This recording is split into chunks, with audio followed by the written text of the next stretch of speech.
当年李薛割我9眼全开。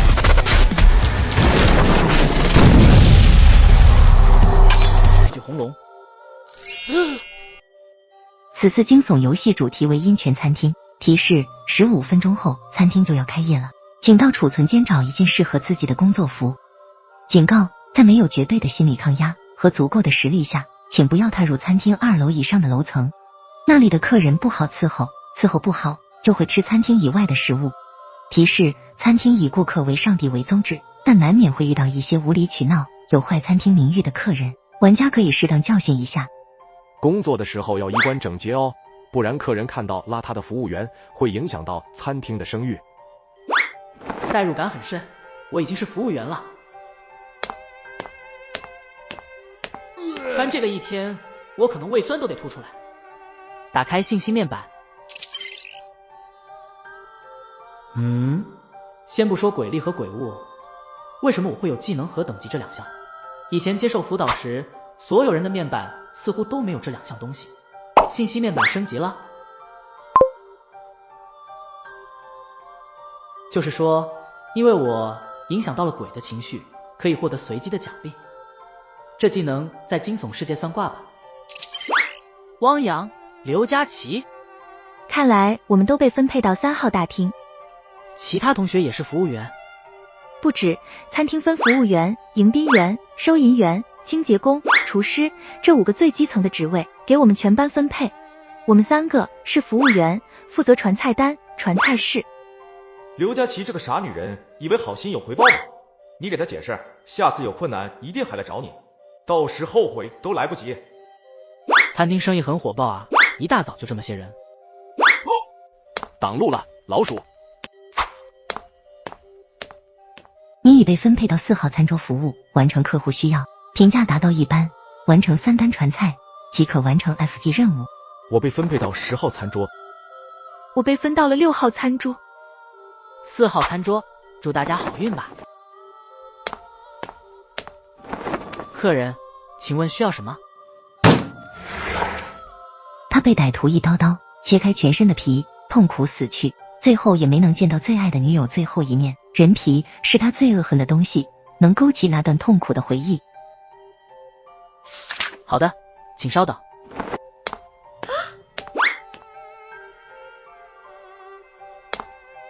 4号餐桌客人要一份真骨人脑。人脑没有了，拿你的。因为餐厅的规则同样属于员工的鬼怪，不可以对人类出手，只能通过恐吓获得一些快感。陈百苏这样的反应无疑让厨师鬼很不满。好了，为什么要在里面加上几片人皮呢？是为了味道更香，还是另有意图？那个厨师果然没安好心，在整骨人脑里加了人皮，想嫁祸给我。那怎么办？送去的话，绷带鬼看到人皮一定会撕碎自己，不送的话，自己也不是那厨师鬼的对手。菜里是不是还有别的东西？卑微的老鼠，敢怀疑我做的菜，活腻了。我是卑微，但客人看到菜后大发雷霆，说给你最后一次机会，做不出满意的菜，一定吃了你。那是尊贵的绷带大人，经理亲自接待，你得罪得起吗？为什么怪罪到我头上？不应该先把这只老鼠吃了吗？等着。混账东西，再有下次，把你弄上餐桌。你说什么？这也是绷带大人的话。真刺激，我居然骂了一只鬼。恶魔之眼触发，你成功激怒厨师鬼，获得道具红龙3张。原来恶魔之眼是这么用的，不知道这个红龙是什么，听起来挺厉害的样子。提取道具红龙。这东西对鬼有用吗？先生，你的菜请慢用。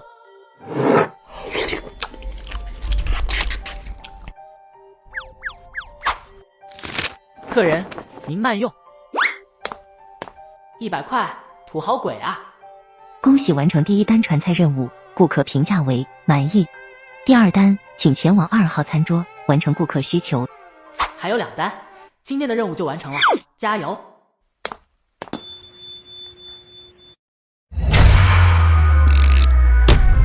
当年李薛割我9眼全开。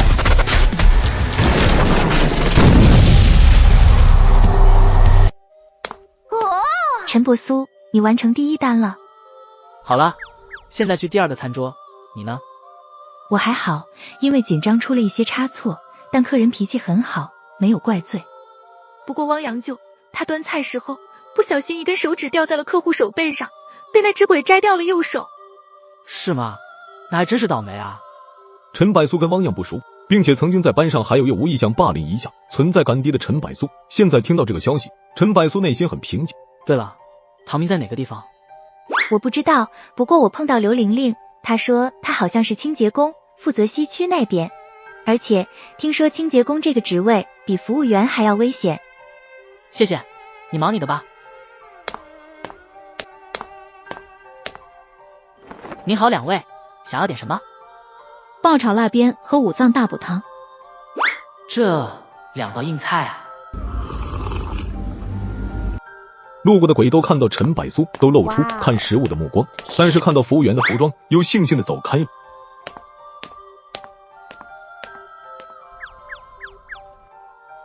他的我的右手塞到肚子里，拿走了。乐观点，至少他给你无痛取手，不然在这种地方痛都痛死了。为什么你一点事都没有？我足够优秀。我是阴泉餐厅东门的主管，3位今天表现都还不错，至少都活下来了。陈伯苏的表现最佳，获得2个满意，1个一般评价，评为第1天的优秀员工，这是你的奖励。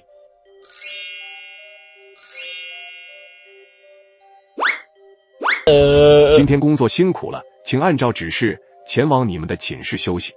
明天崭新一天，继续努力工作吧。我好饿，我们先去吃点东西吧。拐角那里，我记得有一个售卖机，走吧。哇，牛肉干、压缩饼干、可乐，居然有这些东西。陈柏苏买了1份价格50鬼币的牛肉干，刘佳琪买了1份价格80的酸菜鱼，只有皱巴巴20的汪洋只能点1块压缩饼干。为什么只找20？狗东西，敢坑老子，拆了你信不信？卑微的老鼠也敢对我大吼大叫？我们是餐厅的员工，钱是我们挣的，为什么区别对待？有吃的就不错了，以前来的老鼠甚至求老子给吃的，臭老鼠还要怎么样？滚！跟那个匹诺曹说说。不会管的，我们走吧。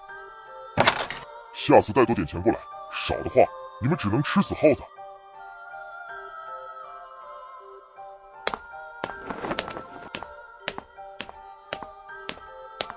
我们是餐厅员工。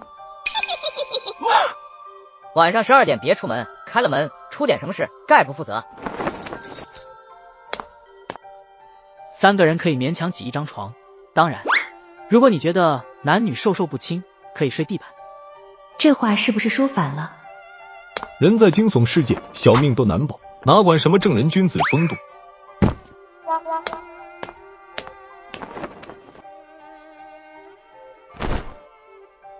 这肉不知道放了多久了，该死的售货机！给我撕1块，明天还给你。我不够吃。同学一场，不能互相帮一下？换作是我，你会给吗？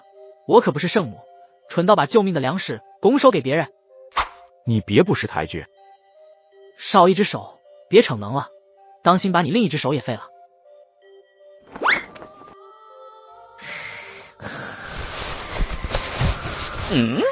不是他，难道是刘佳琪的手？这丫头不睡觉，在乱摸什么？你他妈梦游呢？你刚做了什么？没做什么呀，就一直睡觉。擦！你特么还有这种癖好？不去摸刘佳琪，摸老子！滚！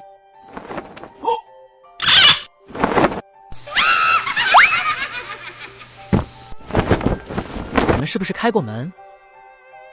我吃完鱼汤就把垃圾丢在了门口，就开了一条门缝。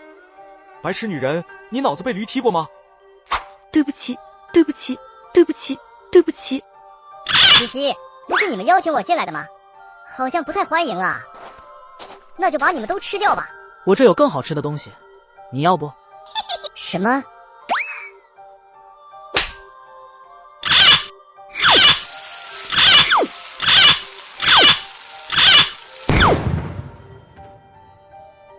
那是姨妈巾。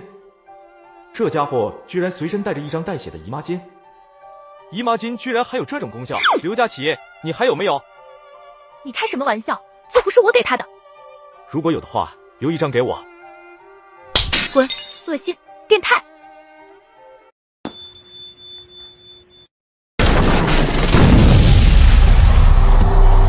今天人手不够，你们3位要完成6单传菜才能下班休息。看来很多人被客人吃了或杀了。客人，你想要点什么？糖醋排骨。人类的食物，鬼也吃这个东西吗？他将女孩救出火海，自己却被大火吞噬。最后那刻，只记得那天相识，女孩做的糖醋排骨和一起喝的龙舌兰。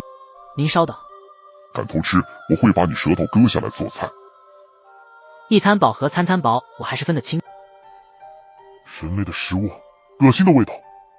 小老鼠，想吃东西了？给我来一瓶龙舌兰，80鬼币，上面写着50。不买就滚，我什么都不卖给你，你就得饿死。分清楚谁是主人，谁是奴隶，懂吗？客人，不如试试这杯酒。这酒是厨师的意思，还是你的意思？我的意思。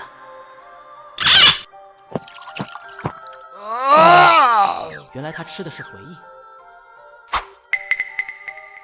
不错，这是你应得的。谢谢。天使之吻，你获得灼烧鬼刘凯的好感度3，奖励鬼物染血的碎骨锤。鬼物，这是我们餐厅的招牌点心，是赠送客人的，如果觉得满意，欢迎下次再来。可是少了一样东西，而且我不喜欢太甜的。没关系，我这就给你再上一份。不用了。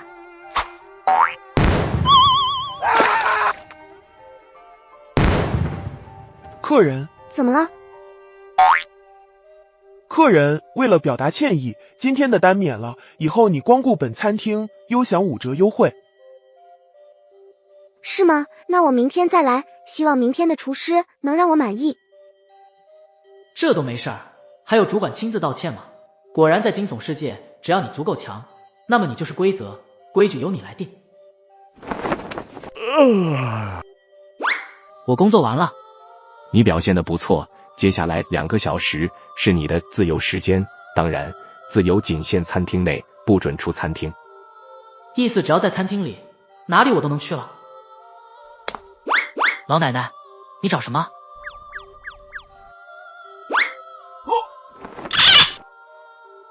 老奶奶，你要找这个吗？谢谢你呀，孩子。没事，奶奶，我能到处走走吗？我是前餐厅的服务员。这地方不能乱走，很容易迷路的。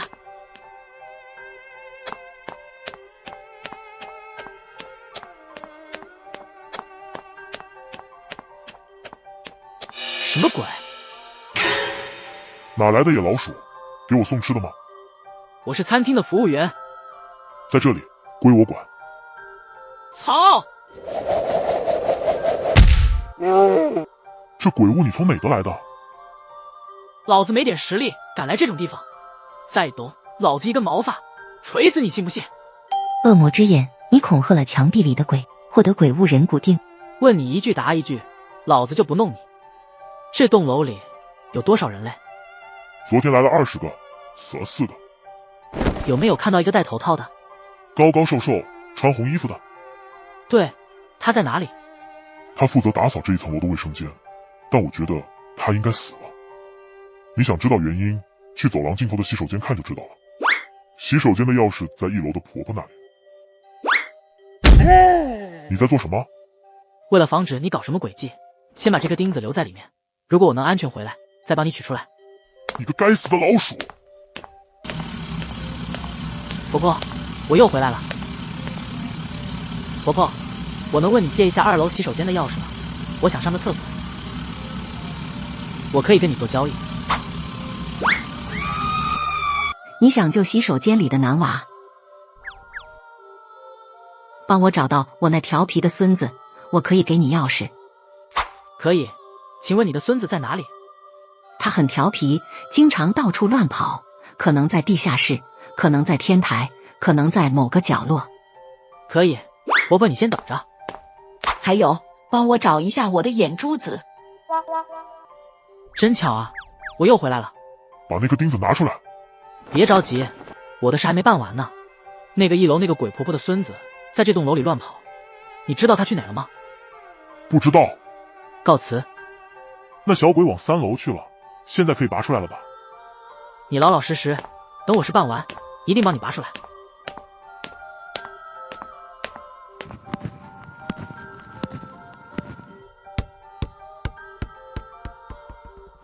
哥哥，你是来陪我玩踢球的吗？你叫什么名字？我叫小新。小新乖，你奶奶到处找你呢，我带你下楼，再跟你玩游戏好吗？不要，我要玩游戏。除非你给我换一颗新的球，这颗球太脏了。我们先下楼，哥哥会帮你找新球。我不要，我就要新球。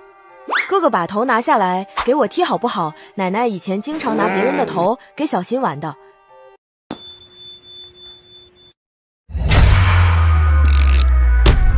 当年喜鹊哥我就眼前开。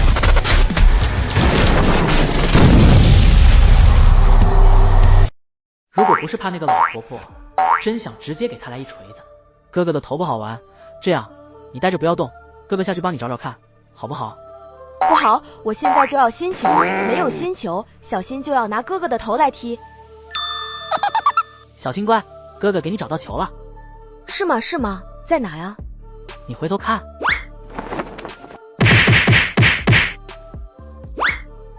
你看，这不就有球踢了吗？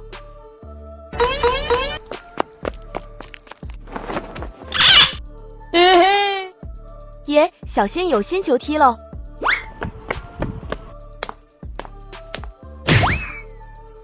方便吧？以后你只要想踢球，就把头拿下来踢，踢累了就放回去，不怕脏也不怕丢了。谢谢大哥哥。别被他奶奶发现了。该下楼了，你奶奶很担心你，把脑袋按在脖子上，玩的时候再拿下来。奶奶，这个大哥哥好，让小新把脑袋拿下来，一起踢球。童言无忌，童言无忌。你的孙子找到了，还有，这是你的眼珠子。不错，钥匙记得放回来，放在桌子上就行了。天使之吻，你获得鬼婆婆的好感度3，奖励10点鬼力。鬼力相当于鬼界的实力，数值越高越恐怖。陈百素没想到，他作为一个人类还能有鬼力，鬼力跟人类的体能数值相匹配，就是说鬼力增加，力量、速度等方面也会增强，并且鬼力越高，发挥鬼物的力量也就越恐怖。谢谢奶奶。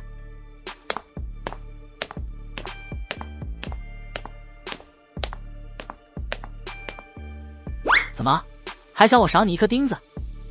你要进那个洗手间？有问题。那里面有一只鬼，困住你的朋友，不过他可不好对付。比你还要厉害？比我厉害不了多少。那我就放心了。他是在洗手间里上吊自杀死的，那里是他的地盘。你手里的鬼物虽然能伤他，但还没到忌惮的程度。靠一把锤子和几颗钉子救不了你朋友，还得把自己搭进去。听你的意思，你有办法？你只要把他引到这条走廊上，我帮你解决他。你在打什么主意呢，小老弟？我存在的意义就是为了弄死那家伙。洗手间那家伙生前是手里染了10几条命的杀人犯，我女友被他奸杀，我被他碎尸，然后塞到墙里，用钢筋水泥填灌。后来事情败露，他被警察围在了这栋楼里，就在厕所里上吊自杀了。听起来不像是假的，你打得过他？进了这条走廊，我无敌。那你怎么还打不过我？杭兵，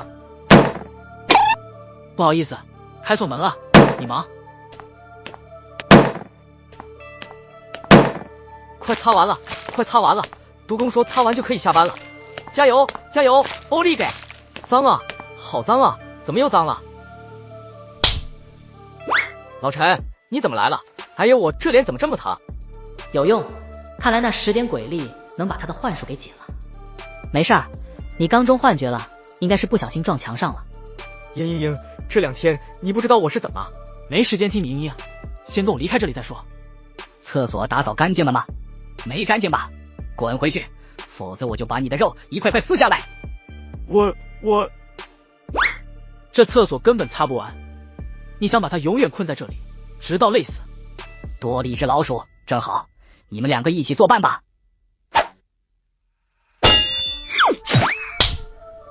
我操，老陈你够变态啊！好。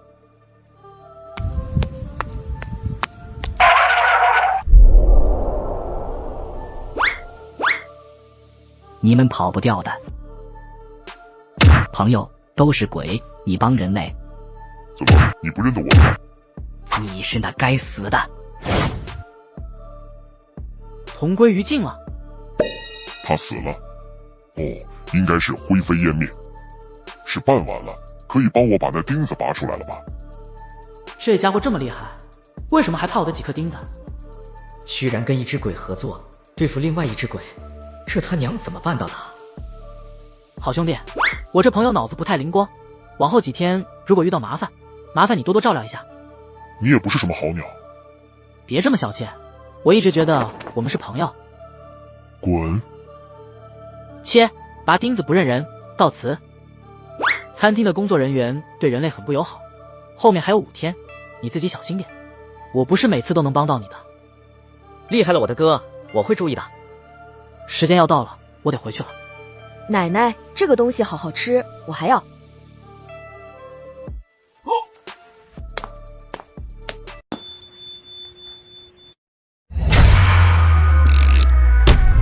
当年你是割我9眼神菜。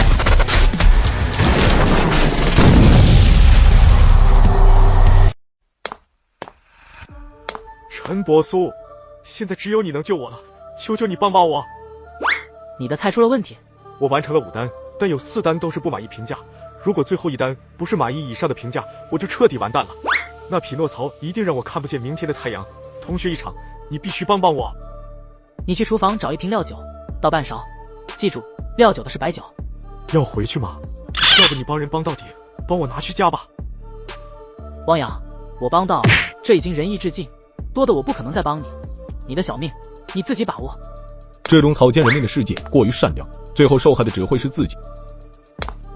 完成了。你呢？我2个小时前就完成了，顺便去唐明那边转了一圈。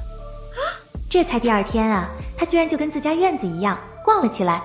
我担惊受怕，生怕得罪了客人，丢了小命，人家却真就跟打卡上班一样轻松闲暇。汪洋那边好像有点麻烦了，他没了一只手，受到很大的影响，今天已经收了4个差评。我指点了他一下，至于把没把握，看他自己了。客人，你的菜到了。这汤里加了什么？客人，是料酒，加了料酒。厨师的意思还是你的意思？是我要求加进去的。是吗？因为你的料酒，我这锅汤被你全部毁掉了。自作聪明的老鼠，毁了汤，也毁了老子的心情。作为代价，你就当做我的奴隶吧。主管，救我，救我啊！你是主管？是的，非常抱歉，因为愚蠢的员工影响到尊贵的客人用餐。作为补偿，这只老鼠是您的了。下一次餐厅消费，客人可享受餐厅会员优惠。陈伯苏，你陷害我，我绝不会放过你。就算化成鬼，我也一定会来找你。这还差不多。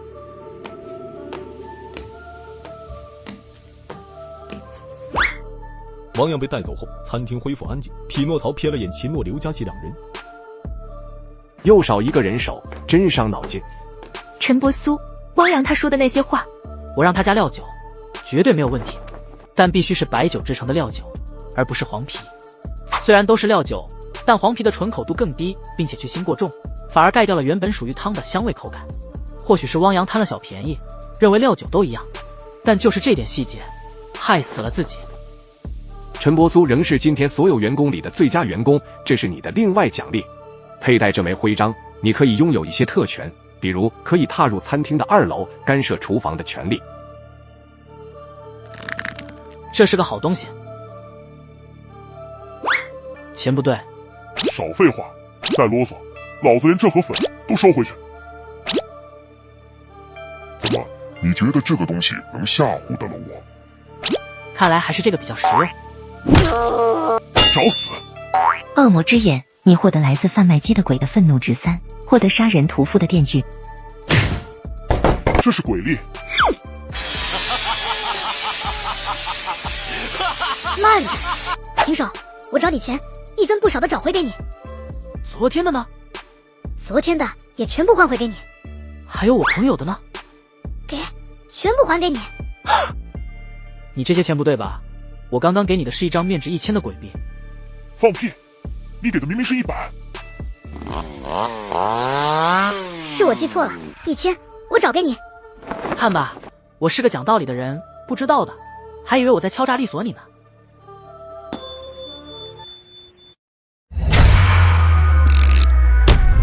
当年的确割了我这眼神看。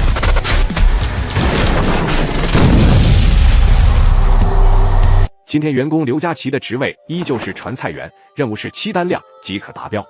员工陈柏苏今天的职位是实习厨师，亲自到厨房掌勺，做成2道客人需要的菜式，并且达到评价1般以上即可完成任务。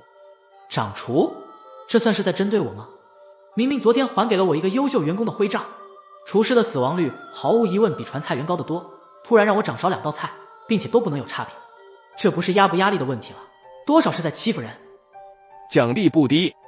陈柏苏，炒菜而已，我还算拿手，不用担心我，先做好你自己的。这不就是昨天那个只是因为太甜了就凭空捏死了厨师的扮鬼小女孩吗？不是这么倒霉吧？人类，你一直盯着我看做什么？我是今天给你做菜的厨师。哦，这么说你很勇嘛，一个人类给我掌厨，昨天那个厨师下场你看到了吗？我超勇的好不好？焦糖奶茶会做吗？这么简单，昨天那个厨师为什么会栽在这道菜上面？解析之眼，小时候妈妈给我做了一份焦糖奶茶，调皮的姐姐悄悄把头发剪碎，撒在奶茶上，我喝完后肠胃跟被无数根针刺一样，足足疼了1晚上。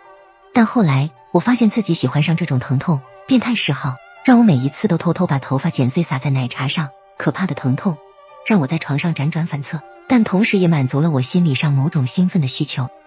好家伙，喝奶茶加碎发，估计那厨师灰飞烟灭都没想明白，这简简单单的一份奶茶不是要做的多好吃，而是要让他吃的多痛苦，死得太冤了。我很好看吗，大哥哥？你稍等。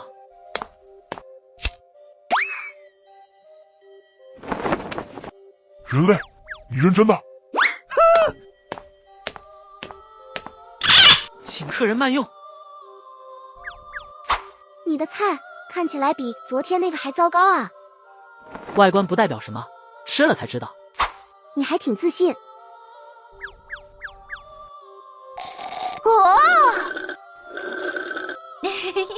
就是这个味道，你是怎么想到这个的？其实我也有这种癖好。那我也请你吃一份吧。不用，我在后厨偷偷尝过了。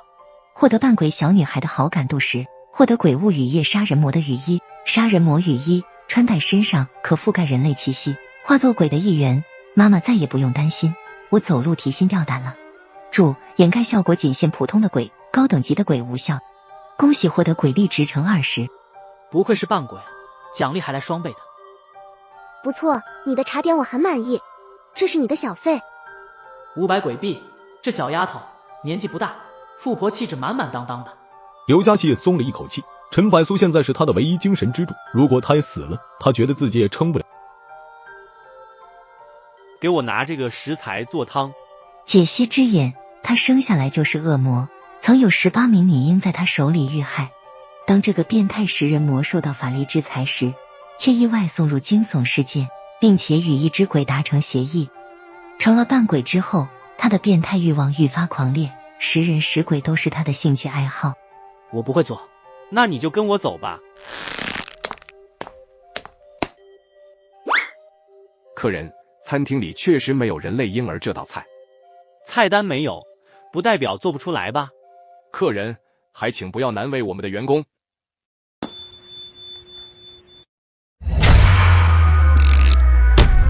当年的确割了我这眼神开。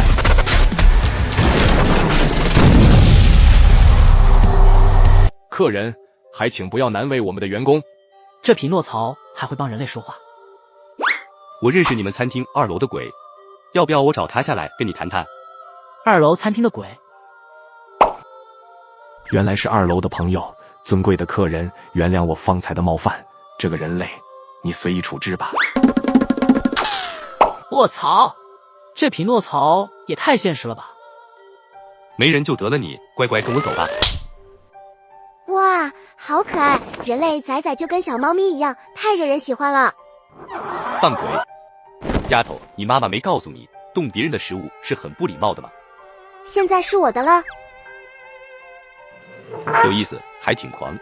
说起来，扮人扮鬼我还没试过是什么味道呢。你废话真多。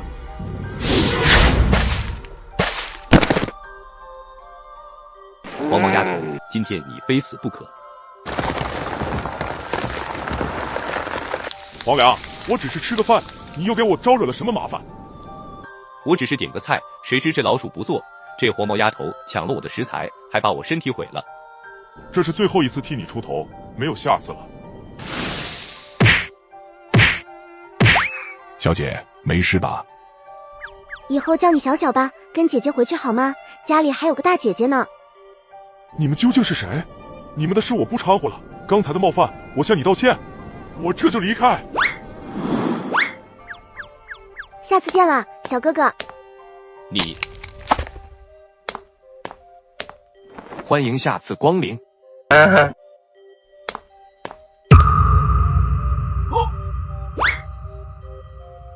小姐说有需要可以来这里。你今天的表现很差，奖励没了，并且因为你的缘故，让餐厅出现了不小的损失，还要对你做出相应惩罚。第一桌的客人对我做的菜是满意的，但第2桌你的表现很差劲。那只鬼就没打算想吃我做的菜，想吃的是我，所以不管我的菜做的怎样，他都不会满意。你让餐厅有了损失，明天你的任务是去外面超市买回8号食材。我自己去？你自己去？老实说吧，这个危险度有多高？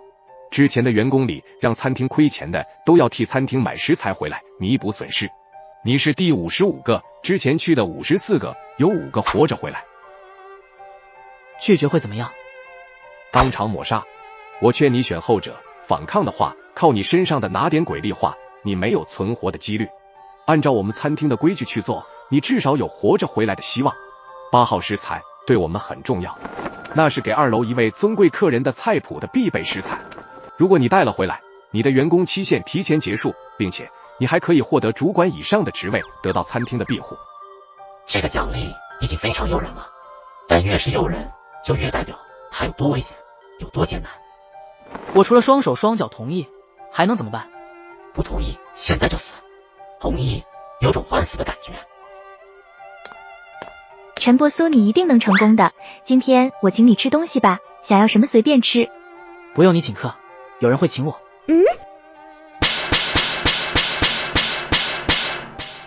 慢着！你大爷的！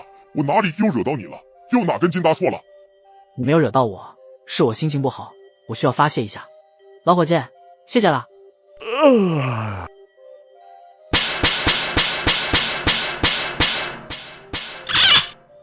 砸的手都酸了，给我来瓶水，喉咙干得很。出发吧。我可以坐公交抵达目的地，公交费餐厅不报销。好吧，车费还得自己出。人类被发现了呀！我们这些萌新每天都想着怎么活着回去，提心吊胆。这些老玩家早就找到了这个玩游戏的精髓，在惊悚和现实2个世界穿梭自如。喜悦陵园到了，请乘客有秩序下车。下一站是黄泉大酒店，下车的乘客请准备。水鬼，有老鼠的味道。黄泉大酒店到了，请乘客有秩序下车。下一站是。坐下。麻烦了，我到站了。我说坐回去，小老鼠。你听不懂我说的话。它是我的东西。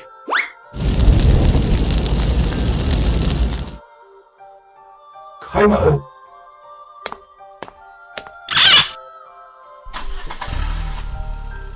你胆子很大。人在屋檐下，身不由己。我犯了错，被餐厅惩罚，外出买食材，不完成任务，一样要死。你要买什么东西？8号食材。8号食材只有王两超市有的卖。我就是要去那里。那里的老板不好说话，而且8号食材不是普通的食材，你光用鬼币的话，恐怕没法从他手里买得到。鬼币买不了，那用什么买？这就要看你自己了。往这条街走100米，拐角处就是王两超市。你那杯龙舌兰对我非常重要，还有我不喜欢欠人情，尤其是对人类。不管怎样，还是谢谢你。天使之吻，你获得了来自灼烧鬼的好感度时，获得鬼物太岁肉乘2。太岁肉令鬼祟无法抗拒的食物，往往因为一小块而争得头破血流。太岁肉也叫肉灵芝，一种珍贵又昂贵的聚合物，不实用，基本是被人类用来当做古董一样收藏。实际上，市面上看到的太岁肉都是假的，野生的纯太岁在生物界始终没有证明它真的存在。传说秦始皇寻找的长生不老的药，就是所谓的野生太岁肉。我手里的这块，不知道是真的还是假的。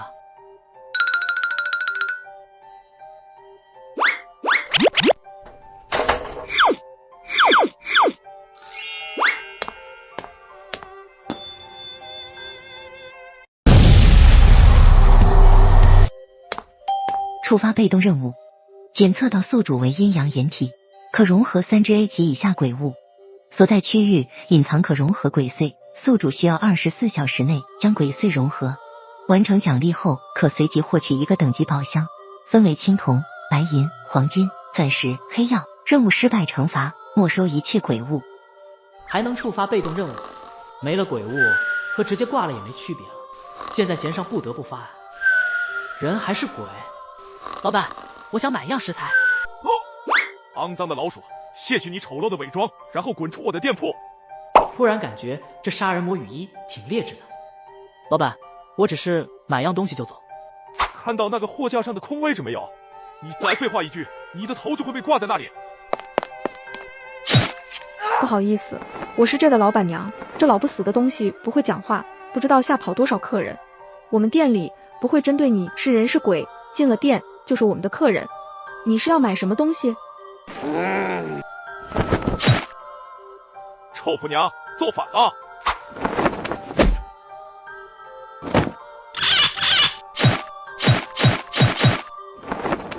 不好意思，让你看到家里丑事了。事实证明，男人不狠狠修理，永远不知道谁才是一家之主。言之有理，言之有理。好了，说说你要买的东西吧。8号食材。没有吗？你一个人类，要这个东西做什么？其实我是阴泉餐厅的员工，是他们让我来买这样食材的。这跟对你判了死刑没什么区别。什么意思？就算我给了你8号食材，你一个人类也带不回去，还会丢了小命。这样食材非常危险，人类很难驾驭得了，还可能反被它操控了。这到底是食材还是怪物？这说的也太吓人了。而且我也不会买给你。为什么？太珍贵了。阴泉餐厅那些家伙几乎每隔一段时间就派一名员工过来买1到8号的食材，这东西不是鬼币就能买得到的。如果你只是买这样东西的话，那么可以回去了。我回去也是死，除了鬼币能拿其他东西买下吗？虽然你的身材挺不错，但姐姐我没有那方面的兴趣哦，并且人肉在我们这里也不值钱。原来这个任务最难，不是在于活着抵达王两超市，最难在于人家根本不肯买8号食材。或许匹诺曹那家伙也没期望过我能带回来。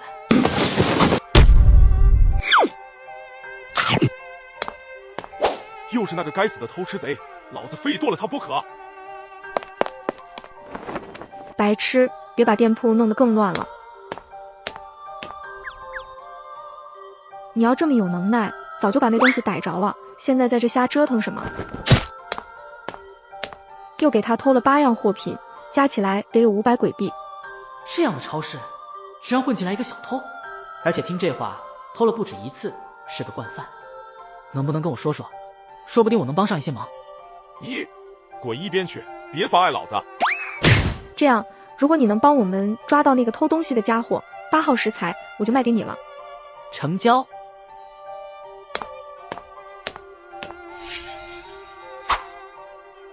兄弟，冷静点。人类？是人，我是这里的玩家，职位理货员，叫陈元，跟你们一样被送进来参加惊悚游戏的。理货员，这就是你理的货？嘿嘿，这不是有国家的保护机制吗？老板跟老板娘1周才会来查看一次，我5天偷懒，2天收拾足够了。感情这就是国家干涉，强行加进来的保护机制，这监督的也太松懈了吧？难怪那对暴躁夫妻进来都无视地上的狼藉，只想弄那小偷弄乱的货品。我是被强制送进来的。真同情你。强制送进来是没有国家保护机制的，危险度高，死亡率大，能活着回去的都是祖上积。你跟老板娘的对话我都听到了，你还是哪来的回哪去吧。那偷东西的鬼你抓不了，并且你别看老板娘好说话，就算你抓到了那只鬼，她肯定也不会给你8号食材。为什么？你是真傻还是假傻？你一个人类想跟鬼谈合作？老实跟你讲吧，你们阴泉餐厅的上级之前坑过我们老板娘，她可恨死你们，就算卖也不会卖给你们。这些匹诺曹那家伙都没跟自己提过，还让自己来魍魉超市，这摆明是个大坑了。跟我说说你们店里的那个小偷吧。我说的话你都没听进去。总之我不能空手回去，我有我的办法。大概1周前吧，这个小偷就来了，每次就光偷那些贵的东西吃。到现在为止，那只鬼吃掉的货品价值已经在8000鬼币以上，再这样下去，要不了多久，这店基本可以关门了。老板和老板娘抓不了他。那小偷攻击性不大，但厉害着呢。老板和老板娘每次就要逮着他时，突然就跟魔怔似的放走小偷，然后走回前台发呆，等一段时间才回神过来。那小偷估计是有某种能让鬼神经错乱的能力，而且好像他受了伤，这几天食量越来越大，一吃完他就躲在超市某个角落，等饿了再出来偷吃。他大概什么时候出来偷东西吃？这家伙最近食欲非常大，一天至少出来偷吃3次，我估摸着今天晚上肯定还会出来。行，今天晚上就蹲到他出来。不用蹲，他会大摇大摆出来。一开始他有些胆怯，但后面他发现没人奈何得了他，胆子就越来越大了。现在只要饿了就大摇大摆出来进食，完全把超市当成自己家了。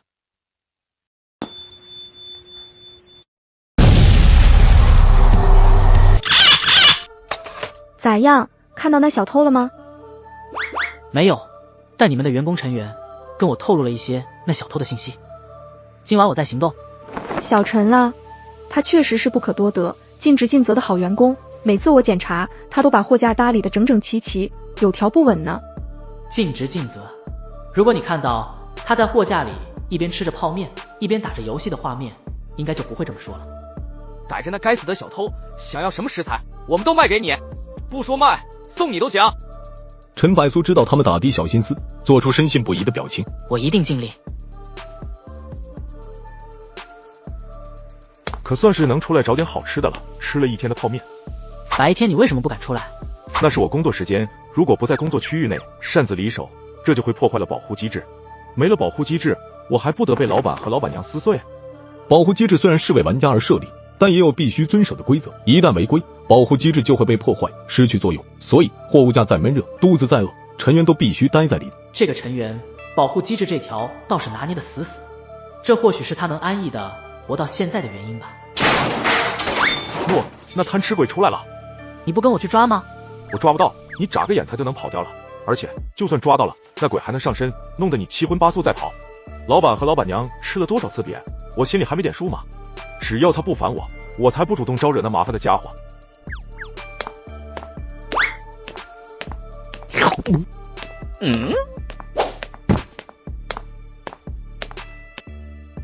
好家伙，专挑贵的东西吃。兄弟，我这有好吃的，出来一下，交个朋友咋样？这能引出那鬼，我倒立吃屎。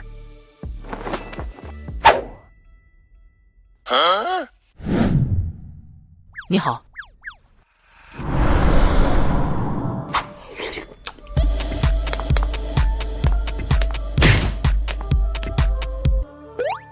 你吃我的东西，现在可以交个朋友了吧？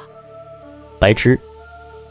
哎，我只是想交个朋友，可惜我身上还有这么多太岁肉，都不知道分给谁了。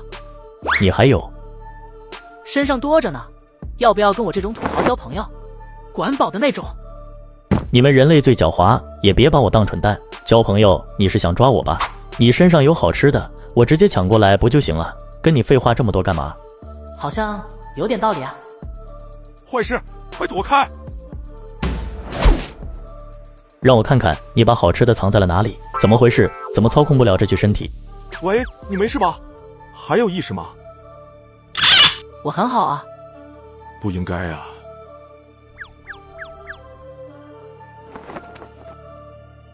人类，你的身体是不是哪里不对劲？不知道啊，我都以为我要完蛋了。贪吃鬼的脸色难看到极点，困在体内就算了，连身体的支配权都没有，这可就逼疯鬼了。事情发生的太突然，连他自己都是懵的。阴阳眼体就是专门用来囚禁鬼祟的，不管你是多牛逼的鬼，到了身体里都是阶下囚。困在里面的鬼只有2种选择，要么与宿主签订契约，选择融合共生，要么就乖乖被阴阳眼体慢慢的腐蚀消化掉。这个特殊体质正在腐蚀我。你的处境看起来很不乐观啊，是不是要死了？看你挺可怜的，我给你想想办法吧。我听说跟宿主签订诅咒契约，跟特殊体质融合是可以活下来的。倒是忘记了这一茬。但是跟人类签订诅咒契约，这对他来说是种难以忍受的侮辱。算了算了，跟一只鬼融合听起来挺恶心的，对我也没什么好处。你在我体内灰飞烟灭了，对我好像也没什么影响，干嘛要融合来遭罪受呢？等等，朋友，你这个办法我觉得行得通。我可觉得太亏了，这是我的身体，让一只鬼住着，先不说有没有什么隐患，以后做什么都给一只鬼看见，没隐私感啊。这样，签订诅咒契约，上面的条件你来定。我来定，你确定？确定。行吧，看你活生生被腐蚀挺惨的，吃亏点就吃亏点吧。谢谢，你是个好人。没时间了，我来教你怎么做。不用教，我会。我靠！你不会再跟那只鬼谈条件吧？到你了。恭喜你获得与鬼祟签订契约的权利，下面请制定契约死令。若双方同意，今后双方都无条件性服从契约死令。契约死令：融合鬼祟，无条件保障宿主安危，一旦遭受致命性伤害，必须出手阻止。时间期限1年。保护你1年？不然你对我没什么用处吧？难不成让你跟我谈恋爱不成？1年而已，眼睛一闭一睁就过去了。时间不等人，你要不想就算了，反正我也不是很情愿。成交。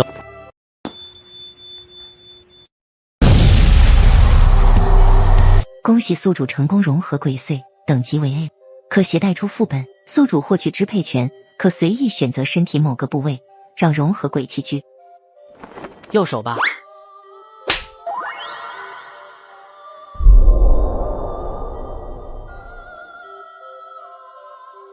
虽然把自己最亲近的五姑娘让给一只鬼栖居是有点亏，但今后遇到什么麻烦，右手也是最方便作用的一个肢体部位。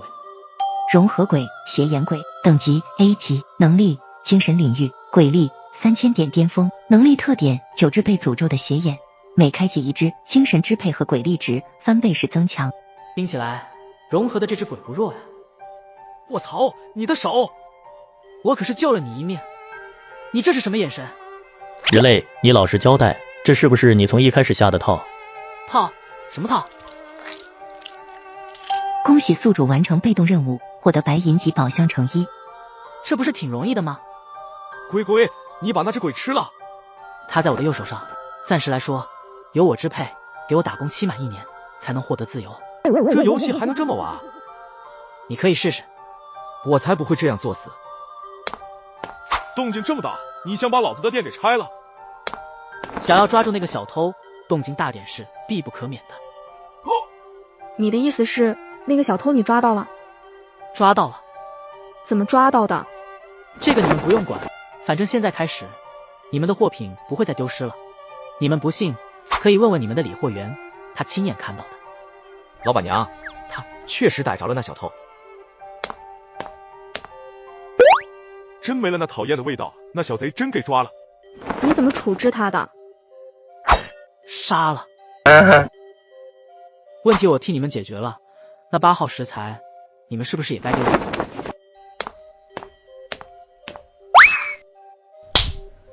这是8号食材，其实已经买完了，这个就当我们给你的感谢费，拿着回去吧。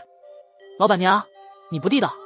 哪这么多废话？拿了好处就赶紧滚！你们阴泉餐厅的家伙，上次坑了我们，不算你的账都算好了。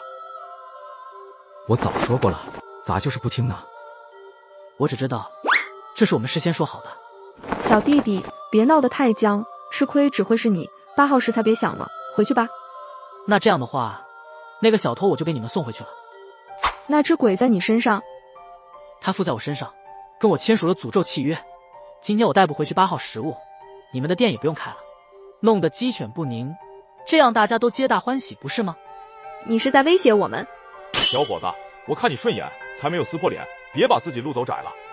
一魔之眼，你获得来自于鬼夫妻的愤怒值50，奖励鬼物太岁肉乘10，奖励鬼力值50点。伙计，出来撑一下场子。你不是很硬气的吗？自己解决啊！还想不想尝一块太岁肉？成交。配合我演一出戏，看你演技发挥了。这只老鼠都要踩我们头上了，你能忍？对，宰了这小子，我就能出来了。你们店里的东西我还没吃够呢，我要永远赖在你们店里。他们不知道还有契约死令，听信了邪眼鬼的话，只要陈百苏一死，他就能出来，不交8号食材，陈百苏一死，这贪吃鬼必定永远赖着他们，吃得倾家荡产。用一件8号食材，好像也挺划算。只要送走这尊瘟神，超市亏损再大都能弥补回来。小鬼，算你狠，卖给你可以，但2000鬼币1分不能少。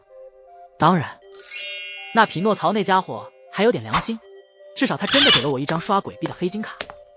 伙计，挺聪明啊，用这种方式唬他们。哼，令鬼夫妻最抓狂的就是邪眼鬼，一句永远赖着他们不走，直接让他们破了防，赶忙交出8号食材。躲在货架里的陈元早就已经看呆了。乖乖，这大哥心脏真是大呀，跟鬼谈条件还特么口头威胁，梁静茹都不敢这么给勇气吧。这个游戏我要是能有他一半潇洒就好了。你要的食材，这就是8号食材。这8号食材是个活物。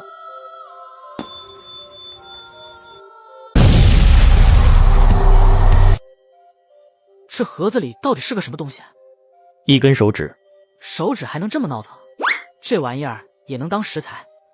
你们鬼的口味真是千奇百怪。不是口不口味的问题，是他们只能吃这种东西，或者说这是他们唯一能吸收的食物。能吃这根手指的鬼，绝对是你想象不到的可怕。比你厉害吗？还行吧，如果我没受伤，9只眼睛全开的话，可不虚的。你受伤了？谁伤的你？严不严重？你屁话问的太多了，人类，别以为你跟我签订契约，就觉得我们很熟。你坑了我，这个仇我记着。等1年后，契约解除，我第一个吃了你。那就1年后再说呗。而且1年后你也不一定打得过我吧？你一个人类坐公交，不怕被车里的鬼撕碎吗？怕什么？不是有你吗？那个盒子，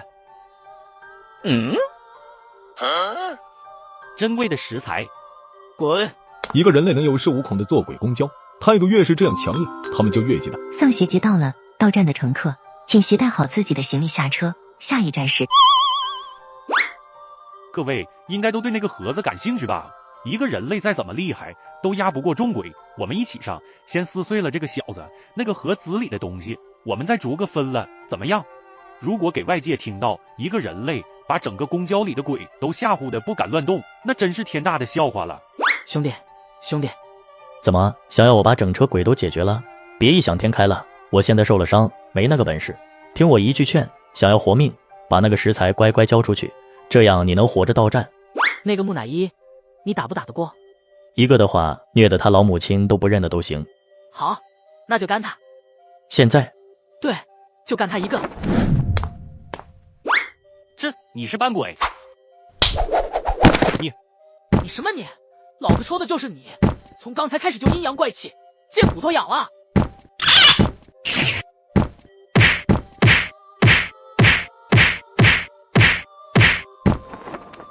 不好意思，吵到各位了。我不喜欢公交上嗡嗡嗡跟着苍蝇一样说话的鬼，适当教训了一下。没事了，大家各忙各的吧。你这叫适当的教训一下，特么都成一滩烂泥了。不少鬼看向陈百苏，特别是那只右手，露出深深的忌惮和恐惧。公交内原本戾气浓重的气氛，忽然之间缓解了不少。杀鸡儆猴这一招对谁都有用，鬼也不例外。你能活着回来，我是没想到的。任务我完成了，也希望你是个言而有信的上司。放心，阴泉餐厅从来不会拖欠员工任何东西。先回去休息吧，明天准点到这里集合。来瓶水，还有1桶泡面，加2根火腿肠。你的身体好像有些不对劲，你体内什么时候有只鬼了？瞎嚷嚷什么？一只鬼而已，又不会吃了你。汪洋被鬼抓走了，陈伯苏也被匹诺曹害死，明天肯定到我了。妈妈，我不能回去见你了，对不起。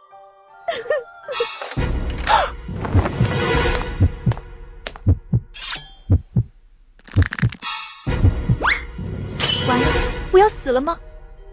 真要是鬼进来的话，你这把剪刀留着，不是拿来刺鬼，用来自尽比较好。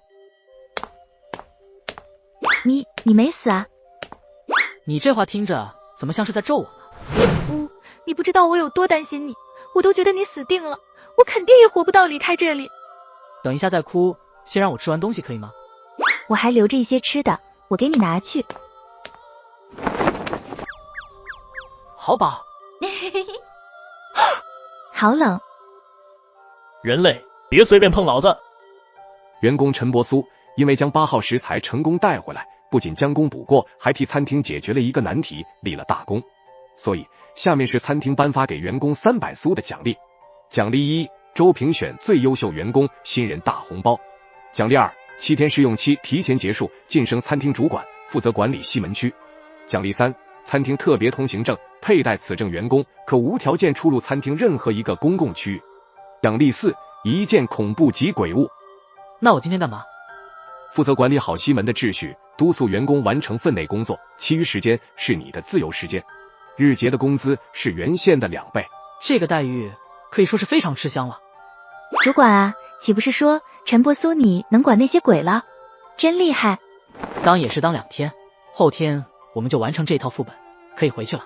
你不说我都忘了，还剩2天，马上就可以回去见我爸爸妈妈了，真开心。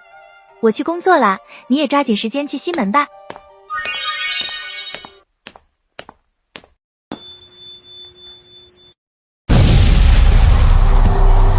石头，鬼物，一块烂石头就是恐怖级的鬼物，蕴含的鬼气倒是很恐怖。不错的鬼物。解析之眼，鬼物葬鬼石。这块石头居然夺走了107条性命，这块乱葬岗的石头是个宝贝。你们2只臭老鼠，磨磨蹭蹭做什么？要是怠慢了客人，连累到我，老子非吃了你们不可！我实在受不了了，再这样下去，我真要疯了。还剩2天，咬牙坚持吧，至少我们还活着，不像于小阳他们。陈伯苏，你不会是被调到我们西门来了吧？哎，西门的客人都很挑剔，你调过来可不是什么好事。不过看在同学一场上，我们多多照顾一下你吧，有什么不懂得尽管问我们，毕竟你能活到现在也很不容易吧。我确实是被调过来的，但不是传菜员。不是传菜员，难道是厨师？厨师不太可能，应该是迎宾员。你们的时间不多了，先把菜传上去，后面你们会知道的。快走快走！这么大个牌子看不见。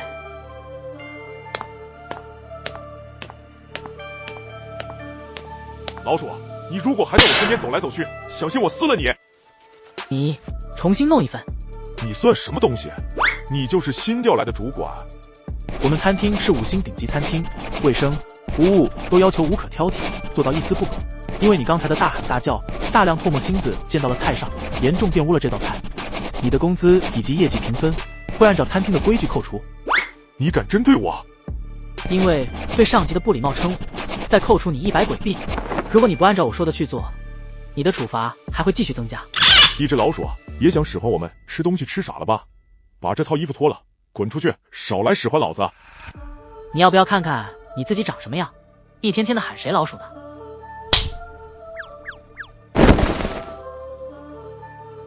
呵呵，还以为很大能耐，这么快就懂了照做。老鼠，你敢？你们要闹事，我奉陪到底。我手里还有大把家伙招呼你们，闹得越大越好，我无所谓，丢的只是个职位，但你们丢的是饭碗。能在阴泉餐厅这种5星高级餐厅工作，机会是难之又难，他们也是费了极大功夫才拿到了这个岗位，丢了的话，他们根本没法在惊悚世界活下来。餐厅从来不缺员工，缺的是听话的员工。现在滚回自己的岗位工作。你有5分钟的时间把这里收拾干净，要是让我发现哪里脏了，也赏你一根钉子。那个麻烦坐下，第2桌客人的菜。马上好，2位请到一边坐一下，耐心等待哈。这2道菜尽快做好，别耽误了时间。是，一定不会耽误的。你是陈伯苏吧？这不废话吗？大哥，能不能传我们2招？我们都要被逼疯了。我现在是主管，就算是主管，也没办法做到这样吧？你们啊，掌握了游戏的玩法，就变得简单了。现在我负责这边，他们暂时不会刁难你们，赶快去传菜吧，注意服务好客人。 7天的员工体验期限正式结束，2分钟后将开启传送。我居然能活着回去，真是太开心了！恭喜宿主完成阴泉餐厅副本，评分为14.7分，99%满意度。系统奖励：解锁系统商城，鬼币购买，技能奖励，权益之戒。因宿主缘故，当对方愤怒值突破99%，进入权益领域，对方需将一件贵重物品作为代价，否则永远遭受禁锢。鬼物奖励：诅咒的替命稻草人乘2，在副本中死亡1次，可进行抵消，重新复活。鬼钞奖励：面值100，鬼钞与鬼币比例为1:10。领土奖励：获得红月24小时便利店，永久领土拥有权。地址：惊悚世界万鬼区，鬼灯街76号。还有领土奖励。对了，还有一个白银宝箱没开。获得物品童子尿乘3，鬼物碎尸开山刀，鬼物补丁鬼娃娃。童子尿也算奖励？我也是啊。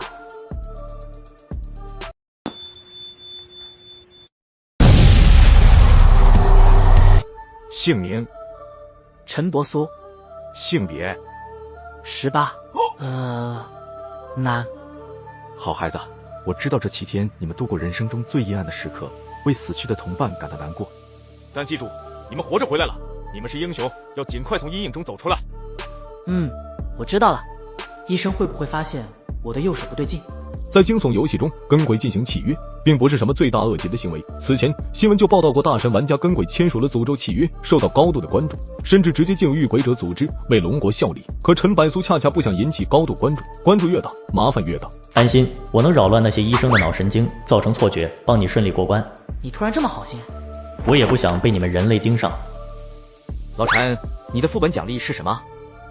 一些稀奇古怪的玩意，没什么特别的，一般，也就奖励了一家便利店而已。得了吧，少凡尔赛了，你都在餐厅混到主管职位，评分肯定比我好。我给你看看我的奖励。你还有这个癖好？滚！这是鬼物！你看过新闻没有？那些老玩家一件鬼物能在市面上卖到好几千万。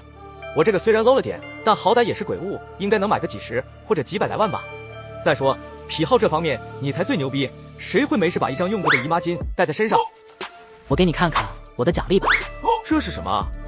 我也不太清楚，奖励说是什么神水，喝了后鬼见了你，跟见了瘟神一样，躲得远远的。卧槽，你这是大宝贝啊！啥也别说，也先来一口。喝了这玩意儿，这副本不是随便刷。操，老陈你这杀千刀的，这盖子上怎么写着童子尿？得亏没喝下去，不然我非得跟你拼命。真就童子尿，你玩的这么好，奖励也太损了吧，心疼你1秒钟。以后会用得上的。陈伯苏，我爸妈来了，我先回去了。这7天里，谢谢你这么照顾我，我一定会报答你的。同学一场，互相照顾，应该的。下次你有时间的话，我请你出来吃饭，再好好谢你。可以啊，老陈，我听说后面几天你都是跟刘大校花睡一张床。他睡他的，我睡我的。白送上门的桃花运，你直接拒之门外，还上了把锁。姐，我在这里。老弟，我担心死你了，真是老天保佑，你居然能活着回来。啥也别说了，姐先带你去吃大餐，替你接接风，洗掉身上的霉运。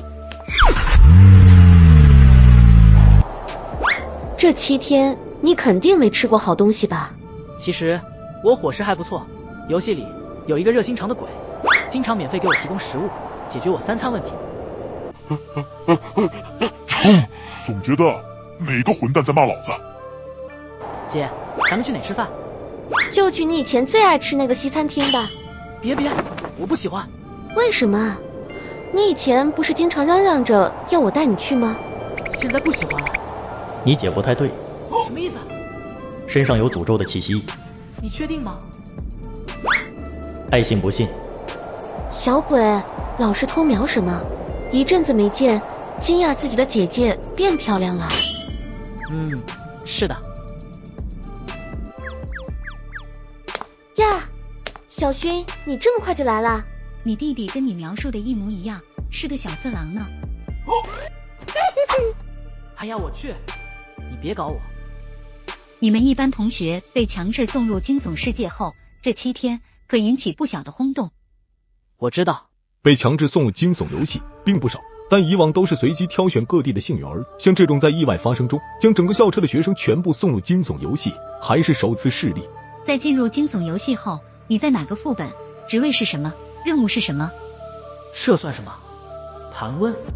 小薰，不好意思啊，职业病犯了，忘了现在是在朋友的餐桌上。王勋姐是做什么的？王勋现在是一名警员，属于侦破组的，同时也是一名大神玩家哦。参加了4次惊悚游戏，并且都拿到不错的评分。当然，对于第一次进入惊悚游戏并且没有国家保护机制情况下，那7天应该是你最不愿意回忆的一段时光，甚至说是噩梦也不为过。还好吧，感觉过得挺愉快的，邻里之间鬼都挺好相处的。我弟弟说有一个热心肠的鬼大哥，经常免费给他吃的，怕他饿坏了呢。这，确定我们玩的是同一个游戏吗？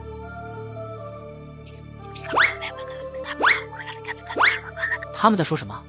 我听到了。说的什么？不告诉你。好伙计，你都跟我共享一个身体了，我的不就是你的，你的不就是我的？别这么小心眼，说说呗。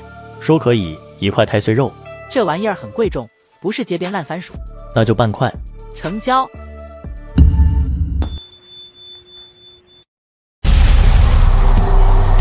实际上太岁肉只有2块，已经没了，但陈百苏从刚开启的系统商店找到了太岁肉的价格80鬼币1块，小贵是有点小贵，但如果能借着太岁肉和邪眼鬼建立好一定的关系，也是值得的。说的什么？你姐马上要被强制送入惊悚游戏了。为什么这么说？强制送入分2种，一种是在突发意外中把将死之人送入，第2种会挑选一套副本，然后从你们人类世界提前2-3天下好强送的诅咒。第1种比较罕见，你恰巧就是；第2种就比较普遍了。因为惊悚游戏的每套副本都需要玩家参加，但主动参加的又人数不够，然后惊悚游戏就会自行挑选玩家，强行让他们参加。不出意外，你姐应该就是这2天要被强制送入了。强制送入副本的难度是随机的，一些可怕的副本基本有着保护机制，也能让玩家丧命。那王勋来的目的是辅导我姐的。听他们的对话，那个王勋不是辅导那么简单，好像是要替你姐参加惊悚游戏。还能代替？你们人类有一个转移诅咒的机器，只要替换了身份，在强制送入前进入惊悚游戏就能代替了。之前我就见过人类代替进入惊悚游戏的例子，替那些怕死的富豪进入，价格可不低。不知道你姐用多少钱说服那个王勋？他们什么时候开始？听话的意思应该是明天吧。人类，你的问题太多了，再问的话是另外的价钱啊。不用问了，我了解了。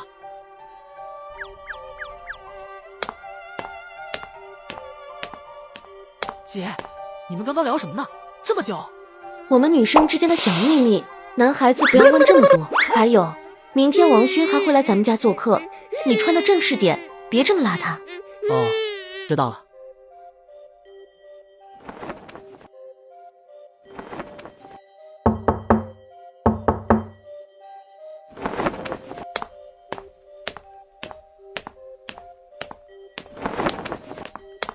哎呦，快进来，还带什么礼物呀？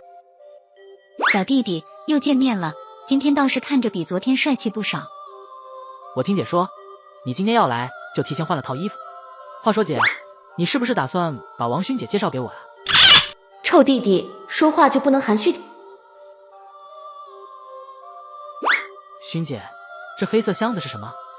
我工作上的东西放车上不安全，就拿上来了。我能打开看看吗？臭小子，给你姐消停会行不行？雨师，你不是有东西给我看吗？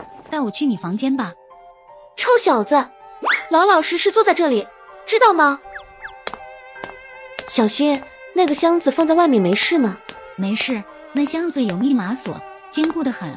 小勋，你真的要替我去吗？我总是过意不去，毕竟这是我自己的麻烦，却要你来承担。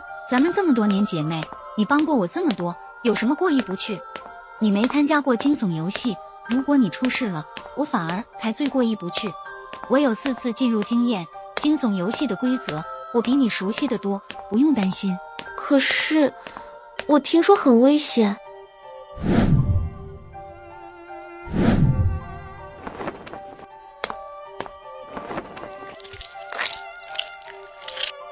有办法打开这个箱子吗？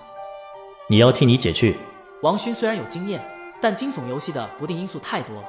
况且陈雨诗是我姐，不该让一个外人来替她解决。你也才参加1次，别太狂，惊悚游戏水很深。这不是有兄弟你吗？抓紧时间吧，我姐他们快出来了。怎么用？上面应该有你姐的信息，删除，然后录入你的信息，确认后按下红色按钮进入游戏。你这么熟悉？以前有一个带完的家伙被永远困在了一个房间内，他手里有这个装置，我无聊捣鼓的透彻了。危险是有，但你别忘了保护机制，主要遵守保护机制，即便任务失败，我也能回来。别想这么多，等我回来，到时候你可要请我吃饭。这个家伙，我不是告诉他不要乱动箱子吗？安心，有密码锁呢，他撬也撬不开。百缩，百缩，陈百缩，陈百缩。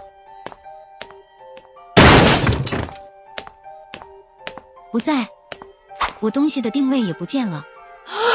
雨师，你是不是告诉了陈波苏你的事？没有啊，我没跟他提过这件事的任何一个字。你是说他代替你进入了惊悚游戏？前有一个带完的家伙被永远困在了一个房间内，他手里有这个装置，我无聊捣鼓的透彻了。欢迎回到惊悚游戏。此次的游戏副本为血衣公寓。副本任务，作为住客的一员，礼貌很重要，打通邻里之间住客的关系，获得好感度，可获取额外评分。提示：找出杀人魔可获得最高奖励。保护机制：每位玩家在游戏中都可额外获得1块免死金牌，死亡1次重新复活。这次的副本看起来要复杂的多啊。任务满分是找出公寓里的杀人狂魔，时间是10天，就算不找出杀人狂魔也能退出副本。不过不担保那个杀人狂魔会不会对我们出手，就叫魅影吧。各位应该都不是萌新了，游戏的信息以及遵守什么游戏规则，想必都不用我多说。祝大家好运，希望我们玩家之间不要起什么冲突。当然，如果冲撞了各自的利益，那就看各自的本事了。你说错了，恰恰混进来一个萌新。勇气可嘉。如果死了1次后就选择退出游戏吧，不然就真的没了。可不行，这样太没意思了。你永远劝不住一个作死的白痴。你们继续聊，我先进去了。老板，还有房间吗？你们7个人要怎么住？都是单人房，7间。来得很巧，刚好剩7间。租金是20鬼币1天，押金30鬼币，水电有时会断。公寓没有服务员，房间自行打理，生活用品自行到前台申请更换。晚上11点钟，公寓就会停电，马桶堵塞，浴室卫生这些问题自己解决。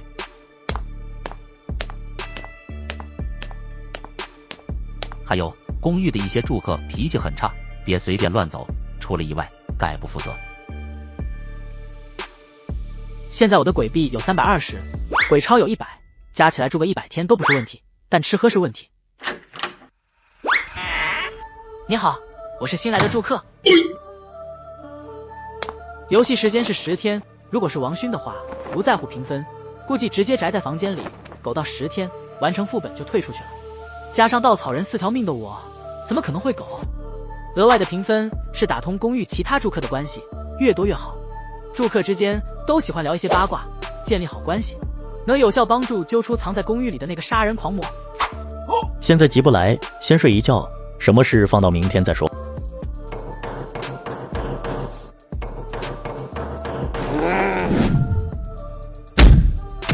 操！大半夜不睡觉，老婆跟人跑了。恶魔之眼，你成功惹怒了405邻居，获得仇恨度40，奖励物品性感女仆的黑丝袜。我特妈，这奖励真是越来越离谱了。这些邻居并不是想象中的那么好相处啊。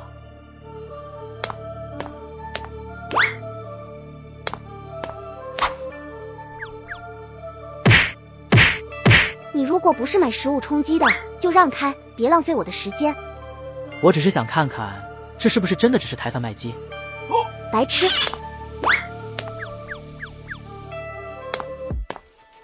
那公寓老板又猫在了柜子下面，捣鼓着什么？小伙子，有兴趣来下一盘棋吗？赢的话免你1天房租，输的话随便拿一样东西来交换。不了，我下棋很烂。臭娘们儿，做的什么鬼玩意儿，难吃死了！老子弄死你，信不信？不管闲事是通关惊悚游戏的美好品德，但是帮住户解决家庭纠纷似乎也是建立基础关系的一种。你把他堵了！没点用的废物，那边的菜刀你提不起来吗？你和你那被打死的窝囊老爹一样的没用，一样的废物。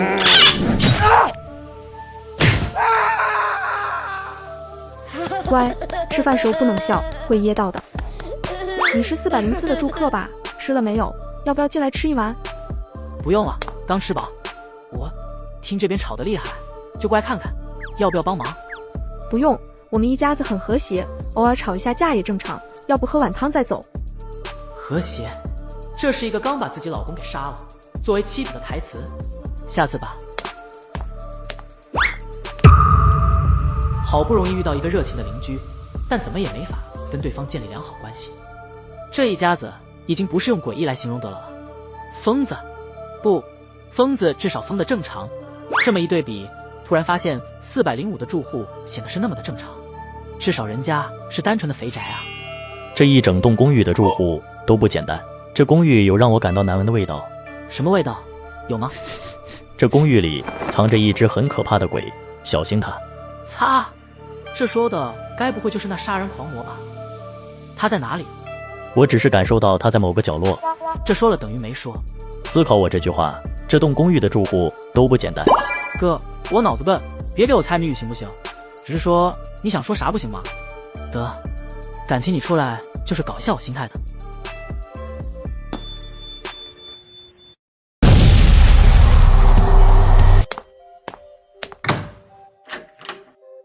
那什么，昨晚的事，我会弄死你。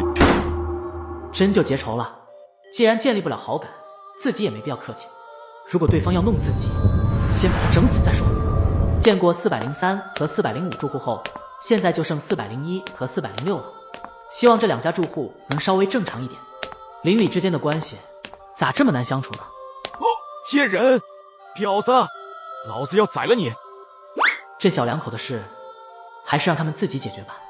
401的房门居然是开着的。你好，你是404新来的住户？对的，看起来这应该是个较为正常的住客。你能帮我一个忙吗？你说。去帮我向房东说说情，这个月的房租我已经攒够了，能不能让他把东西还给我？我把一样东西压在了他那里。这个忙听起来不算难。你压了什么？我的心脏。感情那个纸箱子里跳的那颗心脏是这家伙的，这就是交不起房租的下场。拜托了，帮帮我，我一定感激不尽。宿主触发被动任务，4小时内将401住户心脏带回来，可获得对方好感度80。任务失败惩罚留下一条手臂作为房东的收藏品，任务可拒绝，接受后无法更改。可以，我尽力而为，不过不能保证帮你赎回心脏。谢谢。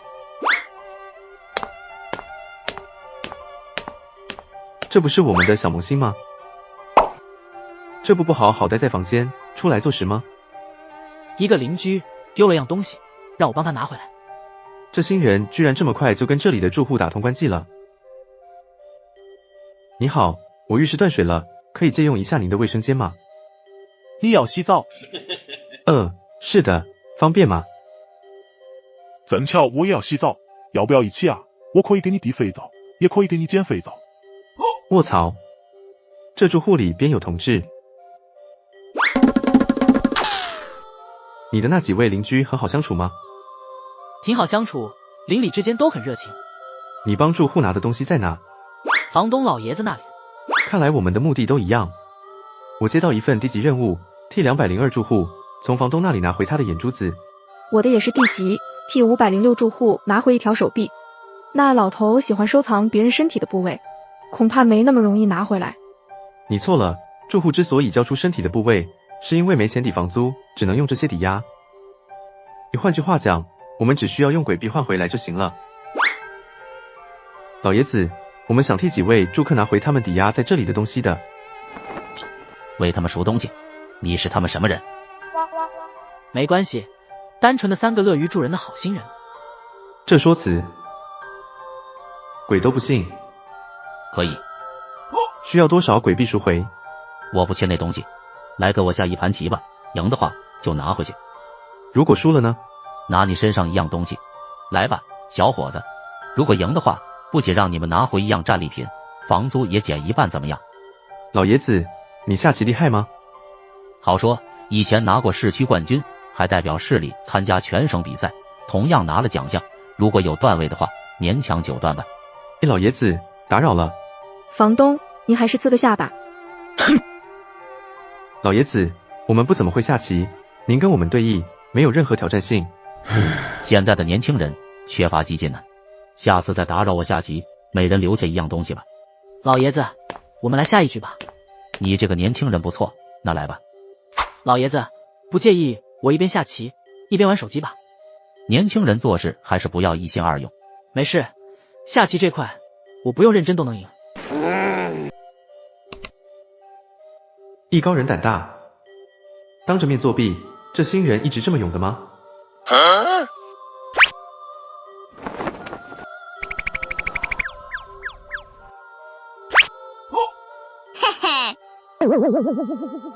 这作死的办法居然行得通，或许我也可以学一下这骚操作。小子，你手机里看的是什么？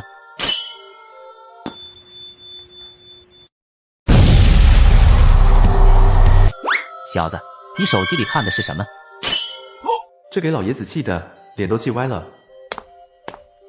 玩脱了。怕什么？你不有2条命吗？玩1条呗。哎，我。地狱之眼，你获得来自于公寓房东的愤怒值80，奖励技能象棋顶尖段位棋术。系统，你是我亲爹。我问你手机里看的是什么？我玩会儿消消乐，消遣一下时间。那好，把手机关了，继续跟我下，输了我来决定拿走你身上的东西。好，就依您。自作聪明，真把游戏里的鬼都当成傻子了。不作死怎么叫小白呢？老爷子，那我认真了。你赢了。哎，这家伙这么强，一开始拿手机操作什么鬼？老爷子，受教了。哼，你要赎回哪样东西？刘泽的心脏呢？如果捏碎这颗心，那刘泽会不会死？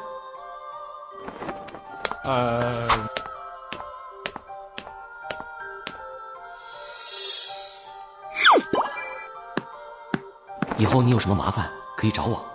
哪里？邻居之间互相帮忙是应该的。恭喜宿主获得401住户的好感度60，奖励100点鬼币。恭喜宿主完成低级任务，获得额外评分，退出游戏后结算。完成小任务乘1，获得一条主线任务线索：血衣公寓天台的蓄水池，似乎有什么秘密，不如去看看吧。天台的蓄水池，主线任务指的基本就是杀人狂魔，所以线索指的肯定也是揪找杀人狂魔的线索。但蓄水池会有什么线索？把尸体藏在那里。你有什么麻烦？没事，刘哥我先走了。哎呀，你没事吧？我傻了，自己还能把一个鬼撞疼了不成？有坏人跟着我。那家伙会不会就是杀人狂魔？是3楼的住户。谢谢你，哥哥。那人你认识吗？每次我上楼，他只要闻到我的气味，都会跟着我。但上了4楼，他就不敢再跟来了。你家里没大人？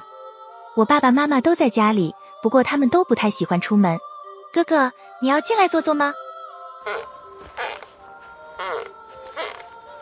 无形鬼！不了，下次上楼小心点，有事敲404房门，我在那个房间。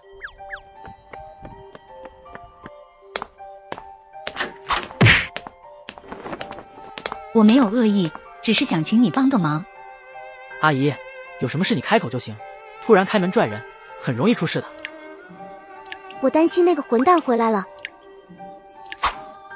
你有什么事？进来再说。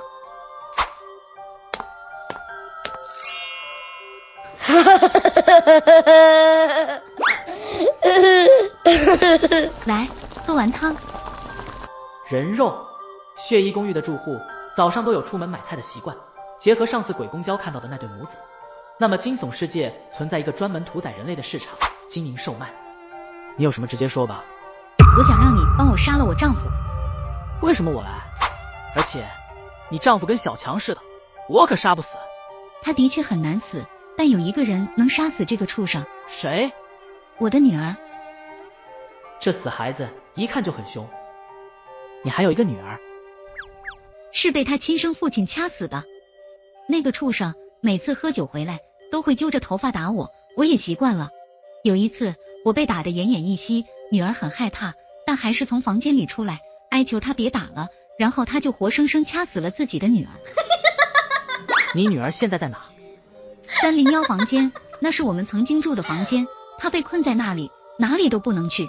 我感觉得到女儿很痛苦，她唯一的希望就是亲手拉着那个畜生一起下去。发被动任务来自于403住户的求助，将丈夫引到301房间内即可完成任务。任务等级低级，可拒绝，确认后无法更改。接受。你引不了他去301房间。他知道房间里是他的女儿，甚至不敢踏进3楼的廊道。但我觉得你会有办法，你能帮帮我吗？试试吧，但不能保证成功。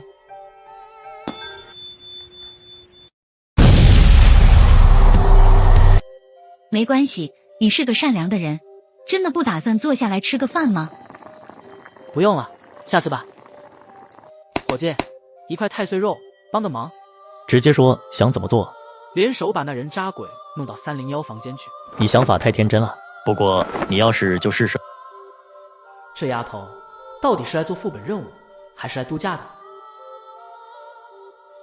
呀，魅影，你还没死啊？你的游戏进程怎么样？一点没动，这里的住户太难相处了。昨天我拿着心爱的零食，想跟隔壁的住户认识一下，结果对方开了门，看到我手里的零食，抢了过去，就重重关上门了。那是我1星期的零食啊，抢了就不理人家，太欺负人了。所以副本任务我没兴趣了，待够10天就出去完成副本就行了。幸好你没去开301的房间，不然不知道会发生什么。你呢？还好，完成了一个地级副本任务，现在在进行第2个。不错嘛，第一次玩就这么厉害。那祝你加油。你吃吧。3楼里，你有没有发现什么奇怪的住户？怎么个奇怪法？偷窥，行为鬼鬼祟祟。好像没有吧。这个瑶瑶公主看起来有些头脑简单，估计被盯上了，自己都没察觉，应该问不出什么来。他提的那是什么？李奶奶，你孙子丢的那些玩具我给你找回来了。大闺女，真是谢谢你了呀，像你这么热心肠的女孩子可不多见了。小圆，还不谢谢姐姐？谢谢姐姐，姐姐真好。乖，下次别再这么调皮，乱丢东西喽。学学人家，这不就完成一个任务了吗？听说你从房东手里完成了一个任务，现在再进行第二个。做笔交易怎么样？你再从房东那里赢下一盘局，替我拿回一样东西，多少价格你开？没兴趣，我对钱不感兴趣。考虑一下，实在不行，今晚我去你房间好好谈一下。来我房间干嘛？蹭饭吗？我可没钱。既然你没那个意思，就算了，反正我也没有多少雅兴。真骚！妈的，又输精光了，真他妈晦气！那败家婆娘肯定藏了钱，要让我找着，非让她吃不了兜着走。小娘们长得不错，住的哪个房间？臭小子，再看一眼，小心把你眼珠子挖下来！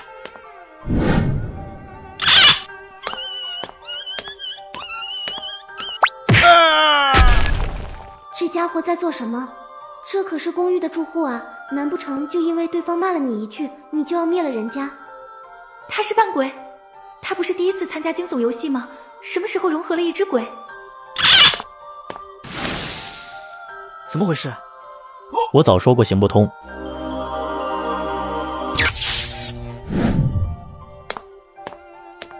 只是一点小恩怨而已。怎么样了？确实有点难度，我再想想办法吧。刚才怎么回事？那是一只执念鬼，越是硬来越不可能。执念鬼是什么？他在死的时候对301房间产生了巨大恐惧，死后成怨鬼，这个恐惧就成了执念。301房间就是他的执念禁区，硬来只会让他的反抗越大，除非你能让他自己走进301房间。这个任务你接不来，放弃吧。不见得。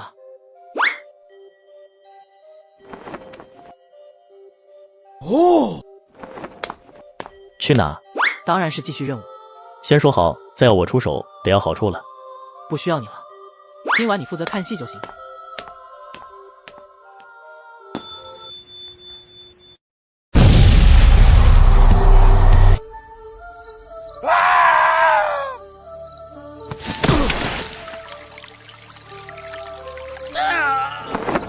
那小子把我踹向那个房间，一定跟你这婊子有关。老子非要剁了你这败家娘们，跟那只会笑的白痴兔崽子一块剁了。你们两口子的事我不管，但现在是睡觉时间，你大吵大闹，破坏了公寓的规矩。我再听到你的声音，会扯了你的舌头，然后你们一家都滚出公寓。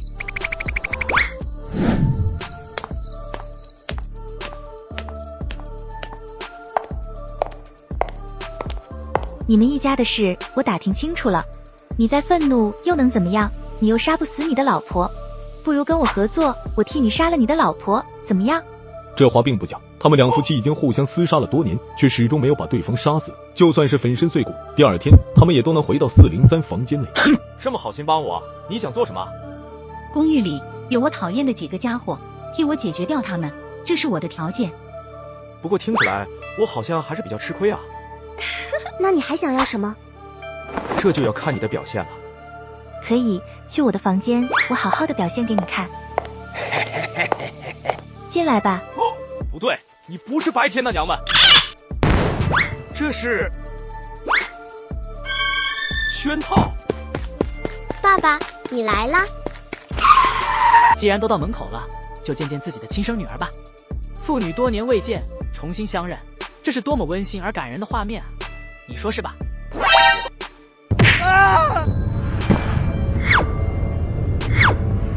不，爸爸，我等你等了好久啊，你终于来了。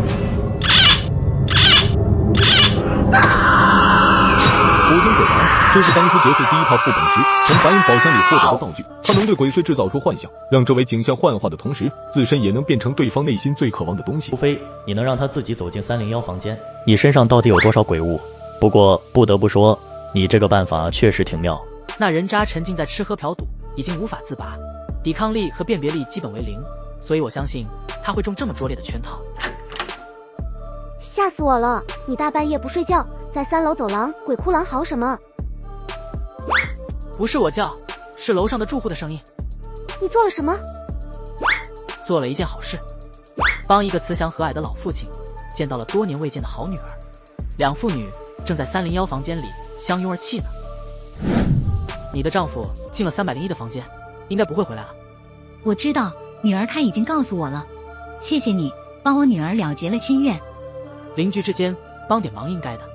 获得来自于403住户的好感度60，完成第1级副本任务，额外评分结束副本后同算。天使之吻获得好感度，奖励鬼力80。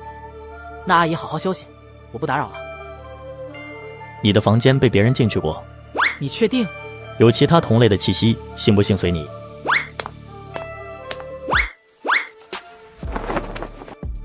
偷进房间的不是玩家，而是住户，东西没少。那进来的目的是什么？女仆丝袜不见了，405的住户嫌疑最大，不，十有八九是他。那家伙跟自己结了仇，趁着我出去时偷偷溜进房间，想要搞手脚报复自己，但却什么没动，只是拿走了丝袜。那只鬼对你仇意很大，要不要弄他？我可以帮你，给吃的就行。没必要。这套副本的宗旨是跟邻居之间处好关系，干嘛非要把矛盾闹得越来越大呢？你们还有缓解矛盾的可能。你想做什么？你是不是进过我房间？我房间里丢了一样东西。没有，滚！你误会了，我没有怀疑你的意思，只是问一句。既然你说不是，那我相信你的人品肯定不是你。那就把脚挪开。别着急，我上门的目的是为那晚上的事道歉的，非常的诚恳。当时是我语气太冲了，作为补偿，我特意给你准备了一个礼物。不感兴趣，滚！看了再说嘛。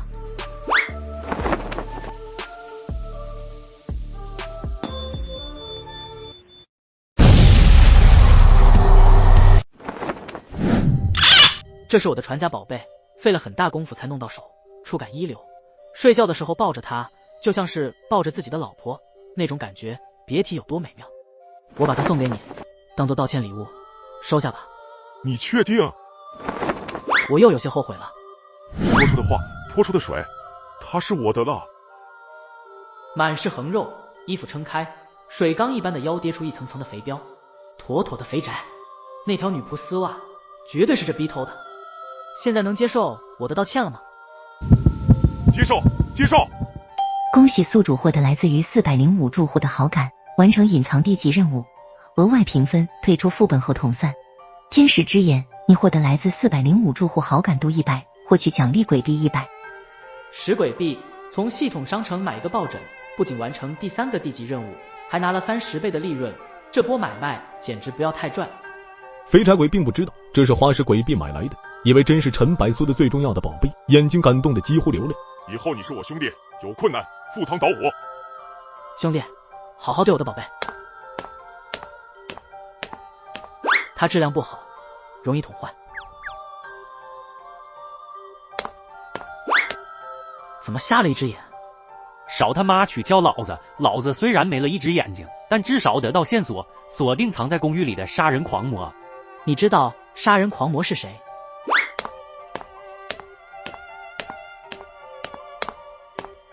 老爷子，吃了没？有事直说。天台那扇铁门，你有没有钥匙？我想上楼顶透透风。钥匙我有，跟我下一盘棋，赢了给你。行，老爷子，赢了你可要说话算数。这次我不会输。哦，你不会赢得这么轻松。咋这么没情商呢？老爷子可是大关系户，以后指不定还要找人家帮忙呢。老爷子，可能是你状态不太好，要不我们再来一局？没心情，我要复盘了。得，一盘棋把好感度全打没了。那老爷子，我先走了。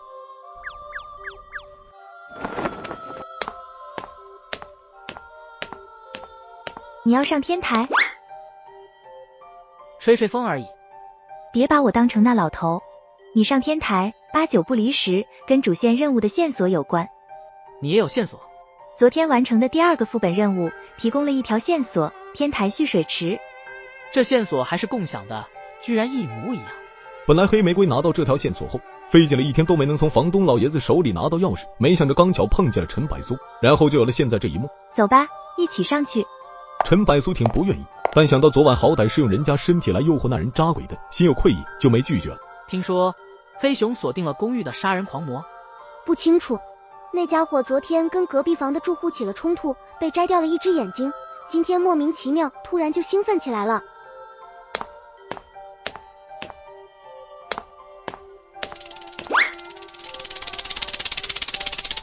副本外面才是这个世界的真实，很残酷。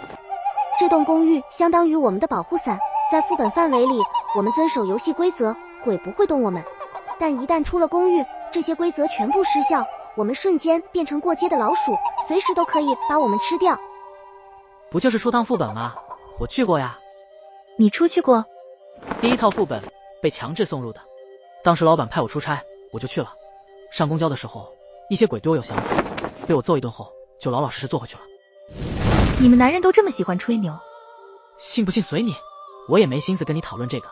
从昨天陈百苏修理人渣鬼，他就开始怀疑了。无论是那扮鬼的秘密，还是对副本从容不迫的应对能力，以及丰富的经验，陈百苏的表现根本和新人不沾边。这个魅影不是新人，是个隐藏大佬，能见池底以及空气中没有类似腐臭的气味。看来池子没有处理过尸体，那为什么线索还会指向蓄水池？有什么发现？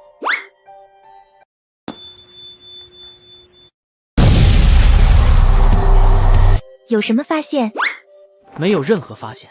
怎么会？线索还能有假？有抓痕，抓痕很凌乱，周边还带着暗红的结痂，那是血的痕迹。显然，这是用手抓的，并且手指头已经烂了。谁这么无聊，来天台挠水池磨指甲？这就走了？没头绪，你要找自己找吧。虽然是找到了一些可疑的痕迹，但根本没有指向任何一个住户。对陈百苏来说，这条线索没有什么用处。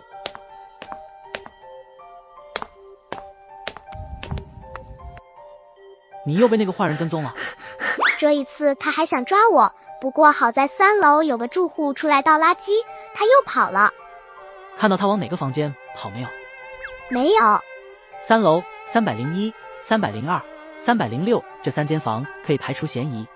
那么黑影肯定就是另外3间房里的住客。那个家伙是305的住户。阿姨怎么知道？我带着孩子每次上来，那家伙总会开出一条门缝，直勾勾盯着我的孩子。我也见过，那家伙几乎没出过门，也没人见过他长什么样。那家伙的眼神很让人不舒服，我想去把他揪出来警告，但他死死关着门。后来我们举报到老爷子那边，老爷子的回应是对方每个月准时交房租，并且也没有做出伤害住户的事来，驳回了举报。然后这件事就不了了之了。老爷子的话在理，住户们也不想惹这么多麻烦，所以就没人再提起。行，我明白了。好兄弟，我帮你干他娘的！不用，我自己可以应付。几乎整一个楼层的住户都出来了。看谈话的内容，这些住户都跟陈柏苏有着不错的关系。这才第3天，他就跟4楼的住户全部打通关系。这家伙怕不是外交大师吧？这么能聊。大家稍安勿躁，这件事我一个人就能解决，你们先忙着。得，又来2个，人全齐了。干什么？开派对吗？这么热闹。既然都来了，就没什么好隐瞒的了。根据我们所有人从住户那里得到的消息，现在305房间里的那个家伙，很可能就是我们要找的杀人狂魔，也就是这套副本的主线任务的目标。这要巧，我们也是刚从4楼的住户里得到的线索。既然大家都知道，就没说什么好说了。一起去揪出305那个家伙，主线任务的奖励和评分，我们所有玩家一起评分。他妈的，原来所有人都知道啊！原来305的住户是杀人狂魔呀！太好了，一起去吧。反应慢了半拍的瑶瑶公主终于了解了情况，高兴的捧着食物，手舞足蹈。她这3天不是吃就是睡，对外界一概不知。走吧，别浪费时间了。揪出那家伙，分摊副本奖励。这有什么屁用？那家伙肯出来才怪。这房间什么情况？是那个家伙的把戏。以为躲起来我们就救不出他了吗？不过这样也好，谁先抓到那家伙，那奖励就归谁的，各凭本事怎么样？当然，胆小的就别进来了，在里面丢了一条性命，可就不值得了。那你们进去吧，我在外面给你们喊加油就行。那家伙就躲在某个角落里，我们分开搜寻，他跑不了。你怎么不动？看过恐怖片的都知道，分头行动是最脑残的行为，容易领盒饭。你以为在搜寻对方，其实是给人家逐个击破的机会。不如站在原地，等他们折腾的差不多了，再伺机而行。或许人家早就盯上了我们。黑玫瑰眼眸变了变，迟疑了下，也没有动。能捕捉到那家伙的气味吗？这些鬼气有混淆的作用，它跟这些鬼气混在一起，就像一滴水融入了大海，找不到。除非你能在他身上标记特殊的气味。他妈的，就跟瞎子一样，天晓得那家伙躲哪了。这样确实不是办法。不如我们可以找其他的住户帮忙，他们或许有办法。这里的住户都对这个家伙不友好，找他们帮忙应该不难。他的目的就是引我们进来，你们觉得他会坐以待毙吗？什么意思？还没发现吗？你们4个人里面有一个人身上的气味都变得不一样了。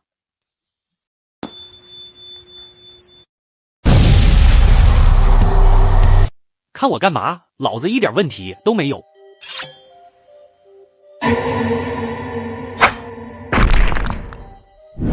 我们来玩个躲猫猫游戏怎么样？抓不到我，你们就随机死一个人。现在游戏开始。喂，怎么把门关了？我知道，这家伙随身带着一瓶尿，这是什么骚操作？包脸鬼被砸了一身尿，面色扭曲而难看，童子尿的恶臭让他浑身瘙痒，极为的难受。他盯着处于明处的陈百苏，目露杀意。这个该死的小子！黑熊，在你身后。走，把门撞开，先出去。反正他们有2条命，死了好像也没关系。他进去了。都进去了，不过看起来情况不太乐觀。小妹妹，我叫醬園，你叫雜魔名字？有。能握一下手嗎？咦，好恶心，我直接跑会不会被抓啊？老实点，我们是下来帮忙的。呀，你不是在里头吗？我被那只鬼杀了，复活点在自己的房间。他什么都还没做，甚至没看到对方，脑袋就掉在了地上。关键是免死金牌这么给用掉，郁闷的要死。那魅影他们估计很快也要被摘掉脑袋了。强行开门！鬼咒，我来开吧，不过需要一点时间。那估计没了。别散开，背靠背，这样只要他对任何一人出手，其余人都能立马察觉到。魅影，别管他，他已经放弃反抗了。其余人不语，承受能力差的放弃抵抗确实是最好的办法，毕竟死了就能退出这房间，在复活点复活后退出。唯独黑玫瑰不这么认为，他直觉这个魅影的实力是他们7个玩家里面最深不可测的。逮到你了，我在钓鱼呢，看不出来吗？你怎么发现的？身上这么大一股尿酸味，闭着眼睛都能找到你。扮鬼！断臂逃跑是个狠人，不过你躲起来也没用，我那瓶童子尿破坏了你这能混淆嗅觉的鬼气，这房间对我来说现在是一览无遗。门口又出现了，跑！喂，还愣着做什么？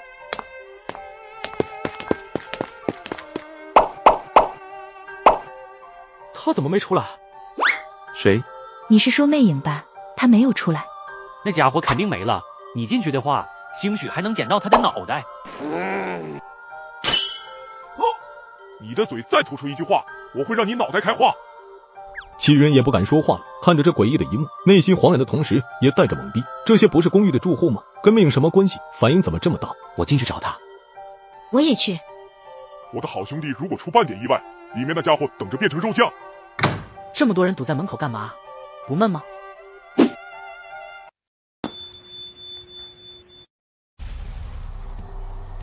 你把他杀了？还没死呢。怎么解决？给我一棒敲烂他！杀了他，房东那边不好交代。我在房间里发现了一些东西，不如进去看看。屋内的环境虽然恶劣，甚至惨不忍睹，但这都还在正常的范畴内。你发现了什么？床柜那边有一些他的收藏品，你可以看一下。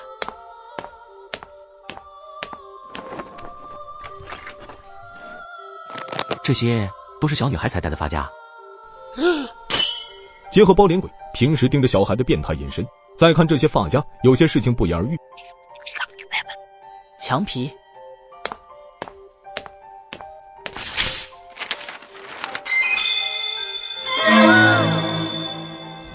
小圆妈妈原本也有一个可爱的女儿，只可惜命运悲惨，如今看到那些这么多跟女儿差不多年龄的女孩子都惨遭在这个变态毒手里，杀意最浓重的自然是她。虽然面部上看不到什么变化，但散发的恐怖鬼气让眼镜蛇等人都咽了咽口水，拉开距离。冷静，更好的选择是交给房东。我孩子饿了，回去做饭。就这么弄死你，太便宜你了。无所谓了，我的人生已经完美，你们根本不知道。当初这些女孩被我折磨的精神恍惚时，那种眼神失去光泽有多么的漂亮。把她们镶嵌在墙里是我的艺术品，你们应该好好欣赏才对。老子打烂你的嘴！先出去吧。我听说你们在3楼闹出了不小的动静，公寓的规矩你们应该都记得吧？老爷子，事情是这样的。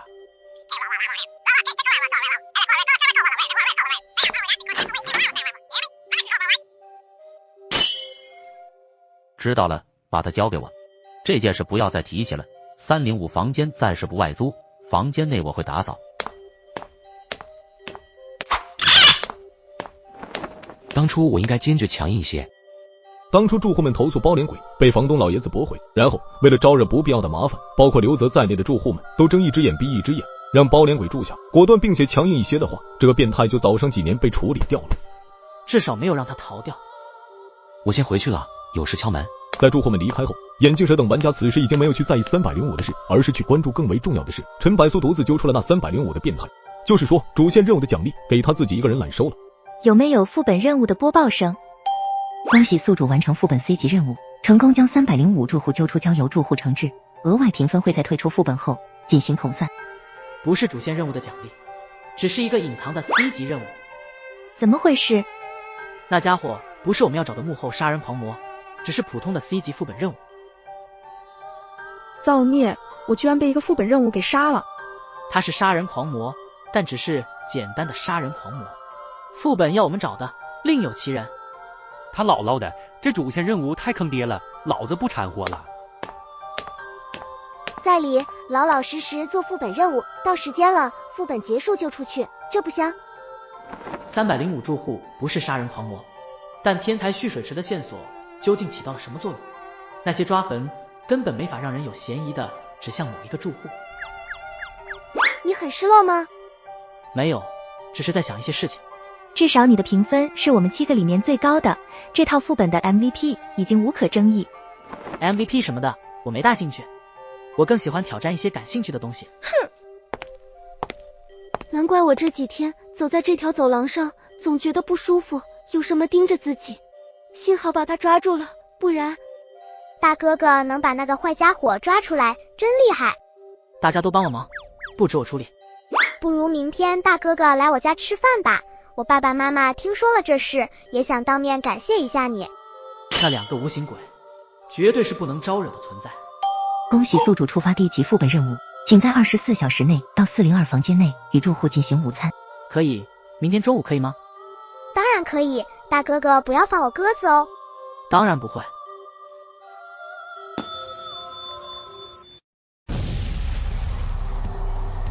这一天总算平静的过去了。怎么了？还有点意犹未尽？那倒没有，只是在想杀人魔到底是谁，主线不会给用不到的线索。水池的爪痕到底在指向什么？这里的每个人都不简单，虽然目前你和住户之间的关系不错，但还是要有些防备。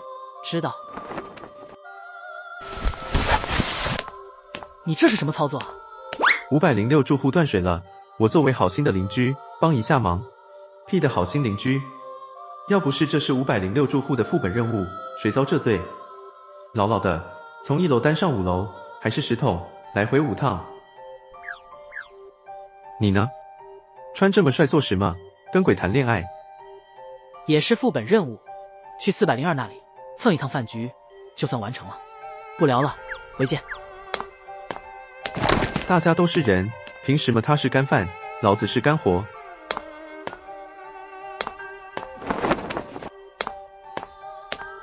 大哥哥，你终于来了，饭菜都做好了，进来坐吧。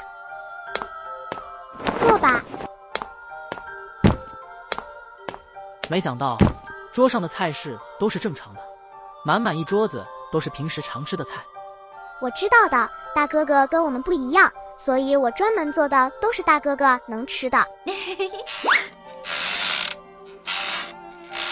我爸爸妈妈说，谢谢你把那个坏人绳之于法，保护了大家的安全。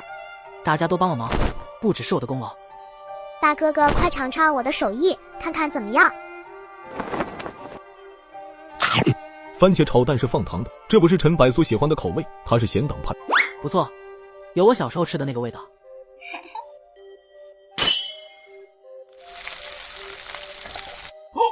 我爸爸妈妈说，别拘束，把这里当做自己家，喜欢吃什么就加。这怎么让我怎么当做自己家？突然有些后悔来做客了。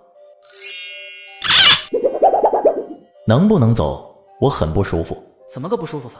那2只鬼察觉到我的存在，对我有敌意。大哥哥，你体内好像有什么东西，我爸爸妈妈说要不要帮你他抓出来捏掉。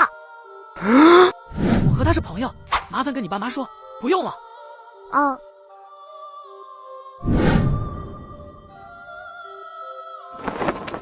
不要再进那个房间了，那2只鬼盯我的眼神就跟盯猎物一样。你打不过他们吗？你觉得老鼠打得过猫吗？不是一个级别。邪鬼有些怨气，这家伙为了蹭一顿饭，把他带进这种凶险的地方。恭喜宿主完成副本地级任务，额外评分会在退出副本后进行统算。恭喜宿主获得一条主线任务，401房间似乎藏有什么线索，不如去看看吧，会有意外收获哦。401 4楼的住户1到6的房间号，似乎就只剩下这401的住户，我从未见过，因为从没见那里开过门，还以为那是间杂物房，不对外借租。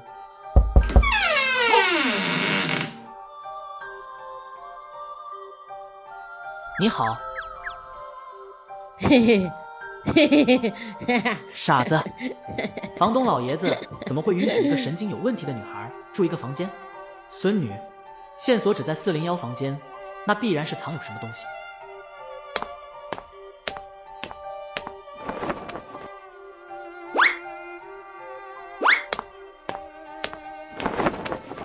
日记本。6月7号，从新闻上看到一种病毒在传播，尽量少出门，出门记得戴口罩，勇敢碌碌，不怕困难。6月8号，听说我们公寓里也出现了患者，不知道是真是假，弄得人心惶惶，房东也不给任何人离开公寓，怕传播给更多的人。6月11号，他们是恶魔，魔鬼，为什么要这么做？我要报警。这个女孩的叫夏心露，看样子以前是个正值青春芳华的大学生。6月11号这一天发生了什么？夏心露看到了什么？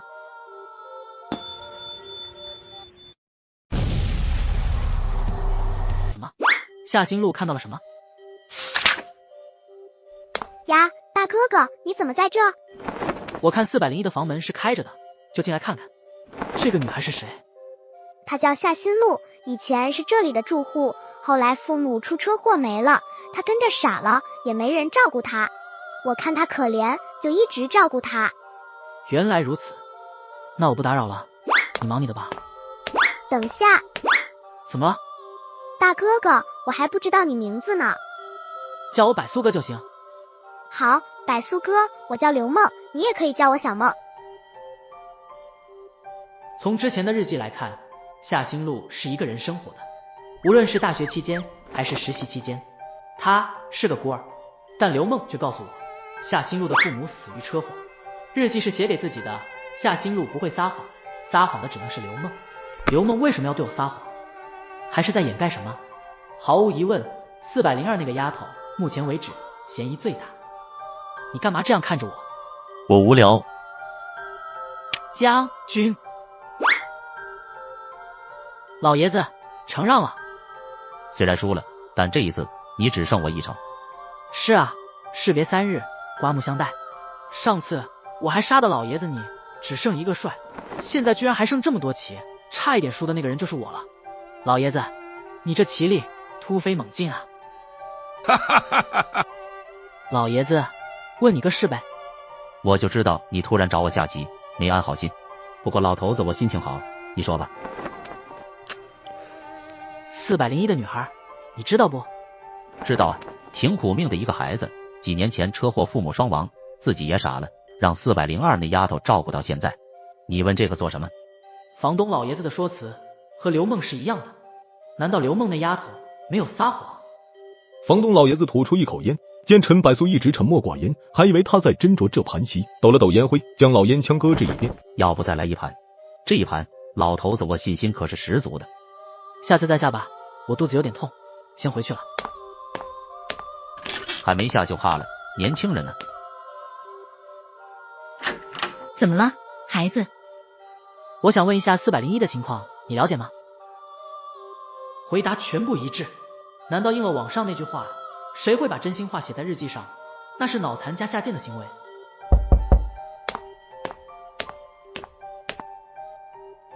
看你架势，有事拜托我，然后打算用零食来贿赂我。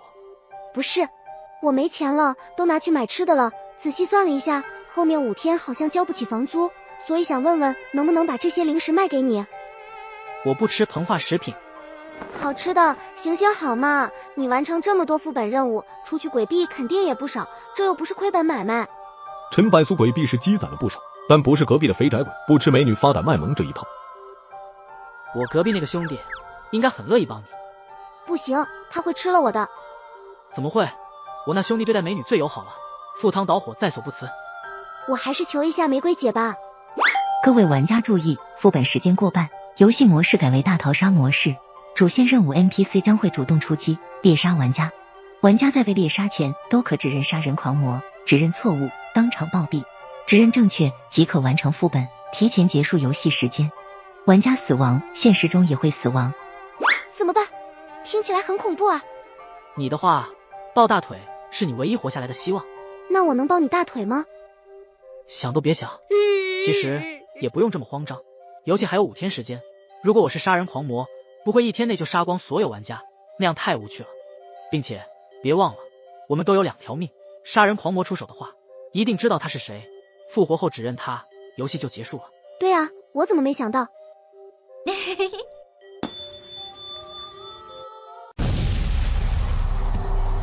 复活后指认他，游戏就结束了。对啊，我怎么没想到？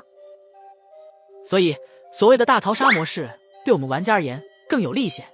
那谁先被杀死，反而是第一个知道杀人狂魔是谁？或许吧。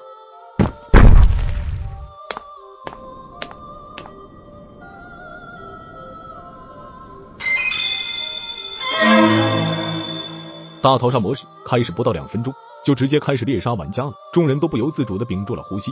黑熊在哪个房间？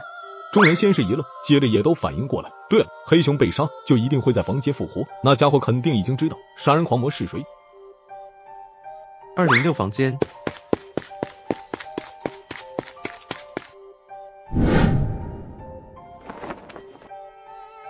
杀人魔是谁？你看到他样子了吗？看到，我看到了他的模样，是，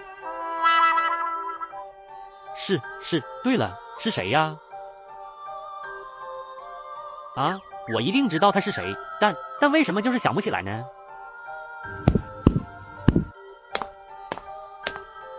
不用问了，他不可能想得起来。你又不是他，凭什么这么肯定？你用脑子想想，你们能想到这个我漏洞，系统会想不到。他被杀死的一刹那，一部分记忆很可能就已经被系统抹除掉了。果然，这大逃杀模式没那么容易让你通关的。该死的，现在退出副本的话，那我这5天的副本任务岂不是全都白干了？这副本确实坑爹。副本奖励是其次，这套副本没完成，雇主那边的奖励也泡汤了。他们这7人里有几位其实和陈百苏一样，是代替别人进来的。一些富豪发现身上的诅咒，害怕在副本中丧命，就请一些专业玩家代替进入。这种代玩的玩家收益颇为不菲，不仅能在副本完成后获取奖励，还能得到雇主的雇佣金。在保护机制下，风险也极大的降低，因此这一行业在当下非常的吃香。当然，副本若是没有完成，那么诅咒就还在原主身上，雇佣金泡汤的同时，在这行业内信誉分也极大减少。黑熊、眼镜蛇都是雇佣玩家。有一个办法，我们把得到的所有线索拿出来，筛选出嫌疑最大的几名住户，然后让还有免死金牌的几个进行指认。这栋楼除了我们，有23个住户，你只认得了几个？而且这几天我们都把心思放在副本任务上，支线任务我们可都没有任何线索。你们玩吧，后面5天我选择在房间苟着，这样活到游戏结束的概率至少大些。在理。你们还有免死金牌，但我已经死过一次，再被猎杀就真的死了。游戏副本失败，至少还能再参加，命没了就真的没了。我不玩了，各位，有缘再见。妈的，老子也不玩了。你打算怎么做？至少我还有免死金牌，能再浪一下。人总要带点期望，这游戏没结束，我没死，一切都有可能。玫瑰姐，后面几天我能跟你住在一起吗？身边带个工具人，说不定用得上。可以。刘梦、夏新路以及房东老爷子，你想干什么？这是我最后的博弈。我唯一的优势就是有2个替命稻草人，比其余玩家多2条命。大逃杀的模式有一条详解规则，玩家可以提前指认杀人狂魔，指认完后，只要指认的这个鬼对你出手，那么就赢了。我有4条命，可以指认3个鬼，这3个是我目前嫌疑最大的3个。然后呢？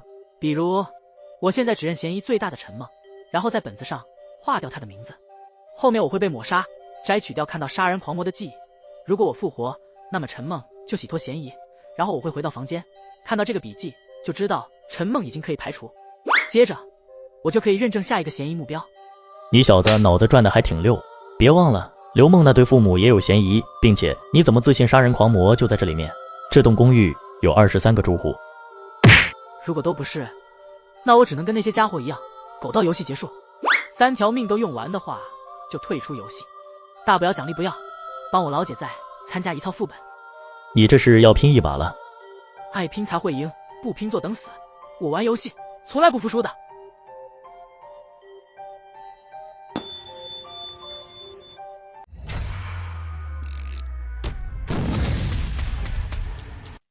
我遇到一些麻烦，需要刘哥你帮一下。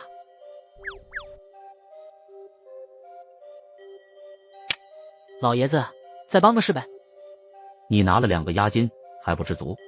房东老爷子的脸又黑了，连输2盘就是没过一次，让他拾起的信心又没了。2盘棋赢了条线索，却把人情世故打没了。老爷子，帮个忙。虽然你又输棋了，但棋力毫无疑问提升了，这跟一个强大的对手作为陪练，功不可没。行吧，想要什么？10年前，也就是11年的住户信息表有吗？你要那个东西做什么？虽然每年的住户信息我都会保存起来，但10年前的算了，你明天来吧，我今晚找找。谢谢老爷子。玩家眼镜蛇被杀人狂魔猎杀。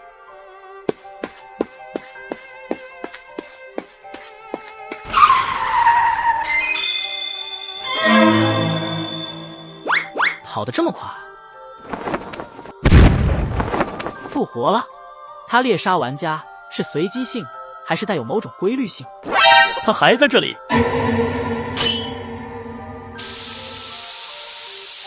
玫瑰姐，我的零食管够饱，这5天我们都不要出去，肯定能坚持到游戏结束。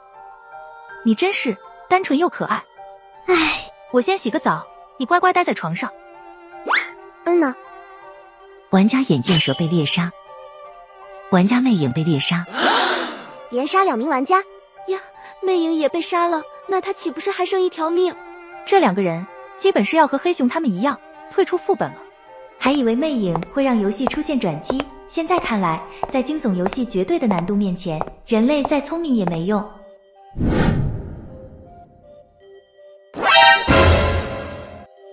我就这么被杀了一次。陈百苏错愕，就算不摘取记忆，他也不知道对他出手的杀人狂魔是谁，几乎眨眼间脑袋就飞了，脸都没看清。兄弟，你看到了？我还没出手你就没了，强的离谱。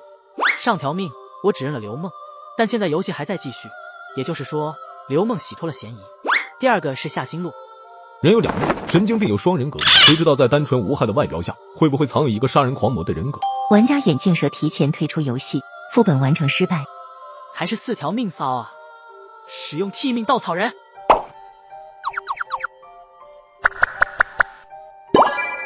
这样就是起作用了。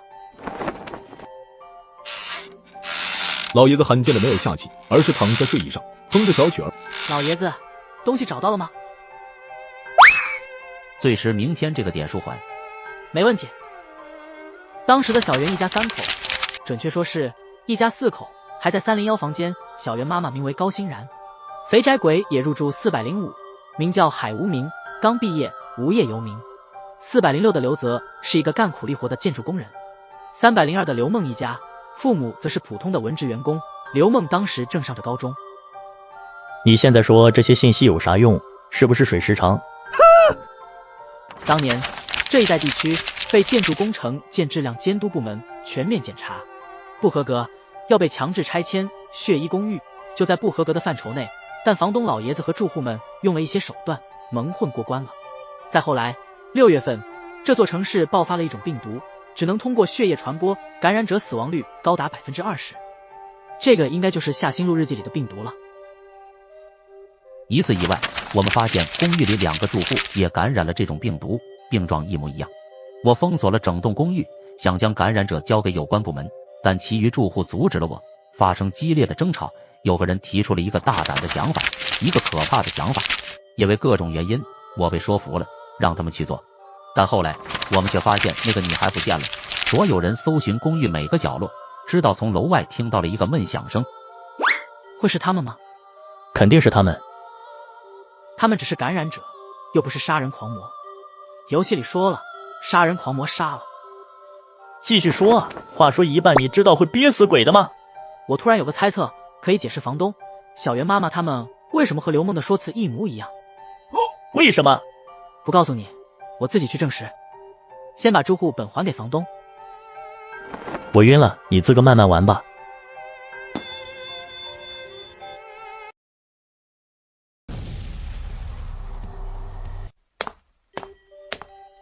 你怎么还没退出副本？我为什么要退出副本？你没了免死金牌，再被猎杀就真的死了。眼镜蛇那家伙都跑了。没必要，我超勇的，一条烂命，生死看淡，不服就干。死了一次，人都傻了。来一盘。老爷子，那个本子你有多久没看了？昨天看了一眼，怎么了？本子最后面那几页的内容你看了吗？没有，后面那几页不是空白的吗？哦，可能我记错了。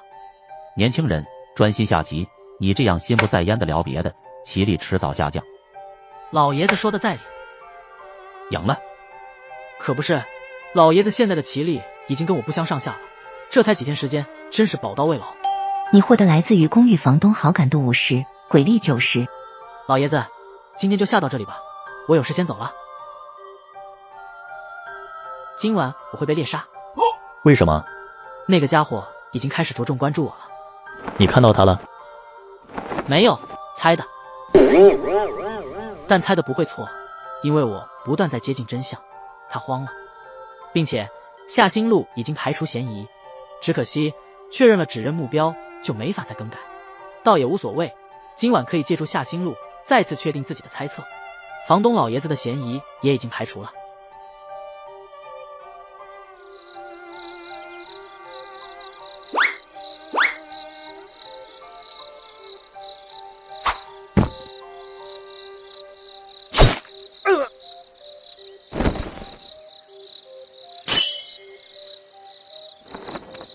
怎么样，看到是谁了吗？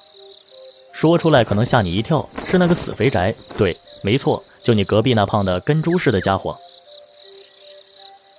你为什么不惊讶？我怀疑过他。邪眼鬼一下子无语了，就像是你刚听到一个笑死人的笑话，兴致冲冲地告诉小伙伴。说完，人家却面不改色地说早就听过了，就很郁闷。那还等什么？下一个指认他，游戏就结束了。如果我指认他，恰恰中了圈套，用掉最后一个提名稻草人。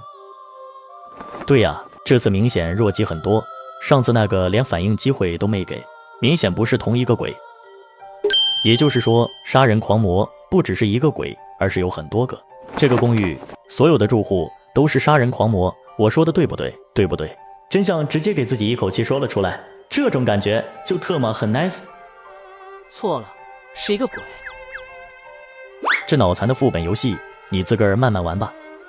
杀人狂魔是故意让你看到肥宅鬼的模样的，他知道我体内有只鬼，也知道我不止2条命，所以让肥宅鬼来杀我，故意让你看到，然后顺理成章，我下一个指认目标就是肥宅鬼。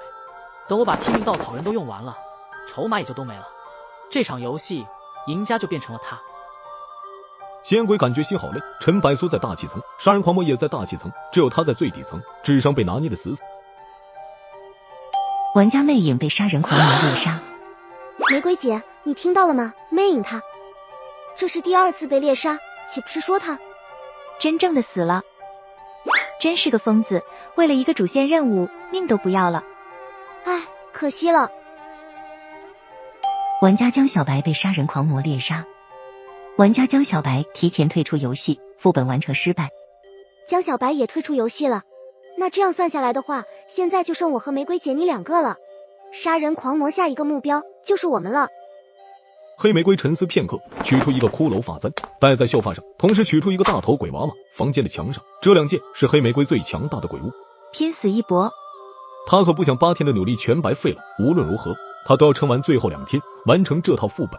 最后2天，不要睡觉了，打起12分精神。拖后腿的话，我会把你丢出房间。现在游戏玩家加上我还剩3个，另外2个是黑玫瑰和瑶瑶公主。还有2天，你打算怎么做？不，我要在今晚结束这场游戏。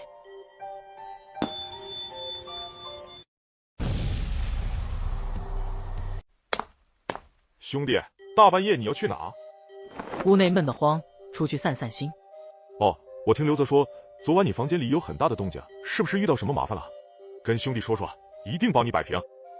可不就是你半夜闯进来给我一个掏心窝，闹出的大动静。你昨晚不知道发生了什么？不知道啊，我已经睡了。那没事了，刘哥可能听错了，你回屋忙着吧。好兄弟，你送我那个女朋不是抱枕，真心不错，想问一下有没有链接啊？没有链接，珍藏版的，怎么弄坏了？没有，怎么会？好兄弟的宝贝，我可是保存的好好的。为什么这死肥宅什么都不记得了？杀人狂魔不仅有操控住户的能力，也有抹除记忆的能力，这应该是游戏给予的特权，但看起来每天只能用1次。我跟你说过吧，晚上最好待在房间里，这外面可不太平。我只负责收租，出了什么意外可不管。我知道，但手瘾来了，想下盘棋，思来思去，只有老爷子能让我下得尽兴。年轻人，你这棋瘾比我还严重啊！其实是白天输了盘棋，心里很不甘心，再想来切磋一下。看你好胜心这么强，那就来吧。不过只下一局，老头子我一把年纪，身体比不上你们年轻人，熬不得夜。你的心思不在棋上。实不相瞒，我跟一个邻居相处的不融洽，所以很心烦。那个邻居不太友好，扬言今晚要我好看。这才是你找我的目的吧？住户之间不和，我谁都不会帮，只要你俩闹事，我会一块扔出公寓。明白，继续下棋吧。来了，那家伙来了！敢在我眼皮子底下闹事，滚回去！老爷子，你也看到了，不是我闹事，是对方非要找我麻烦，不把你放眼里呢。好家伙，难怪半夜来下棋，原来想找这老头子当挡箭牌，真损啊！能不能掉头跑？这家伙是我的梦魇。镇定，你是公寓的主户，怎么没见过你？这老头看着不弱，不知道打不打得赢。如果打不赢呢？那你就找个比较舒服的位置给他杀吧。你怎么这么弱鸡？跟你签订诅咒契约，我越来越感觉血亏了。我早跟你说了，我有伤势，只能睁开2只眼睛，你要给我9只眼睛睁开，我能把他干趴成狗。怎么，老爷子不认得我了？你是他？不可能。操，还没打，这老头就没了。这就是你的底牌？我很想猜猜你究竟有几条命，这次杀了你还能不能复活？你输了。未必，我们不是见过面了吗？我知道你的名字。嘴硬。伙计，你能坚持多久？别指望我，就算我拦得住，也干不过这家伙，结果还不是一样。我尽量。我给你讲个故事吧。大概10年前，公寓搬进来一家3口，父母工人，女儿学业有成，生活虽不富裕，但也算美满。后来爆发了一场病毒，父母发现自己染上了这种病毒，若不医治，必死无疑。父母为了不让女儿担心，隐瞒此事，想偷偷去医院，却不小心被邻居知晓此事。邻居将这事告诉了公寓所有人，顿时间，公寓所有人人心惶惶。但他们更害怕的不是这个，而是这对父母一旦去了医院，所有人都要被隔离，并且公寓是危楼这件事也会被查出来。住进公寓的所有人都是外地而来的打工人，公寓没了，所有人都将无家可归。然后呢，有人想到了一个办法，那就是将这对夫妻囚禁在房间里，等到毒发后抛尸野外，制造感染病毒、暴毙荒野的假象。当时有部分人反对，房东老爷子的反对最大，但危楼事件他是主谋，知情不报，一旦查出肯定重刑判处，所以他也成了恶人派的其中一员。最后整个公寓全员恶人执行了这个计划，将402住户一家3口全部捆绑在房间内，并且为了制造完美假象，他们将父亲的血液注入了没有感染的女儿体内，让其感染。5天后，女孩父母陆续死去，但他们在临死前咬开了女儿的绳子，想让女儿活下去。脱困的女儿看着已经死去的父母，没有逃跑，而是偷偷上了天台。在强烈的复仇火焰下，女孩割开手腕，将鲜血滴入蓄水池内，从天台跳下去，结束了自己的生命。最后精彩的部分，公寓所有住户都喝了掺和女孩鲜血的水，在错过最佳治疗时机后，这全员恶人都死在了公寓内。我的故事讲完了，精彩吗？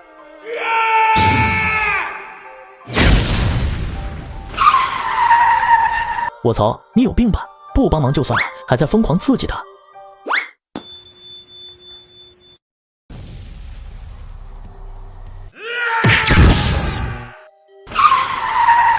我操，你有病吧？不帮忙就算了，还在疯狂刺激他。刘全德是你的名字，也是刘梦的父亲，以及刘梦的母亲楚梦。你不害怕？生死自有定数，这个时候还有什么害怕的？所以你让我拦住他，就是为了听你讲个故事。这个故事很重要，决定我们的输赢。哈？你这么自信，应该还能复活吧？不过这没有意义。我们会继续猎杀你，直至你复活的底牌用尽。你很聪明，只可惜这场游戏不是找到真相就能赢的。现在该送你上路了。丁，检测到刘全德、楚梦因宿主而产生巨大负面情绪，破防值突破99%，触发被动技能权益之剑。当对方负面情绪破防时，会被强行送入权益空间，必须割舍去自己最心爱的东西才能出来，否则将永远封锁在虚无空间内。他们去哪了？到别的地方凉快去了。他们需要割舍自己最心爱的东西，也就是他们的女儿才能出来，他们不会再出来了。这不会就是你的底牌吧？牛逼啊！有这么厉害的底牌，你他娘不早点打出来？需要契机，没这么容易。所以我们这是赢了吧？还有我们的最终大 boss 没出来呢。你把他们弄去哪里了？丫头，怎么摆着一张脸了？之前还一口一个大哥哥的。他们不会回来了。唉，无所谓了，这场游戏输了，最后我的结果也不会变。没猜错的话，这一次指认的目标是我。只要我对你出手，游戏就会结束。就算不出手，2天后也会自动评定指认的名字。这场游戏我已经没有任何胜算。没错。如果当初我们没有入住这栋公寓，你说我们一家的结果会不会很美好？没有如果。魅影，这场游戏我输得心服口服，但惊悚世界里还有很多有意思的游戏，你迟早会在那些游戏里感受到真正的绝望。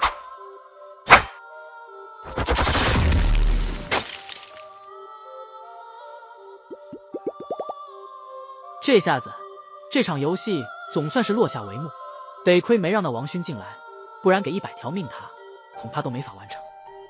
我脑子比较笨，我就想问问，第一次指认目标时，你不是已经指认了刘梦，为什么没用？游戏规则里说得很清楚，指认的目标必须亲自出手杀你，就能算赢。又或者，你苟活到游戏结束，指认的目标正确，那么也算赢。刘梦知道这条游戏规则，所以以防万一，他都让父母充当杀人狂魔。后面，他看到了我无限接近真相，又操控了公寓的住户，试图扰乱我的思路，但没用，我预判了他的预判。都是高手，只有我是小丑。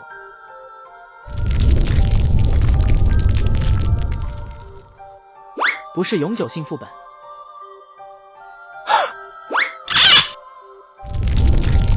是杀人狂魔来了吗？恭喜玩家魅影，指认目标正确，成功找出公寓内的杀人狂魔。游戏结束，玩家们即将退出副本。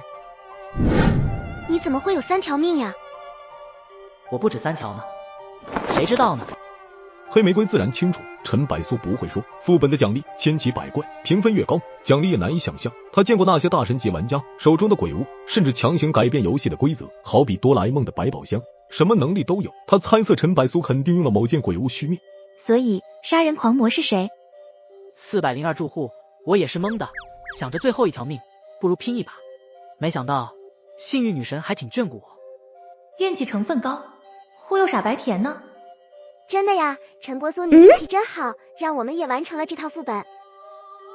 下面即将将各位玩家传送回现实世界，同时结算此次副本评分及奖励，请做好准备。那么就在这里告别吧，有缘的话，说不定我们还会在某个副本碰见。什么情况？恭喜玩家魅影完成血衣公寓副本，评为6.0分。额外评分，副本任务完成7/23，获得4.2分。额外评分，主线任务完成1/1，获得5.8分。综合评分16.0分。获得黄金宝箱1个。获得鬼币面值300。获得青叶石。特殊材料可与金属性鬼物进行融合，提升鬼力强度。获得领土。选项1，获得远一小楼公寓1栋，1厅1房，共5间。选项2，2级改造权可对现有的领土产权进行扩张或更全面的改造升级。店铺多是好，但是没空经营，选择2。请玩家选择是否直接传送回现实世界，或传送往惊悚世界所拥有的领土产业。领土产业红月便利店。原来我没有着急传送回去，是还有这个选项。传送到领土。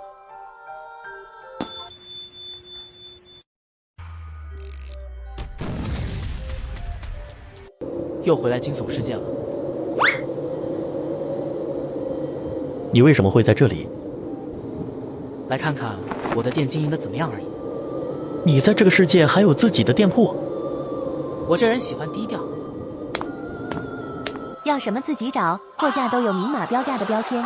店里没有摄像头，但如果我发现偷东西，拔掉你舌头。人类是扮鬼。哦，这回终于轮到我了吧？这2个店员这么个性啊！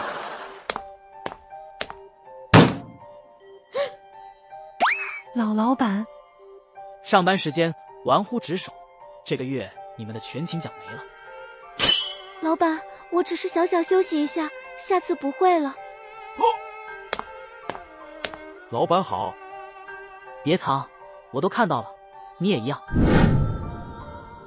他们都知道换了个新老板，但1个月不见鬼影，无人监督，外加上店铺营业额日益减少，工作也越来越懒怠敷衍，谁会知道今天新来的老板会突击检查？店里的生意怎么样？店铺的面积不大，50平方米不到，零零散散的货架摆放齐上，不知多久没动。门帘也破破烂烂的，与其说是领土奖励，我倒觉得是上一个店主甩给我的烂摊子。非常不好，这个月只有20单的销售量，销售额甚至没有超过400鬼币。然后就是对面那条街，上个月突然开了家店铺，并且扩张了3家分店，都是开在我们店铺附近的3条街。这是恶意针对我们。同行竞争，这不奇怪。我作为老板，就是解决问题的。老板，解决问题前能不能支付我们上个月的工资啊？我们穷的吃不上泡面了。这就是你偷店里东西吃的理由。哇，谢谢老板。收银员黎彤彤，年龄19岁，等级可怕级。理货员袁山，年龄18岁，等级可怕级。副本里，刘全德和楚梦应该在恐怖级，并且在恐怖级里也少先有对手。黎彤彤和袁山比他们弱1线，大致相当于睁开2只眼的血眼鬼。2个可怕级的鬼给自己打工，想想还挺自豪。店铺每天都在亏本不是问题，照这样下去，下个月就可以关门大吉了。你们也可以收拾包裹了。别呀，老板，店铺关门了，我们就得睡大街了。现在最大的问题是什么？其实就2个问题。第一，店铺招牌、墙角、屋顶等地方都有破损，并且越来越大，这样下去，店铺很久就垮了。顾客不来也是因为店铺面貌不堪的原因之一。维修的话需要一笔大价钱。没事，我请了一支免费的维修队，他们会解决这个问题。免费的维修队？难不成这老板还是个关系户？使用2级改造权。宿主使用2级改造权，使用指令维修、完善、改进。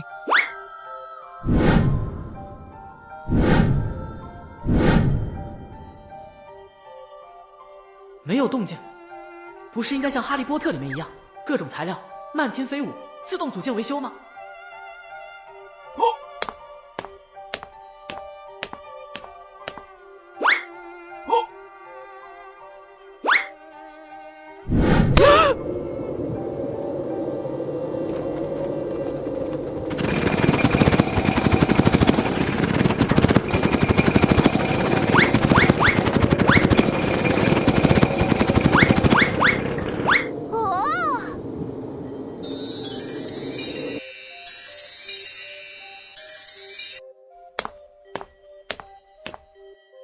这维修队也太牛了吧！老板威武，这么高级的维修队，你从哪找来的？肯定花了不少功夫吧？大惊小怪什么？哈哈，这办事效率简直了！红月便利店外貌得到改善，店铺吸引力回升60%。第一个问题解决了，第二个呢？第二个就是竞争对手，也就是开在对面的那家彼岸便利店。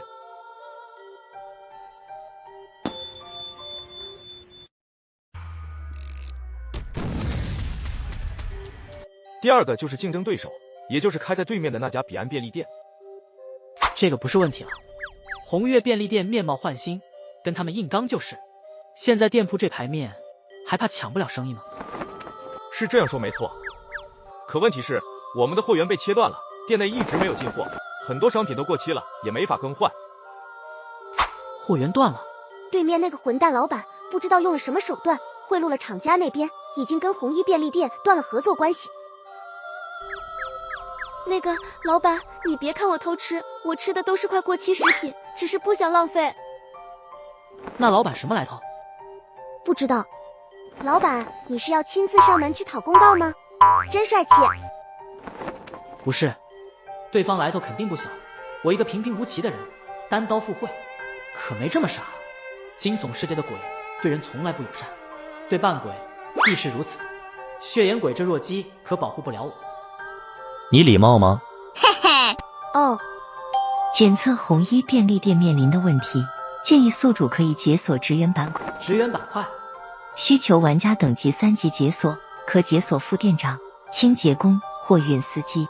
其中解锁副店长一职，可自动寻找供应商，制定更全面运营计划，管理店员等工作。有了这副店长，当个甩手掌柜，每个月负责收钱输钱，这难道不香吗？老板想到什么办法了呀？废话，以老板的关系户，找个供应商还不是一句话的事。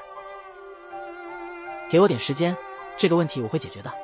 这段时间继续经营，亏损的钱稍后我会填补。现实世界和惊悚世界时间比例是10比1，在现实世界不过才过了1天，不知道姐怎么样了，估计昨晚一宿没睡吧。小轩，你认真想想，肯定还有什么办法进入游戏把我弟弟救出来的，对不对？抱歉雨师，只要进入游戏，我们都无法干涉，只能靠玩家自己。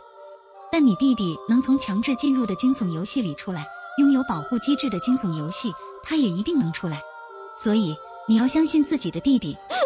正是因为我了解他，所以我才担心第一套副本他能回来，估计用光了所有的运气。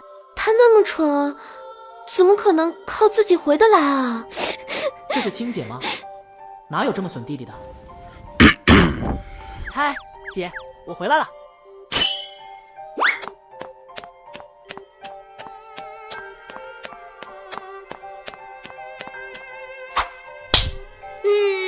老姐，你在干嘛？疼吗？疼啊！太好了，不是做梦，你真的回来了。确认的话，不应该打自己吗？哎呀，一样啦，我手还疼呢。副本的时间只有1天吗？时间的比例是1比10，我在里面待了10天。副本难度怎么样？副本对于我这个新人来说挺难的，我本来想一直苟活到副本结束，但玩家里面有个大神，一口气把副本任务和主线任务全部完成了，提前完成了游戏副本，然后我们就提前2天回来了。为了避免引起不必要的麻烦，陈百苏直接带入了瑶瑶公主这个角色。这次的副本是录入了信息才进入的，在游戏里拿到16.0的超高评分，难免会引起一些人的注意，调查上魅影。看来你这次运气也不错。不过1级玩家进入的副本都挺简单，所以我对于你能回来的希望是很大的。不过乱动警员的重要东西已经是犯罪行为，看在你姐的面子上，就不请你去喝茶了。这几天你写一份检讨给我交上来。必须写，我也是担心我姐，才代替她进去。专业的东西让专业的人来，你只是个学生。明白了，勋姐。你怎么打开的锁？还知道这东西怎么用？我学过撬锁，还在网上看过这东西。不学无术。你小子还想把轩儿介绍给你呢，一下子好感让你给败没了。这种东西随缘吧，又不是讨不着老婆。况且没找到爸妈之前，我都没心思想这些。那如果一直都找不到呢？那我就不娶老婆呗，反正还有老姐养我。我去做饭。陈雨师没有跟平时那样跟陈百苏调侃，陈百苏也没在意陈雨师的不同，只当作他担心自己累坏了。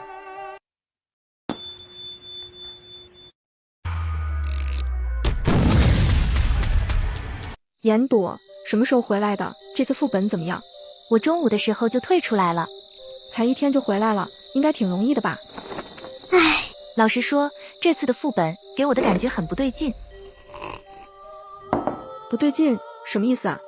这次副本的难度远远超出玩家等级的范畴。大逃杀模式，根据你们的等级，这次的副本应该是D级以下，出现这样的模式确实不太应该。所以你觉得有没有可能是有谁干涉了副本？这怎么可能？惊悚世界出现了这么久，还没听过有人能干涉副本。老实说，我是躺赢的。有个玩家他杀穿了主线任务，提前结束副本，否则我也要以失败告终。问题是他才1级，却能完成这么高难度的副本。唯一的解释就是他的游戏天赋真的很高吧？如果可以，真想见见这个魅影究竟是什么人。魅影，你认识？严朵和陈柏苏好像都是昨天进入副本，今天就回来了，会不会是同一个副本？不对，严朵中午就回来了，陈柏苏迟了将近1个小时回来，明显不是同一个副本。不过认真想想，能有这么缜密的心思，处变不惊的心理，强大的抗压能力，基本不可能是年轻人，或许是个老头子，又或者是某个大叔。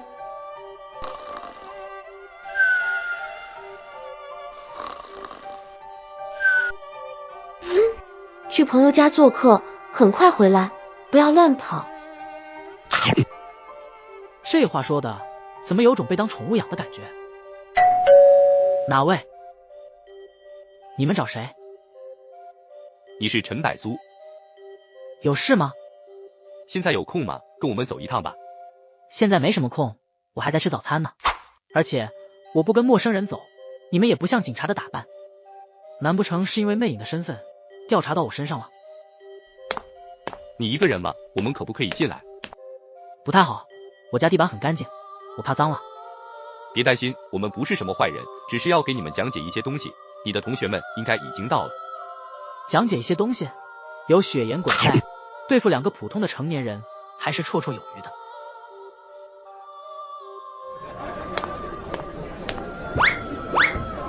有熟悉的味道。什么？同类。老陈，你可来了，就等你一个了。我没太搞清楚情况。别紧张，就科普一些东西。演讲没什么重点，大致就是每隔一段时间会进入惊悚游戏，以及可以花钱请他们的业务，相当于打着官方旗号的推销组织。回去了，只是资本家营销的手段吧。等等我，你说那个刚刚完成一个副本就成为排行榜第10的魅影会是谁呢？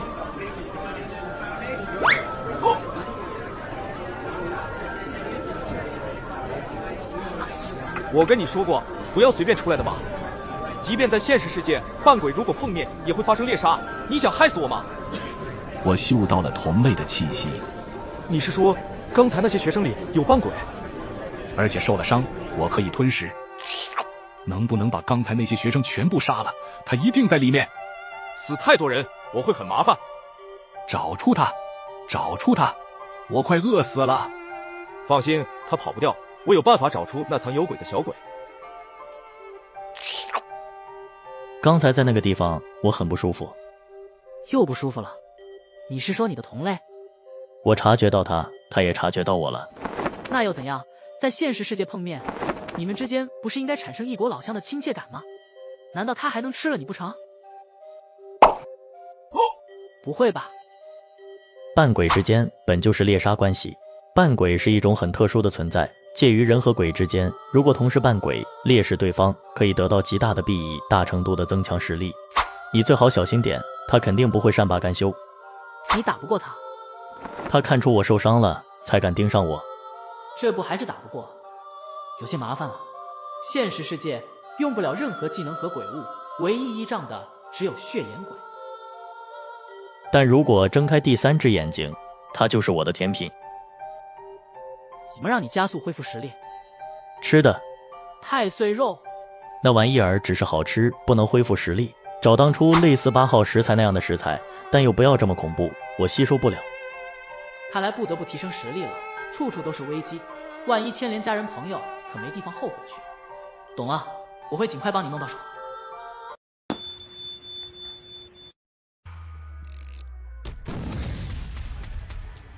喂，是我，他的症状越来越严重了，不存在的父母记忆已经深入他的脑子里，挥之不去，你必须想办法。放心吧，我参加2次惊悚游戏，胆子都要吓破了，要不是大神带飞，早就凉了。除非想不开，不然我脑瘫要进入这吓死人的游戏啊！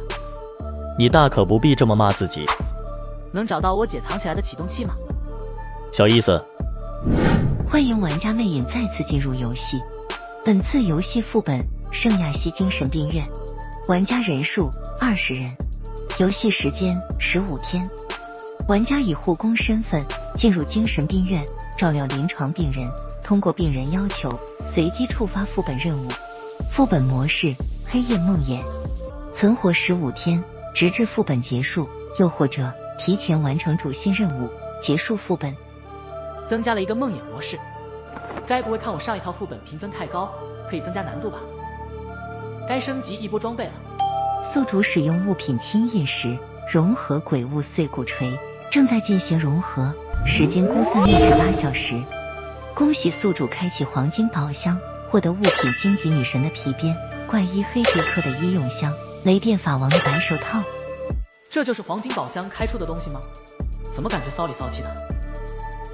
陈白苏来到了走廊，那些排列的病房里面漆黑一片，看不见里面的病人，门是铁门，有种牢房的感觉。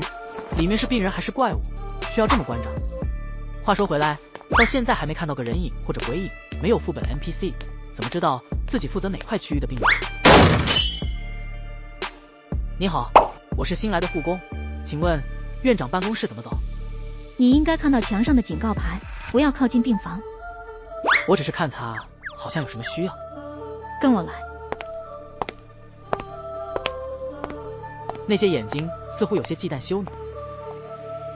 你负责3楼西区，上面是你负责病人的所有资料，需要你完成每天照顾病人饮食起居的基本工作，跟病人尽量少起冲突，合理范围内完成自己的职务。如果病人提出过分的要求，可以适当教训一下病人，让他们听话一些。例如话太多，可以把舌头割下来；干瞪眼，可以把眼珠子扣下来，都在允许的范围内。好家伙，这叫适当教训下，得亏病人没有家属，不然这精神病院都给拆了。明白。6点整是下班时间，到前台领取工钱。香烛根据工作表现发放。这些香烛很重要吗？算了，一步步来吧。2级的新人，希望你能活得久一些。哥哥，你是谁呀？我是新来照顾你们的耶，人。又有新来的护工了。上一个哥哥太没趣了，去了一趟隔壁房间，就被修女一块一块拿出来，都没陪小月玩多久。一块一块，什么操作？只是碰了一下她的头，就变成了这个样子。这女孩怕不是瓷娃娃吧？小声点，吵死了！再吵，我们把你塞进马桶里面去。嘻，雅姐会把你们挂在晾衣架上。双胞胎目光移在床那边的女生时，脸上带着害怕，又把怒火压了回去，继续看电视。显然，那个女生就是雅姐。4个在房间里，还有一个呢。陈百苏回过头，看见一个白发男生，双脚插进了钢筋水泥里，跟一只大蜘蛛悬挂着，嘴巴离开，咸水不断滴下来，盯着陈百苏傻笑。就没一个正常的，这精神病院比普通的精神病院还要神经的多。看看时间，到午饭点了，不如先下来说说你想吃什么。呸！乖，听话。是，谁要听你的？有本事你就把我弄出来啊！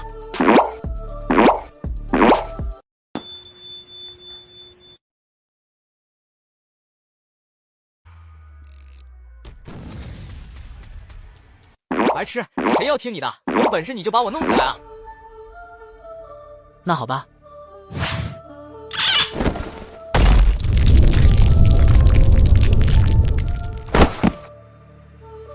可以乖乖吃饭了吗？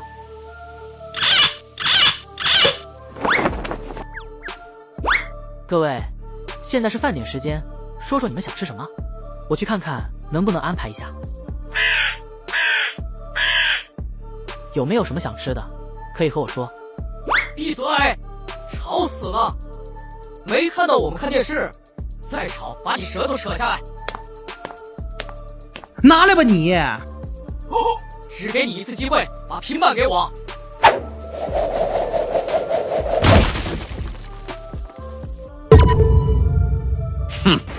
乖乖坐好。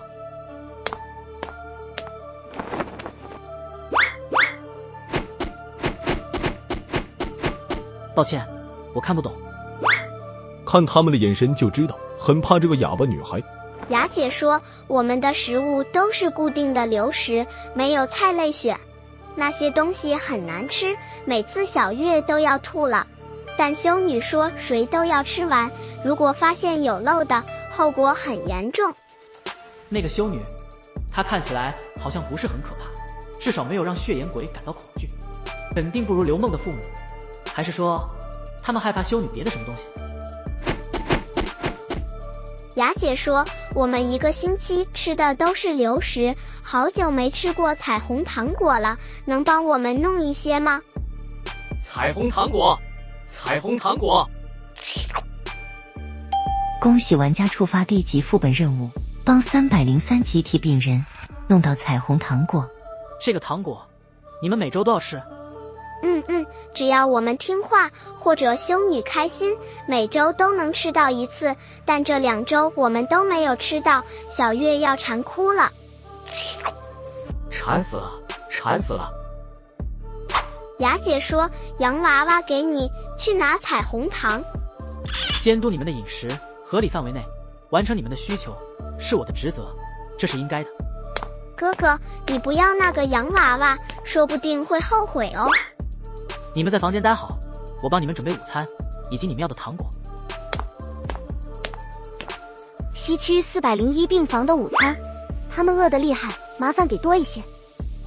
那帮小鬼上次得罪了我，还想多吃点。这就是病人的午餐，已经不是伙食差不差的问题了吧？这特么从那丑东西体内掏出来的东西，鬼能咽得下去？没有了，让他们自己分着吃。他们会迁怒在我身上。跟我没关系，要怪就怪那帮4楼的兔崽子，上次偷走了我一条鲜美的女人手臂。当然，我们可以替你想个食物够的办法，把你做成食物，我们很乐意帮这个忙。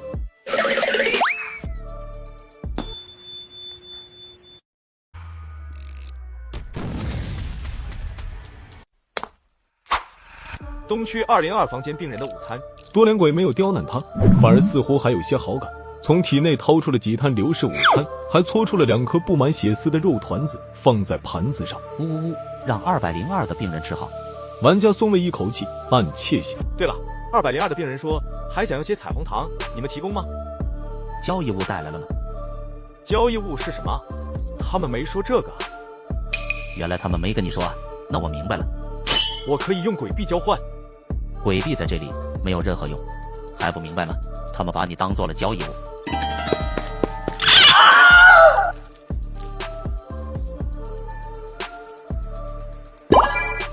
这条手臂倒是挺不错的。滚吧，下一个。那几个小鬼也没跟自己说过，难不成是想坑我？你打算怎么做？这鬼强不强？可怕极，有些棘手的。先看看情况，不行就放弃这个副本任务吧。南区203病房，我的病人也需要彩虹糖。哇，你也要彩虹糖啊？有交易物吗？这是我的交易物。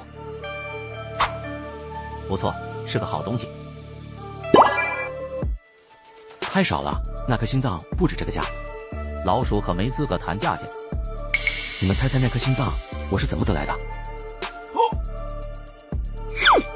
谢谢。扮鬼并且契约的不是一只简单的鬼。恐怖级吗？不清楚，但差不了多少。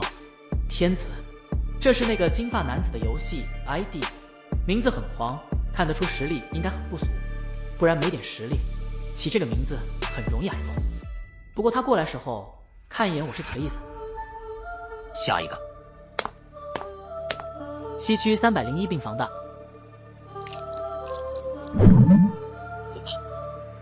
我那有5个病人，可以干架，太岁肉管够。你也想学刚才那个恐吓一下我？老鼠胆子大，可以试试看。误会了，我的意思是我的病人也要彩虹糖。然后呢，我有几件交易物，相信你们会满意的。拿出来看看。老鼠骨头制作的钉子，破烂玩意儿不值钱，拿走。这东西用起来才能证明它的价值。怎么用？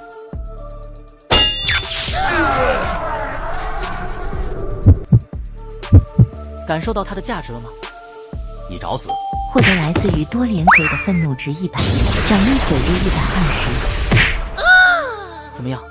现在值钱了吗？他妈了个你的命好像很多条啊，来看看，你能吃我几枚钉子？我吃不消了，就那么几条命了，别玩了。大哥，服了，钉子拔了吧。看你表现了。够了吧？你那些流食太恶心了，我的病人吃不惯，换别的。这是修女的安排，病人都吃这个。现在听我的安排。这是我的宝贝储量。破费了。鬼的口味千奇百怪，有的喜欢吃人类，有的喜欢吃人类食物，但檀香、红烛这些则基本都喜欢吃，甚至当做珍藏宝贝。这融合材料比我想的还要厉害。裂骨锤现在算什么级别？半部恐怖级吧。服务态度还不错，下次再来的时候继续保持。久等，你们的午餐来了。哇，是香烛，怎么会有香烛啊？什么香烛？配餐的那个鬼大哥，一听说是303的你们几个，喜欢的不得了，不惜拿出了心爱的香烛跟你们分享。鬼大哥真是个好鬼。别废话了，赶紧分了，我们都快忘了香烛是什么味道了。雅姐则拿走了一根檀香，放在了柜子里存放。几个小鬼也不在乎，反正一炷也够他们好几个分了。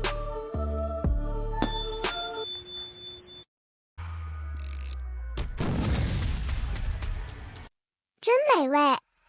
我们原谅你了，不过记得帮我们换台新的电视机。这玩意儿有这么美味吗？还好吧，没太岁肉香。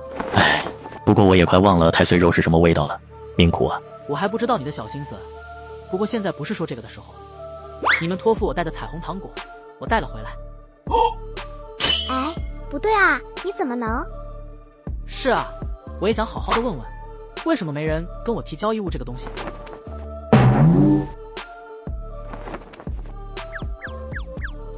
当时雅姐那个布娃娃就是给你的交易物，但小月没有把雅姐的话全部说出来。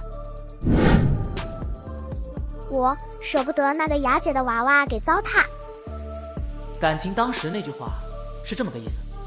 这样的话，这罐彩虹糖果由我来保管，以后糖果怎么分配，看你们的表现。就比如这一次，你的糖果就没了。他们303的病人并不是患有什么精神疾病，而是一种先天性代谢疾病，智力和心性都只能停留在7、8岁。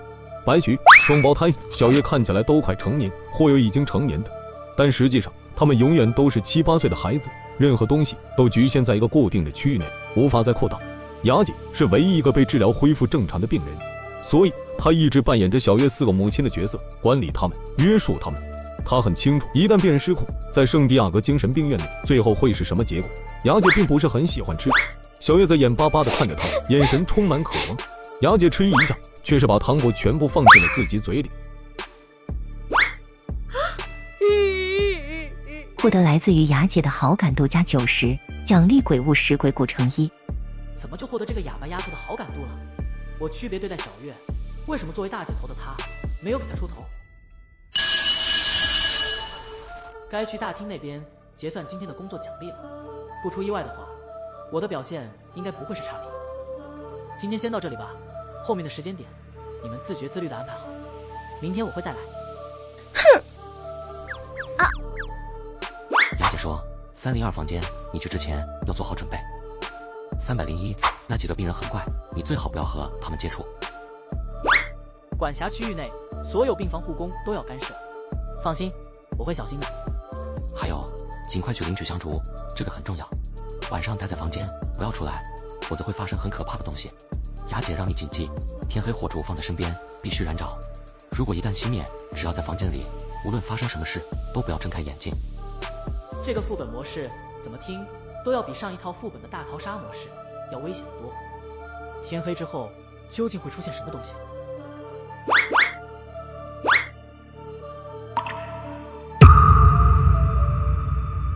？47号，这是你今天工作的结算奖励：几枚鬼币、几块压缩饼干以及一根白烛。明天6点起床，谨记必须6点后才能出门。我的表现不算差，为什么没有白烛？你的一个病人失控了。失控？这是什么意思？黑夜降临后似乎有什么危险，看来白烛对玩家很重要。好歹也是个5级，居然还被一个游戏模式吓成这样。晚上老老实实待在房间里，在床边摆放几件克制鬼的鬼物，我就不信鬼还能冲进房间把你撕了不成？老子也没有白烛，但有食物就足够了。所有的副本都以生存到最后为主，食物才是最根本的东西。那男的是不是对你有意思，老是偷偷摸摸看你？我不搞基。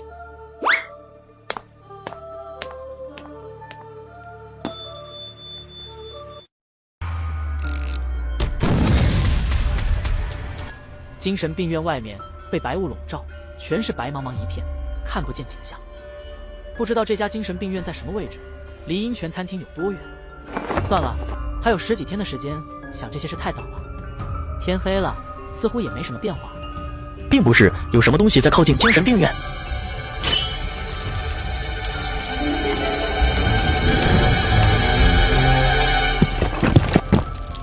把白烛点上。微弱的火光在昏暗中摇摆不定，仿佛随时都会熄灭，但却有出乎意料的效果。墙上的烧痕迅速褪去，那些烧成灰烬的东西又变回了原样。睡觉。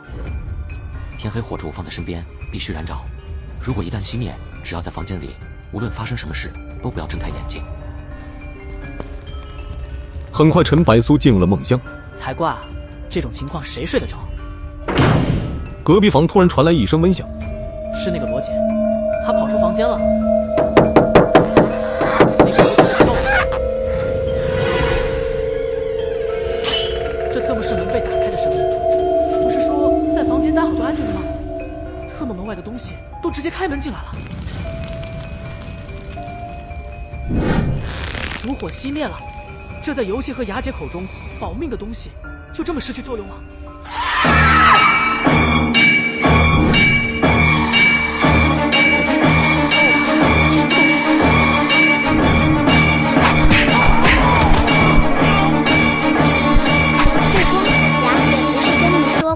只要天一黑就立马点上烛火吗？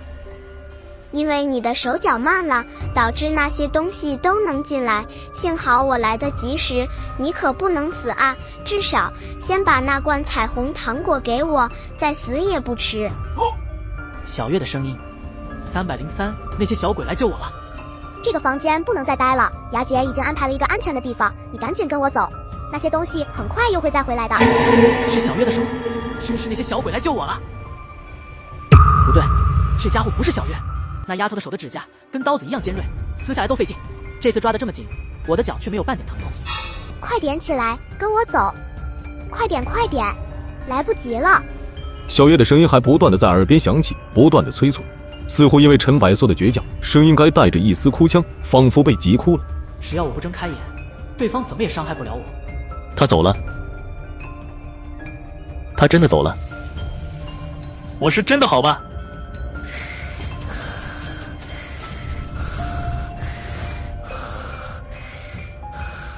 终于醒了。昨晚躺下后，你有没有跟我说话？你闭上眼睛后，我就没再出过声。果然，后面谢眼鬼的声音也是假的，真就一晚上都不能睁开眼，睁眼必死啊！昨晚闭眼之后，你的表情就在变化，有好几次我都感觉你要睁开眼，好在你还不蠢。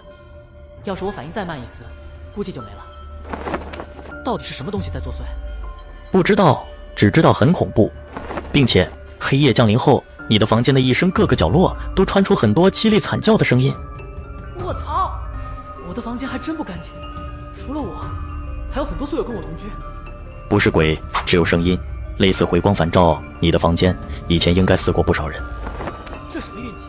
好不容易不是404，结果给弄了一间鬼房。恭喜第2天存活的玩家，昨晚淘汰4名玩家，祝剩下的玩家好运，请继续努力吧。昨晚没有白烛的只有3个，结果淘汰4个人，没有白烛的均被淘汰，有白烛的被淘汰1个，显然是没忍住，睁开了眼睛。看来这一套副本的玩家都要比上一套副本的玩家经验高深得多啊。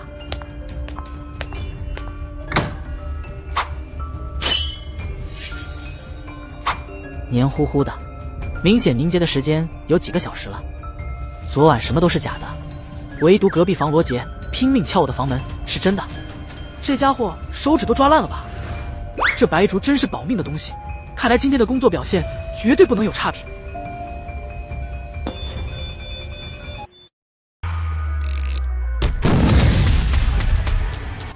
大家早上好啊！护工你真棒，居然把平板修好了。虽说不知道平板是谁修好的，但陈百苏还是叮嘱道：每天只能看6个小时，吃饭时间必须关着。凭什么？没有原因，因为我是护工，听话的才有奖励。你们2个1人4颗。不如我帮你修修指甲吧。你给我几颗糖果，我就不生你气了。真就是个小鬼，不管什么问题，给糖果就能解决。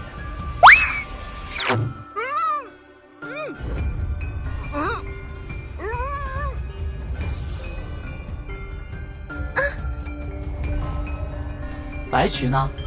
翻译。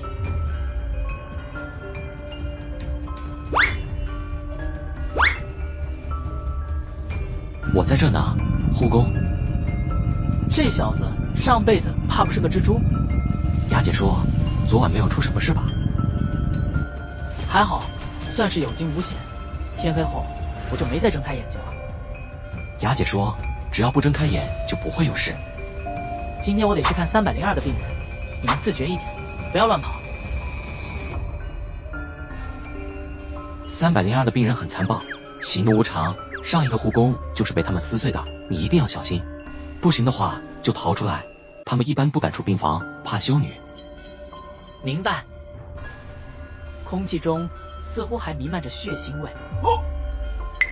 但意外的是，302的病人一个个坐在床位上，双手抱着双脚，缩在墙角里。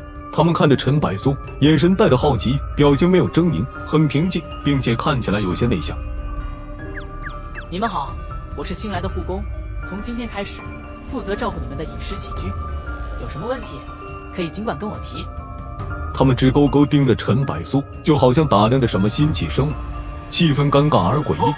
302的病人有6个，但蹲在床角里的只有5个，还有一个跑哪去了？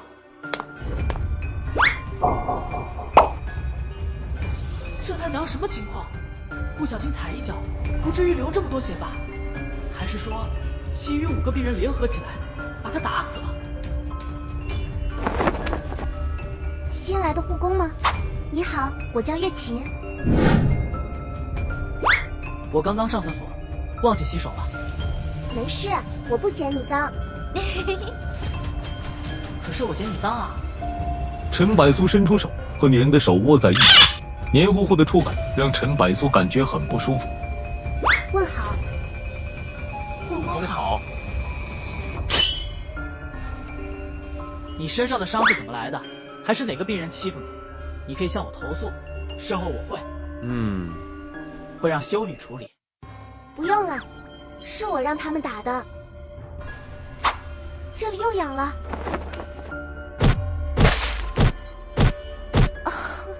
陈柏苏嘴角抽搐，他可算是看明白了，这女人是个超级自虐狂。舒服多了。我这身体每天都会奇奇怪怪的痒，一痒就受不了。疼痛不仅能帮我解痒，还很舒服。你知道那种感觉吗？就像是身体一下子得到了满足感，很美妙。没吓到你吧？每个人都有点小癖好，很正常。汇报一下你们平时的生活习惯吧，有什么需要的可以跟我提一下，我尽量帮你们解决。这么说是没有了，挺好，这说明你们相处的还挺融洽。他们不会有意见的，我倒是有一个，不知道护工能不能帮帮我。陈柏苏心底有些不好的预感。说说看。你能让我舒服吗？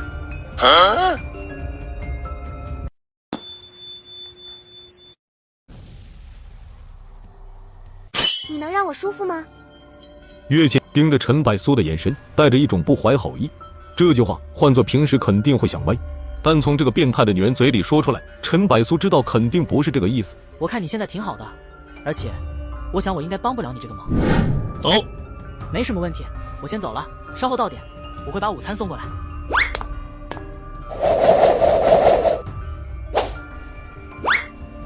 没人叫过你，东西不要乱扔吗？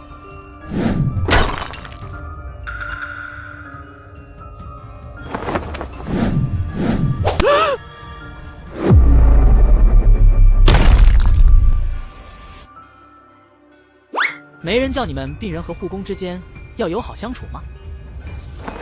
你知道上一个护工是怎么出去的吗？没兴趣知道，但我觉得我肯定是走着出去的。我有2个小癖好，一是喜欢被人虐待，疼痛能满足我的欲望；2是喜欢看别人受虐，撕破喉咙的惨叫，和痛苦而扭曲的表情也能满足我特殊的癖好。你作为护工，满足病人的需求是职责之内的事吧？随意，这2个选择你自己选一个。对于病人过分的要求，我是可以拒绝的。这怎么会是过分的要求呢？你们男人不是很喜欢蹂躏女人的吗？还是说你不喜欢女人呢？我喜欢的是正常的女人。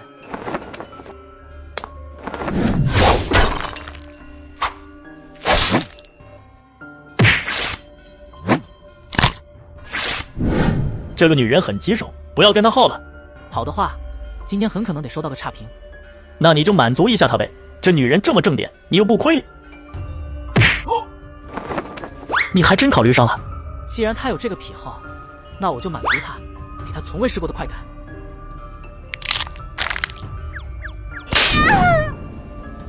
那是什么东西？皮鞭啊，你不是最喜欢这东西吗？你还有这种癖好？不过我喜欢。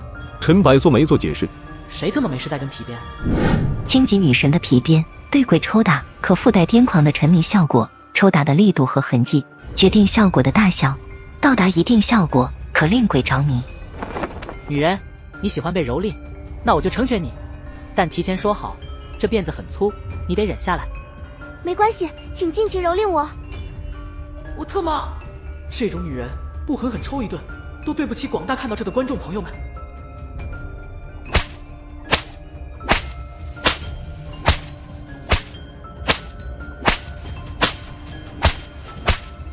就是这样，再用力点，不要联系我。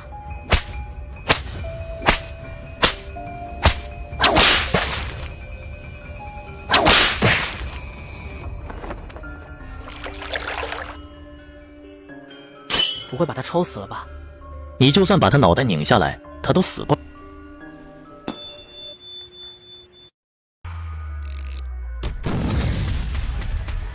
你就算把他脑袋拧下来，他都死不了。终于舒服了，小弟弟，你比姐姐想的还要厉害。你的那根让我获得了前所未有的体验。别紧张，满足过后，一段时间内，我那些小癖好是不会出现的了。你手里的那个鬼物真是个好东西。你要送给你？给我干嘛？我可没护工先生用的这么好。所以，我的工作表现你应该满意了吧？非常满意。那我可以走了吗？当然，不过我下次这些小癖好再来的时候，希望护工先生能准时出现，帮我解决一下。我尽量。等等，这是你的劳动成果，下次继续保持哦。怎么有种自己被嫖了的感觉？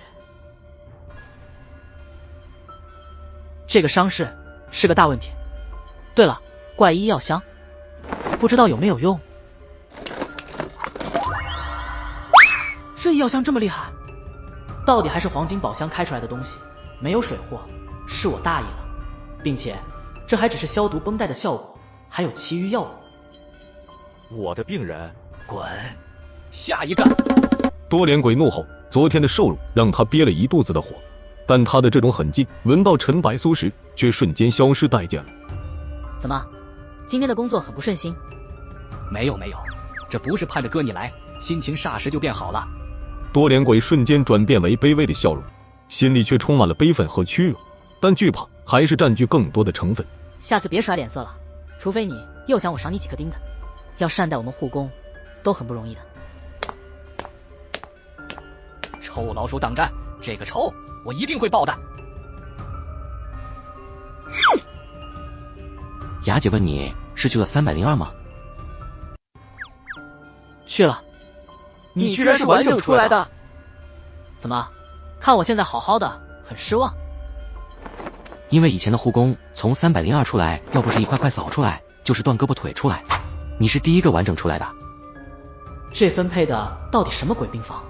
最关键还有个更恐怖的301病房还没去。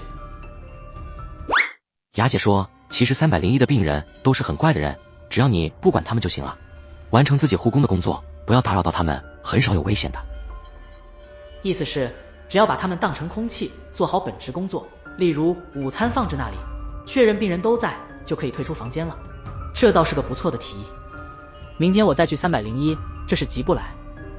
小月把食物吃完喽。彩虹糖果，彩虹糖果，每人5颗，一个个来。吃吧。月前很明显是302的老大，任何事似乎只有通过他的允许，皆有5个病人才敢行动。你知道301的那些病人吗？几个怪人，有一个女人我见过，比我还怪。比你还怪的，这世上真的存在吗？301病房的那几个，你不要试着和他们沟通，毕竟我好不容易才碰到一个让我满足的男人，可不想就这么没了。有这么夸张？一点都不夸张，他们除了修女什么都不怕。修女有这么可怕吗？可怕的不是他们。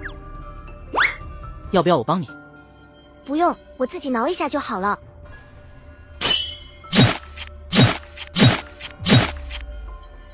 没再打扰月前的挠痒痒，陈百苏退出了302房，然后在精神病院内四处走动。医院的各个角落都很冷清，散发阴森的气息，并且终日都是白雾缭绕，光线朦胧，完完全全营造出了恐怖片里的气氛。主线任务上说，调查精神病院所有人死亡的真相，代表着曾经这家精神病院发生过什么恐怖的事，导致所有人都死了。只是幕后黑手是什么意思？意思是说这一切背后都有人在指使，杀了精神病院的所有人。但目前为止，副本任务才完成1个，也没有获取另外的线索，就这么2条，根本没法展开调查。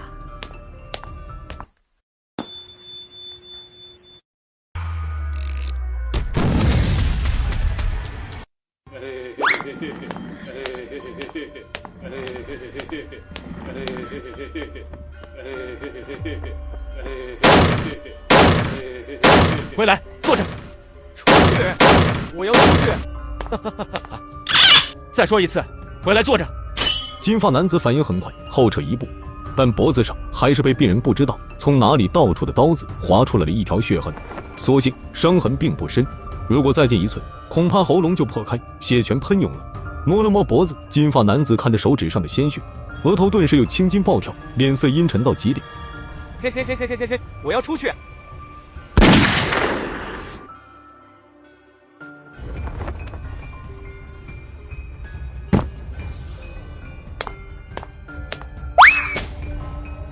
哼！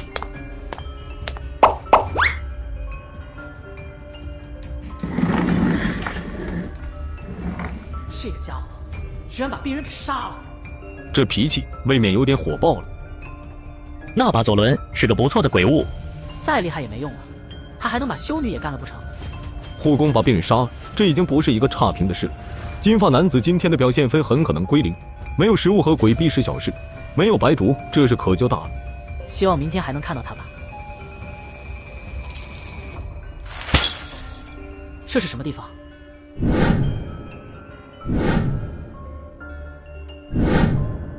精神病院还有这种地方，有种打开新世界大门的感觉。可能经费不足，没钱装修这点而已，脑补这么多做什么？有奇怪的味道。什么味道？说不上来，在那边，过去瞧瞧。就是这边。这种地方还有人？一个人被困在里面，被密密麻麻的铁丝穿插身体，倒刺勾着那些血肉。这个人全身都是凝固的鲜血，密密麻麻的伤口，看得人全身发麻。男人的双眼也全是血糊，眼珠子被人扣去。似乎察觉到有人进来，男人动了一下，但那些密集的铁丝也跟晃动，倒刺将血肉撕裂开来，鲜血染红铁丝，啪嗒啪嗒的滴落在地板上。这是什么样变态的人才能干出这种事？惩罚的这个人又做了什么，遭受这样可怕的折磨？还是说只是单纯的个人爱好？我有罪，罪不可赦，求求你原谅我吧，我有罪，罪不可赦。男人嘴里发出嘶哑的声音，声音颤抖而惶恐，重复着这几句话，似乎在向某人不断的忏悔。诅咒？什么类型的诅咒？不清楚，但明显是对这个男人的诅咒。图腾不抹去，这个男人就会一直被困在这里。你想帮他？先不说我跟他根本不认识，就算认识，我也没这么好心。诅忌这种东西，我最忌讳了。这边没什么好看的了，走吧。还有没有别的发现？男子撞得不轻，鼻血喷涌而出。陈百苏见状，马上温柔安慰：走路要戴眼睛，撞墙是小事，要撞女生怀里，还得赏你几个大耳光呢。看男子的穿着，明显跟陈百苏一样是个护工。不在自己的区域照顾病人，跑来这种地方做什么？对不起，对不起，我的病人跑丢了。如果在6点之前找不到他，送回病房的话，我就完蛋了。是在这边丢的吗？对，我一转身他就跑了。这边的房间不多，视野也挺开阔，你找一下，很快就能找到。兄弟，能帮我一起找吗？陈百苏是多么乐于助人的青年啊！他毫不犹豫地回答：“不能，大家都是护工，帮个忙吧。”陈百苏被他可怜兮兮的表情打动了。你身上有什么宝贝？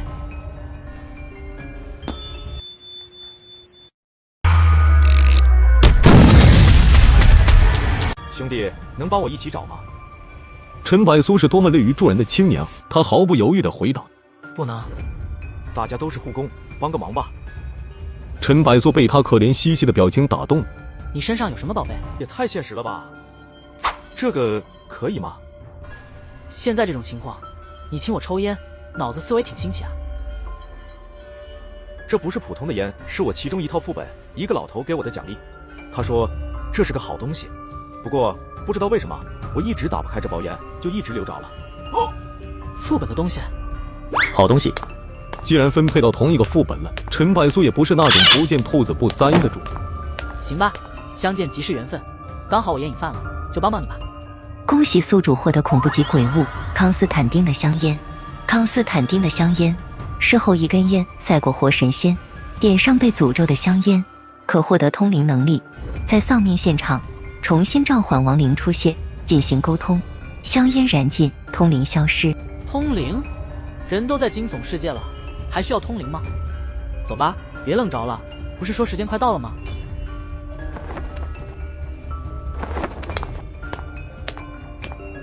大门被铁锁锁住，病人应该是从窗户进去的，我们天生神力，别大惊小怪。房间内光线很差，两边的角落里躺着一具具人体。之所以说人体，因为他们全身都被绷带捆着，从头顶到脚底跟木乃伊一样，但从凸显的身材不难看出都是女性。铁链穿过他们肩膀，另一边插在墙壁里，像囚犯一样囚禁在了这里。他们还活着吗？陈百苏没说话，往最里头走去。妹妹，是我的病人，可算找到了。你让我好找，别在这待着了，赶紧回病房，不然我就完蛋了。伙计，帮帮忙啊，别看戏了。不如你先顺着你病人的目光，抬头看看有什么。一个女人双手双脚被钉子贯穿，很撒旦一样的姿势被钉在了十字架上。女人衣衫褴褛，披头散发。我有罪，罪不可赦，求求你原谅我吧。跟厕所里面的那个男人一样，这些人究竟犯了什么滔天大罪？什么人怨气又这么大？这样惩罚他们？快看！十字架上，女人忽然发出痛苦的惨叫。只见她全身皮肤仿佛被什么利器割破，然后一块块撕裂，与血肉分离。这种疼痛，光是看去就让人全身发颤，汗毛倒竖。我有罪，罪不可赦，求求你原谅我吧。当陈百苏和傅兵认为这恐怖的景象已经结束时，紧接着两人又突然深吸一口气。只见女人的皮肤忽然又以肉眼可见的速度痊愈，严重被破坏的组织疯狂的修复。仅仅几个呼吸间，血肉模糊的身体又变得白皙而光滑，就连那些鲜血都全部退去了。轮回，这个女人每次皮肤被撕裂，全部剥下来就会自动痊愈，然后继续撕裂玻璃，再痊愈，无止境的恐怖折磨。每隔一段时间，女人都要去承受恐怖的撕裂疼痛。姐姐，走。或许我们能救一下。那是诅咒，不是单纯的木架子，碰一下，很可能上面钉着的人就变成了你。你就是你的事，我没意见。人帮你找着了，我先走了。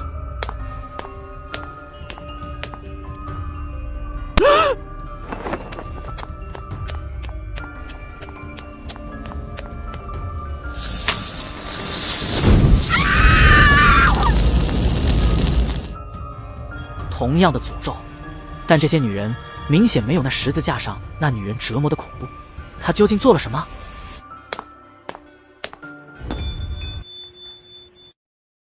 我为什么只有这个？你的表现氛围差劲。那该死的神经病要杀了我！你要我站着不动，给他抹喉？我只知道你没有完成护工职责内的工作。不过是一个游戏模式，没有白竹，我一样能存活到天亮。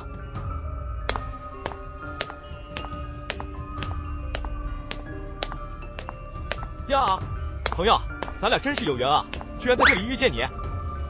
你的表现分怎么样？刚好合格。不，要不是有你帮忙，让我把病人及时送回病房，估计就是差评了，实在极限。没有白竹，我肯定活不过今晚。没事就好。不过，你不该把自己有白竹的事说出来。为什么？经过昨晚的模式淘汰，你觉得那些没有白竹的玩家会怎么做？找个地方躲起来。陈白苏有些无语，他突然发现这个副兵头脑非常简单，甚至有瑶瑶公主那位了。就比如他们开始碰面时，陈白苏问他叫什么，这家伙不是说自己的游戏 ID， 而是把副兵自己的真实姓名说了出来，并且到现在他都还没反应过来。我想问问，昨晚你是怎么活下来的？有白竹啊！你闭上眼睛后就没有听到一些声音，或者别的什么诱惑你睁开眼睛的声音？不知道。把白竹点着后，我一躺下就直接睡着了。醒来的时候天就亮了，毕竟干了一天活，困得眼皮子打架。我睡着的时候，就算打雷敲鼓都醒不来，老师揪耳朵也没用。小时候同学都叫我睡神呢。好家伙，难怪能没事，这睡得跟死尸一样。估计昨晚那些黑夜里的东西，嗓子都喊哑了，都没能叫醒他，也是够倒霉的。这个时候就体现出了睡眠好是多么重要的一个优点。你还没回答那些没有白竹的玩家要怎么做呢？没有的东西抢过来就是最好的办法。就比如现在，几位藏了那么久，脚都酸了吧？还不出来吗？我们只要白竹，拿了白竹就走，就这样。2根白竹也不够你们4个人分吧？不劳你费心，大家都是玩家，我们也不想为难你们，不交白竹，你们的游戏就到此为止吧。 4个玩家已经把杀机都表明，盯上陈百苏和傅兵，无非是一个两击一个脑瘫，是这套副本里最容易捏的2个软柿子。不一定非要用这么极端的方式，不如大家坐下来，心平气和的聊聊。你这种白痴居然也有白竹，我实在想不通。还有你，是鬼物，鬼物克鬼物，大家也拿鬼物对付他。恐怖级鬼物，一个2级的萌新手里怎么会有这种鬼物？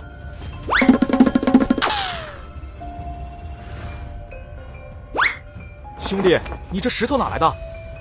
路边捡的。天快黑了，回房间洗个澡，就睡个好觉吧。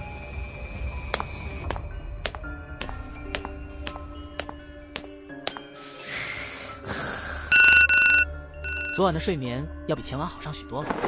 掌握了天黑绝不睁眼的技巧，这个所谓的黑夜梦魇游模式似乎也没什么难度。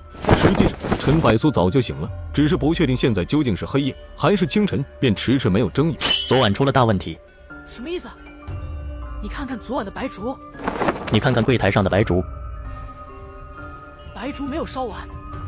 昨晚白烛烧到一半就熄灭了，幸亏那些黑夜的东西已经离开了这个房间，否则白烛质量有问题，是修女。很可能，或许是你做了什么让他们不满的事，又或者另有其人。不满的事，职责之内的事，修女不会不满，那只能是职责之外的事。昨天唯一做的职责之外的事，那就是发现了厕所的男人以及会议室的那些女人。所以这是一种警告。越是这样，反而越代表修女有问题。他们肯定也牵扯着这套副本的主线。你打算怎么做？又或者不是修女呢？先别定下结论，走一步看一步吧。今天得去那个最恐怖的301病房进行病人全勤签到，这无疑才是陈百苏目前最大的难题。白主的事先放这一边。恭喜第3天存活的玩家，经过昨晚游戏模式的洗牌，共有4名玩家被淘汰。雨夜带刀不带伞，打的死的小强、虚空公子、吉吉国王均已被游戏 NPC 击杀。祝接下来的玩家好运，继续努力加油吧。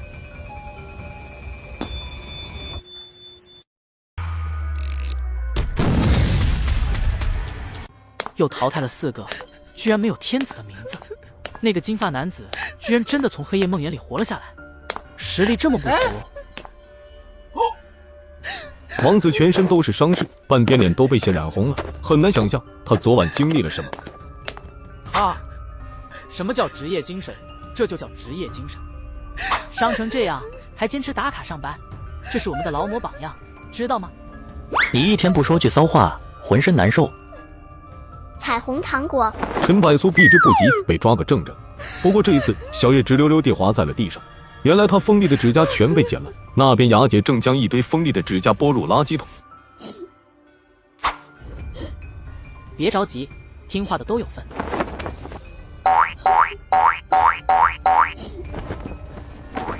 雅姐问：“今天要去301了吗？”今天的工作就是要对301病房进行卫生检查和病人表格签到。记住昨天雅姐的那些话，进去后做好自己职内的工作，不打扰到301病人，就不会有事的。那么中午见。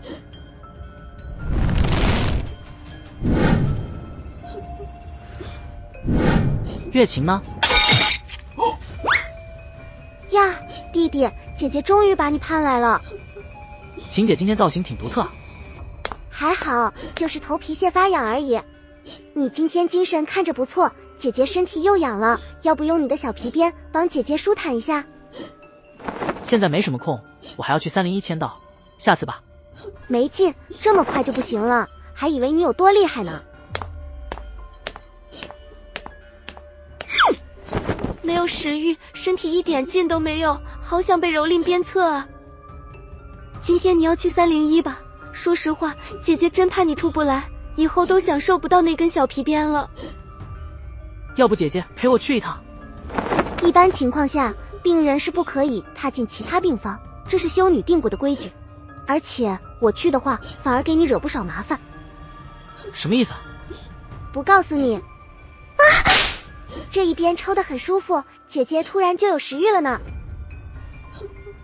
我是负责这里的护工，今天来查病房，帮病人签到。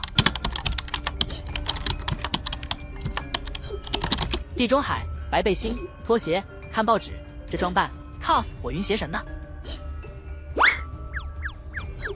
屋内没有回应，3个不同年龄、不同画风的3个人，在一个病房内，有着说不出的违和感。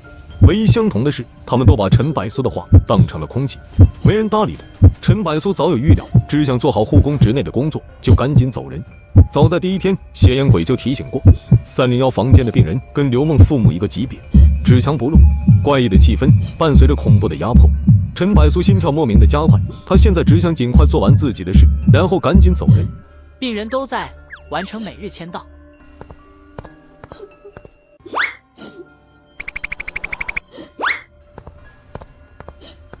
那个，大家的卫生保持得不错啊，各位打扰了。站住！什么事？你身上为什么会有它的味道？味道？谁的味道？几天没洗，确实有一股酸臭味。那个女人跟你什么关系？月琴，进来之前自己被那个女人靠近过，只能是她的气味。这女人隔着这么远，居然都能闻到，怕不是狗鼻子吧？她也是我的病人，照料她的时候沾了她的一些气味，也很正常。不可能，那个变态女人能靠近她的男人，基本都是死人。你能靠近她，只能有一个原因，你是她的痉挛。陈百苏眉头皱起，痉挛这个词语总让他觉得很不舒服。我只是负责照顾她的护工，没有任何关系。你想的太多了。哦，那说说看，你是怎么照顾她的？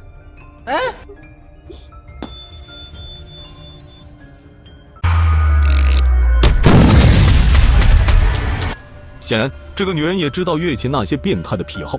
这2个女人关系明显不一般，但从语气看来，这种关系并不友好，反而充满敌意。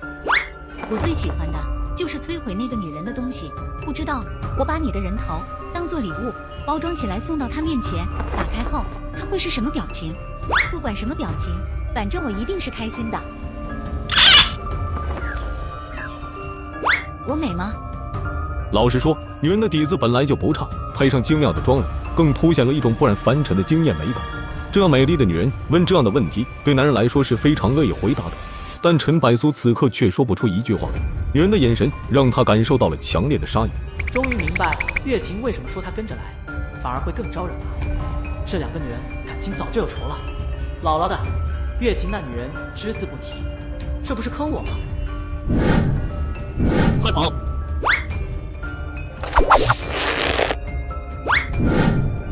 银针。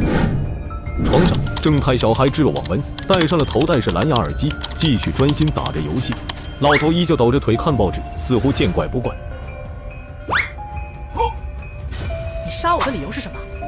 什么？修女有过一条规定，护工对自己职内的工作没有出错或者做错，病人擅自杀死护工是有惩罚的吧？精神病院内确实有这一条规定，算是对护工的保护规定。护工需无条件完成病人的一切需求，而病人也不得在没有任何理由情况下杀了护工。果然，这些病人再牛逼也得怕修女。想要一条杀你的理由，这还不够简单吗？我的化妆品里面缺少了一样重要的化妆品。你作为护工，1天之内帮我找到我需要的化妆品，应该不难吧？明天这个时候，我看不到我要的东西，你的脑袋就回送到302的门口前。玩家触发 C 级被动任务，帮助301病人找到所需的化妆品，时间为24小时。这些都是什么啊？洗面乳、眼影、BB 霜、眉笔、眼影扫、腮红扫。鬼他妈知道他缺少的是哪样？明天这个时候，我等你拿来。当然，你也不要天真的认为不进这个房间就没事了。房间对我是没约束的，只不过是我不喜欢外面的空气罢了。你敢不出现，躲在哪里，我都能找到你。包括你体内的那只鬼，我会把它撕成碎片。要不你现在就把脑袋给他吧，反正早死晚死都得死。我说过，玩游戏不到最后一刻都不要放弃。你对化妆品很熟悉？我不熟悉，但月琴熟悉。妙啊，我怎么没想到？因为你比我笨。我知道你在想什么。月琴那女人从来不化妆，她对这些东西比你还要陌生。得，还是要死。不见得。我突然想起来，自己还有个完全帮得上忙的技能。解析之眼，爱情总是伴随着背叛。那玩意很大，我拖着你的尸体回来，鲜血染红了地板。我不想失去你。几天后，人们都问我男朋友去哪了，我说去旅游了。朋友注意到我的口红很鲜艳，非常好看，问我是哪个口红色。我笑着说道是男朋友送我的，口红上全是他的味道。她的男朋友10有8九是被这女人处分尸了，口红鲜艳，全是她的味道。没有猜错的话，唇膏应该是男友鲜血做成的。这可不是恐怖女友啊，而是变态女友。或许就是这种变态行为，导致这女人神经出了问题，才会被送到这家精神病院的。所以，这个女人要我找的，是她男友做成的口红。怎么突然这样盯着我？是我美得太惊艳了？病人的需求是我职责之内的事。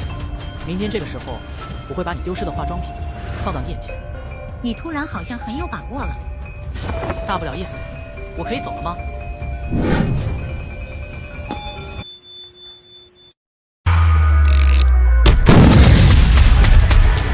则你摊上了个大麻烦。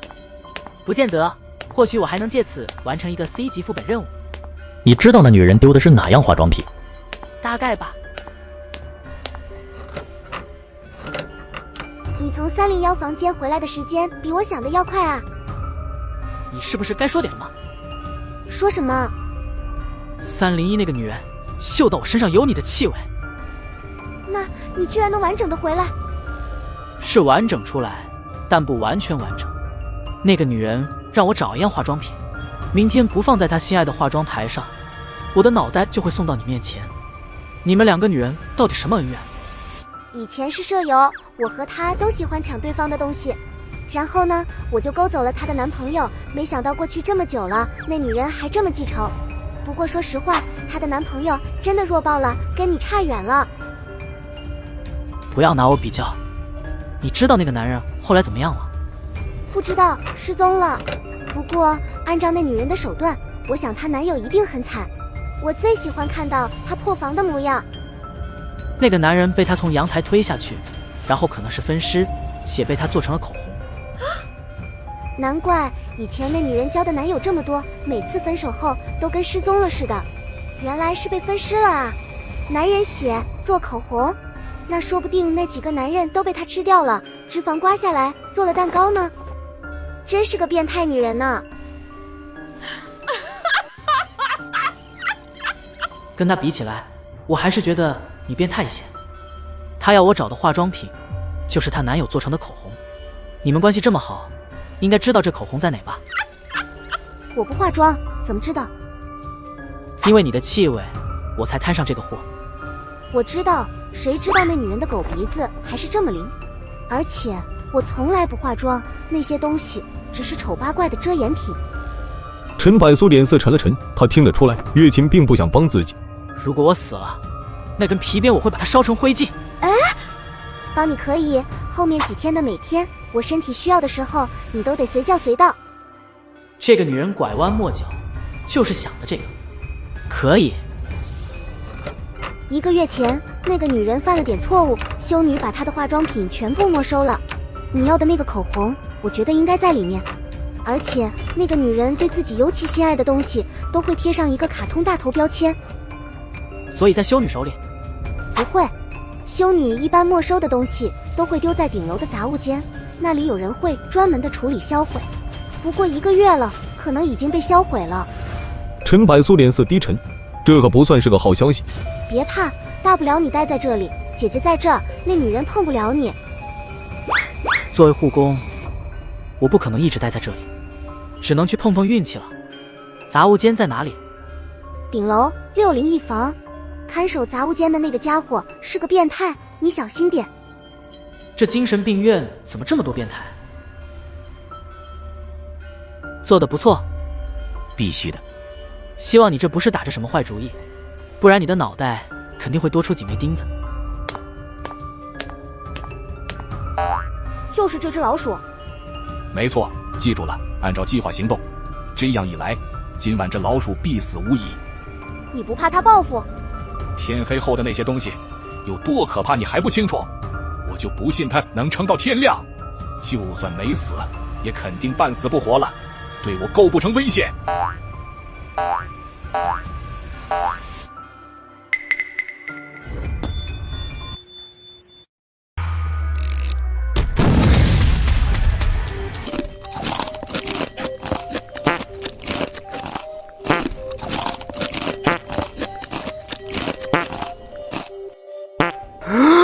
这家医院处理垃圾的方式不是焚烧，而是交给一只鬼的肚子来处理。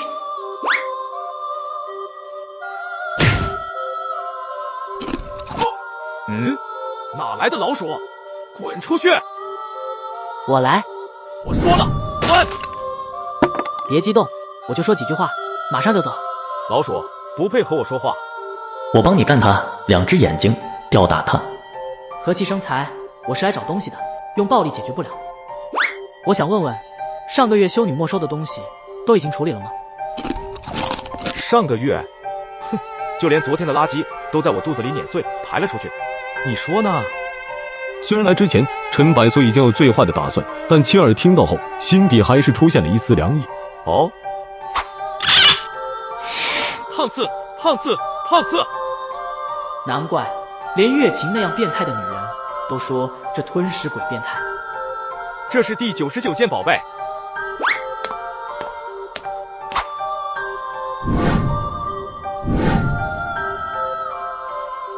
这只鬼比血衣公寓的肥宅兄弟还要牛逼。这肯定就是那女人的口红了，真是老天爷帮忙，这都还能找回来，感谢肥宅的特殊爱好。你打算怎么做？这可是那垃圾鬼的珍藏品，你该不会打算用说服他的方式把东西交给你吧？我忽然觉得用暴力解决问题似乎也不是不行。吞噬鬼回头看着有点恋恋不舍。你是医院的护工，那要怎样？别以为我不敢动你，妨碍我工作，我一样把你吃了，变成垃圾。修女她不会怪罪我的。兄弟，我真没有恶意，这都是你的宝贝。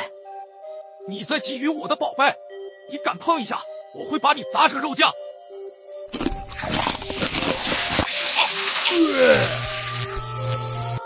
讨厌的电流。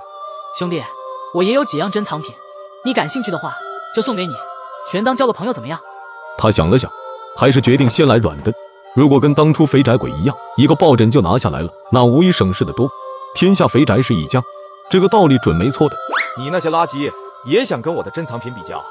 哦，大兄弟，请问我这个珍藏品还入得了你法眼？你要把这个送给我？只要你能跟我交个朋友，割爱送了又如何？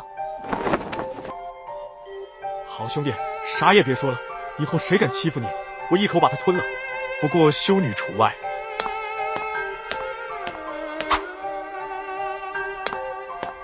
那既然我们是朋友了，朋友之间就应该互相付出。我看中了你上面的某个珍藏品，能不能也送给我，当做礼物？你看上哪个？那边那个口红。一根半截口红换一个雷姆抱枕，这个买卖傻子都知道血赚。吞噬鬼没理由拒绝。好吧，送给你了，你自己过去拿。没问题，大兄弟。对付肥宅，软的一定比硬的有效，这方面我是行家的。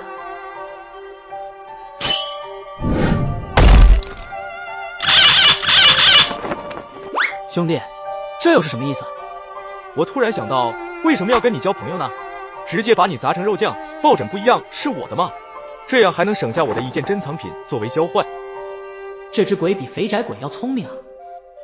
你这就有点不讲武德，拿完我的东西，反手就搞偷袭。你这么蠢，怪谁呢？某人不是说软的比硬的有用啊？给你2块太岁肉，往死里揍他！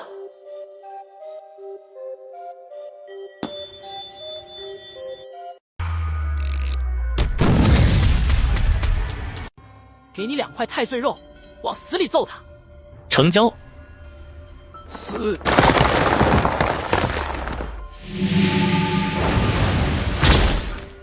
什么东西？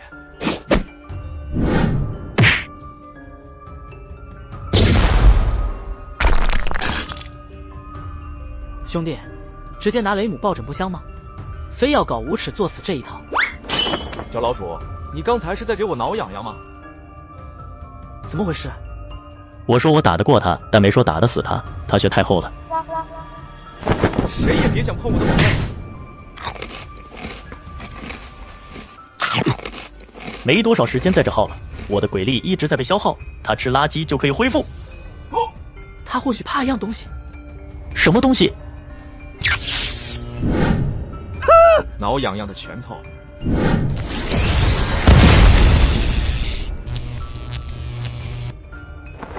哦豁，原来你真的怕电啊！我才不怕那玩意儿，刚才只是脚滑了。不怕？那你懂什么？兄弟，咱们聊一个掏心窝子的话怎么样？什么话？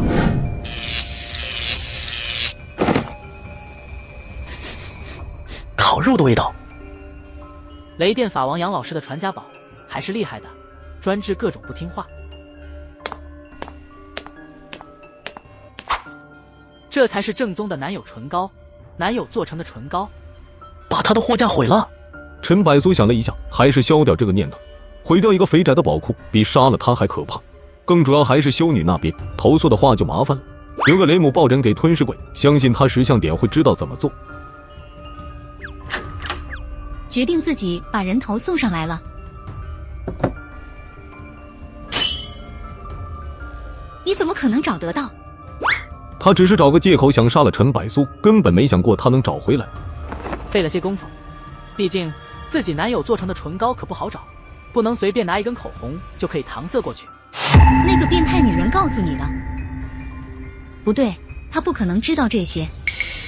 漂亮女人俏脸冰寒，仿佛女生的小秘密被揭穿。突然间，那美眸有着杀意涌动。你如果还要杀我，无所谓，烂命一条。老子有2条命，死了还能复活。但病人擅自杀护工是要付出不小代价的。你是在威胁我吗？我有一个习惯，杀过的男人都会把它做成心爱的化妆品。张雅，让他走。老头，你要多管闲事。上一次因为你的任性，老头子我跟着受罚，对付老骨头，折腾不起第2次。姐姐，我没有第3个游戏机了，修女没收的话就没东西玩了。陪我玩吗？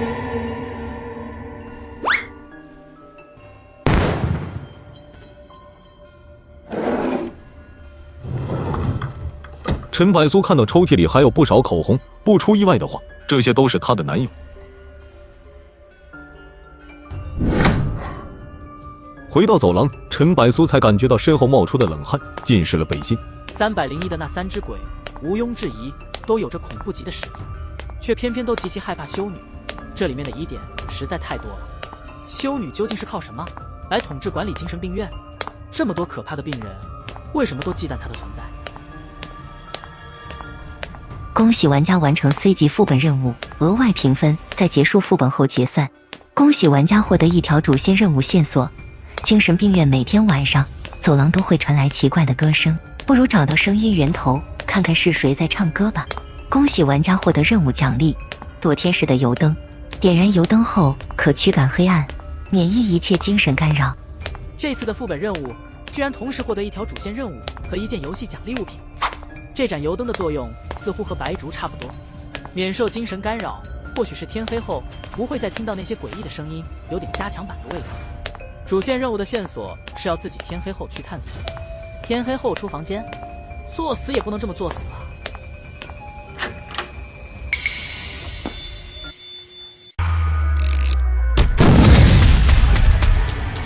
雅姐，你找我？很重要的事，小月她不见了，肯定跑到外面去了。什么时候的事？就在刚才，一转眼功夫，她就不见了。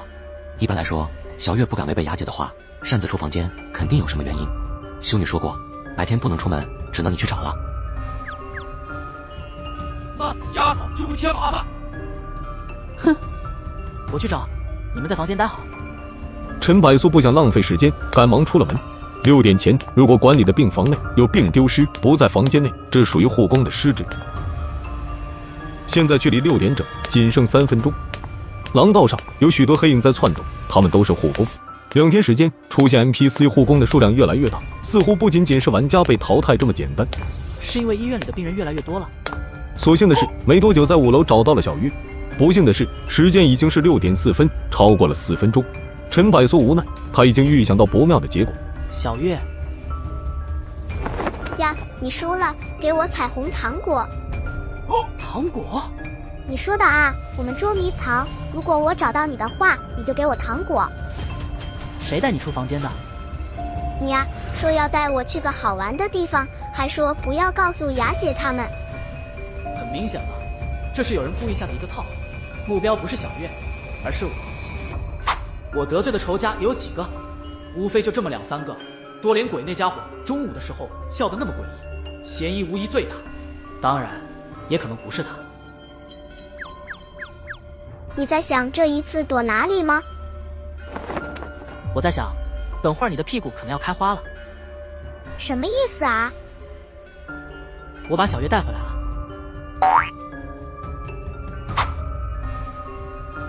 这是……雅姐说你今晚可能有危险了，这个洋娃娃或许能帮到你一点忙。雅姐朝陈百苏点点头，显然她多少也知道一点游戏规则。小月擅自离开病房，陈百苏必然要承担这个后果。谢谢。你今天的表现分差劲。只是一个小女孩顽皮，出走了4分钟就定为差劲。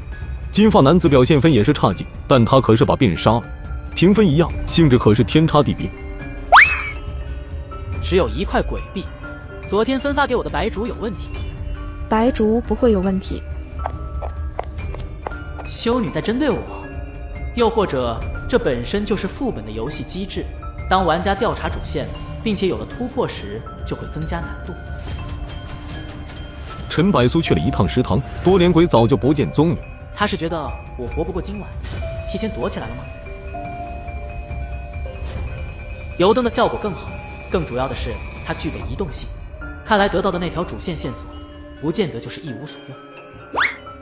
我有个大胆想法。有多大胆？今晚或许能揭开黑夜里的那些东西的神秘面纱。夜幕很快降临，房间内玩家们点上白烛，纷纷闭眼。陈柏苏也点燃了油灯，火光要比白烛更亮一些。陈柏苏躺下来，雅姐的洋娃娃放在胸膛前，双手捂着，随即闭上了眼睛。时间一点点流逝。奇怪的是，今晚并没有任何诡异惊悚的声音响起，房门没有指甲刮声，耳边没有热气，脚踝没有被抓，似乎今晚能睡个安稳觉。12点钟了，睁开眼，并没有恐怖的事发生，周围依旧寂静，映入眼帘的也只有天花板，并没有想象中恐怖的鬼脸。陈柏苏坐起来，暗暗松了一口气。看到油灯的作用时，他就有了这个猜想，自己此前听到那些声音是假的，耳边热气，脚踝触感也是假的，但睁开眼后，究竟会不会出事，并不能确定。油灯能够免疫一切精神干扰，这才给了秦洛赌一下的勇气。黑夜能睁开眼睛，对陈柏苏来说，是对游戏的一个巨大突破。这套副本的黑夜充满了未知的危险以及神秘感，很可能也藏着大量有关主线任务的线索。目光落在房间的四周，墙壁上又出现了第一天黑幕降临后出现的恐怖焚烧痕迹。那些不是幻觉。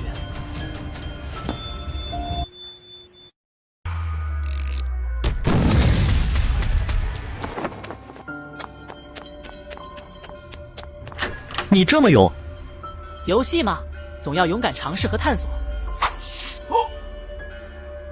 哎呦我操，差点死了。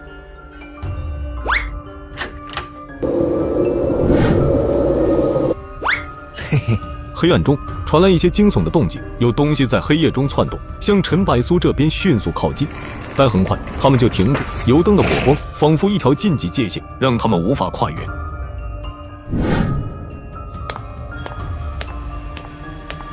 主线线索说，黑夜里精神病院会歌声响起，但我走了一圈，根本听不到任何声音。墙壁、廊道、房门都布满了残破的迹象，并且很多地方都有被焚烧的痕迹。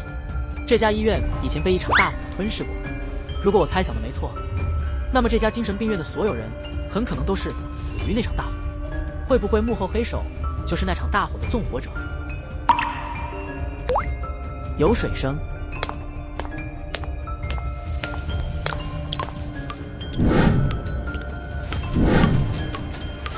这应该是一间护工的房间，东西很凌乱，遍地都是垃圾。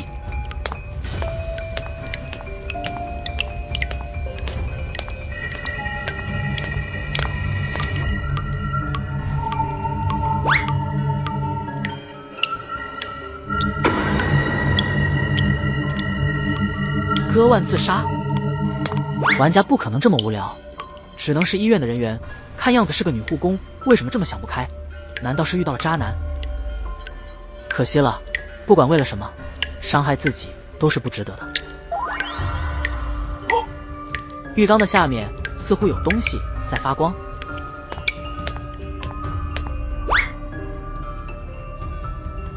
小姐姐，无意冒犯，我也没有什么怪癖，主要想看看那浴缸下面有什么东西。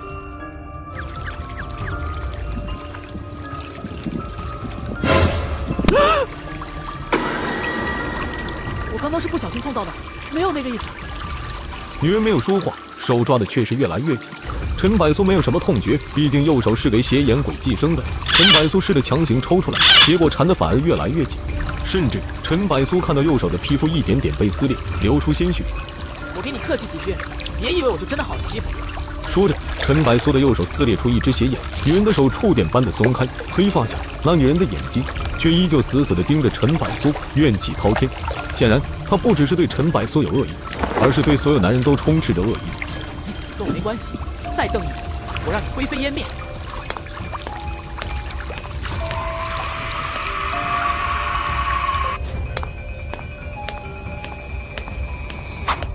这拼图什么来头？陈柏苏将拼图凑近油灯的火光，一块虽然有鸡蛋大小，但依旧看不出拼的什么东西。正当陈柏苏琢磨着拼图碎片时，脑海里突然响起一个声音：恭喜玩家触发主线线索碎片，集齐所有碎片可获取一条关键主线线索。夜幕降临后，碎片散落各个角落，请将它们拼凑在一起，会有意想不到的发现哦。又是一条线索，关键主线线索。这个关键会有多关键？是不是得到后就能找出那杀死精神病所有人的幕后黑手？按照这块拼图的大小以及拼图上显示图画比例，应该在10块以上。这是在指引我吗？难不成拼图之间一旦靠近，就会产生磁铁一样的相吸法？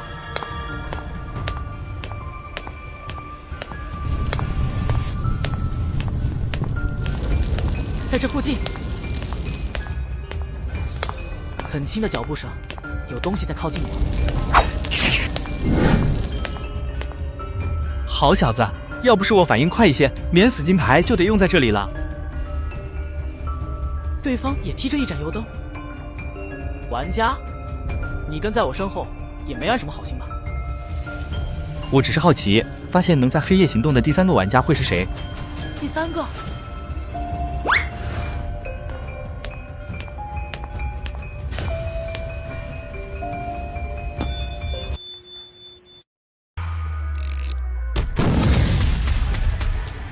看到陈柏苏，金发男子有些意外，但想到什么，又恢复了平静。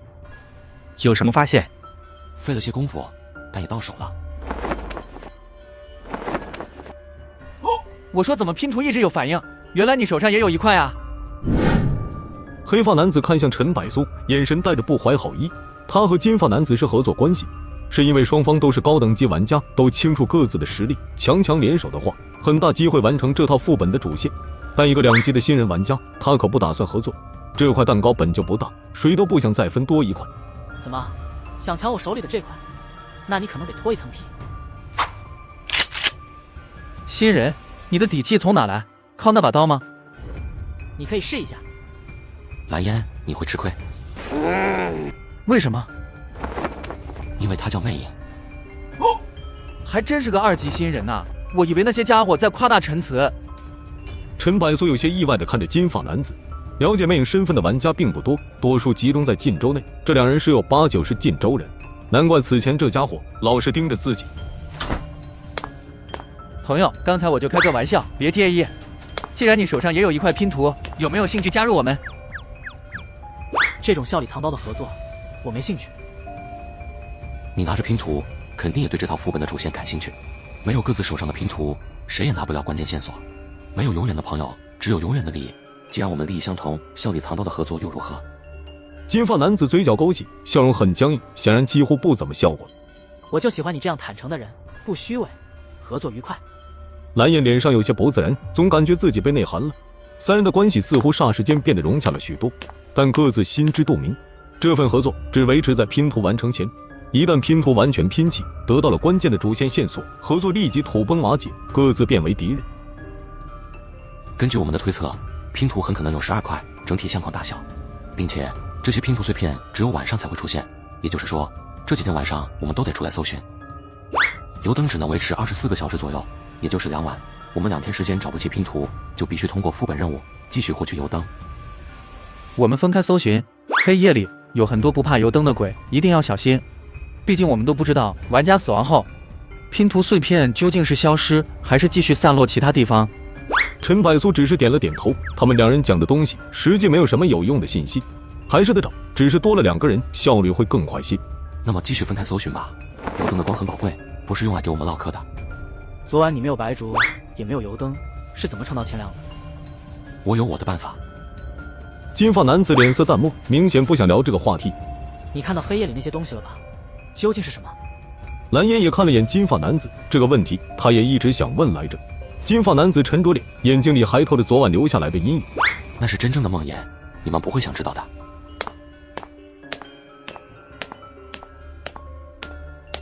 凌晨2点半不回家睡觉，会有恐怖的事发生，这是乡下老人常说的一句话。但或许是心理作用，他总感觉油灯的光线似乎减弱了一些，可视的范围空间逐渐变得逼仄。错觉而已，越是害怕某些东西，就越可能看到这些东西的摄影。看来碎片并不是那么好找，这家医院也远比我想的要大得多。会不会有什么地下室？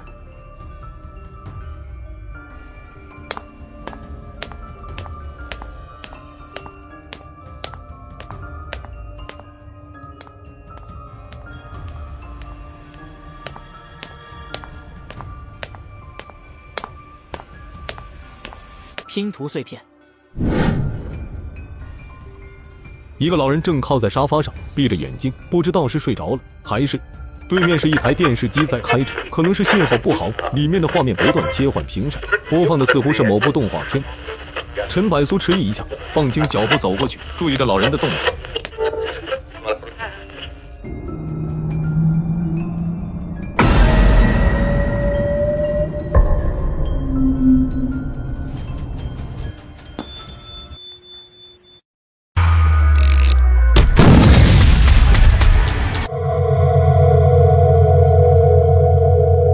老奶奶，我只是看你睡着了，想帮你关了电视来着，没有其他意思。老人没动静，没辙，陈百苏只能让邪眼鬼出手，手背翻出一只邪眼，然而老人还是没有松手的意思。邪眼的鬼力，老人并不忌惮。陈百苏正惊疑，脑海里忽然响起游戏播报音。恭喜玩家触发D级副本任务，老人一直很孤单，夜晚总是一个人看电视，陪同老人看完一部电影，任务时间为30分钟，观看时间结束即可完成任务。无儿无女，孤寡老人，确实挺可怜的。拼图近在眼前，陈百苏没有拿起就跑的意思。先不说副本任务失败，糊弄一个老人，鬼知道会不会发生什么恐怖的事。奶奶，我陪你看会儿电视吧，就是不知道电视机。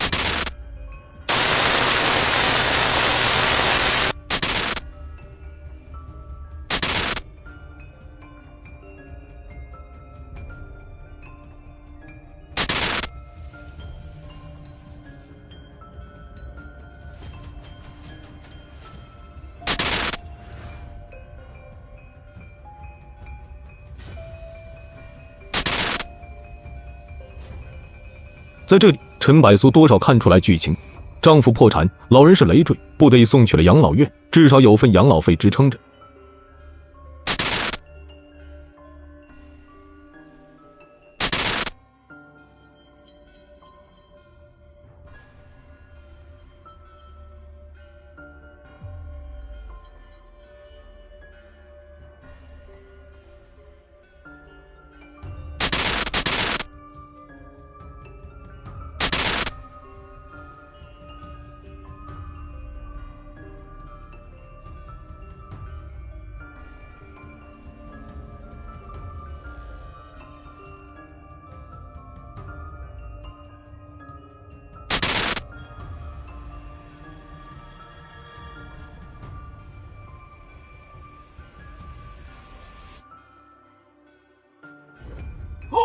这电视里是我。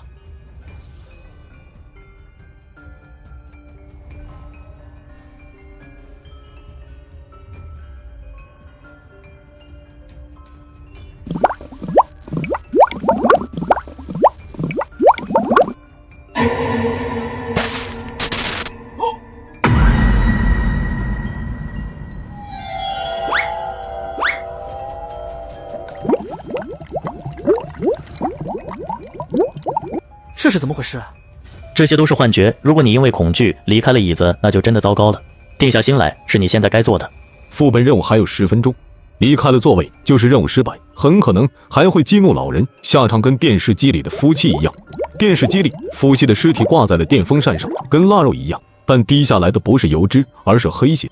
或许是因为一直盯着电视里，陈百苏感觉周遭的空气都变得诡异。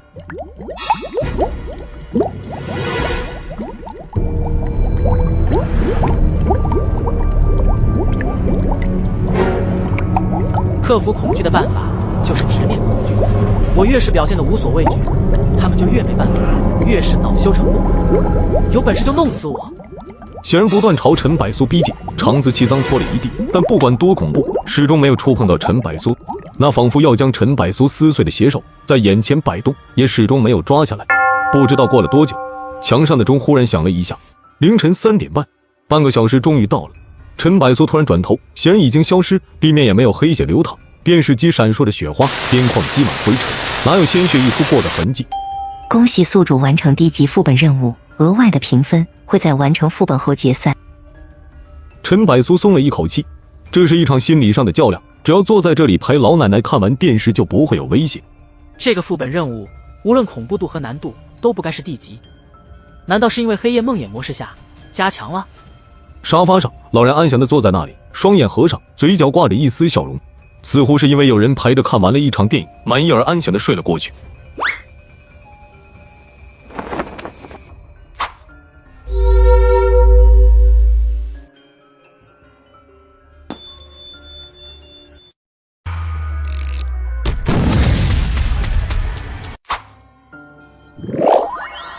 2块拼图拼凑后，便有了辨识度。是一个眼睛，看睫毛，是一个女人的眼睛。女人的拼图，一个女人的画像能够提供什么关键线索？看女人的眼睛，总有些奇怪的感觉。不像是精神病院的病人，反而有种魔幻的感觉。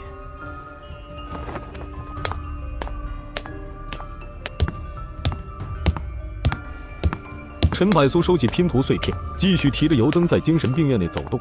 半个小时过去，拼图再没有什么动静。陈百苏看了看时间，还有2个小时就到凌晨6点了。惊悚世界的设计很真实，饥饿感和疲惫感都会影响到身体的机能。该回去睡觉了，2个小时差不多足够了。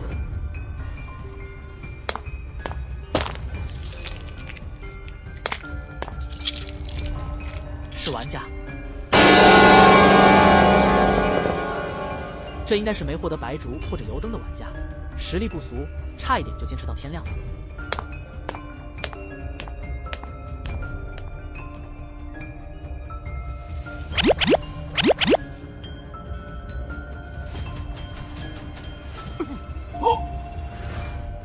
你醒了？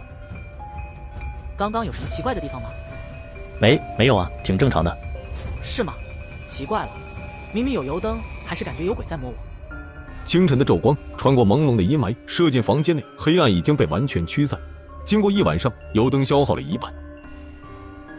另一条线索说，黑夜会有歌声响起，为什么我昨晚没听到？还是说在别的地方我没听到？今天得收拾给自己下套的那个家伙。多连鬼基本逃脱不了关系，除了他之外，应该还有别的同伙。这次开门进来，小叶罕见没有扑过来，而是蹲在墙角里，小心翼翼地看着陈百苏。显然，因为昨天的事，他应该被雅姐修理了一顿。我们昨天按时睡觉，听话得很。很好，你们都有糖果奖励。雅姐问你昨晚有没有发生什么事？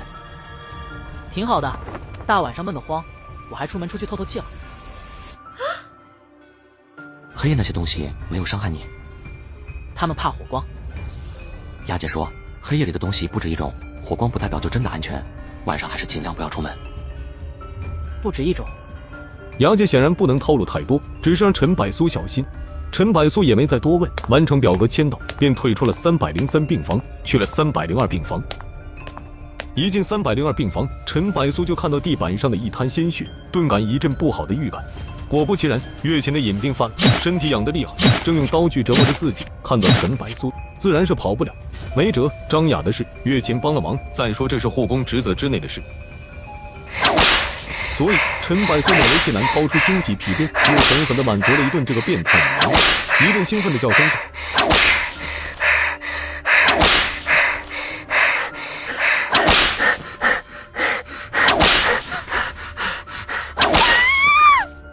陈百苏全身发酸，扶着腰，一副被掏空的模样。怎么感觉这女人需求越来越大了？301病房，这间病房给予陈百苏的压力还是很大。房间里的3人依旧是各做各的，看报纸、打游戏、化妆容，仿佛他们3人每天能做的就只有这个。男孩和老人对陈百苏的敌意不大，或者该说只是把他当成了空气。倒是张雅这女人，一边画着惊艳的妆容，一边美眸流动，不时落在陈百苏身上。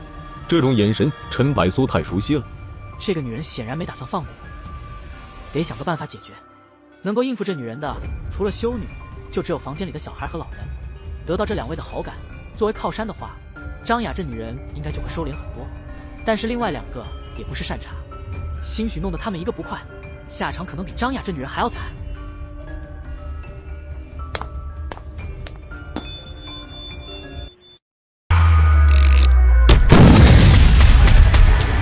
食堂内，多连鬼庞大的肉瘤躯体蠕动，将一具身体完整的吞噬进体内，然后靠在墙角里，像是在消化。上次受的伤终于差不多复原了，真想亲手撕了那个小子，可惜没这个机会了。黑夜那些东西肯定把他吃得干干净净了吧？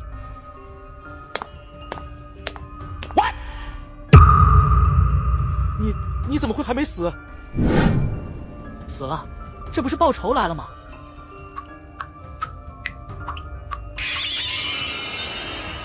一只小老鼠居然把你吓成这样！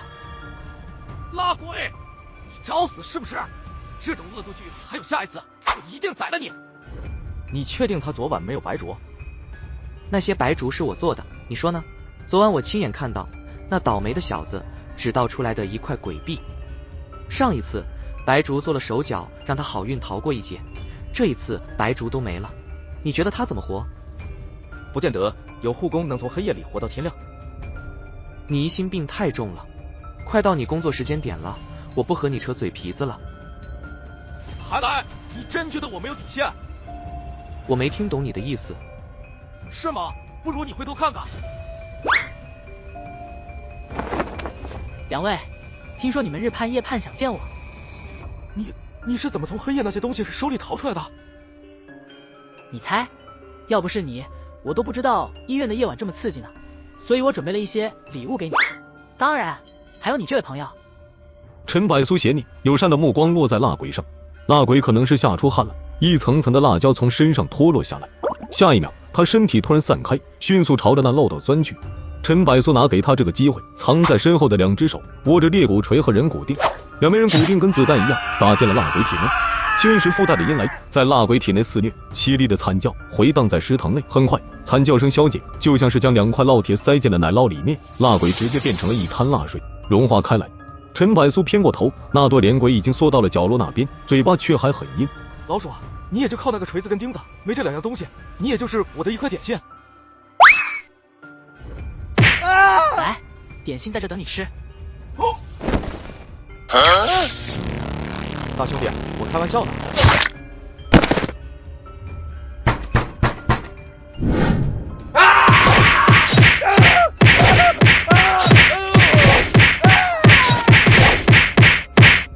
上次你吐了几颗心脏来着？放过我吧，我再也不敢了。陈百苏也收手了，还要指望这家伙分配午餐，留他最后一条命也难以痊愈。陈百苏回过头来，这时才发现食堂来了不少护工，墙上的钟正好敲响了12下。一点私人恩怨而已。别看我们打得这么凶，其实我俩是哥们，意见不合的时候喜欢用打架来解决，丝毫不会影响感情。兄弟，还装什么装呢？我下手有多轻你还不清楚吗？你特么管这叫下手轻？是的，我们就小打小闹，不用大惊小怪。兄弟，该工作了，大伙还等着你的午餐呢。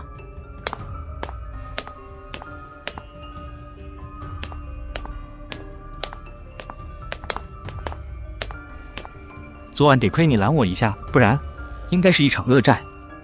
不会恶战，你的下场跟那只鬼差不多。你这人真不会聊天。三位，午餐我放在桌子上了。恶心的食物。这是医院分配的，你可以找修女投诉。你不会以为一直拿修女压我，我就怕了吧？怕不怕我不晓得，命就在这，你现在就可以杀了我，把头提去，或许做成你那些心爱的化妆品，死在美女手里，我觉得也不是不可以接受。还挺有嘴滑舌呢。张雅这样说，眼睛里的杀意却一点都没有掩饰。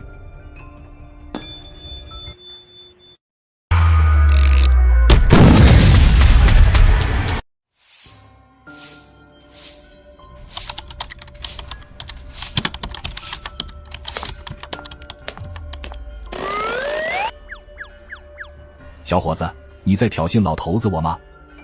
误会了大爷，我看您看的这份报纸是几年前的，我这有几份最新的，你要不要看一下？虽然现在玩家等级还不高，系统商城不少物品还未解锁，但一些简单的东西都能购买。老人没搭理，也没说话。陈百苏也没关系，送了有用那最好，没用就当那几块鬼币做慈善。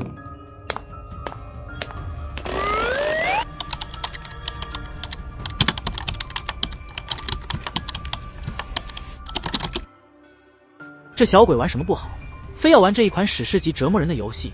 什么原因让他这么想不开呢？死亡1092次，死了1092次，这头猪应该都过关了吧？这小鬼是有多笨？该不会是太蠢，才被父母送到这家医院来的吧？哥哥，你的眼睛是不是不太好？要不要我帮你摘了？哥哥，我也会玩一点这个游戏，看你卡这么久，不如帮你通关一下。你很厉害吗？还行吧。那好，我给你1条命，帮我把剩下的关卡全部打通了。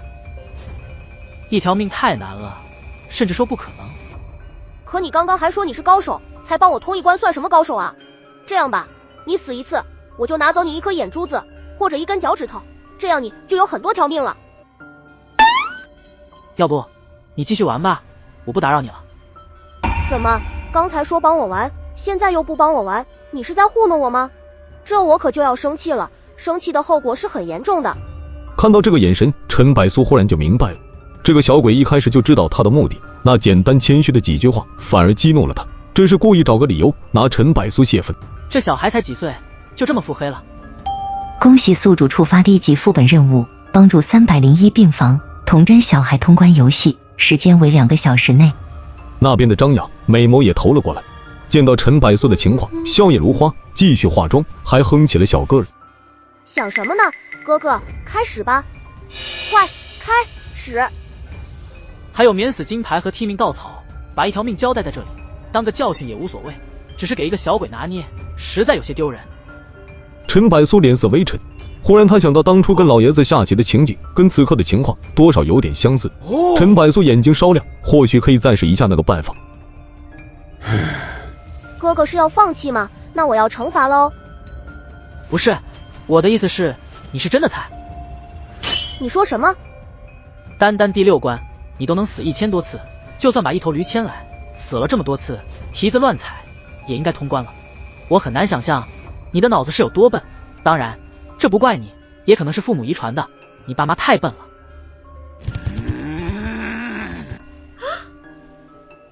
是啊，小哥哥最厉害了。那现在一条命把关卡全部通了，死一次，你的脑袋会被拧下来当我的枕头。恶魔之眼，宿主成功激怒恐怖小鬼，获得130点恶意，奖励游戏顶级天赋。真跟上次房东老爷子的情况一样，要什么来什么。这系统不会真在暗箱操作吧？一开始我其实是跟你开玩笑呢，一条命全部通关，这在正常人手里都属于基操。这游戏就跟俄罗斯方块一样简单，所以你知道自己笨到什么程度了吧？你再说一句话，我现在就拧了你脖子。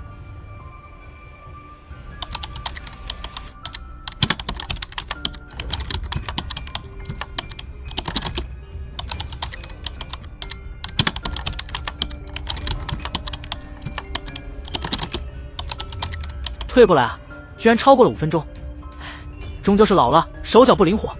怎么样？我说这游戏容易吧？一条命通所有关卡，简直不要太轻松。这真的是基本操作吗？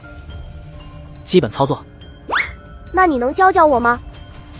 当然可以，满足病人的需求是护工职责之内的事。恭喜宿主完成低级副本任务，额外评分会在完成副本后进行结算，获得副本奖励坠天使的油灯一盏，获得主线任务线索。不如去顶楼的606号房看看吧，那里可能会有些意外的发现哦。看来今天晚上是有的忙了。只要你能叫我变得跟你一样厉害，以后你就是我兄弟，你管我叫哥，我管你叫弟弟，谁欺负你跟哥哥讲。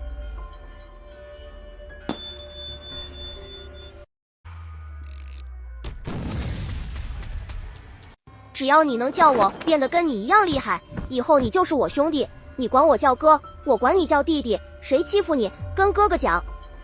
称呼是不是反了？怎么会？我保护你，你肯定得叫我哥哥啊。得，你实力强，听你的，叫哥哥总比叫爸爸强。那边张雅的俏容多少有点阴沉下来，他哪能看不出陈百苏打的什么算盘，献殷勤，攀关系，拉近乎，借此施压给他。明天再来教你，时间不早，我先走了。好的，弟弟，弟弟再见。嘿嘿。6点整，陈百苏到了大堂，领取了自己的日结工资。食物、鬼币、火烛。火烛只能让你安全度过夜晚，而油灯除此之外，还能让你在黑夜中行动。2样东西就基本将玩家分为了上下2层，一是苟活到游戏结束的底层玩家，二是把注意打在主线任务上的高层玩家。完球了，没白煮，今晚肯定活不到天亮。我还指望完成这套副本，拿到奖励后换钱给我爸妈讨个媳妇的。我手里有根多余的白烛，你要不要？兄弟，你简直实在是菩萨，救了我2次，我怎么还好意思收？不是免费的。可我没多少鬼币。人情价有多少就多少。实际上，白烛现在是抢手货，谁也不敢保证明天自己究竟还有没有白烛度过夜晚。所以一根白烛抛出去，玩家们能争得头破血流。之所以给傅兵，无非那天从他身上讨了一包价值不菲的香烟，还有小人情，鬼币多少，只是给个意思而已。房间内，陈柏苏气定神闲地点燃油灯，随即在床上躺下来。这一次，陈柏苏没有闭上眼睛，纵使油灯的火光照亮的空间很局限，他依旧平静地睁着双眼，盯着房间内那些漆黑的角落。当黑暗彻底吞没一院，许多未知的东西渐渐苏醒，又开始出来觅食。夜晚没有修女的踪迹，难道他们也需要休息？还是说，他们也忌惮这些黑夜里的东西？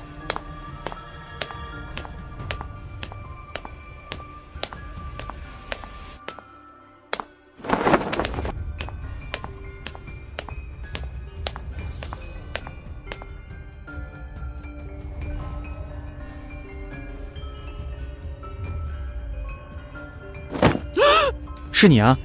昨晚的收获怎么样？陪一个没有儿女的老太太看了半个小时的哑剧电影，拿到了一块拼图碎片。就这样？不然呢？看的还是一部温馨的家庭电影，很治愈。干！我也拿到了一块，但跟你天差地别。给一个毁容连女鬼洗头，过程别提多恶心。我把她整块头皮都挠了下来，到现在我都想剁了自己这双手。一想起昨晚的奖励，蓝烟一阵鸡皮疙瘩，为了块拼图碎片，心理阴影都出来了。这么说，你手里有2块，我手里也有2块，不如先拼凑起来，看看拼的究竟是什么玩意儿。这是3个人的合作，另一个人在场的时候再说吧。好吧。蓝烟看得出来，这是陈柏苏不信任他。哼，我要去一个地方，这条走廊是必经之路。陈柏苏迟疑着，他不确定蓝烟的话是真的，还是意有所图。你要不信，那就让我走前面吧。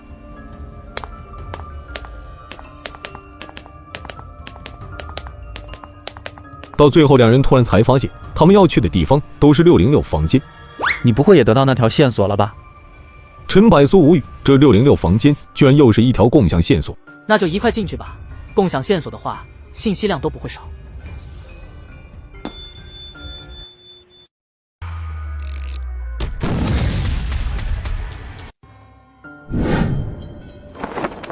枪声太大，很可能会刺激到黑夜里的那些东西。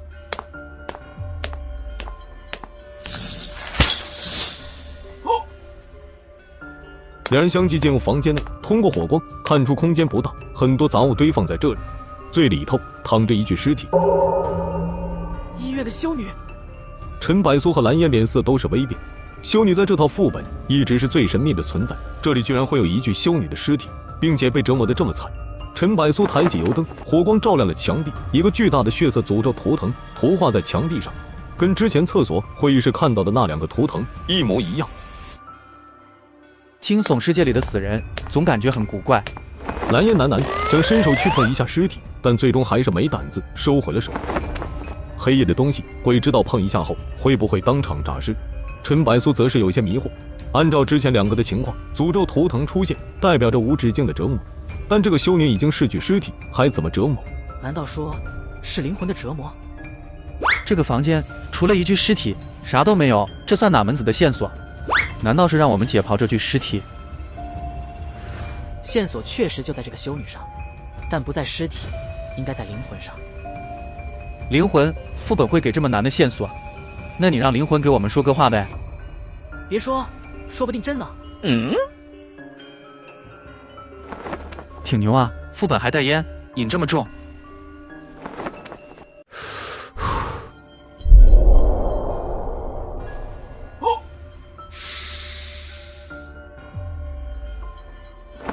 哦，还真沟通了。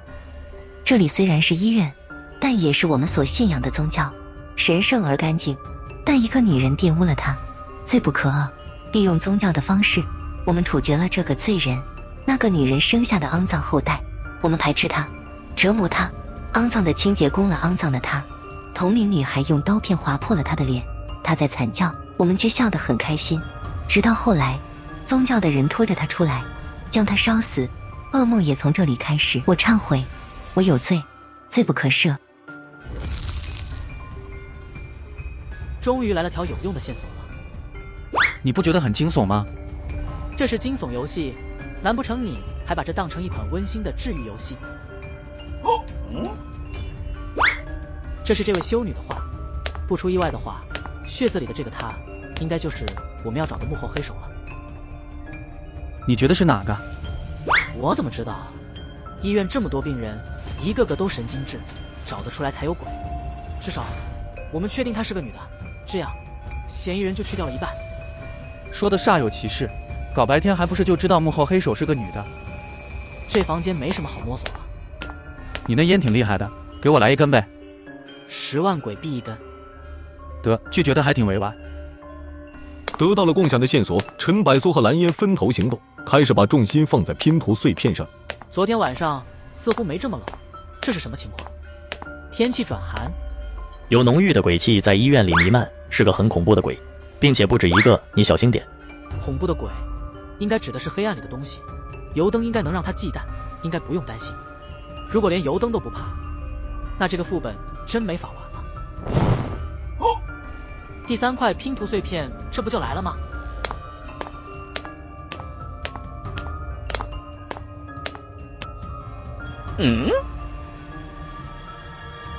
看来我们都盯上了同一块拼图碎片。这块从哪里来的？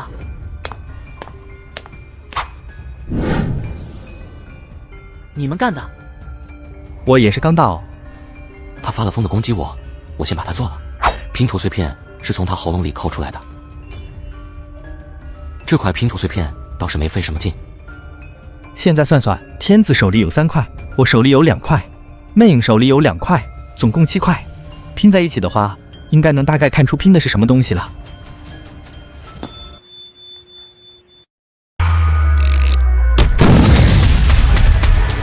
拼在一起的话，应该能大概看出拼的是什么东西了。2位怎么看？我没意见。那就都拿出来吧。后面。嚯，还好老子反应快。怎么了？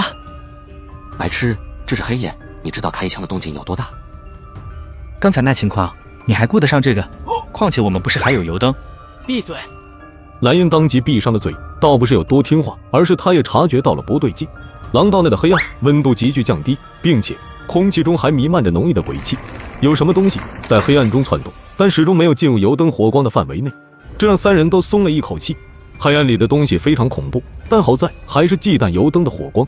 然而当他们心头产生这样的想法时，接下来惊悚的一幕却让他们眼角疯狂抽搐。3人手里的3盏油灯火星忽然跳动一下，紧接着以肉眼可见的速度在疯狂燃烧，并且那周围的火光仿佛被什么侵蚀一样不断的减弱。油灯压不住那东西，3人脸色大变，灯芯燃烧的速度极快，这样下去不出5分钟就燃烧殆尽。告辞。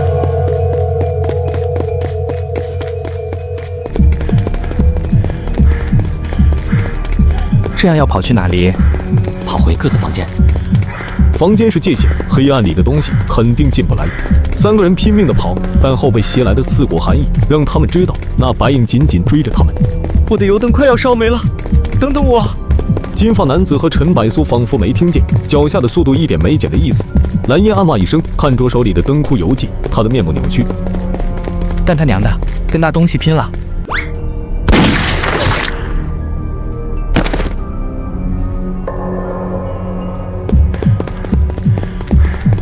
不要追我，追那个家伙！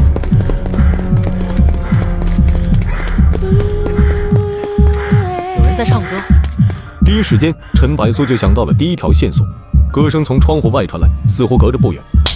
那东西追你来了，你还发什么愣？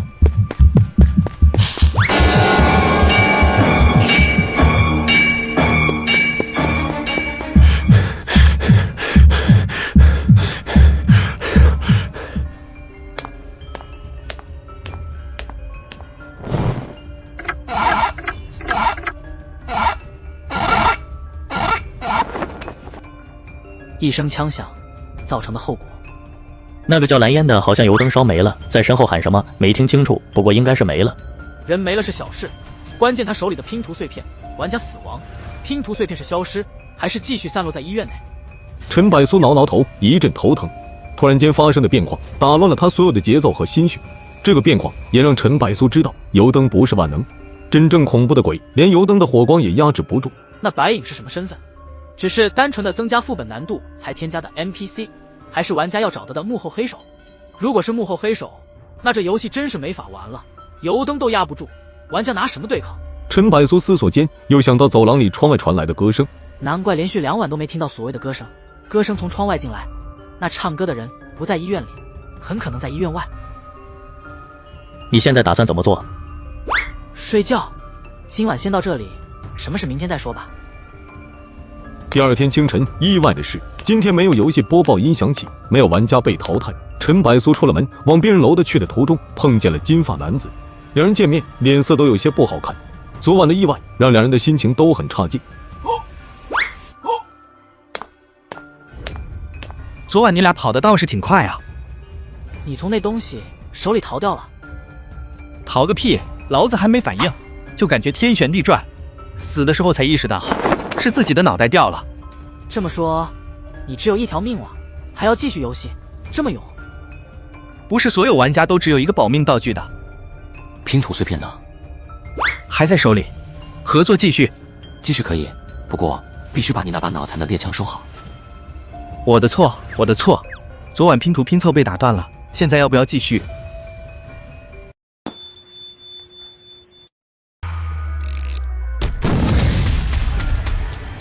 我的错，我的错。昨晚拼图拼凑被打断了，现在要不要继续？我的时间很紧，今晚再说吧。想办法搞多几盏油灯，这是保命的东西。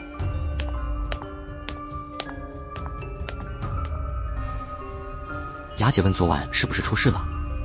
雅姐虚弱的脸色让陈百苏明白了什么。确实出了点状况，多亏了你的娃娃，救了我1条命。很明显，这洋娃娃受到损坏，雅姐也受了不轻的伤势。雅姐说她没有第2个洋娃娃了，你自己小心。雅姐是这套副本唯一诚心帮陈百苏的鬼，这会儿看到她的脸色，陈百苏内心多少有些愧疚。弟弟，你终于来了，我给你看样东西，不要惊讶。什么东西？小孩将游戏机递了过来，陈百苏一看才明白怎么回事，不免汗颜。原来是这小鬼打通了第6关，死了足足1000多次，这小鬼终于是通关了。虽然游戏天赋是差到极致，但这确实是值得庆祝的一件事。厉害吧？不错，无师自通，很厉害了。下一关需要一些技巧，我先教你一些简单的操作，如果操作起来也很容易通关。这个位置，下一次不要跳了，好吗？好。真的记住了？记住了。怎么又死了？弟弟，你这教的不行啊！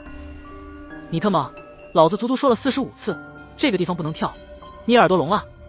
陈百苏脸皮抽搐，如果不是打不过这小鬼，他真想砸了这游戏机，然后抄起拖鞋就往他脸上呼去。没事，慢慢来，你至少进步了，很快就能通关了。你先玩着，我还有事。陈百苏感觉继续留下来，自己先整破防了，找了个借口便溜了。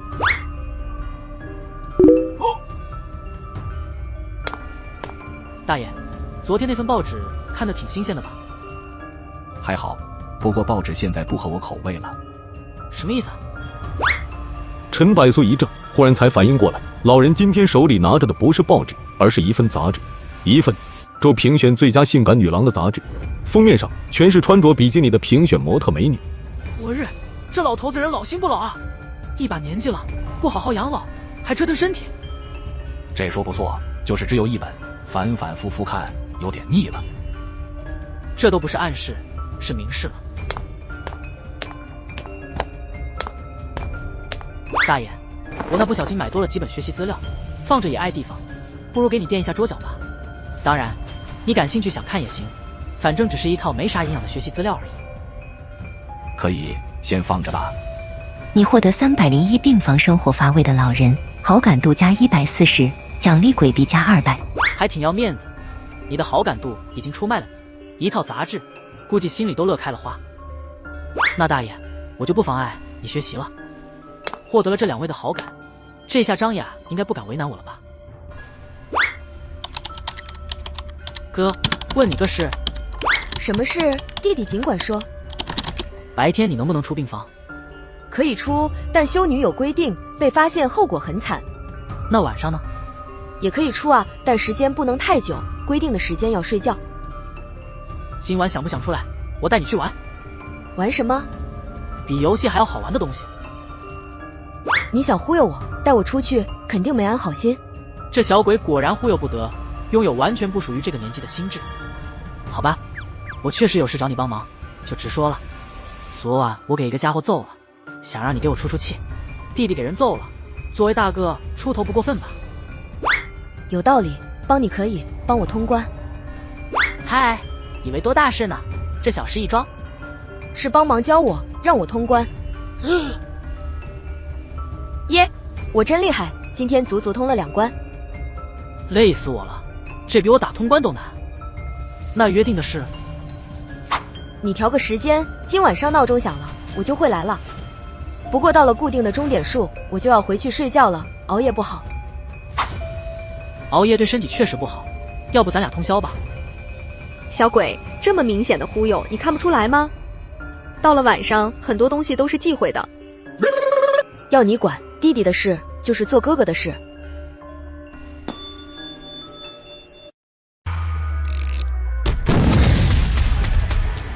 要你管，弟弟的事就是做哥哥的事。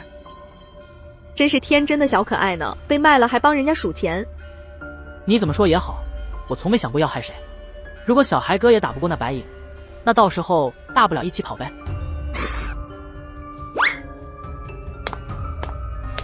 大爷，你有什么需要我帮忙吗？是不是腰酸了？我给你捶捶吧。你有麻烦？一点小事而已，大爷您别操心。你身体上了年纪，因为我的事操心，劳累了身体，我会过意不去的。死绿茶真恶心。小伙子真是越看越顺眼啊！不过老头子，我骨头不好使，不好出门，这个你拿着吧。大爷，我不喝酒。拿着就对了，你会用得上的。陈百苏眼睛一亮，收了下来。老人这么说，就一定有他的用处。这样一来，今天晚上的行动无疑保障了许多。这就是打通关系的好处。从血域公寓开始，就看出了这个游戏的另一个本质。副本里的鬼部分实际上跟人没两样，只要抓住他们的心思，获取好感，你就会发现，拉近了这些关系，往往比你手里的道具有用得多。没什么事的话，我就先走了。哥，今晚见。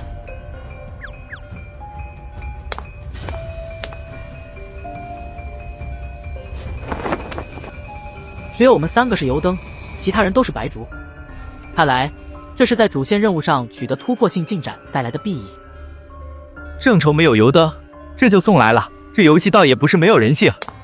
油灯只是方便我们行动，已经失去了保护性，用不着开心。那白影是因为大动静才引来的，有一定逻辑。我们手脚放轻一点，说不定就安全了。你跟惊悚游戏说逻辑，天真的可爱。我的话有问题？没有问题，他夸你可爱。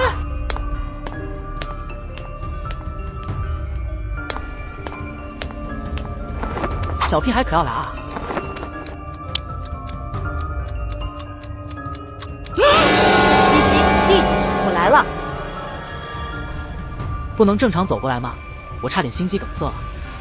想给弟弟你一个惊喜，把喜字换成下字吧，能不能不坐我脖子上？哥哥没骑过马，弟弟要听哥哥的，驾驾。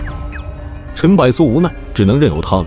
死寂的精神病院内，一个穿着白大褂的少年，手提一盏油灯，肩上坐着一个灰暗小鬼，行走在惊悚与危险并存的悠长廊道上。弟弟，我们去哪？医院藏有很多刺激好玩的东西，我们要把它找出来。昨天听到的歌声是从外面传进来，精神病院外面会有病人吗？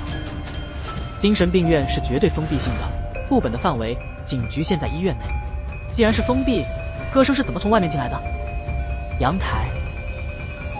陈百苏来到外头，阳台的空间不大，涂画着各种东西，没有任何逻辑，像是顽皮的病人随手涂画的。唱歌的人不在，不定时出现的吗？我总不能在这蹲一晚上吧？弟弟，外面很不舒服，回去吧。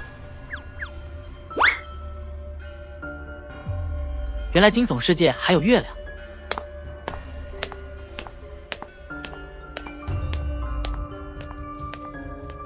啦啦啦啦啦啦啦啦这个女孩什么时候冒出来的？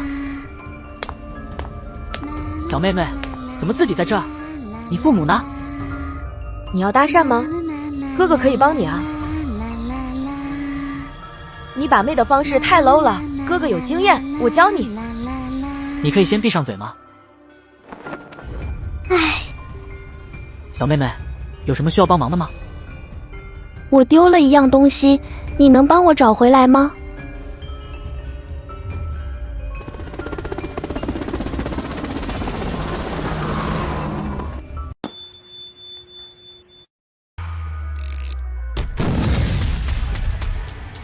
我丢了一样东西，你能帮我找回来吗？什么东西？一个音乐盒，我忘了是谁送的，但它的歌声能让想起后面的舞蹈怎么跳。你还想得起来在哪里丢的吗？在一个房间里，它就丢在里面，但我不敢进去找。那里面有个很凶的老奶奶。你还记得房间吧？带我去看看，我试着帮你拿回来。真的吗？太感谢你了，哥哥，你真是个好人。现在的小女孩好单纯，这样就给忽悠了。你叫什么名字？哎，我好像没有名字。要不我给你起个名字？哦，叫梦怎么样？梦。走吧，带我去那个房间，我帮你拿回音乐盒。呀呼！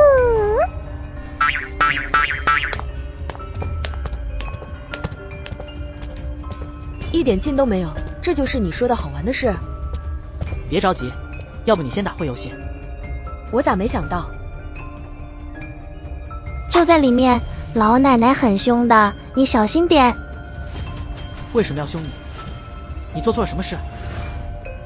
几个哥哥抢了我的音乐盒，我想去拿回来，老奶奶就拿鞭子赶我走。哥，给你个任务，帮我看好妹妹，别让她乱跑，行不行？我要好处。这小鬼真是比大人还要精明。你喜欢吃彩虹糖果不？你有。何止1大罐，看好妹妹，管饱。成交，别骗我啊，不然揍你。小孩挥了挥小拳头，不开玩笑，他真能揍。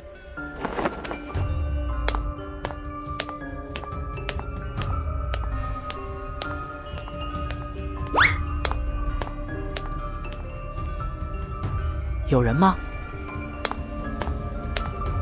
一个木质的音乐盒摆放在桌面上，齿轮转动，空灵悦耳的音乐声萦绕在耳边。不用问，这肯定就是梦的音乐盒了。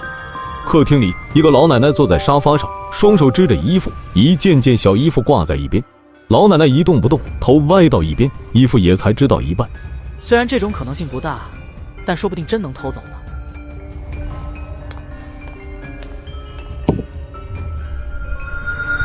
小伙子，进来要敲门，大人没教过你吗？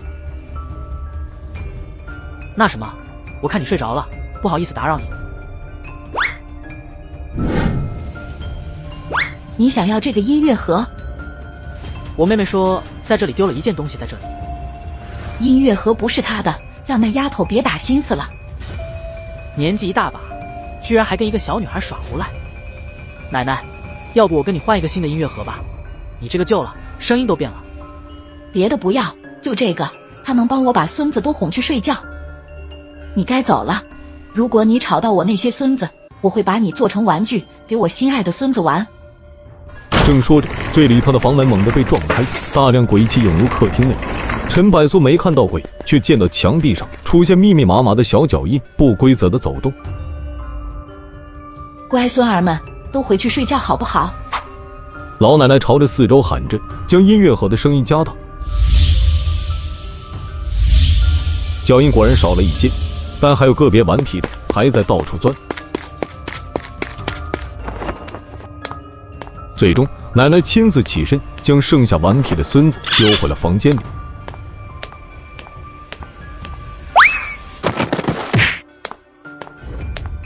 这东西效果怎么变差了？说着，老奶奶手掌的力道变大，打算将音乐盒捏碎。等等，你如果能帮我把我那些孙子哄睡着的话，我可以把这木盒子给你。又是小孩，我最烦熊孩子了。宿主触发地级副本任务，帮助子孙满堂的老奶奶哄孙子入睡。只要睡着就行了。睡着就行？我试试。如果不仅没哄好，反而让我那些孙子更闹腾，你就得留下来给他们当玩具。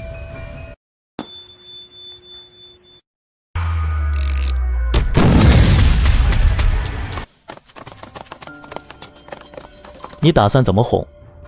我有一套100%有用的睡眠方式，不过首先得让这些小鬼显形。拿出让他们感兴趣的东西，凑在一起就会显形了。感兴趣的东西除了彩虹糖果还能有什么？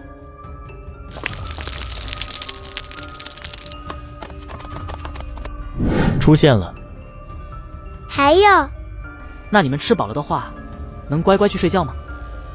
奶奶都管不住我们，你算什么东西？她身上肯定还有，我们把她衣服扒光，慢慢搜。奉劝你们不要对我顽皮，这一套对我没用。你敢动我们，我们就大哭，奶奶听到就会把你拆了，给我们做成玩具。行，你们厉害，不就是糖果吗？给你们就是了。蒸怂包听到奶奶就怕了。这你都能忍？忍不了。这就是你所谓的100%睡眠方式。是的，物理睡眠法，给这些小鬼后脑勺来一下，还怕他们睡不着。这些小鬼太弱了，你手里的石头可是恐怖级鬼物，这一砸不是昏过去，是当场没了。我轻一点。没用，鬼和人不一样，不是轻重的问题。把糖果交出来。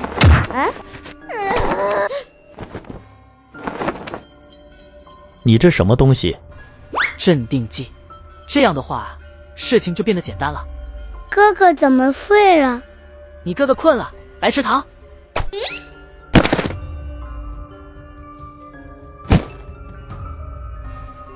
乖，吃完糖果，打完针就可以睡觉了。叔叔又不是什么坏人。看着遍地瘫倒的小鬼，陈百所有着说不出的痛快。怎么感觉软绵绵的？别着急，马上就该硬了。你那些镇定剂量是打给成年人的，打给小鬼会怎么样？不用说了吧？无所谓，反正睡着就行。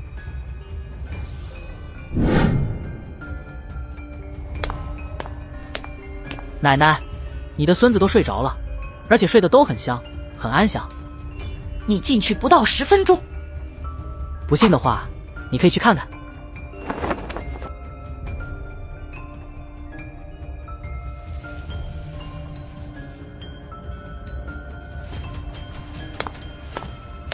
奶奶，好不容易睡着的，你进去如果吵醒的话，那我可没法再哄入睡了。你是怎么做到的？顽皮的孩子都需要充足的耐心，你越是急躁，他们越是忤逆，得顺着孩子的心轻声的安抚，这才能让他们安静下来，渐渐就有了困意。简单点说，对待小孩不能粗暴对待，要有足够耐心。你真牛逼。木盒子，你可以拿走了。谢谢，您真是个好奶奶，相信你的孙子们都能健康成长。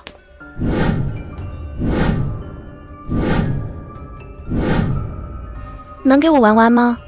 房间外，梦看着又一次死亡的小人，忍不住向小孩问道：“不给，你太菜了，这游戏你玩不来。”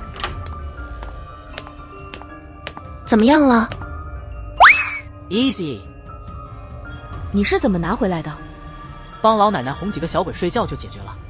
我有一套100%的睡眠方式。真的吗？弟弟我也想试试，最近有些失眠。你不适合。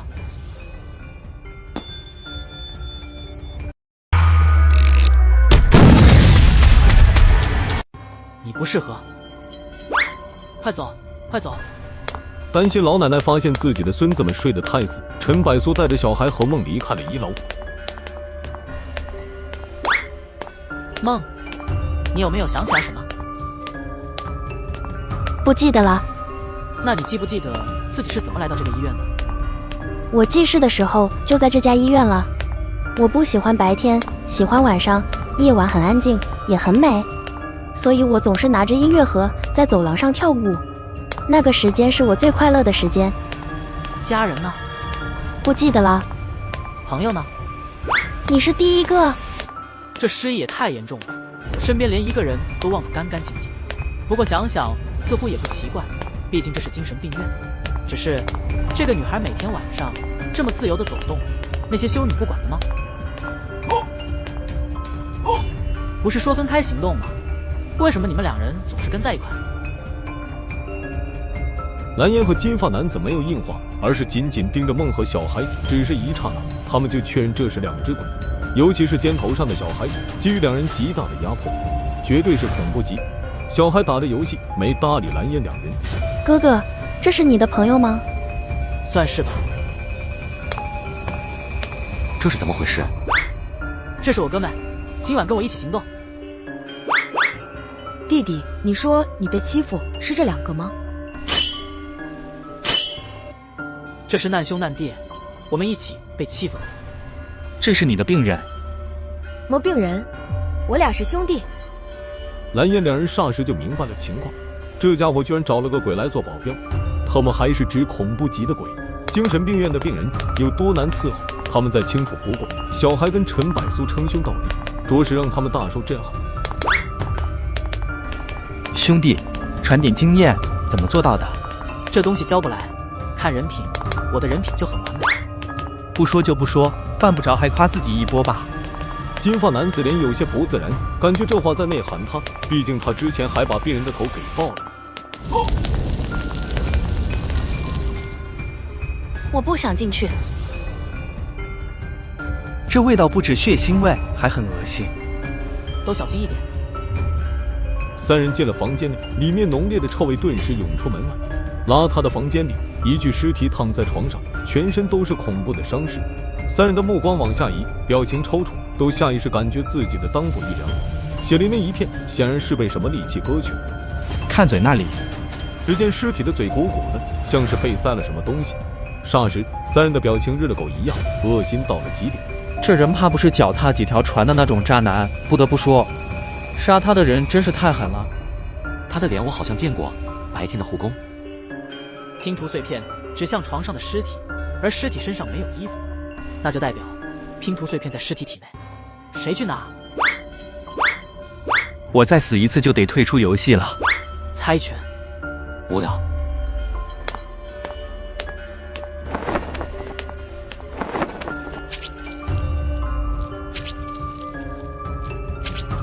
心脏这么强大，他不会是学医的吧？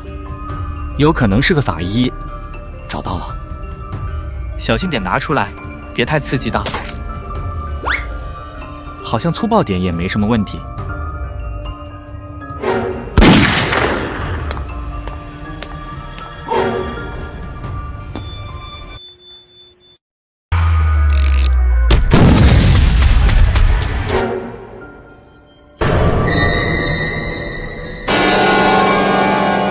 怨气太深了，普通的鬼物杀不死啊。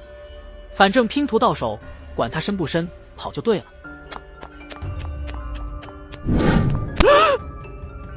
呸！是他扒拉你的。金发男子脸色跟吃了苍蝇一样难看，恨不得给两人爷上一颗子弹。女人，万恶的女人，该死！那女人切了你那玩意儿，关我们什么事？因为我的怨气留在这个房间里，怨气不散，你们杀不死我，我也要撕烂你们下面的东西，让你们尝尝那是什么滋味。哦，什么仇什么怨？弟弟，你快看，我又打通一关了，是不是很厉害？怎么都是这副表情？喂，小鬼，当我不存在吗？你说谁小鬼？我的手臂怎么没办法修复了？人了？问你话呢？我说错话了，抱歉，放过我吧。好吧，看你这么可怜，逗你玩呢。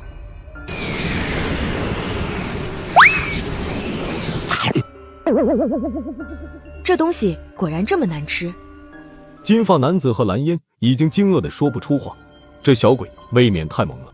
陈百苏也是没想到，小孩一口直接吞了，惊诧的同时，更多的还是窃喜。带上这个小鬼，今晚基本上是可以横着走了。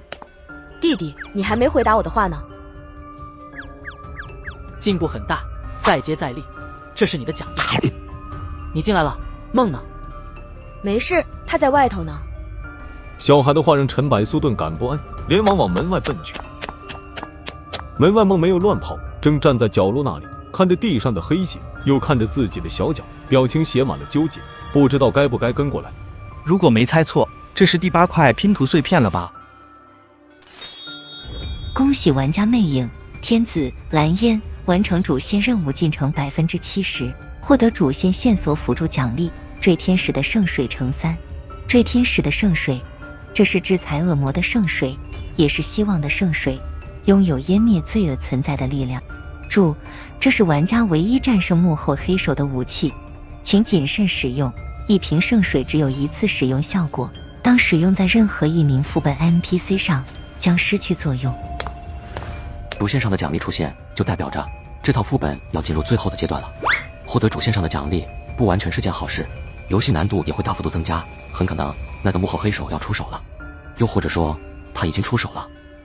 到了这个阶段，都没必要藏着掖着，你们除了拼图这个主线线索，肯定也有其他通过任务副本得来的线索。现在是同一条绳上的蚂蚱，把线索都共享出来，锁定最有嫌疑的那个，这就是我们目前最大的胜算。3人都没有犹豫，将自己得来的线索说了出来。总的来说只有2条，并且都指向了黑夜。陈百苏看了眼小女孩，思索一下，小女孩的线索尚未完整调查出来，说出来的话反而适得其反，扰乱了其他线索，基本都指向了黑夜。黑夜有什么？什么最神秘？白影。看来我们都想到了一块，他的身份最神秘，实力最恐怖，幕后黑手除了他，我想不到第2个嫌疑目标。如果是他，我们也不需要查清他的身份，只需要用圣水附对他就行了。如果正确 ，Game Over。可是人家不会站着给你用圣水浇他身上吧？ NPC 到底是 NPC， 没有人的脑子灵活。一个瞬间，我们玩家可以有1000万种思维去应对，但游戏的 NPC 只会按照游戏的规则行动，这就是他们的致命性弱点。陈百苏没说话，但不认同蓝烟的话。如果蓝烟经历过血液公寓副本的话，他打死都不会说这句话。怎么做？利用声音勾引他来，设下陷阱，等他入套，就这么简单。那这第1瓶圣水先用我的。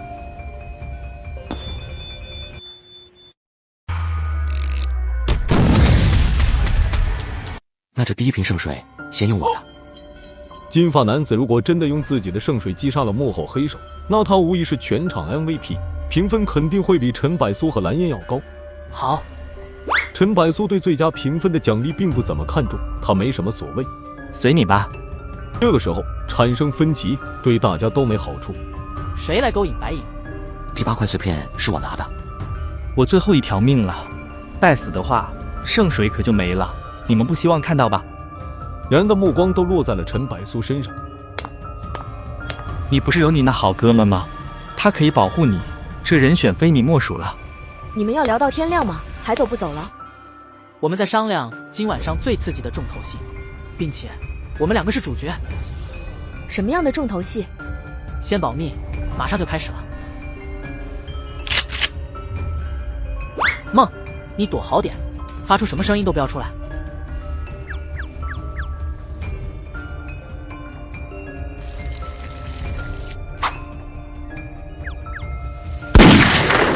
弟弟，这是要干嘛？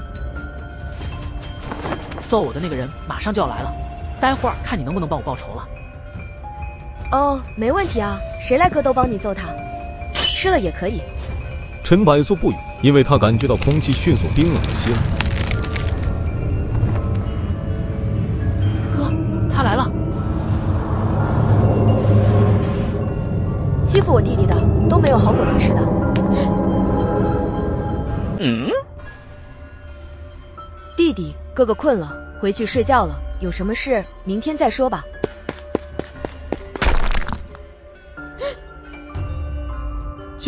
就这么跑了？小心了！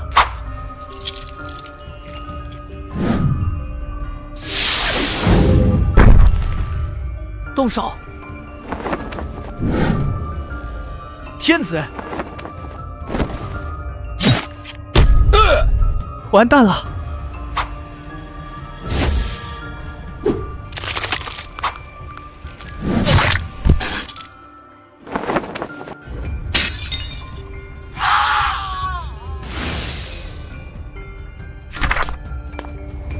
你体内的那只鬼，居然这么恐怖，为什么早不出手？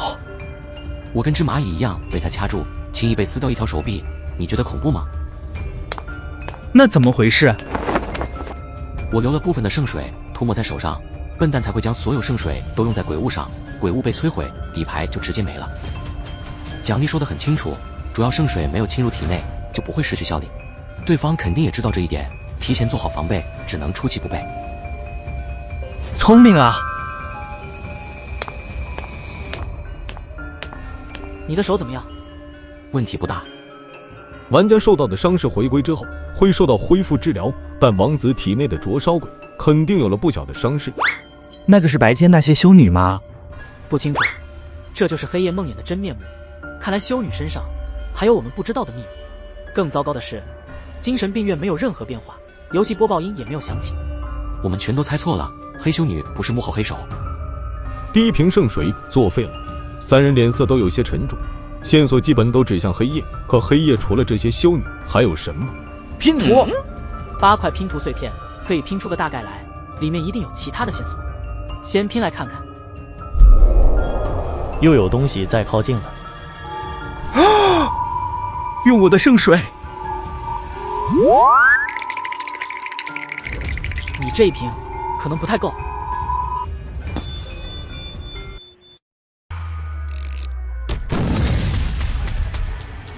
跑！无路可跑，这间房间处于廊道尽头，除非从窗户跳到精神病院外。我的副本旅程到此结束了。看来要用掉一个替命稻草人了。发生了什么事？先出来吧，交代你一些事。有些不对。他们怎么了？又走了？他们在害怕什么东西？这几秒间唯一的变故就是陈百苏让梦从角落里走了出来。是这个音乐盒，居然能把那些修女吓跑，这不会是件灾难级以上的鬼物吧？不是，他们怕的是他。梦身上有什么让他们这么害怕？这女孩不是你的病人吧？你从哪里带来的？精神病院里遇见的，看着可怜啊，就让她跟着了。你心真大。这恰恰说明他身上藏有很多秘密。他失忆了，你想问也问不出什么东西。你可不像是白痴，居然相信一个来路不明的鬼的话。陈百苏看了眼梦，没说话。他当然也怀疑过梦，不仅仅是撒谎，甚至猜想过梦可能是幕后黑手。但是线索之所以是线索，不可能是直接的指认谁是幕后黑手，只会说明指认的目标身上藏有幕后黑手的秘密，所以他才会让梦一直跟着，通过时间来一点点寻出他身上的秘密。但金发男子和蓝烟不会这么认为，这是太蹊跷了。气氛突然变得有些微妙起来。金发男子盯着梦的目光愈发不善，陈百苏不作声，将梦拉在了身后。可能是我疑心太重了，算了，不去纠结这事了。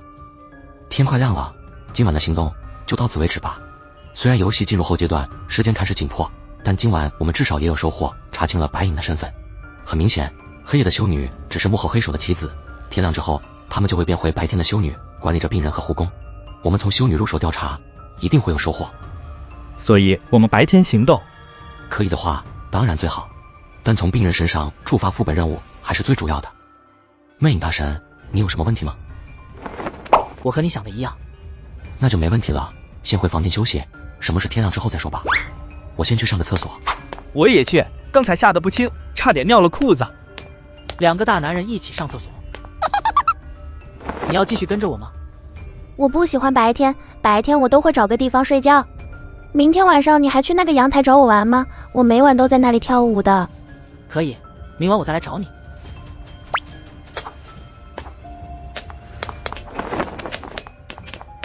女孩呢？走了，明天晚上会出现。那个女孩身上有很多秘密，只亲近你，可以的话，希望你能从她身上得到有用的线索。还是那句话，我们是同一条绳上的蚂蚱，互相帮忙是唯一的出路。当然。剩一只手了，你明天的工作会不会有影响？我是个左撇子。你那2个队友对你起了疑心？看出来了，因为梦的事，他们对我信任度减少了。缺乏信任度的队友往往比敌人还要危险，你小心一些。听你的话，好像很有经验啊，是不是给队友坑惨过？滚！这就是我为什么喜欢单独行动，不喜欢跟人合作的原因。只要合作的关系，因为一些事产生破裂，防备敌人的同时，也要分出更多的心神来防备队友。一旦松懈，将你推到深渊的，往往都不会是敌人。所以说，合作什么的，累人又累心。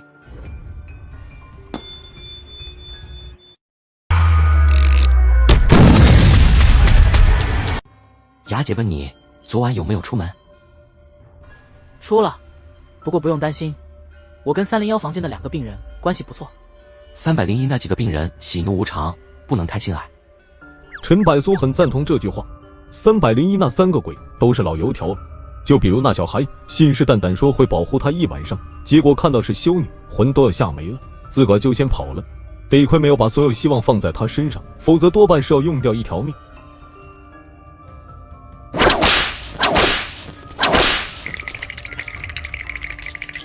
昨晚你带那小鬼去干什么坏事了？这小鬼回来后就躲在被子里瑟瑟发抖。我带他去成长了一番。恶心。彼此，这方面你是大佬。你似乎越来越肆无忌惮了，搞清楚这里是谁的地盘。小伙子，过来帮我点一下烟。来了，大爷。哼，给你那壶酒，昨晚用得上了。没用到，算是有惊无险。那就放着，迟早用得上。哦，大爷，晚上睡觉很清静吧？有没有听过什么歌声？不仅听过，还见过一个跳舞的小丫头，对不对？老爷子，你还出过病房？出过，不过只是透透风就回来了。那小丫头很怕生，跟他聊了没几句就跑了。老头的话有些轻描淡写，陈百苏总觉得这老头还知道不少东西，说不定还能套出一些有用的。我只是退休后生活过得平淡乏味的老头子而已，就像清汤寡水。你想问些什么的话，还是消掉这个念头吧。医院的东西我看过一些，但不想掺和。这里就像我的家，只想过着平平淡淡的生活，就这样了。你是个聪明人，不需要我多说了吧？好嘞，那不打扰您兴致了。慢着，还有没有最新出版的杂志？这些都看完了。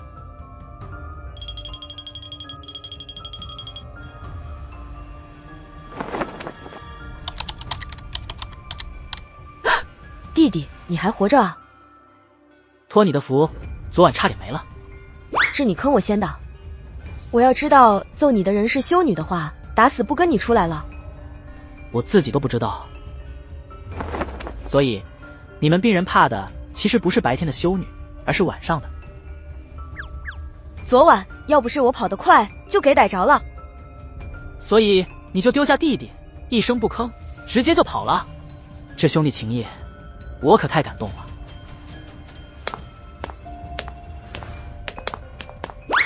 他们到了白天，似乎就忘掉晚上所有发生的事。这是副本的安排，还是幕后黑手的暗中操作？除了此前的裸男、舞台钉在十字架的少女以及夜晚遭受灵魂折磨的修女这3个，其余的所有人似乎都没有遭受惩罚折磨，甚至说有些病人都不知道自己已经死了。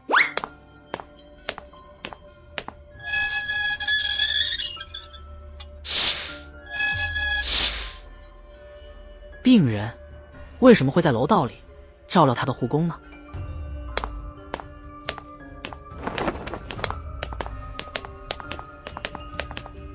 女士，有什么能帮到你的吗？头痒。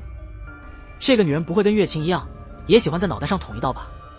宿主触发低级副本任务，帮助爱干净的女子洗头，时间规定为40分钟，完成后额外评分会在退出副本后结算。真的是单纯的洗头吗？你要洗头？当然没问题，毕竟我是专业的护工。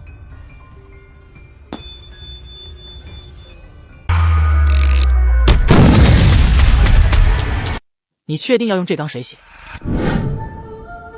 头痒。反复强调头痒，怕不是长虱子。那好吧，可以开。洗40分钟的头，怕是要洗出噜皮。这玩意儿头在哪呢？这水的温度也太低了。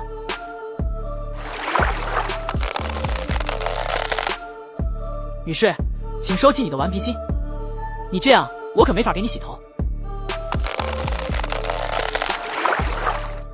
这女人居然还真听话，这触感，这女人的后脑勺是烂的。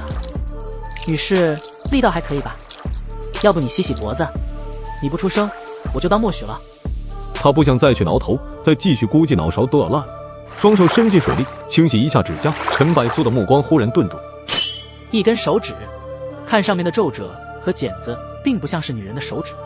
浴缸里怎么会有男人的手指？只听过床底藏男人，这浴缸底下藏男人，还是第一次见。碎尸，这女人不会把护工杀了，然后碎尸藏在水底下吧？还有10分钟，甭管你什么东西，今天这头必须洗了。这女人的怨气怎么突然这么大了？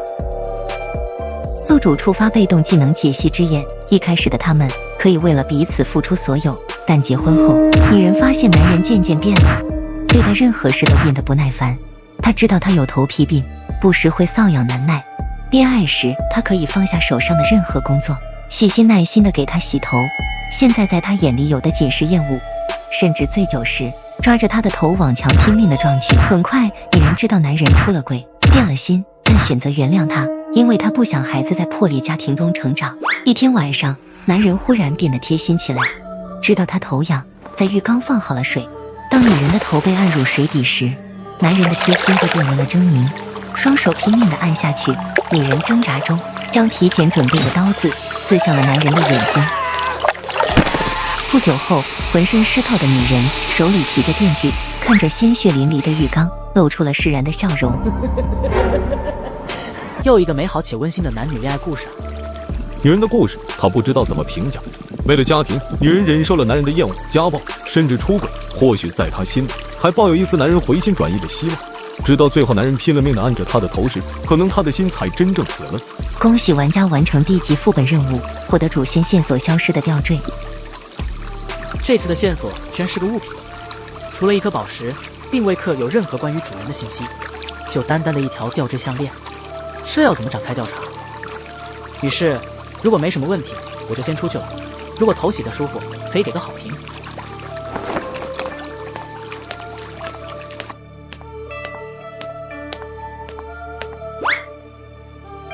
这边的修女不见了。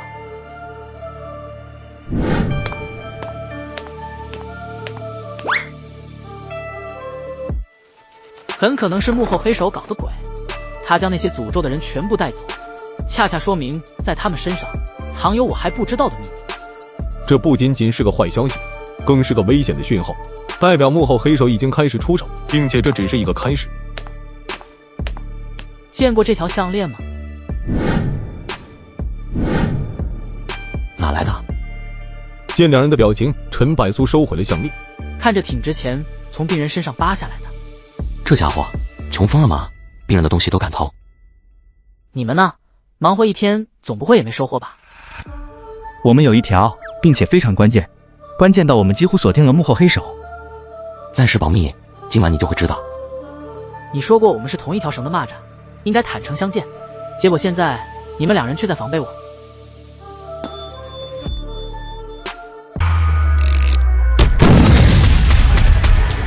总不会也没收获吧？我们有一条，并且非常关键，关键到我们几乎锁定了幕后黑手。暂时保密，今晚你就会知道。你说过我们是同一条绳的蚂蚱，应该坦诚相见，结果现在你们两人却在防备我。我们有不得已的原因。理解一下，我们都是为了赢。黑夜来得更快了，先回房间，什么事今晚再说吧。黑夜最恐怖的黑修女，唯一忌惮的只有梦。将她带在身边的话，基本可以在夜晚横着走。更主要的是，一条线索指向梦，一条线索指向吊坠。陈百苏觉得梦一定对吊坠有意向，说不定还能借此恢复他的记忆。按照昨晚这个时间点，梦应该在栏杆上跳着芭蕾，在月光下低吟飞天鹅的舞曲。或许是我来的太早了，难不成幕后黑手也对梦出手了？走廊上有你那2个同伴的气息。靠，你怎么不早说？你也没问啊。放心，他们也刚走不久，你还能追上去。不用问，肯定是蓝颜2人带走了梦，原因很可能不只是单纯想拿梦来对付黑修女。联想到黄昏时的话，难道2人锁定的幕后黑手就是梦？他们2个究竟得到了什么线索，会这么肯定梦就是幕后黑手？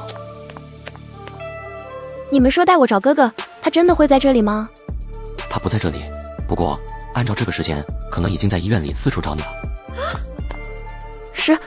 什么意思？我们骗你的，我不知道你是伪装还是真的失忆，这对我们来说都无所谓。圣水会帮我们辨识。你最好乖一点，我不喜欢对小女孩动用暴力。2个大男人3更半夜把一个小女孩骗到另一个地方，然后说不喜欢用暴力，这会不会有点让人产生误会？哥哥，这就是你们锁定的幕后黑手，还搞得神神秘秘的。昨天晚上你们不就有这个想法了吗？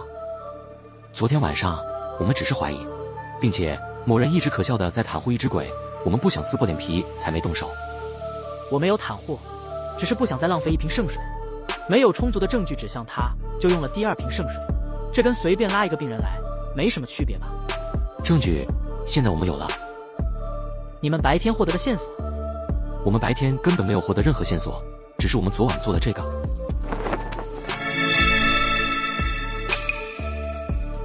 这样还需要怎么解释吗？太简单了，就算是关键线索，也不可能直接指定幕后黑手是谁。又或者没你想的这么复杂呢？别忘了，这套副本的等级都没有我们想的那么高。那你们就动手吧。其实我也有一个迷惑未解开，正好可以借助你的圣水得到答案。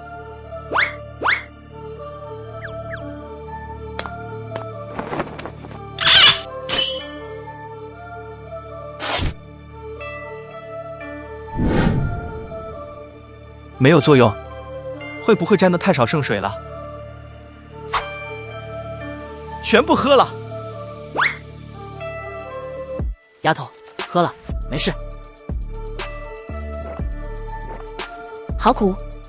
恭喜你，第2瓶圣水，你成功的浪费掉了。拼图都指向了这个丫头，为什么不是她？另有其人，她只是一个很重要的线索人物，甚至是取胜的关键。有没有受伤？他们想要我做什么？别担心，这只是2个热心肠的大哥哥，见你太可爱了，请你喝饮料呢。一点都不好喝。希望渺茫了，这副本的线索简直太坑人了。话说的太早，我的圣水还没用呢。你知道谁是幕后黑手？不知道，所以我需要你们的帮助。你们现在的希望都在我身上，明白了吗？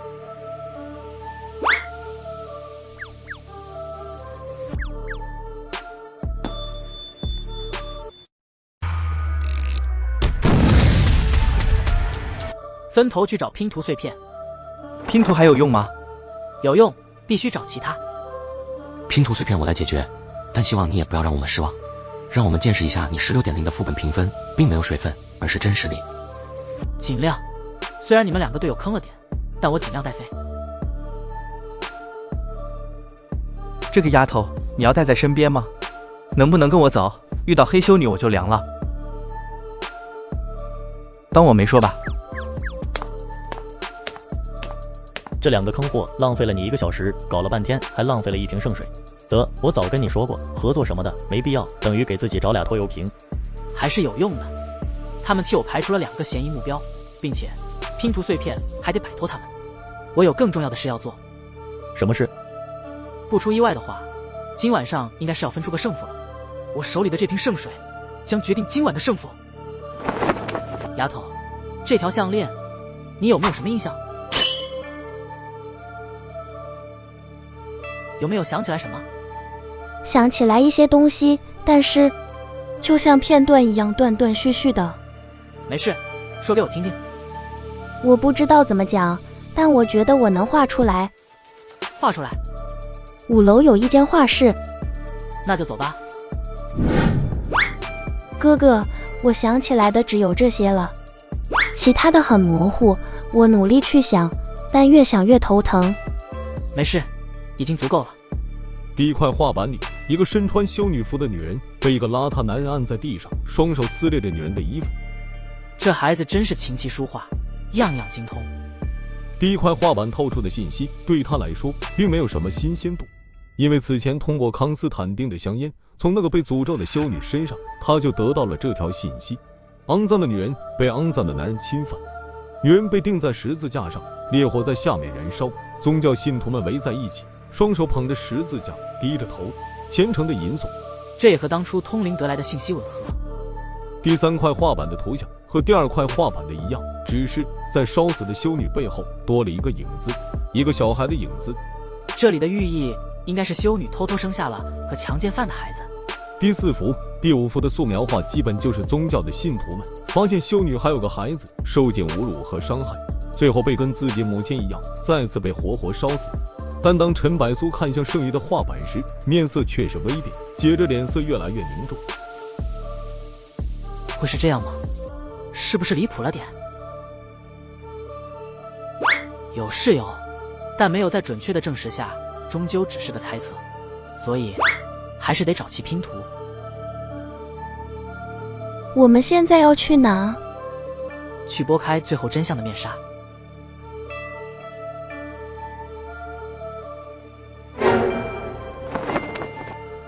该死，这个伤口太重了，我该不会撑不下去了吧？都是为了这该死的拼图。先去找魅影会合吧。不是这么倒霉吧？来吧，蹂躏我吧，我不活了。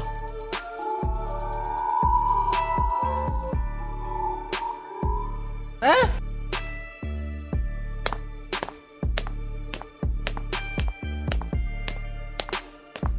我看到拼图有反应，就赶了过来，看样子是有惊无险。剩下的几块我没法找了，这身体能撑到游戏结束，我都烧香拜佛了。别烧香拜佛了，人又还没死。把衣服撕了，用绷带捆在伤口上。这玩意儿有用？捆上去，别废话。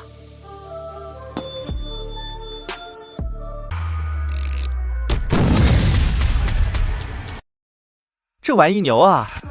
副本的奖励吗？我咋发现你鬼物特别多呢？明明才2级，哪来这么多奖励？是吗？可能我们玩的游戏不太一样吧。没猜错的话，现在应该还差最后3块拼图碎片。着急不来。金毛呢？你这称呼不太清楚，我跟他分开行动，估计他跟我进程差不多。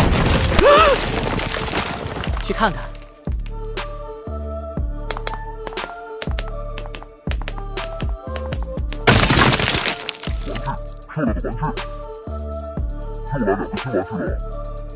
这家伙只是找碎片，怎么还惹了这么可怕的一只鬼？说明在这只鬼身上不止1块拼图碎片。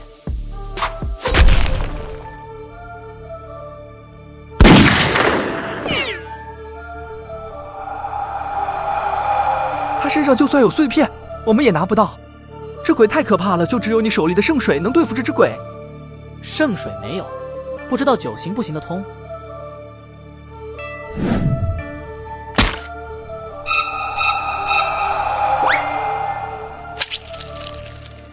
这壶酒的威力居然这么可怕！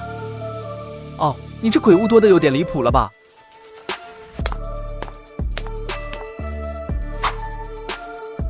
没想到你关键时候这么给力。别说老子拖后腿，拼图碎片齐了，后面看你怎么做了。行，你安心去吧。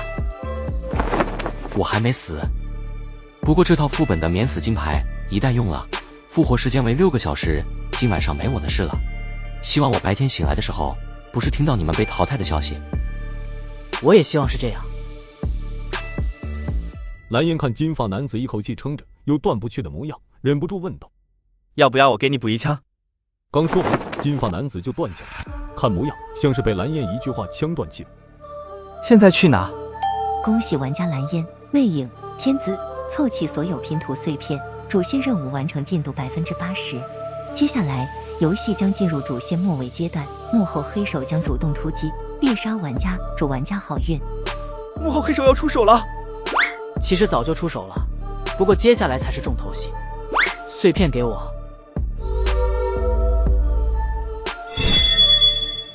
我有些懵了，这到底什么意思？你懵没关系，我不懵就行。走吧。现在去哪？1楼大厅，找个空阔的地方，方便施展手脚。你要硬刚到幕后黑手？他现在唯一忌惮的就是我手里的圣水。梦，接下来我要制定一个计划，保险一些，需要你的帮忙。只要哥哥需要帮忙，我一定会尽力的。他什么时候会出现？电影没看过吗？最终的 BOSS 都喜欢在最后时刻才出场。你音乐盒丢了？在这呢。这个音乐我好像在哪听过，但就是想不起来了。小心，这可能是幕后黑手的诡计。你们看，我又多了一个音乐盒。有没有想起什么？很熟悉，但我就是想不起来。那就不要想了，想出来或者想不出来，现在已经不重要了。我们不会白痴到就这样等到天亮吧？来了，是修女，他们怎么不害怕这丫头了？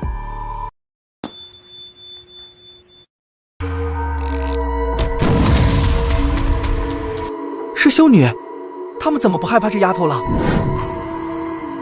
不知道，可能是被人强制控制。那怎么办？这丫头不起作用，怎么拦住这些修女？你要干什么？圣水还要对付那幕后黑手的。管不了这么多了，先用掉一部分，在这里被死了的话，就算复活也没什么机会了。这些修女怎么不躲啊？这是幕后黑手的意图，想让他们来耗光我手里的圣水。小心，后面！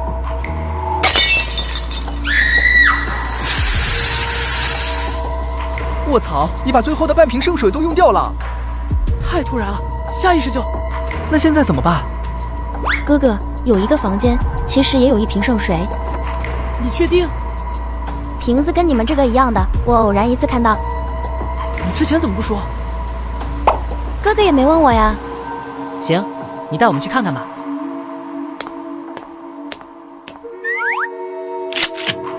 怎么了？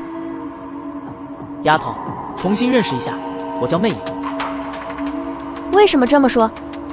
什么情况？计划里面有这个剧情吗？没必要演了吧？真要我给你一枪才行。幕后黑手先生。卧槽，碟中谍！你不是说过这丫头没嫌疑了吗？她之前喝下圣水不一点事没有？不是一个人。刚才梦境到黑暗里，拿起音乐盒再出来的时候，就已经换了一个人。虽然只有短短2秒间的功夫，但不得不说，你的速度很快，演技也很快。你是怎么发现的？你开口就发现了。那丫头跟我的时间虽然不长，但习惯用什么语气，一些微动作，我还是观察得出来的。况且，谁会平白无故将一个音乐盒放在黑暗里？果然，最有威胁的还是你。那就重新认识一下吧。真是双胞胎吗？开始我也认为是双胞胎，但当时通过梦最后面的几块画板，当初的修女，也就是梦的母亲，只生了一个女儿。修女为了保护女儿，谎称其为弃婴，却因流浪汉揭发私情，被信徒绑在大堂活活烧死。懵懂的女儿目睹一切，浑然不知那是生物。一部分人认为孩童无罪，将女孩绑了下来，但好景不长，女孩很快被指为罪恶后代，遭同龄女孩扒光欺凌，脸被剪刀划破。12岁时，醉酒清洁工将她玷污，激进派借此推翻保守派，吊死护她的修女。灰暗之日，信徒将她绑上十字架欲焚烧，警察赶到时，她已血肉模糊，却带着滔天恨意咽了气。怨气化厉鬼的女孩，以一场诡异大火吞噬精神病院所有人，将灵魂禁锢成鬼医院，清洁工困于厕所，日日受铁网撕裂，欺凌者被铁链锁在密室，划他脸的女孩钉在十字架上，承受皮肤撕裂轮回，点火者永受灵魂折磨，而他玻璃的纯洁意念在院内无忧生活。对恶念女孩来说，善念女孩就是她的心灵创伤，弥补她也等同于弥补自己。你觉得我这个故事怎么样？哼，故事很精彩，但没人告诉你，将别人亲身经历讲出来很不礼貌的吗？确实不礼貌，但如果你觉得包取了记忆，让他忘记自己跟躯壳一样孤独的生活，就是弥补的话，未免太可笑了。这般行径跟当初那些疯狂的信徒又有什么区别？换句话讲，善念梦只不过是你满足自己私欲心的一个傀儡。住嘴！你不是我，又怎么清楚我经历过什么？我包取他的记忆，让他无思无念地开心过着自己的每一天，自己则去承受那段痛苦的记忆落在你口中，居然是可笑，甚至说我与那帮罪恶的人是同一类人，你罪该死！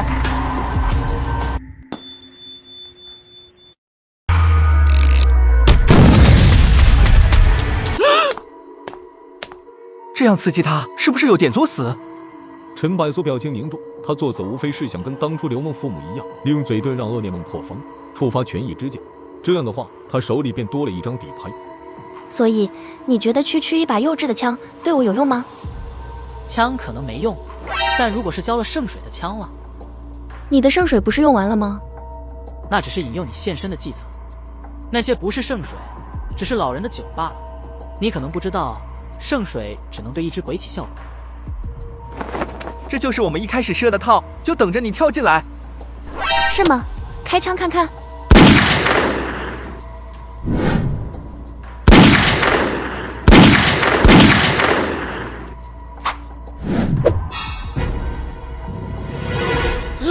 现在还在你的计划之内吗？能不能放过他们？为什么你会帮他们说话？你就是我，我就是你，我所做的一切都是为了你，明白吗？他们在干扰我们的生活，让你想起那些痛苦的记忆。你为什么会帮这些最可恶的人说话呢？可是我很孤独，他们是我唯一的朋友，我也想去看看外面的世界。你为什么有这种想法？我在保护你，你还看不出来吗？你向往精神病院外的世界，那是一片地狱。那些肮脏丑恶的人，为了可笑的信仰，对我们做了什么？你还想再尝试一遍吗？我明白了，对不起。这就对了，我们在这里生活，忘掉一切。这里的灵魂都受我们摆布，那些折磨过我们的家伙，无时无刻遭受着比我们痛苦100倍的折磨。这里就是我们的天堂。既然身在天堂，何必又去向往外面那丑恶的世界呢？现在将这些干扰我们的人清除掉，一切就当没发生。你会好好？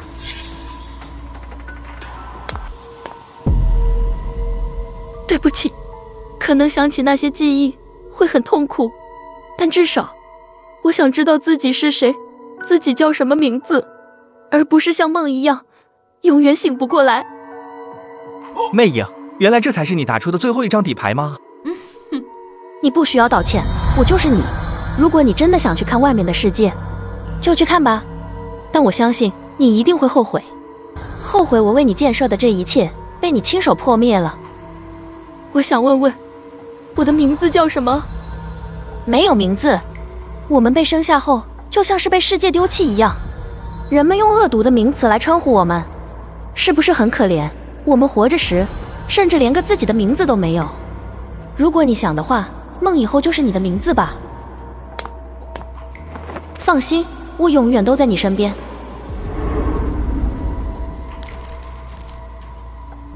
这算是结束了吗？结束了。所以，我这把猎枪到底有没有浇过圣水？你闻闻看。好重的酒味。哦，你不是说猎枪浇了圣水了吗？计中计啊，连我都骗。猎枪连修女都打不中，你觉得有可能打得中一个副本的 BOSS 吗？这个邪念梦比恐怖级的鬼还要强大。虽然邪念梦没有真正出手，但根据邪眼鬼的说辞，已经远远超出恐怖级的鬼，很可能是灾难级。一把猎枪就算沾了圣水，想要碰到这样一只鬼，未免有些天方夜谭。单念梦一开始得知真相和计划，一直陷入沉默，没人知道他怎么想，怎么抉择。陈百索也并未强迫。那为什么瞒着我啊？刚才那个时候，我心脏都要跳出来了。你演技太差，我怕露馅。哥哥，我可能得睡一会儿了。这是怎么回事？没事，只是有点困了。你答应过我的，会带我去看外面的世界，不是骗我的吧？不会骗你。那下次见。这条吊坠项链，该不会也是一件可怕的鬼物吧？不，只是一条单纯项链。当初烧死的修女，也就是梦的母亲，只留下了这个拇指大的蓝宝石里，装载的却是梦所有的念想。就像音乐盒，那是他母亲当初以陌生人的身份送给自己女儿的第一份礼物，也是最后一份礼物，教会了她芭蕾舞及飞天鹅的所有舞曲。那可能是她生前最开心的一段时光，也是唯一一段快乐的记忆。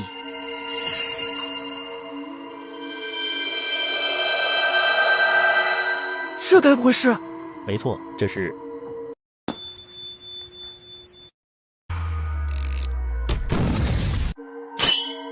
这该不会是？没错，魂念寄生，契约寄生的另一种寄生方式，承载了亡魂的一生所念，自动形成契约，寄生于体内。恭喜你，身体寄生了第二只鬼。那丫头没说是要以这种方式看外面的世界。这种寄生方式不会随时随地出来，只有在宿主真正受到生命危险才会出现。换句话说，你可不亏，多了一尊保护神。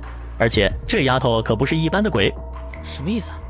胸口的印记代表她是亡神煞的鬼。这个世界属八字煞命的鬼最为恐怖，几乎处于最顶尖的存在，亡神煞便是其中的一煞。强到什么程度？可以跟我9只血眼开的时期过上2招。感情说了这么多，原来是为了夸自己一波。爱信不信。照你这么说，有这丫头在，我以后岂不是可以在惊悚世界横着走？天还没黑呢，就开始做梦了。第一，八字煞命的鬼只是代表具备极为恐怖的资质，不代表就是可怕。中途夭折数不过来，能将资质全部激发1%不到。第二，这丫头现在很虚弱，睡得很香，不知道什么时候才醒过来了。无妨，这丫头我挺喜欢，名字还是我起的。等她某天醒来，说不定比你靠谱。八字煞命而已，我从没虚过。当初降星劫煞2个煞命的鬼跟我。你的辉煌事迹，以后再说吧。现在我没心思跟你唠嗑。所有东西都在消失。这座病院里所有的人都只是被禁锢的灵魂，现在禁锢的牢笼消失了，等待他们的可能是湮灭，但至少也是一种解脱。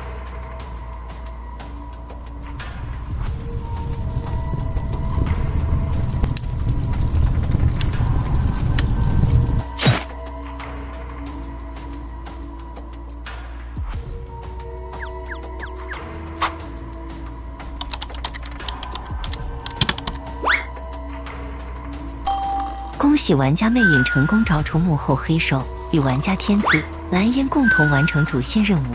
此次副本游戏到此结束。发生什么事儿了？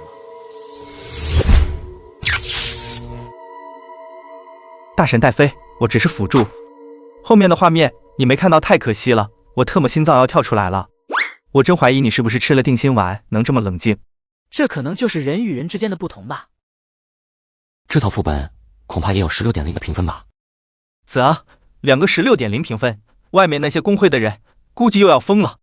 恭喜剩余的玩家完成此次副本，下面会评定各位玩家的评分，评分将决定各位奖励。领取奖励后即可自动退出游戏副本。恭喜玩家魅影完成圣亚西精神病院副本，评分为 6.1。额外评分，副本任务完成期获得评分 5.0。额外评分，主线任务完成1%，获得评分 5.9。综合评分 17.0 分。玩家等级升至3级。系统商城商品解锁一部分。系统奖励，获得铂金大宝箱乘1。鬼超奖励，面值乘600。道具奖励，职位卡乘2。罕见领土奖励，领土产业初级规划权。职位卡详解，使用后宿主可自动选定一个职位，取而代之。注：此项功能卡可用于副本之内，也可用于副本之外，但需在惊悚世界内。规划权详解：专业的事由专业的鬼来做，产业之间犹如领土纷争、吞并扩张、没落衰败，每天都在上演。触发权利条件：获取他人产业领土签署协议合同，可进行篡改、无条件转让领土产业，领土产业大小与成功率相匹配。天子，你多少评分？该问问这位，不出意外的话，16.0的评分打底。评分这种东西我不怎么看重，只是有点好奇，一套副本的评分最高线是多少分？有点凡尔赛的味道。我记得龙国有个人拿过最高评分，似乎在17.0，再高的似乎西欧那边有人拿过比这还高的。两个16.0的评分，不出意外的话，你回到现实世界后会变得更加抢手，他们会拼了命的拉拢你这个游戏天才。他们会知道我的真实身份。登录器真实身份信息只有玩家自己知道，玩家不公布，没人知道是谁。工会只能通过一些手段知道某个玩家的登录时间，一些工会就会利用这个信息让成员们同时间登录，与某个玩家匹配到同一个副本，然后进行线上拉拢。所以你就是跟我匹配到一个副本的那个成员？算是吧，我一半是因为工会，另一半是因为自己想看看你这个16.0的评分有没有掺了水。现在看来你完全具备这个实力。我是奈德工会的天子，想问问你有没有兴趣？没兴趣，我喜欢独来独往，习惯一个人。惊悚游戏没你想的简单，里面还有很多你不知道的规矩。加入工会，你会得到更多有用的条件和资源，还有保护。扮鬼在现实世界比惊悚世界还危险，他们会把没背景、没实力的扮鬼当成猎物。当惊悚游戏出现后，现实世界已经发生很大的改变，表面平静只是一种掩饰，背后却每天都有莫名其妙被杀的或者失踪的人。这个时候，工会就是大家抱团取暖的一堆篝火。篝火之外的人会深陷黑暗之中，面临四面楚歌的困境。你应该明白我的意思。明白，但我还是对组织团队不感兴趣。不用急着回复，好好考虑一下。哪天想通的话，来荆州天定区海棠街46号找我，我叫方烨。这金毛把真实身份都说了出来。卧槽，天子拉拢人犯不着这么拼吧？来我燕阁工会，待遇不菲，工资不菲，还有5险1金。你进入惊悚游戏无非就是为了副本奖励。我跟你讲，加入工会之后，到时候可以利用一个机制，低等级匹配低等级副本，获取高等级奖励。除了这个，还有很多机制带来的好处，都是工会特有的。我看你比较像干销售的。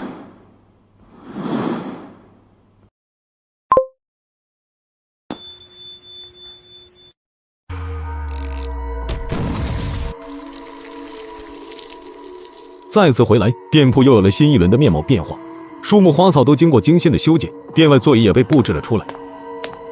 欢迎光临，小店经营不善，即将面临转让，现店铺促销大甩卖，所有货品便宜售卖，千万不要错过哦。转让？我说过这句话吗？老板，你出差回来啦？我刚那些话都是故意说的，一种营销手段，专骗一些傻蛋鬼。店铺这模样也是你搞的？是的，是不是漂亮许多了？这是我的店铺，不是你的小爱屋，整太多莫须有的东西，不知道的还以为是风俗店。哦，袁山呢？在里面理货呢。这家伙这几天都开小差，还偷吃店铺快过期的自热关东煮。对别人来说打小报告是不对的，但对我来说你做得很对。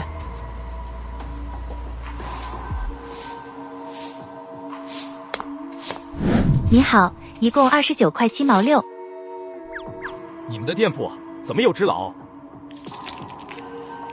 客人，这是我们的老板。老板，账本拿来给我看看。卧槽，这写的什么玩意儿？怎么一个字都看不懂？真就鬼画符啊！这几天店铺收益怎么样？开始好转了，但是还是在亏本。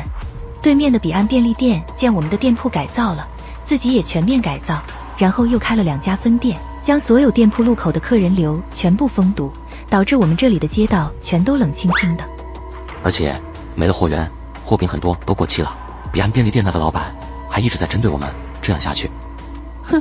昨晚上几个黑影潜入进店铺内，想要搞鬼，结果发现掐死了一只，其他跑了。是对面便利店的店员，针对性这么强。附近的几家店铺都被搞垮了，他们想一家独大，我们是最后一家。老板，你要打算跑路了吗？为什么要跑路？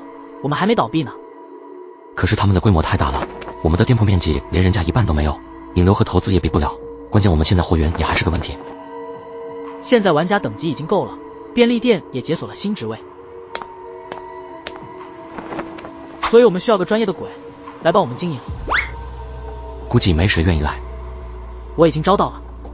接着，没理会黎彤彤和袁山诧异的目光，陈百苏打开系统商城，玩家等级升至3级，又解锁不少商品，副店长的职位板块赫然也在其中。售价在6200鬼币。陈百苏眼皮一跳，他现在全部积蓄也才1万多鬼币，就这个职位板块就要了1半的身价，而且这还只是购买价格，还有每月的工资发现，试用期2个月，都比黎彤彤和袁山要高出1倍。但只是想了片刻，陈百苏还是确认了购买。一份钱，一份责任。副店主的介绍里承担了管理店员、寻找货源、经营店铺等责任，贵是贵了点，但也值得。往后回利了，就是利润不断，做着收钱了的小日子了。恭喜宿主解锁副店主一职，任职最佳人选已为宿主找到，会在2分钟后抵达店铺。这么简单，效率这么快。你好，请问要买点什么？我叫廖申，是来应聘该店副店长一职的。居然还真的有人来应聘了。看来你不是老板。你好，我就是这里的老板。那就坐下来谈谈吧。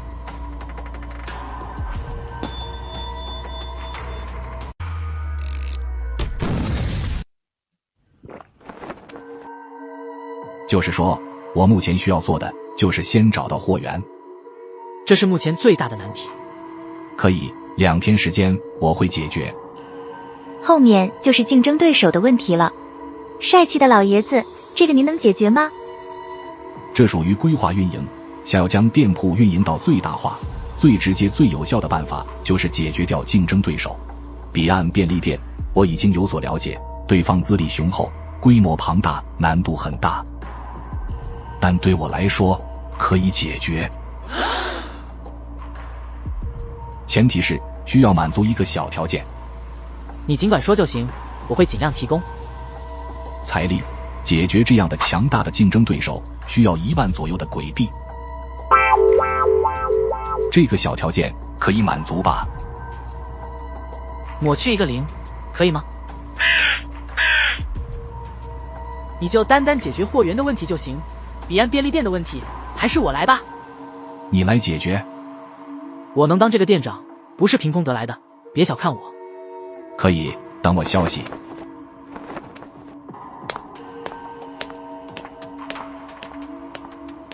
这个老爷子看起来好有魅力啊。看不出来，逞能的小老头还差不多。或许你们该好好反省，人家刚任职就立即去出差了，这工作态度和效率，你们拉胯了一大截。我们有他那份工资，肯定也这么勤奋。而且我们的工作本来就很闲。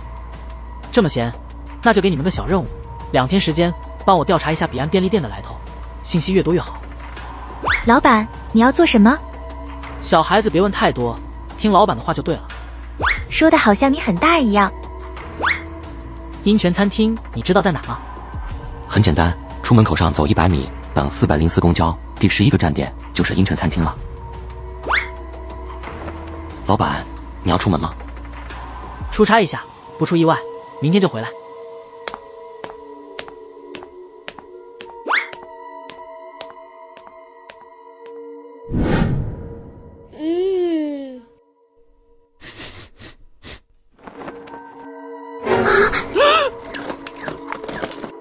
偷吃可以，嘴擦干净点，影响电貌。你的脸很不错。然后呢？又是这种恶心的半只老鼠。站点阴泉餐厅到了，请需要下车的乘客携带好自己的行李下车。下一站是月圆墓园，本趟公交的终点站为黑鸭鬼校。你也要去那个餐厅？那里可不欢迎半只老鼠。或许吧，但我不是客人，而是那里的职员。那里地板滑，小心点走路，尤其是碰到我这种脾气不好的客人。我不喜欢吃半只老鼠，但喜欢虐待，特别是将你手臂那只鬼撕下来。能不能干他？先把食材弄到手，我帮你干他。我也看这家伙不顺眼很久了。希望他不会跑这么快。客人，你的菜单。不是，请问要点些什么？麻婆豆腐、鱼香茄子。慢着，怎么了？如果是脾气坏一点的客人，你现在可能已经死了。当客人选好菜之后，还要记得询问一句客人需要不要餐后甜品，并且附上一句退下去的礼貌语。你这样草率，小命活不了几天。谢谢提醒。你们是被强制送入，还是登录器进入的？难道你也是？我第一套副本就是鹰泉餐厅。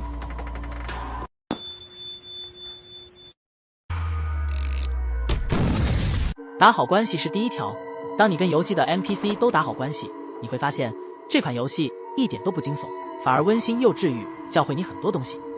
温馨治愈。你快没时间了，耽误了进餐时间，我没所谓，但你的上头可能就不太乐意了。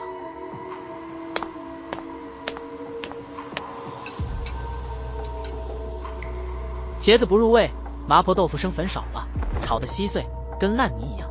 好的那个厨师真把客人当作狗，什么都不挑吗？实际上，人类的菜式让那些鬼厨师来做，都充满了厌恶，就像是让不喜欢香菜的人炒满满一锅香菜，充满恶意。而点人类食物的，一般只有扮鬼和人类玩家。在鹰泉餐厅这样的高级场所，极少数愿意挑食，所以都选择小事化了。但陈百苏可不一样，他还有另一层身份，鹰泉餐厅的后厨主管。带我去找炒菜的那个厨子。要不算了吧。一般的客人确实不喜欢闹大，但吃到不好的食物，难免会有些怨气。然后呢，他们就会把怨气撒在一个没有背景、没有实力的小人物身上。你觉得这个人会是谁？你的主管是谁？一个长鼻子的匹诺曹，性格很古怪。先带我去找厨师。吃，该死的东西，整天就吃这些烂玩意儿，真该吃死你！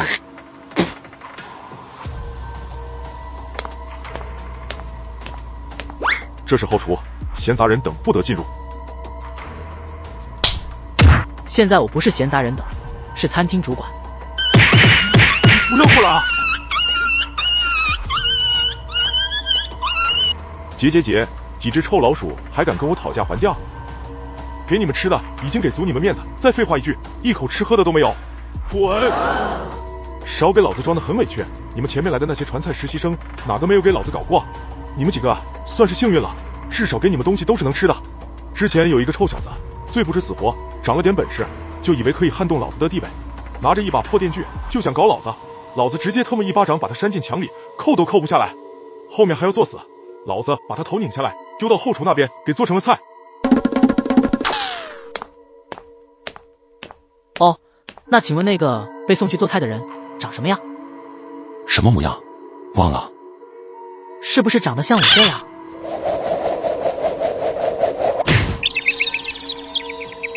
我操！你怎么还在这里？不是死了吗？可能要让你失望了，我活着好好的，碰巧经过鹰泉餐厅，就进来瞧瞧，顺便见见你这个老朋友。有段时间没见了吧？看得出你挺挂念我的，还到处传我死了。都是开个小玩笑而已，别介意。把我头拧了，然后送到后厨？不是你，你别误会。那锤子和电锯什么样的？是不是长这样？隔壁，饶我了吧，是我吹牛，是我作死，下次再也不敢了。说什么呢？这把电锯太久没用，我只是拿出来发动一下，瞧把你吓的，我是那种人吗？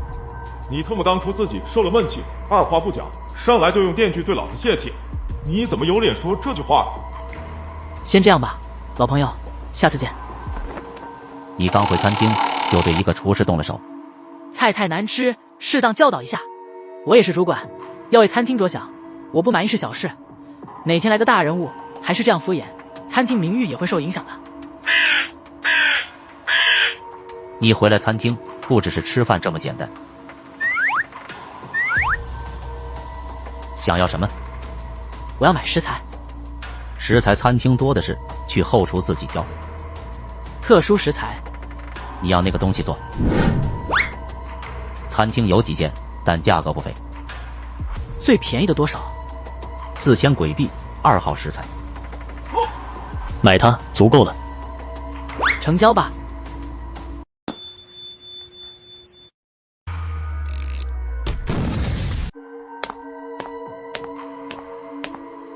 这不是那肮脏的半只老鼠吗？你卑贱的身份可没资格站在这里，弄脏了这里的地板，小心被撕碎。这鬼居然也是2楼的客人。跟上来。2楼的餐厅什么时候变得这么低档了？什么东西都能上来。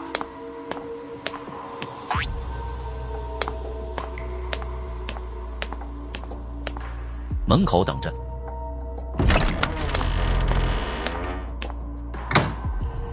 餐厅的2楼没有玩家，似乎不在副本之内，会不会更高级的玩家才能匹配2楼为副本？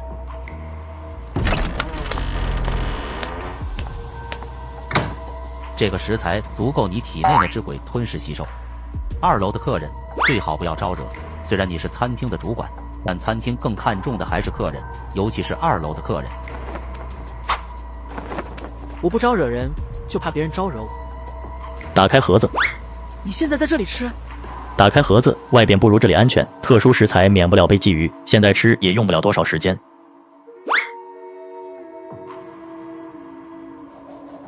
就剩1颗眼珠子了，还这么生猛，这如果是完整体，该有多恐怖？2号食材而已，当初那根手指比它高好几个档次。怎么吸收？你说呢？你要我生吞1颗眼珠子？不然还能从什么地方放进去？我会帮你吸收，不会有反噬，放心。有点恶心，就当咽了个比较特别的糖果吧。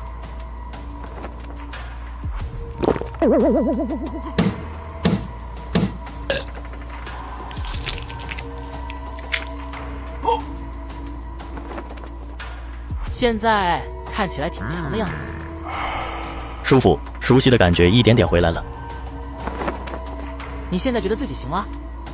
之前那个不长眼的鬼，再遇见他的话，你就知道了。希望你不是吹牛，那家伙现在就在外头。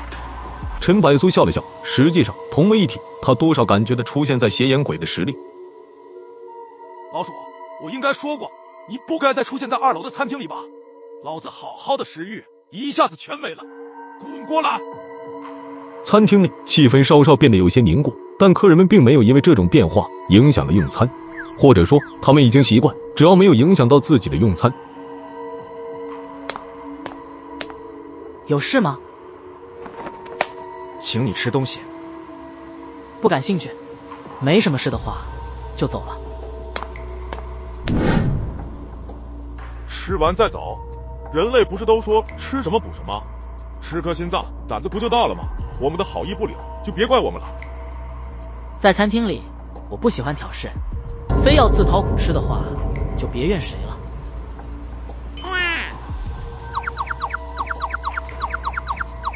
人类婴儿，喂，我们可没有点这个点心，不过上错了也没关系，这样美味的食物可不多见，我要了。这个婴儿怎么这么眼熟？小小，乖，奶奶还没喝完，不要乱跑好不好？这小鬼是你的食物，还是宠物？宠物，食物，你来当吗？这是我的好妹妹，家庭的成员。你这好妹妹刚才爬到了我的餐桌上，弄脏了我的食物，这要怎么算？把你的好妹妹留下来，我可以不计较，不然会怎么样呀？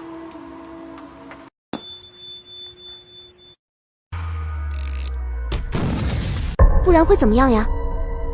餐桌的食物变成你，我们会残暴的把你分食。比如第一步，先把你脑袋取下来，然后挖出里面的。是这样提吗？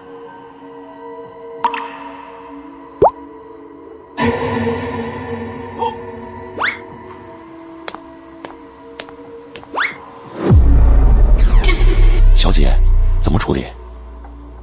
正常处理。这个也一样吗？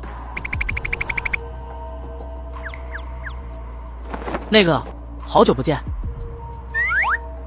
不认识。哎，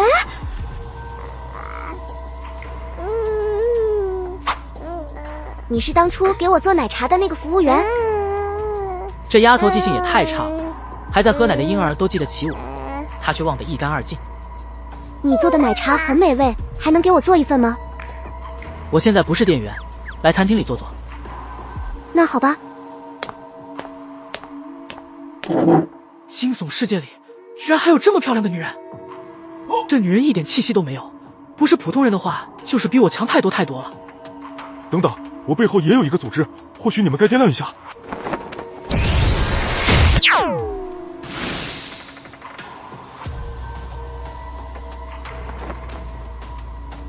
如果刚才这个西装男子这样对付我，3只眼的血眼鬼能不能挡得住？真可爱。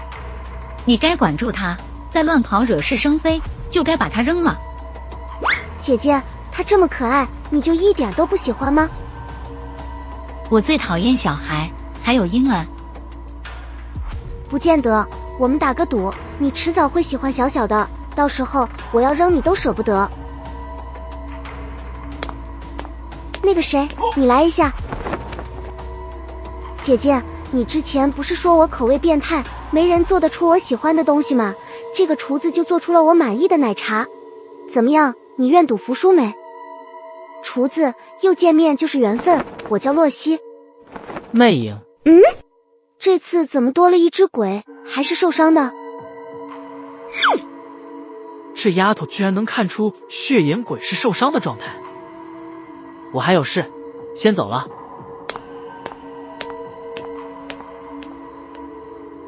楼上的2个女人的身份背景也太强了，当中杀了2个食客，一点事都没有。惊悚世界就是这样，弱肉强食，这种事我见多了。那个漂亮女人你看到了吗？我又没下，那么大个人杵那里，我能看不见？我是说，你看到她的气息了吗？察觉不到吧？你根本不知道她是人还是扮鬼还是鬼，未知才是最可怕的。你看得到？你之前不是问8字煞命的鬼有多可怕吗？那女人就是。看来这惊悚世界还有很多我没触及到的领域。不是我主动招惹的。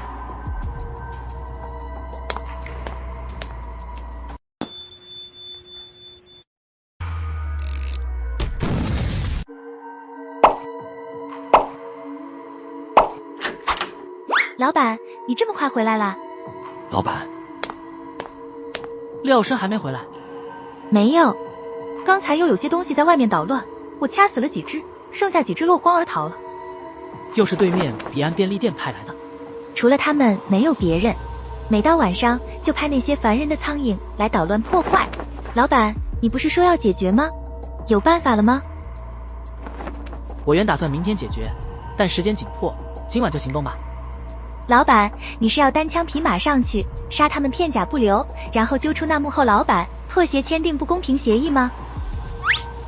你小说看太多，还是战争片看太多？按照你的说法，我不如把头提上去，送给他们更直接点。好好看店，等我回来。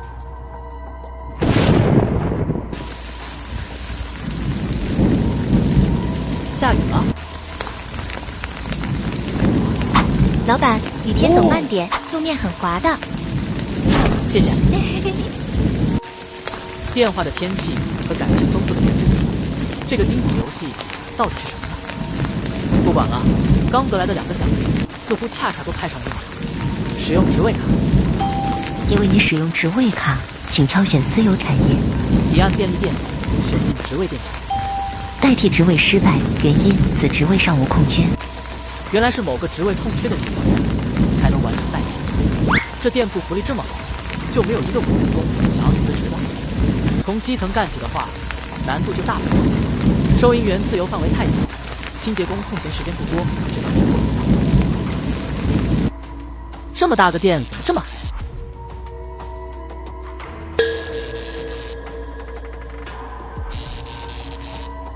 我靠！鬼娃回魂！新来的理货员，25号到50号的货架归你管，工资日结，将货品全部摆好，挑出过期商品丢进回收货篮，完成客户需要。若工作错误、客人不满意等不称职行为，2次给予小惩罚，3次自动解雇。放心，我一定做个遵纪守法的好员工。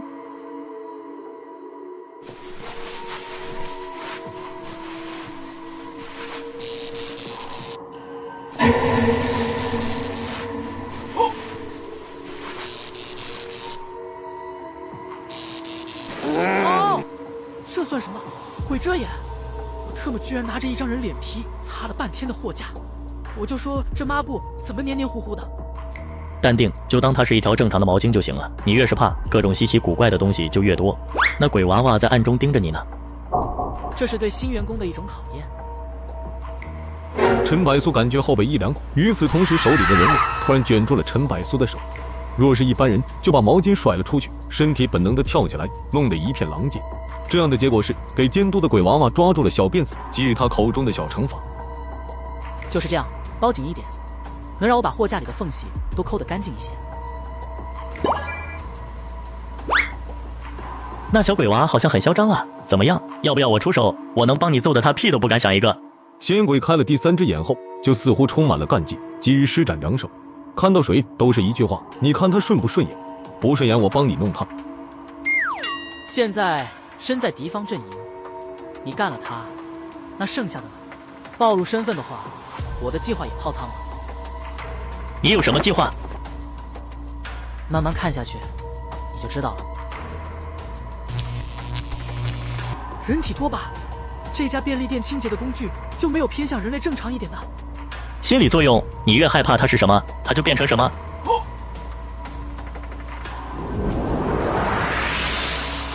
还真行得通。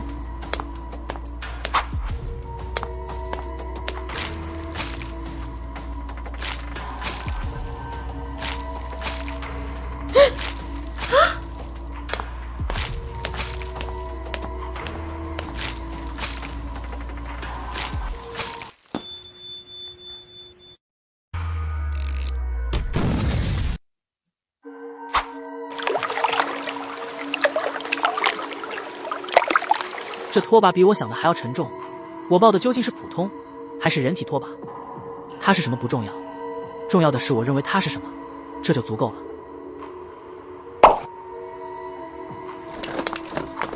那个，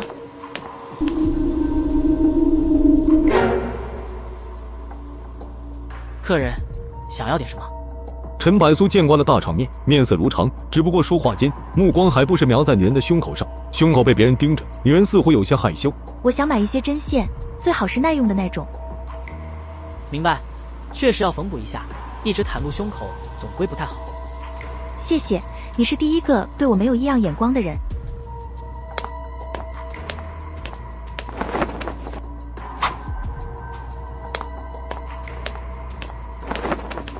又一笔小费。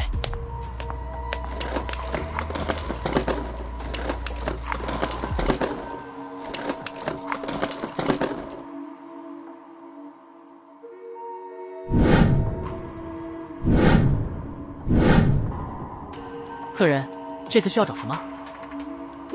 我要找奶酪，一种很过期酸臭的奶酪，越是酸臭难闻的食物，我就越馋。巧了，我跟客人的口味一样独特，越臭的东西吃得越香。我知道一种肯定让你满意的食物，一口下去，恶臭能冲刷口腔，传遍五脏六腑，绝对能让你回味无穷。真的，带我去，钱不是问题，真跟你说的一样，赏你一笔不俗的小费。客人有多少钱？甭管多少，只要让老子吃得满意就行了。那客人跟我来吧。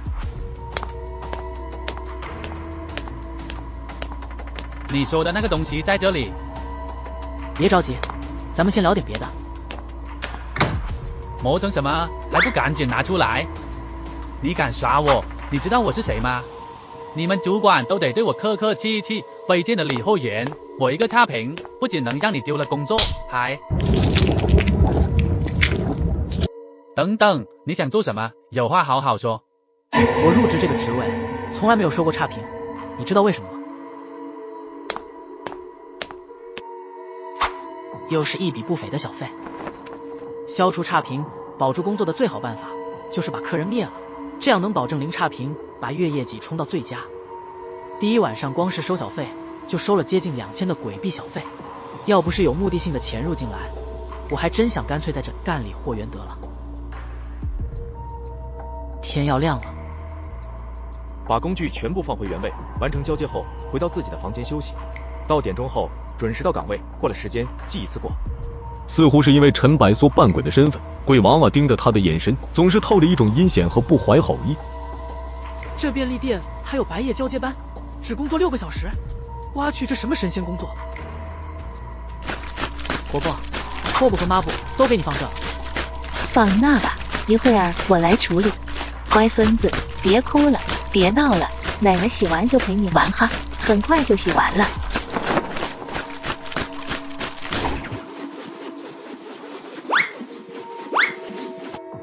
危险！婆婆，地板滑，小孩子调皮，要小心点。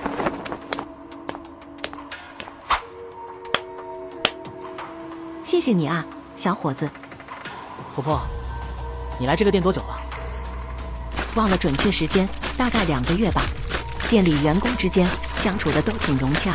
我一个老太婆能找到一份工作，养着我婆孙俩，很不容易。确实如此。婆婆见过店长吗？没见过，他几乎没来过店，经常外出，所有权都在副店长手里。这个副店长婆婆见过吧？什么样的印象？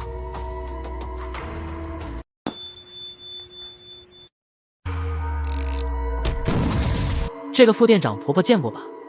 什么样的印象？其实我刚来，对理货员这个职位做的不太适合，所以想问问婆婆，找副店长能不能申请一下调职？副店长脾气不太好，你有这个想法最好消掉。而且调职这事你该找主管，副店主每天下午6点左右会出现，监督一下员工们的工作表现，然后就会消失。陈百苏出来时，交接的员工已经在管理着货架。除了陈百苏，员工多数都是模糊不清的白影，仿佛傀儡一样游动在货架间。这是一种自主意识很低的鬼，就像机器人一样，给予他相应的好处，他就帮你做多少的活，没有怨言，没有脾气，不会要求涨工资，妥妥的5星好员工。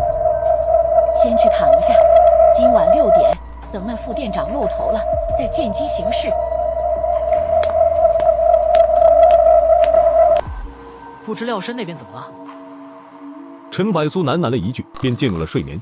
有吸烟鬼的情况下，陈百苏可以安心的睡觉，并不怕什么鬼压床、鬼摸脚之类的情况发生。2楼就像是屠宰场，各种鲜红的肉类摆放案板上，多肉声不绝于耳，地板都是鲜红，刺鼻的血腥味让陈百苏感到少许的窒息。这就是惊悚世界交易市场的真实面目吗？每天涌入大量的货源，都基本是人类身体上的东西。这么多的尸体，他们从哪里得来的？店铺的员工。理货员为什么不在货架去，而跑来这里？我是夜班的理货员，休息够了，就在店内走动走动，熟悉一下。面具鬼眼神一点点变得犀利，锐利如刀尖，刺激着人的眼球，让人不敢对视，试图从秦诺眼睛里观察到一丝惊慌与躲闪。这里不是你该踏进的区域，再有下次，我会直接抹掉你。这只鬼什么身份？如果他刚才动手，你打不打得过？你现在追上去试试看，不就知道了。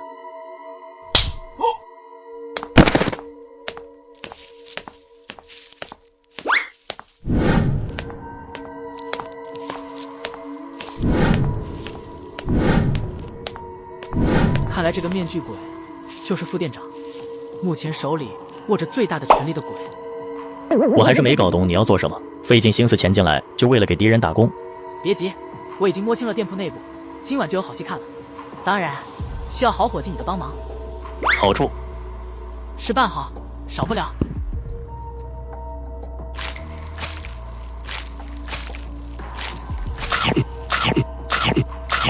饿死鬼！客人，东西可以随便吃，给钱就行了，就是能不能文明点进食？你这样倒腾，我又有了忙了。饿死了，我要饿死了，再不吃东西我就饿死了。这饿死鬼吃这么多，能不能付得起钱？是谁让你把一只饿死鬼放进来的？店铺有过规定，饿死鬼不得入内，他们会把店里头的东西吃得干干净净，最重要的是他们身无分文，付不起钱。放他进来的不是我，我又不是看门口的，只是管货架的。我只管我看到的。货架上被他吃掉的东西的钱，要么你从他身上榨出来，要么从你工资上扣。你有5分钟的时间将这只饿死鬼撵出去，然后把所有货品全部摆放回去。5分钟全部搞定？没错，就5分钟。5分钟后，我来看到有一样没摆正，嘿嘿，你就完了。看来这鬼娃铁了心要揪我的小辫子。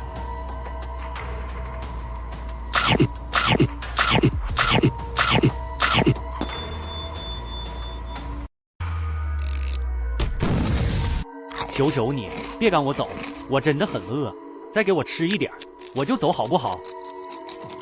没事，你慢慢吃，小心别噎着。问题是，我不赶你，我那主管会赶你。等会儿他一来，看到这情况，一定要你吃不了兜着走。那怎么办？我只是想吃个东西，为什么对我恶意这么大？你吃多少谁管你啊？问题是，你得给钱啊。这些是我们店里最贵最好吃的，拿着这些走，边走边吃，其他的事我来背。兄弟，你是第一个对我这么好的人。我最看不得别人可怜，拿着东西走吧，记住，千万不要再回来，有多远走多远。后门在那边，没有看守。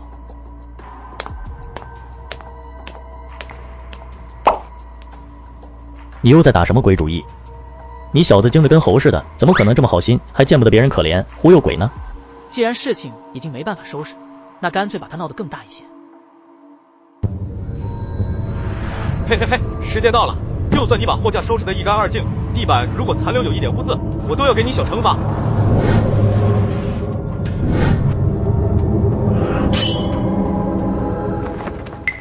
太害怕，所以干脆选择逃跑了吗？真是天真啊！你以为你跑得掉吗？你身上的味道我可以记得一清二楚，小老鼠。小老鼠，别躲了，一个小惩罚而已，我会下手轻点，少一个零件，不是照样能工作吗？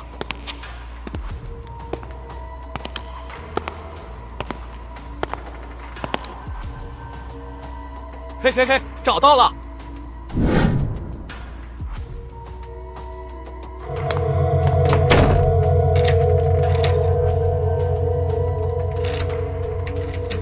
这就对了，老实一点，少些痛苦。你好像没搞清楚现在的情况，我是猫，你才是老鼠。顶撞上司，惩罚加重，挖你2颗眼珠子。你要做什么？卑贱的员工还敢反抗？我如果少根毛发，副店长他一定剁碎你。你不说，我不说，谁知道？杀人灭口，这不是很简单的一个道理吗？你很喜欢惩罚员工，今天不如调换一下角色，你也尝尝这个滋味。只有我玩弄你们，你算什么？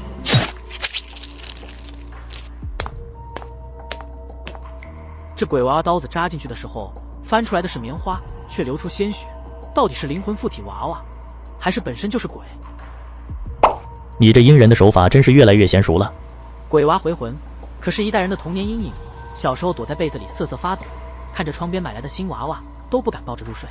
对别人来说，消除童年阴影的最好办法就是努力忘掉。对我来说，消除的最好办法就是解决童年阴影的主角，简称物理消除。接下来怎么做？外面的烂摊子还在呢。负责这里的理货员去了哪里？是我在这里。我希望你的回答能够令我满意，否则下场很惨。一只饿死鬼突然闯了进来，在货架上拿起东西就吃，还不付钱。我想阻止，结果直接被掀飞到一边。吃饱喝足后，他又抢了很多昂贵的食品要走。负责我的主管拦截他，结果当场被一口吞了。我当时下瘫，直接就晕了过去。醒来的时候就变成这个样子了。这裤子也别个受了损失啊！關鍵還有一個主管被吃了，這事鬧得大了。店主回来的话，这该怎么交代？你的回答让我很不满意。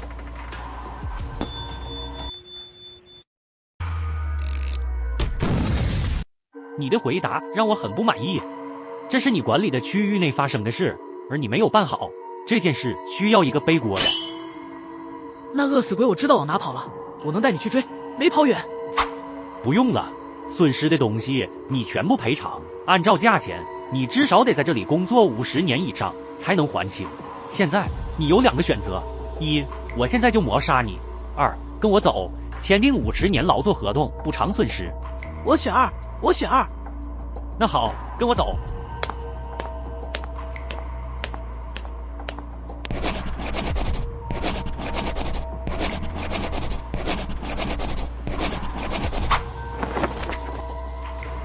签吧。小心！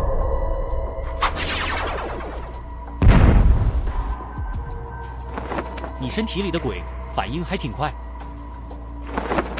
副店长，不是说签合同就没事吗？你这就有点不厚道了吧？你也没有打算把50年自由交代在这里的意思吧？饿死鬼吃了一只可怕极的鬼，还肆无忌惮抢走了店里昂贵的货品，给他100个胆子都不敢这么做，只可能有谁教唆了他。第一眼我就从你的眼神察觉到了不对劲，说潜入进来的目的是什么？你猜猜看。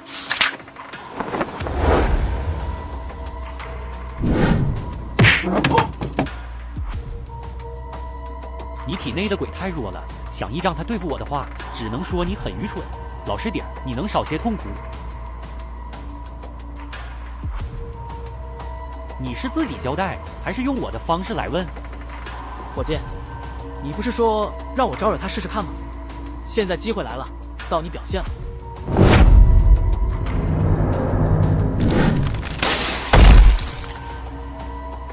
这是只什么鬼？大脑空白之余，面具鬼便只有这个疑问。他想要去反抗，结果发现自己的反抗都是徒劳，那只手就像是铁钳一样，挣扎的越厉害，就抓得越紧。只是从第2只眼睁开到第3只眼，就这么可怕。这是一只受伤的鬼，难不成是传说中的大熊？陈百苏也很震惊，他想过邪眼鬼开到第3只眼，应该能跟这面具鬼过2招，却没想到是全方面碾压，一招就把面具鬼给制服了。则退步了呀。按照以前第3只眼状态下，这种小鬼直接就没了。没事，薛哥已经很牛逼了。老实点，小鬼，我要动真格，你现在已经没了。是我小看你了，我认栽。问你几个小问题，老老实实回答，不拿你怎么样？我有拒绝的选择吗？没有。你对我做了什么？别紧张，等过一阵子你就没事了。你们这彼岸便利店做的挺大，还开了几家分店，这背后的资历城府不低吧？我只是应聘过来，坐上这个职位，干职内的工作，对店铺背后的东西一概不知。那背后的大老板，你见过？来过几次，用特殊的鬼物隐藏了面目。他和我的对话内容只有怎么扩大店铺，消灭竞争对手，将盈利最大化。他虽然把店铺所有权交给我，但真正操控者仍然是他，我只是一具体现木偶，这对我来说无所谓，只要他给的报酬足够多就行了。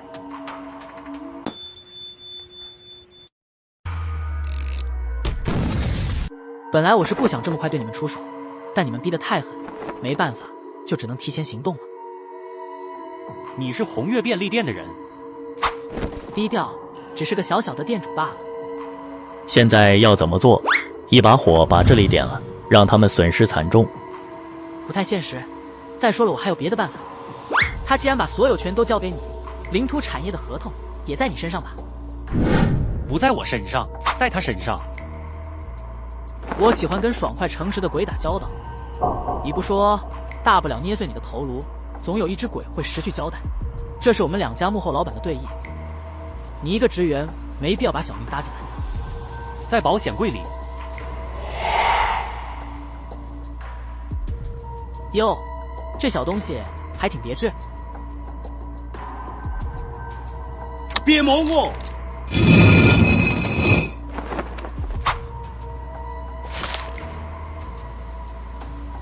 离泉，这不是酒的名字，不会是我想的那样吧？这对你来说只是一堆废纸，如果你想要篡改或者销毁，那我只能告诉你，这种想法非常天真。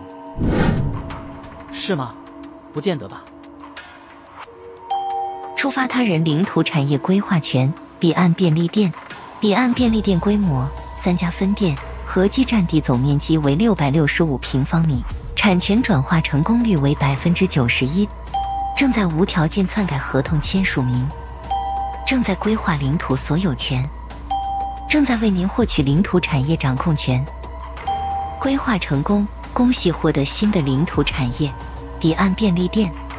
合同被篡改的操作把面具鬼看的是一愣一愣的，他行走在企业间这么多年，还是第一次看到这种情况。紧接着，在他脑海里凭空出现了一段属于彼岸便利店的新的信息。那么，你现在要怎么做？对我来说，只是换了一个老板，没有什么区别。只要酬金到位，我会竭尽所能效力于你。这个月的营业额没有下跌的话，你的工资会比原先高出20%，当做我给你的额外奖金。这是我应该做的。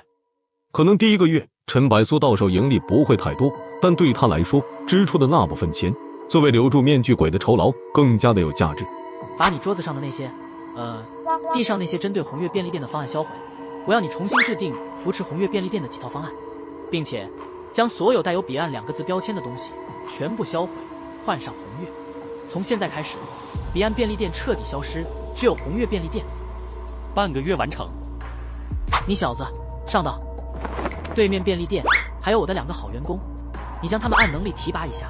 除了你，还有一个副店主，他叫廖申。廖申，你们认识？毕竟是一个职业的，打过几次交道。那就更好了，有能力的人凑到一块，我相信红月便利店会越做越大。陈百苏也不管他们2个是有交情还是有恩怨，到他这里，私人关系第2，工作第1。哪天闹得不和，开除一个，正好起到杀鸡儆猴的作用。扣除包括原红月便利店的亏损，3家分店和主店盈利，再扣除员工、主管、总管、副店长等等，我这个幕后大老板到自己手里的纯利润有2019鬼币，一天2000多鬼币。现在钱不缺了，我是不是能把所有你需要的食材买回来，一次性给你吸收，把剩下的几只眼睛全部打开？用脑子想想都觉得不切实际。如果这么轻松，我还用苟活在你这条手臂里？苟活就有点不尊重人了。哎呦我操！你拿我干什么呢？每开一只血眼都需要一段过渡期进行适应，等到一定的时机才能吸收下一个。你这到底什么伤势？这么难恢复？谁伤的？都不重要了，反正已经过去这么久。见他不想说，陈百苏也懒得问。穿过马路，不远处的红月便利店房屋轮廓逐渐清晰。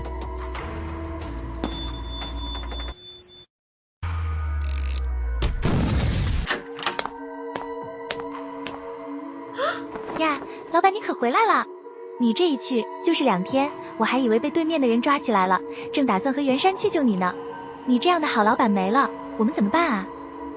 你是怕没人给你发工资吧？他原本的话是，如果老板被抓了，就准备清扫店铺的货品，卷东西跑路，还教唆我一起。不用想这些乱七八糟的了，彼岸便利店已经构不成威胁了，或者该说已经没了。什么意思？你们可以理解为被我收购了，以后彼岸便利店改名红月，变成一个大家庭。老板，你是不是生病了？一时间说不清楚，到时会有人过来整顿安排，也会跟你们讲清楚情况。廖申还没回来吗？昨天回来了一趟，拿了些资料，又走了。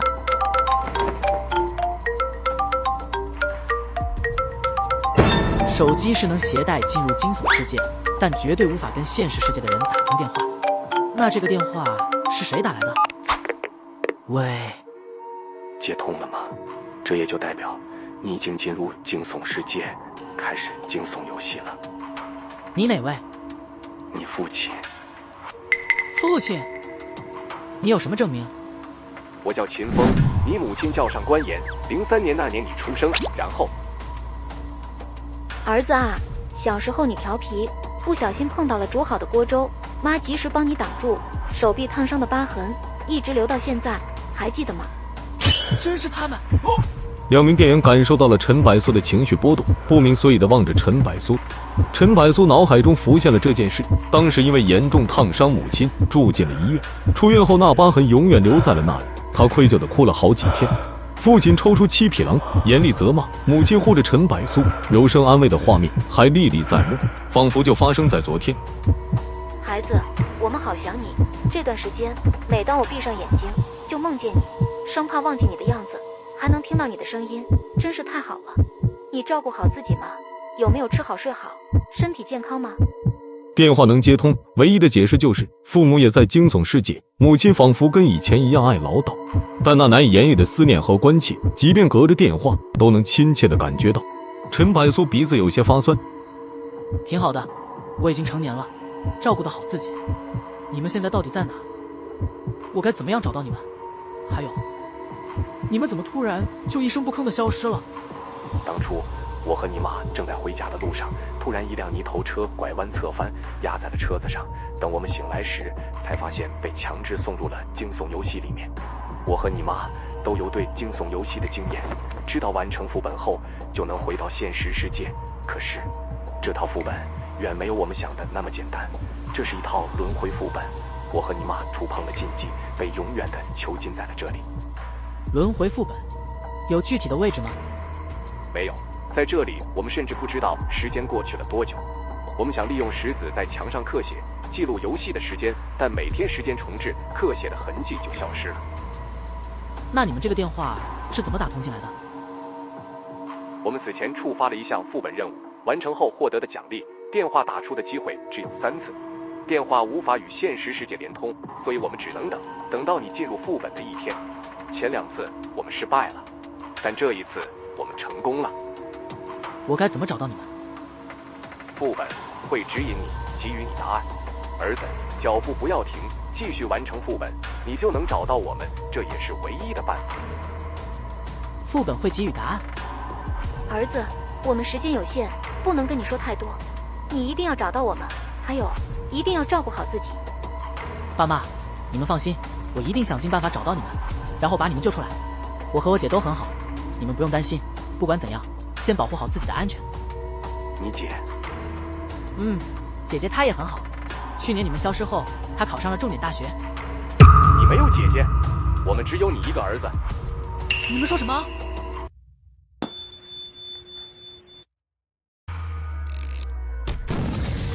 你们说什么？孩子，你没事吧？我们一直以来都只有你一个独生子，哪来的什么姐姐？我没有姐姐。那一直照顾我的陈雨诗是谁？我明明记得从小到大，父母忙碌于工作，都是被姐姐照顾的。现在父母却告诉我，没有这个姐姐。你小心点，他一定对你做了什么，强行带入了扮演你姐姐这个角色。他想从你身上得到什么？孩子啊，你一定要保护好自己。我们撑到现在的唯一信念，就是为了能跟你重逢。看，他们又在重置了。必须离开这里了。爸妈，你们那边怎么了？孩子，记住，一定要找到我们，我们等。陈柏苏看着退出通话界面的手机屏幕，陷入沉思。这一通电话着实把陈柏苏弄得头疼无比。父母突然出现的喜悦，父母被囚禁的焦急，以及自己没有姐姐的凌乱。陈柏苏一只手抓着头发，拧着脸不语。老板，你脸色好像很差，有没有什么我能做的？不用了，你先去忙吧。电话有点问题。为什么这么说？总感觉哪里不对，又说不上来。算了，头疼的事暂且不去想。如果我那个姐姐是假的，那么她一定知道点什么。可怜的孩子，突然给一通电话给整傻了。差不多了，先回去再说吧。老板，你屁股还没坐热就又要走了？我屁股不凉，我要离开一段时间。过阵子一个戴面具的鬼来，你们听他安排。他和廖申一样，都是副店长。我不在的时候，他们掌权，一切听他们的。传下去，以后彼岸更名为红月。现在开始，店内不准再出现任何带有这2字的东西。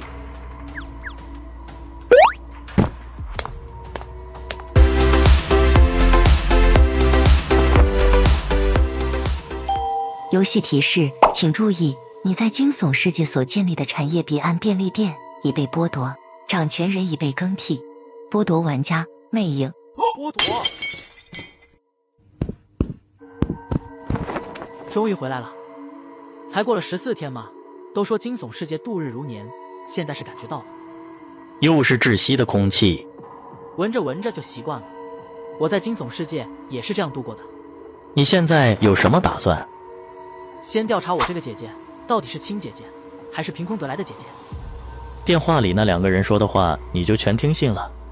当然不会，虽然他们能准确地说出自己小时候的事和父母的名字，但这一切发生的太突然太蹊跷了，不排除他们剥取了我父母记忆，然后冒充他们的可能性。说啥来啥？陈柏苏，你老实交代，这么多天不接电话，是不是又进了惊悚游戏？你真是神偷啊！那东西我藏在哪，你都能找得到。姐，抱歉，我确实进了惊悚游戏，而且我出了点意外。怎么了？你受伤了？你快回来吧，我怕见不着你了。手机上还有10几个未接电话，3个是唐明的，其余全是自己姐姐的。换做以前看到亲姐这么多的来电显示，只感觉自己像个被姐姐宠坏的弟弟，含在嘴里都怕融化了。但现在陈柏苏却有了异样的感觉，这些未接电话更像是某种监视。唐明这小子有事以前都是微信艾特，这一次怎么打电话过来了？不干，老陈你又跑到哪去鬼混了？电话都不接，出大事了！不管怎样，看到短信立马回电，短信里说不清楚。老唐，这几天出了趟远门，手机落家里了，什么事？没事，想介绍个妹子给你认识，你又不接电话，桃花运自己跑了，不怪我了。还桃花运？这是你的台词吗？你现在在哪？在家，刚回来。哦，来我家一趟，有一件重要的事跟你商量。现在？对，现在先过来再说。你这好兄弟神秘兮兮的，莫不是中彩票了？中彩票不可能，被人劫持了还差不多。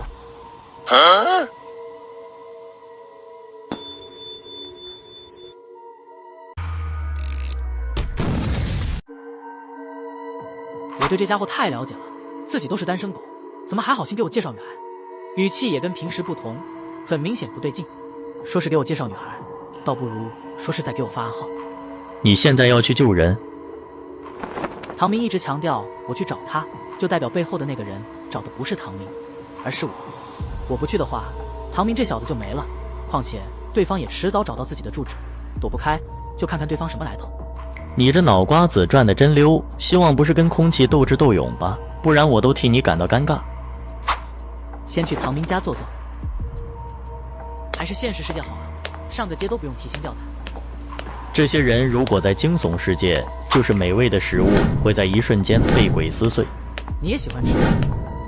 我对人类不感兴趣，不招惹我的情况下，我都懒得搭理。那为是别的鬼喜欢吃人？大部分的鬼喜欢吃人，并不是为了满足自己的食欲，而是满足自己的一种乐趣。就像是你们人类画画，有的人不感兴趣，有的人却十足的上瘾，一天不画浑身难受。鬼也有这种瘾，虐待人类，品尝人类，能极大满足他们的身心，得到满足。有的鬼喜欢吃人类的食物，死后的他们潜意识里还对食物有禅意，或者能从食物里找到生前的一点念想。总之，看鬼本身这种东西随意性很强。听君一席话，不听君一席话。这话是什么意思？表示你解释的到位，让人豁然开朗，瞬间秒懂。就这么上去？明知道有埋伏了，怎么可能还这么笨？唐明的家后面有一棵大榕树，刚好可以上到窗边，不过有些难度。同类的气息。扮鬼吗？那基本可以确定是上次在大楼里感应到的那只扮鬼。10几天的功夫已经找到了唐明身上，只是他怎么确认我就是扮鬼？先爬上去再说。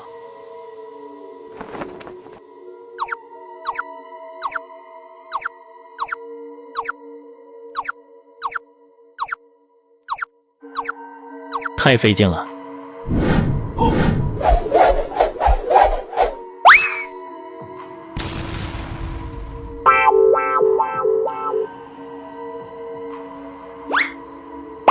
我察觉到他的存在，他肯定也察觉到了。不用慌，那扮鬼比面具鬼还要弱。我清楚，只是担心唐明的安危。老唐，一听到电话我就来了，楼下的门禁坏了，所以我才从后院的大榕树爬上来。没事，那门禁老坏，习惯就好。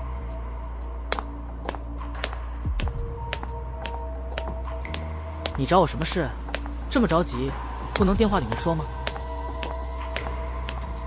过来先坐下，我慢慢跟你说。唐明嘴角都变得不利索，虽然在笑，但一层层的冷汗从他额头渗出来。这种情况，只要不是个傻子，都看出不对劲。陈柏苏却并未在客厅里找到另外一个人的踪迹。别站着了，快点坐下。下。唐明为什么一直示意脚下？行吧，你今天怎么不太对劲？是不是不舒服？要不要我带你去看看医生？从阳台照射进来的阳光并不充足，但唐明坐在沙发上，影子却十分的清晰。难道影子是假的？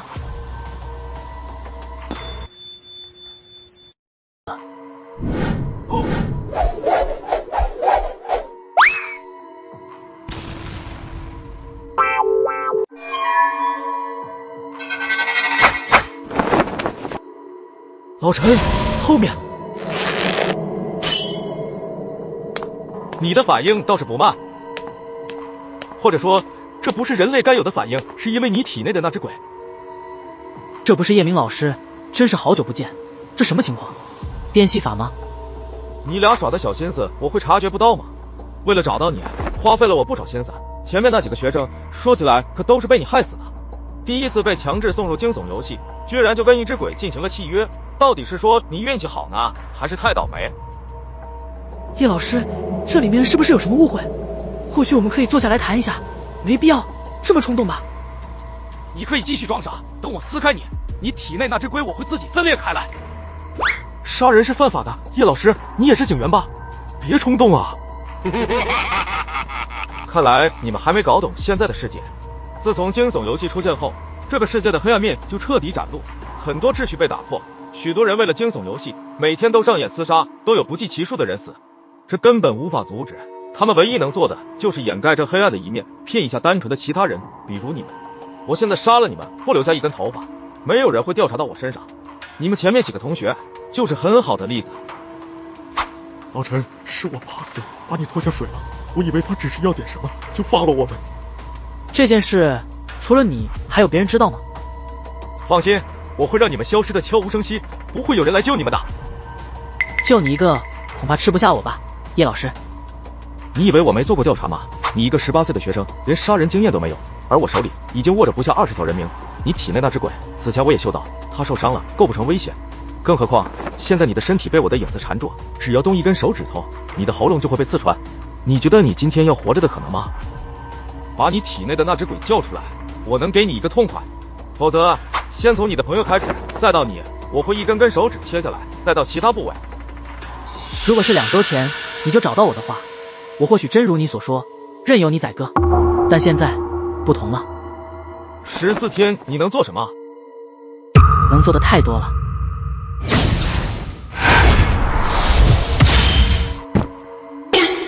怎么回事？跑！这小子体内的鬼恢复了伤势，跟2周前不是一个级别。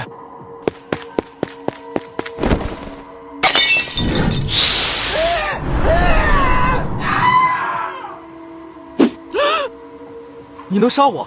为什么一开始还这么多废话？跟你一样，我也是一个谨慎的人，不确认你还有没有同伙的情况下出手，我的心始终是悬着的。现在我可以放心了。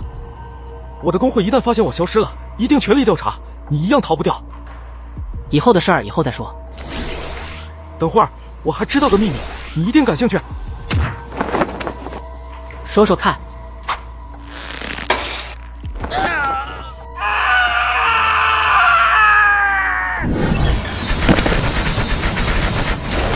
强行销毁契约也要逃跑，用得着这么怕死吗？影鬼啊，这种鬼可不多见。饶了我，我可以给你做牛做马。你对我的用处只有一个，那就是吃了你大补。不会又要我？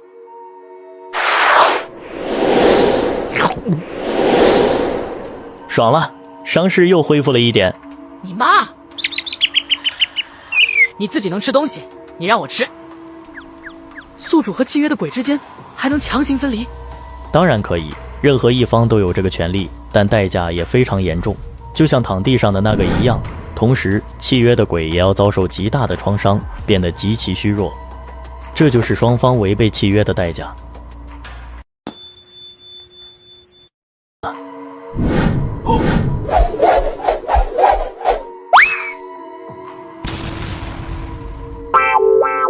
你不会哪天想不开也要这么做吧？真正到了绝境，像刚才那样，谁又说得定呢？借用人类的一句话就是大难临头各自飞。老陈，你不会是要杀我灭口吧？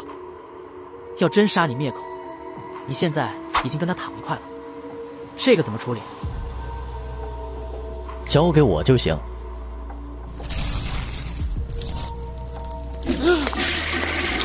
尸体呢？马桶冲掉。万一有人调查怎么办？今天什么事都没发生，我就是过来跟你唠唠嗑。至于所谓的叶明可能被强制送入惊悚世界，回不来了吧？一个失踪的人，我们又没见过，关我们什么事？时代变了。今天啥事没有？你是过来唠嗑的。今天啥事没有？你是过来唠嗑的。今天啥事没有？你是过来唠嗑的。小唐，我刚听到很大的动静，怎么了？没事，家里的猫调皮不小心推倒了东西。没事就好，我还以为进小偷了呢。老陈，你那手怎么回事？第一套副本的东西不用在意，这叶明怎么找到你的2周前我就听说班上的好几个同学离校时，就想着给你打电话让你注意一下，结果你没接电话。后面每天都有班上同学消失，我越想越不对劲，就去找你了，结果你没在家，当时我都以为你也遭遇不测了。不过你放心，刘佳琪他没事，听说他父母察觉不对后，第一时间把他送到了国外。就这样吧，记住我说的那些话，后面如果发现什么不对，打电话给我。应该不会还有什么问题了吧？以防万一，留一份戒心准没错的。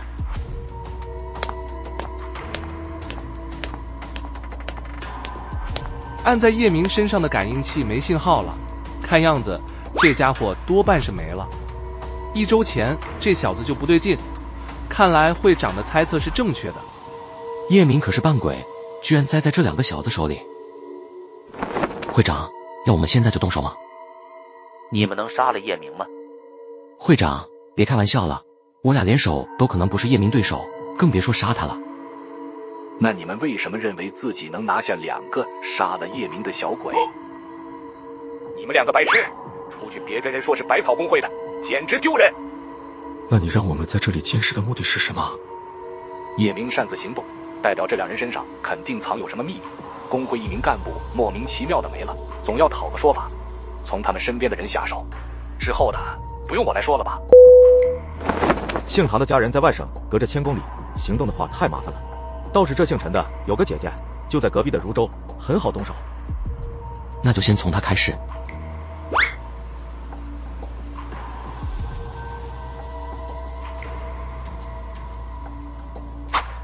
大苏，我回到车站这边了，你在家吧？这个点数我能去哪里？要我去车站接你吗？不用，我很快到家，你老老实实待在家里，哪里都不要去，知道没？别紧张，闺女，这是我一个侄子，刚进城里，要去他爸妈那边，我捎他一小段路程，就放他下车，都是顺路，不会耽搁你时间的。不好意思啊，俺刚来城里，打车太贵，只能让我叔载我一下，体谅一下。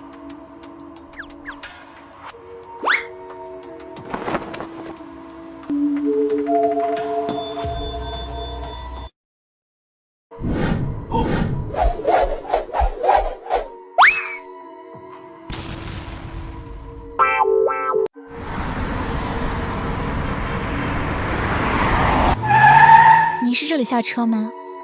是啊，妹子，真是谢谢你了。哼。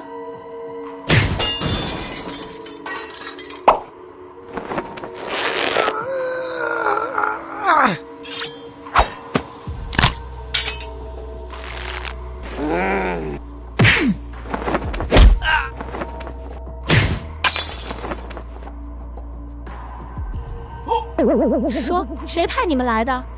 我们是……算了，审问的事儿还是交给他们吧。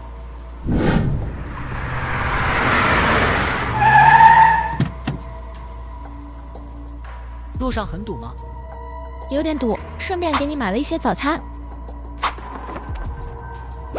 姐，我先给你倒杯水吧。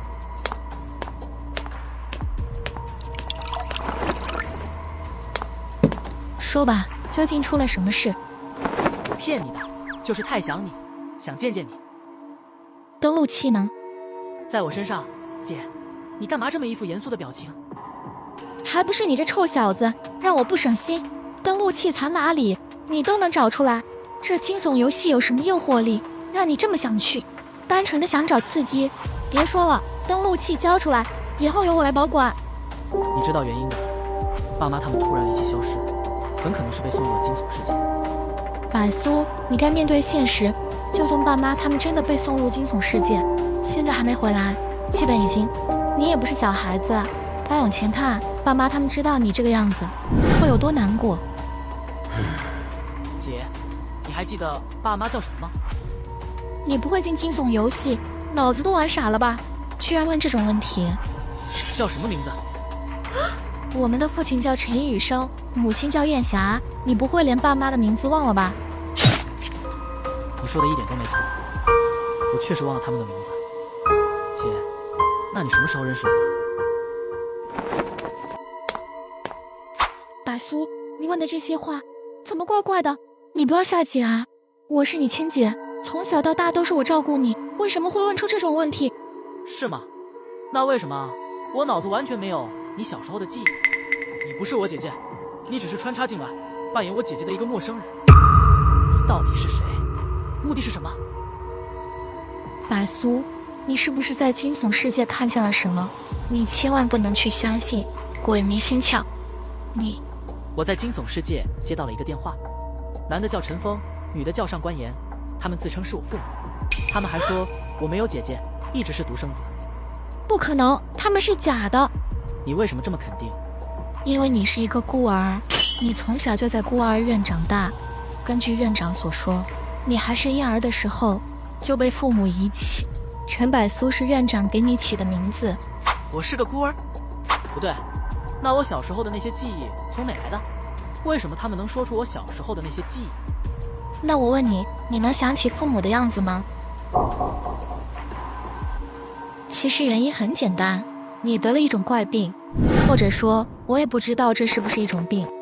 16岁那年，你消失了一段时间，再出现时就失去了此前所有的记忆。你不记得自己是孤儿，始终认为自己有一个姐姐，有父母，而不是孤儿。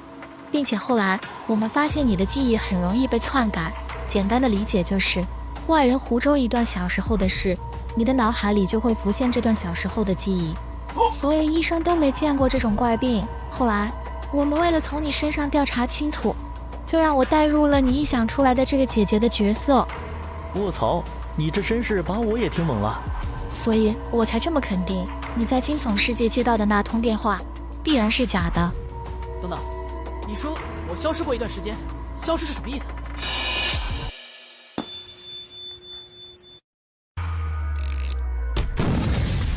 等等，你说我消失过一段时间，消失是什么意思？19年，其实你还被强制送入过惊悚世界一次，出来之后你就失去了此前的所有记忆，凭空出现了不存在的姐姐、父母这些角色的记忆。等等，19年，那时候不是还没出现惊悚游戏吗？这也是我们调查你的原因，因为算起来你是全世界唯一一个最先送入惊悚世界的人。在惊悚世界里究竟发生了什么？为什么你会失去所有记忆，凭空出现不存在的记忆？只有你自己知道。那唐明他们也是假的？不，唐明是真的，他确实是你高中时就认识的好友。你失去记忆后，我们假造了一张精神病状证明，给他们的说辞是你精神出现了紊乱，遐想出了父母和姐姐。难怪平时提及我的父母时，唐明的眼神让我总感觉哪里不对，感情唐明也在配合我演戏。那为什么惊悚世界里电话里头的那两个会知道记忆可以被动篡改？不清楚，不过他们知道这个，很可能也知道19那年你被强制送入惊悚世界究竟发生了什么，甚至剥取你的记忆，再插入一段不属于自己的记忆，这件事很可能也跟他们有关。那既然他们让你扮演我姐姐，为什么不继续找一对中年男女扮演我的父母？我们也想过，但是怕完全顺着你突然出现的记忆会泯灭你原本的记忆，不让你进入惊悚游戏也是怕你死了，我们的努力也会白费。电话里那两个跟你说了什么？他们困在了一套副本里，很希望我去救他们。他没有说怎么找到他们。不断完成副本，副本会指引我，给予答案。不管那个所谓的父母是真是假，目的是什么，我都要弄清楚我身上究竟发生了什么，弄清楚我究竟是谁，我该怎么称呼你。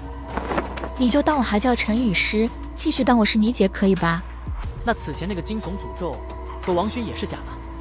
惊悚诅咒是真的，王勋确实是我生活中的一个普通朋友，只不过为了更好的掩饰身份以及更好的看管你，只能顺势让他替我进入惊悚游戏。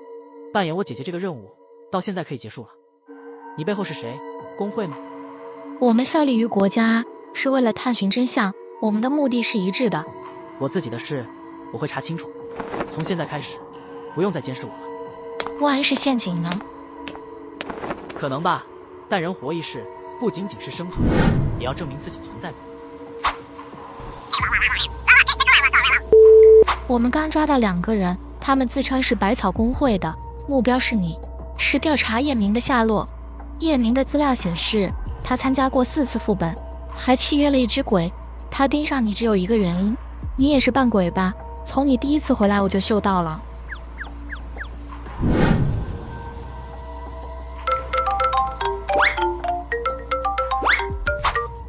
谁让你暴露身份的？你现在把我们所有人的心血都毁掉了。我太了解我这个弟弟了，他比你们想的还要聪明，继续隐瞒已经没有意义，并且我们就这样监视他，等他恢复那些记忆。恕我直言，想出这个主意的是个白痴。我们必须采取实际性的行动，惊悚世界的那通电话就是关键。说说你的想法。很简单，全力协助他查清惊悚世界的那通电话。也没必要隐瞒你了，世界的秩序在破裂，追溯你消失的记忆，或许能找到惊悚世界的成因，或许可以阻止诅咒蔓延。我不伟大，不会舍我奉献，我只在乎自己。我们不会强迫你做什么，你也需要那段记忆，我们也会给你提供帮助，我们目的一致，并不冲突。这个可以，不过惊悚世界我喜欢自己行动，你们如果要帮我，就帮我把那些盯上我的人处理一下，就比如这个百草公会。扮鬼的身份确实有点敏感。不只是扮鬼这个身份惹麻烦，还有一个就是我的游戏 ID 名叫魅影。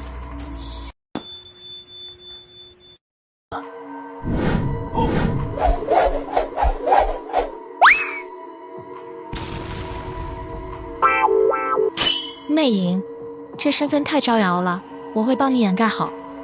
有没有什么办法帮我把接下来副本的评分也全部隐藏了？有些难度，不过可以帮你申请。只是一个提议，实在没办法也无所谓。你可以现在收拾一下行李。组织上还要我继续任务，这样有突发状况也方便联系，就当我是你的合租室友吧。可以，但以后进我房间记得敲门，不经允许，不准翻我的私人物品。那我去给你做饭，你乖乖做好。姐，今天有什么早餐？咋就不长记性呢？都不是姐弟了，还住一块儿，我真替你俩尴尬。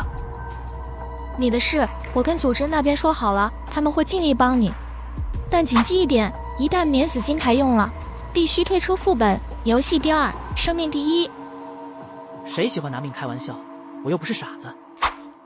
最新版本的登录器现在还在测试阶段，但已经通过测试，没有危害。有什么优点？我向组织那边帮你申请过来的保护机制得到强化，具体我也不太清楚。除此之外，国家还在钻研一个最新的机制，并且已经取得成果，这会对后面进入惊悚游戏的玩家将有很大的改变。什么样的改变？等后面通过了测试阶段，我再告诉你吧。不用等了，等了也是白等。他一直不公布真实身份，就已经说明了这个道理。有这闲工夫，不如帮老头子我打理一下店铺。本次副本黑鸭鬼笑，游戏类型扮演类，玩家人数100，游戏时间20天，完成标准，完美扮演且存活至游戏结束。主线任务：找到黑鸭鬼校的校长。提示：获取原住民信任可增加扮演度，完成3个角色扮演，可提前结束副本。此次副本地图不仅限黑鸭鬼校，请玩家自行探索。保护机制：年4金牌，指定位置瞬间传送。黑鸭鬼笑，似乎当初在公交站上听过。扮演类副本吗？上个副本的宝箱还没开，开箱开箱。恭喜宿主开启铂金宝箱，获得布衣鬼娃娃、诅咒的小画板、奇妙的拔银盒、魍魉面具。宝箱等级提升，开出的道具也多出了一样吗？这些玩意儿的作用真是五花八门。我这是变小了。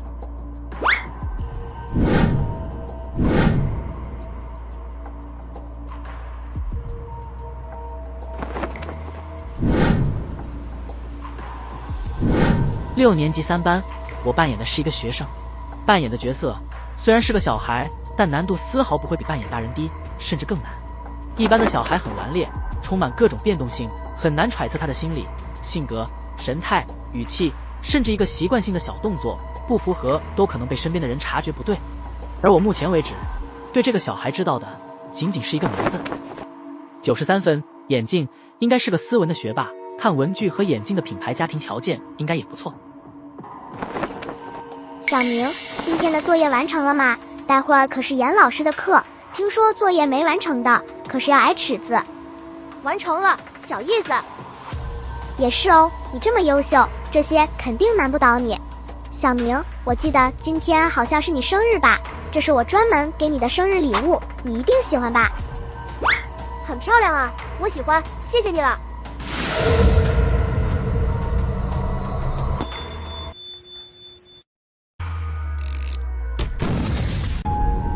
小明，你这是第一次肯收我的礼物，我真是太开心了。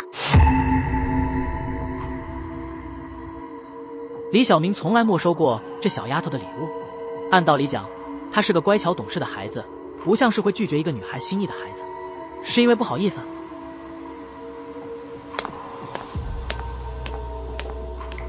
早恋？因为这个才拒绝的吗？自己接受了马尾辫女孩的礼物，导致扮演失败，使得女孩出现鬼话，还好并不严重。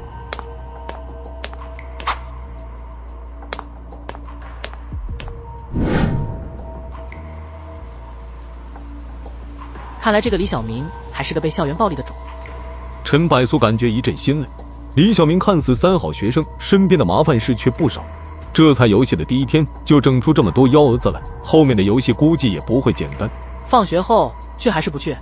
去，挨一顿打；不去，扮演度很可能又降低。算了，挨一顿毒打而已，反正打的又不是我。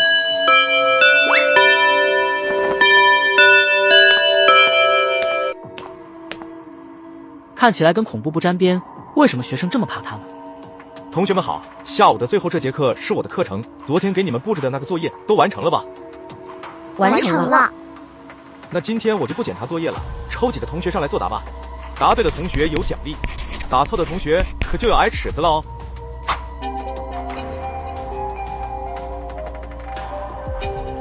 刘子聪，来解答这道题吧。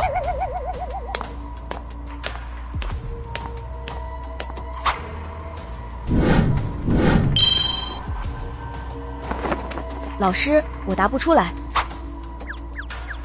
没事，下次努力点就行。不过按照约定，你可要挨一下尺子哦。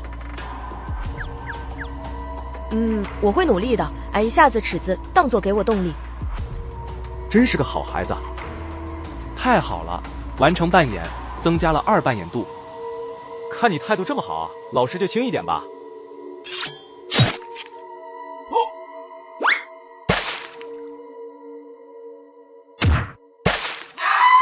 你，孩子，老师没有骗你吧？说轻点就轻点，回座位吧。记住你说的话，好好努力。老师下次再叫你，争取给你美味的糖果。好一个轻点抽，特么手臂都给抽掉了。左边那位同学，你来回答。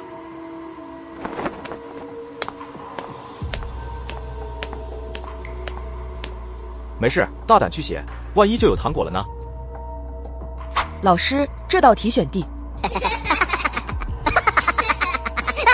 老师，能不能轻点？可以，不过下次得记住老师怎么教你呢。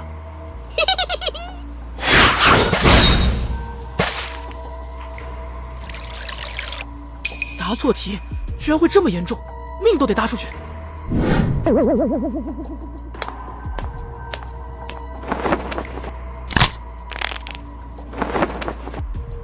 老师，你骗我说好轻点的。顾舒淇，玩家，看来扮演的应该是个学霸。学霸的话，只要完美的答对题目，不仅避开了惩罚，还获得扮演度。老师，我答的怎么样？答得很正确，无懈可击。那我能有糖果吧？能要3颗吗？当然可以，你答得这么好，3颗糖果算少，老师奖励你4颗。顾同学，先等一下。老师怎么了？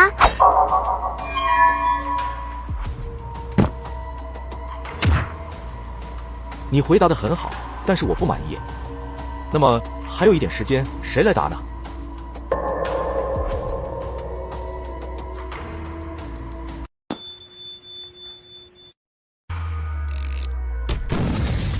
妈的，这到底是什么鬼副本？第一天就这么吓人，后面还怎么玩？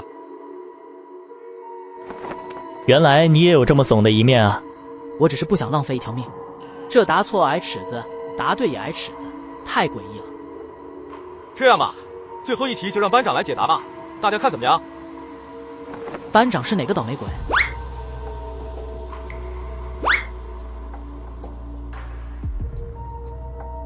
不是这么搞我吧？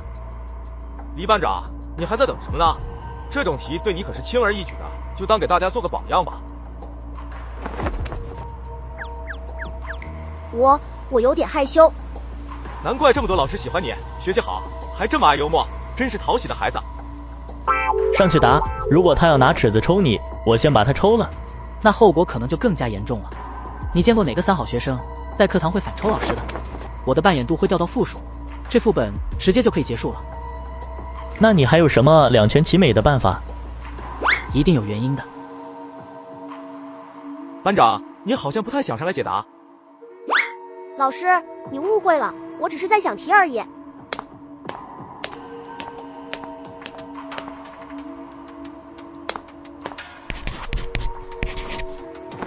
老师，你看我答的怎么样？回答得很好，这是你的糖果奖励。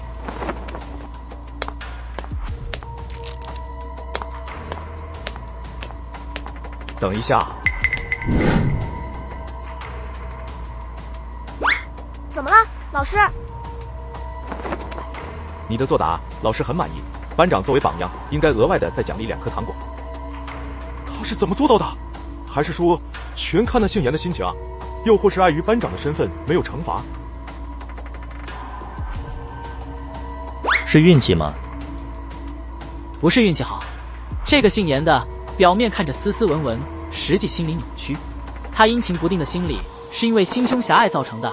在那些试卷的数学题上，我发现他有一套属于自己的解答方式，全班同学都必须按照他的教导方式来解答。运用了别的解答方式，在他眼里就成了一种挑衅和羞辱，并且按照笔记对照，在解答结束后都会在末尾加上一个微笑的表情，这应该也是他表达占有欲的方式。顾舒淇没按照他教的方式解答题目，让他感觉自己的权威受到了挑衅，才会这么惨。这可真是个好老师啊！今天这节课就先到这里，同学们回去后要好好复习一下今天的课程内容，下节课上我会继续提问。小明，我们一起回家吧。不了，我还有事，你自己回去吧。还有这个。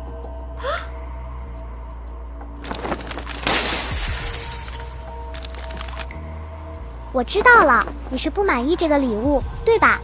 放心，下次我一定会送出令你满意的礼物。不是，我的意思是，这丫头小年纪的，怎么就非要做舔狗呢？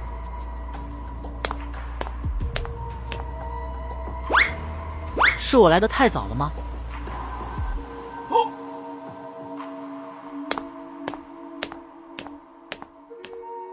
好浓重的味道。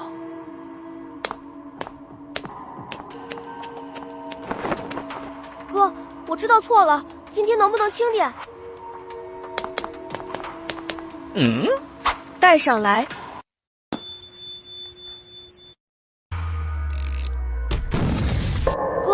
我知道错了，今天能不能轻点？带上来。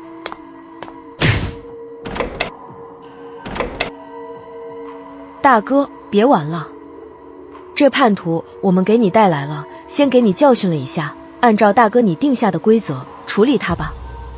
大哥，我扮演的李小明不是个被霸凌的软弱学生吗？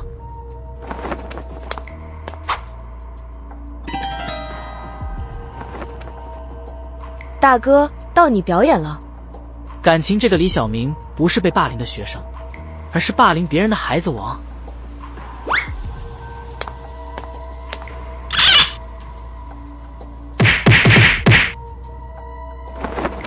你们的老大很忙，以后这种小事你们自己处理就行，别浪费我宝贵的时间。这点事都办不好，怎么跟我混的？这些家伙在鬼话，自己不是揍了那小子吗？并且以大哥的口吻训斥了他们，哪个步骤出了差错？大哥，你今天怎么怪怪的？这可不像平时的你，你是在给那叛徒挠痒痒吗？下手居然这么轻，真逊啊！揍人跟个娘们似的，一点力度都没有。就这样的老大，你们也跟？找死吗？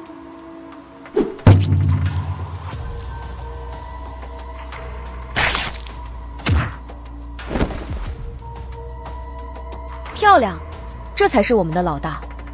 我还以为老大给人冒充了呢，居然会对一个叛徒下手这么轻。这李小明究竟是有多暴力？大哥，嫂子那边给你来信了。嫂子，黄霞吗？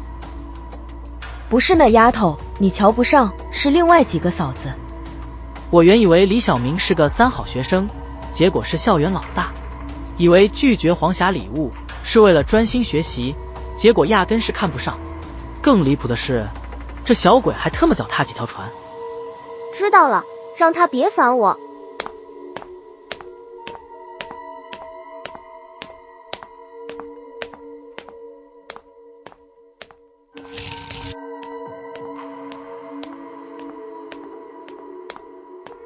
妈，我回来了。回来了，先玩一会儿，饭菜马上做好。记住，不要打扰弟弟妹妹写作业。还有，不要搭理那个禽兽，你了解他的脾气。这应该是李小明的父母，不过看样子夫妻关系很不好。李小明好坏参半的性格，或许是因为在这样的家庭下才培养出来的。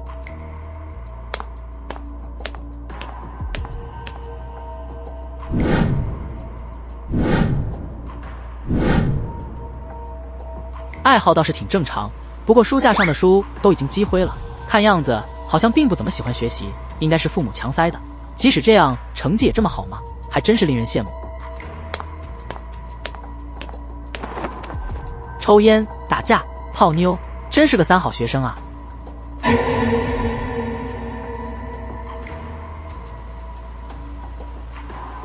这小鬼喜欢收藏这些东西。这是李小明的个人笔记，里面记载了他平时里各种小癖好，每完成一个标本或是小玻璃瓶，就记载在这里。言语间透露出极大的成就感和自豪感，就像是在炫耀着自己的艺术品。里面讲述了他不少虐待小动物的过程，用剪刀偷偷剪掉邻居家小鸭子的脚，用炮仗塞进鸡嘴里炸开，喜欢将小老鼠压在水里，看它挣扎溺死的过程等等。我扮演的李小明比想象的还要出乎意料的多。另类残忍的癖好，明显在李小明两面性的外表下，还藏着一个扭曲的变态虐待心理。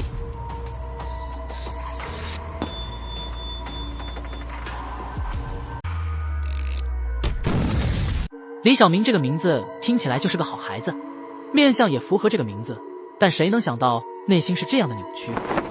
一般心理扭曲的孩子，小时候很可能遭受过什么重大的打击，或者是父母管教上出了严重的问题。从客厅里母亲的话就可以看出来，家庭并不美好，甚至处于支离破碎的状态。而且日记里不难看出李小明对父母的态度是有明显的区别，对父亲充满恶意，对母亲却是言听计从。这是为什么呢？这套副本里，我只需要怎么扮演李小明，搞清楚对每个家庭成员的态度即可。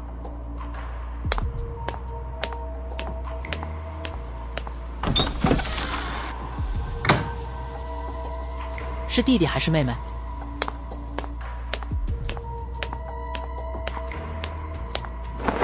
都是一家人，为什么恶意这么大？很仇人似的。惊悚世界的灯泡质量从来就没好过。如果我能打通现实和惊悚两个世界的市场，第一个买的就是灯泡，直接一夜暴富。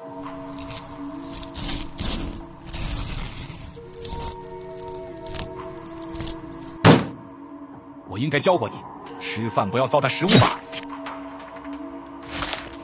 我知道错了。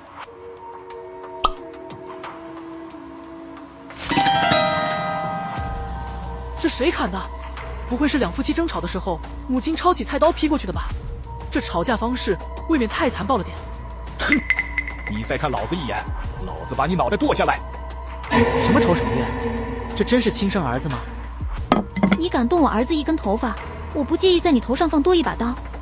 这脑袋还真是他砍的，这夫妻关系比我想的还要糟糕得多。臭婆娘，你活不了多久，等我找出来，第一时间把你剁了。找出来？找什么？奸夫？难道是第三者插入，才导致家庭变得这么破裂？放心，你永远也不会找到的。这真是一对恩爱的夫妻，无时无刻都想念着对方，想着对方怎么死。这是李小明的小妹，名叫李小蝶。笔记里，李小明对小妹的态度同样是厌恶的，但小妹对他没有过多的描述。哥哥，今晚小蝶有按时完成作业哦。哦，然后呢？哥哥，我有几道题不太懂，等会儿你能到我房间里教教我吗？自己的题自己做，不要麻烦哥哥。为什么只对李小明宠溺？这母亲是不是偏爱了你？哥哥，你真的不能教教我吗？我说了，没空，滚。好吧。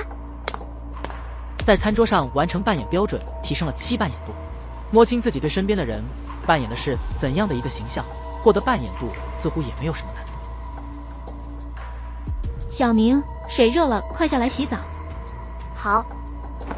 家庭矛盾有多恶劣，我也不在乎，扮演好李小明，没有破绽的成为家庭一员，不被他们察觉，这就足够了。李小明对母亲是言听计从的。哥哥，我能进来吗？不准进来，不然我会打断你的腿。哥哥是要去洗澡了吧？真是听妈妈的话。妈妈好像只爱哥哥，不爱我和二哥，从来没有给我们夹过菜，也没有叫我们洗过澡。她跟哥哥一样，也不给我们进她的房间。可是我只是想着跟哥哥处好关系，为什么哥哥要这么对我呢？老实说，如果不是为了扮演李小明，我也迷糊，甚至有些同情李小蝶。这个丫头才7、8岁，却遭受家里人的排斥，所有人似乎都在鼓励她。这样的环境下，很可能李小蝶心里也会出现严重的扭曲，变成李小明这样，甚至更严重。妈妈给哥哥泡好热水了，真幸福。哥哥洗澡的时候一定要小心，地面很滑的。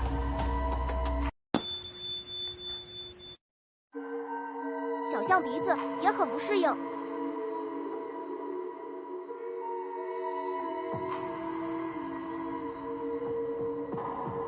哥哥，浴缸旁边有一个吹风机，也要小心啊。小蝶看过一个电视，吹风机掉浴缸里，那个人活活电死了，在浴缸里扑腾，最后不动了，真是好有趣哦。这丫头是在咒自己死吗？变得这么小，还真是有点不适应。小象鼻子也很不适应。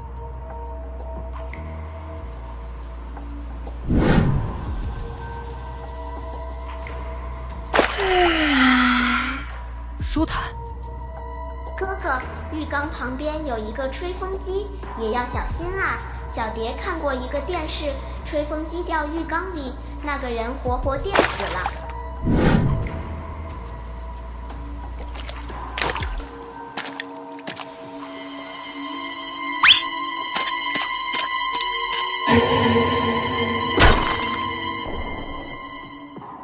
如果你在浴室里摔死了，那可一定是最窝囊的死法。要怪那个死丫头，真是一张乌鸦嘴。哥哥，你好像摔倒了，还活着吗？要不要妹妹进来帮你呀？操，这个丫头指定有什么大病，整天盼着哥哥死。滚开！再待在门口不走，我出去打死你！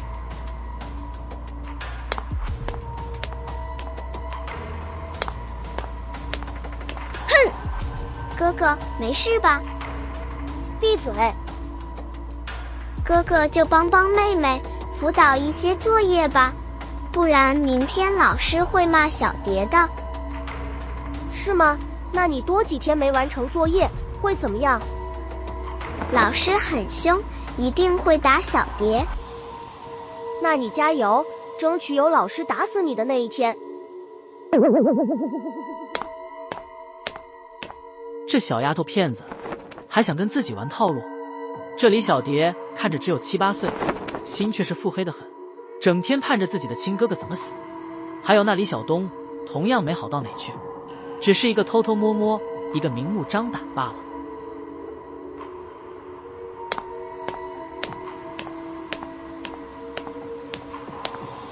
儿子，作业太多的话，可以先放到明天，别熬坏了身体，没关系的。来，先喝了这碗汤，补补身子。知道了，等会我会吃的。妈，你先回去休息吧。看着像乌鸡汤，实际鬼知道是什么。晚餐吃下的菜，到现在还有些反胃。喝了。按照李小明对母亲的态度，的确是言听计从，但正处于叛逆期的他，似乎也不能太顺从，反着来一下，说不定才符合李小明的性子。我说了，等会儿我会吃，让我先把作业做完行不行？烦不烦？一直说。孩子，乖，你最好听妈妈的话。该死，揣测错了，这是个雷区。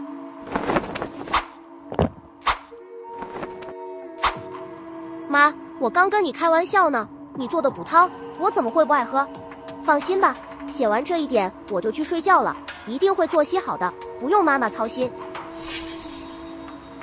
真是能伸能屈啊！吓妈妈一跳，妈妈还以为你叛逆，不喜欢喝我亲手做的汤了。怎么会呢？叛逆期什么的，你儿子永远不会有的，一直是你的小棉袄。真是妈妈的小宝贝。妈，我也想喝一碗，还有吗？儿子，妈妈给你调了闹钟，准时睡觉，知道吗？回去睡觉，1碗汤而已，稀罕什么？哼！原本以为学校够危险了，现在倒感觉这个家更加危险。一家5口，关系凌乱而复杂。母亲对李小明虽然是宠爱，但宠爱的背后却有着变态的占有欲，容不得自己的儿子有丝毫叛逆之心。是父亲出了轨，还是母亲出了轨？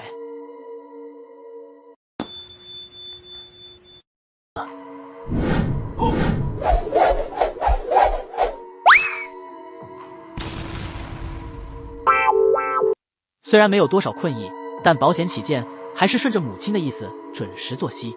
谁知道他会不会就蹲在门口，看他有没有关上灯，又或者是把耳朵贴在门边听我的动静。以母亲的掌控欲来说，这个房间里会不会还装着摄像头？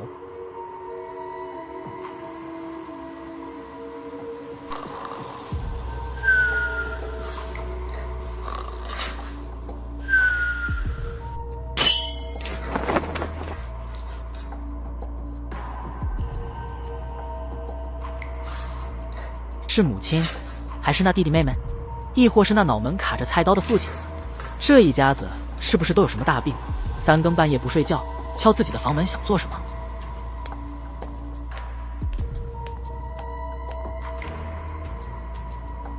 儿子，起来刷牙洗脸吃早餐，7点前要准时到学校的。房门的把手确实有被撬的痕迹，是谁呢？儿子，喝完鸡粥再喝豆浆，知道吗？牛奶妈妈给你放书包里了，上完早读后记得喝完。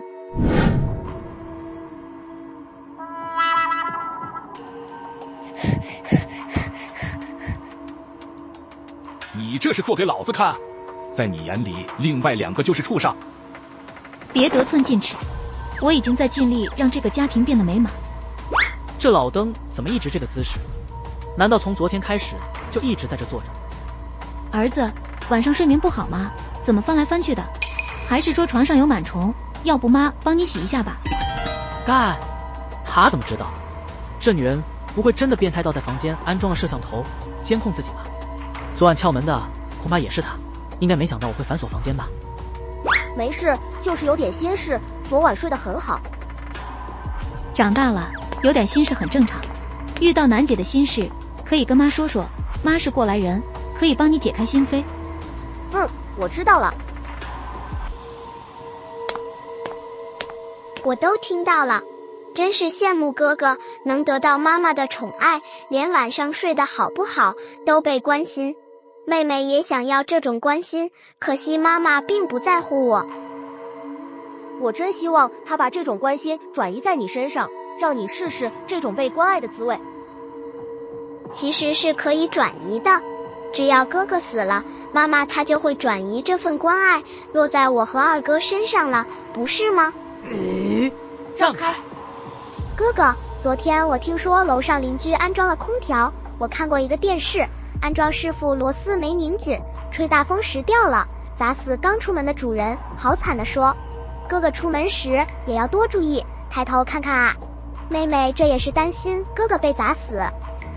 闭上你的乌鸦嘴！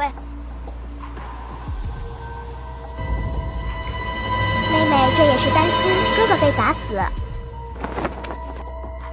要不要从后门出去？要不要这么灵啊？哥哥看到没？我就说要小心点吧。哎，万一哥哥哪天死了，妹妹一定很伤心。恭喜玩家们成功度过第一天的角色扮演，经过昨天的洗牌，共有15名玩家被淘汰，剩余的玩家迎接新的一天。第二天也请以微笑面对，祝各位好运。第一天的死亡率应该是最高的，100名玩家却只淘汰了15个，倒是挺让人意外的。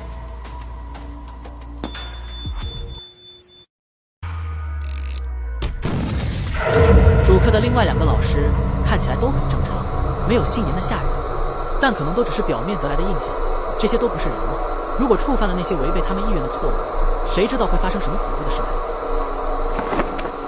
玩家，明知故问，直接说想干嘛。有没有兴趣合作？我只会跟聪明的家伙合作。昨天你得到了我的认可，所以你很幸运。没兴趣，我也喜欢跟聪明的人合作，但莫名其妙就觉得高人一等的家伙就算了。大家都是为了副本，没必要在意这些。我的性格就是这样，做大事的人应该不拘小节，不是吗？这套副本远比我们想到我要复杂的多，跟我合作一定对你利大于弊。怎么个合作？很简单，将我们每天扮演角色得来的信息一块共享出来。我的目标可不止扮演，还有那主线任务。昨天我就开始了调查。黑鸭鬼校的校长是个很神秘的家伙，只要我们逮着他，我俩完全可以凭借这套副本一战成名。名声大噪后，能给我们在现实世界带来巨大的利益。哪个傻子会闲着没事进副本玩命？都是为了利益，你也不例外，我说的对吧？巧了，我就是例外的那个。我进副本另有原因。兄弟，没兴趣跟我合作，也没必要说的这么凛然大义吧。我对你扮演的这个李小明有过一些调查，我只能说你是个聪明的家伙，但运气就差劲了，扮演这么个倒霉的角色。很倒霉吗？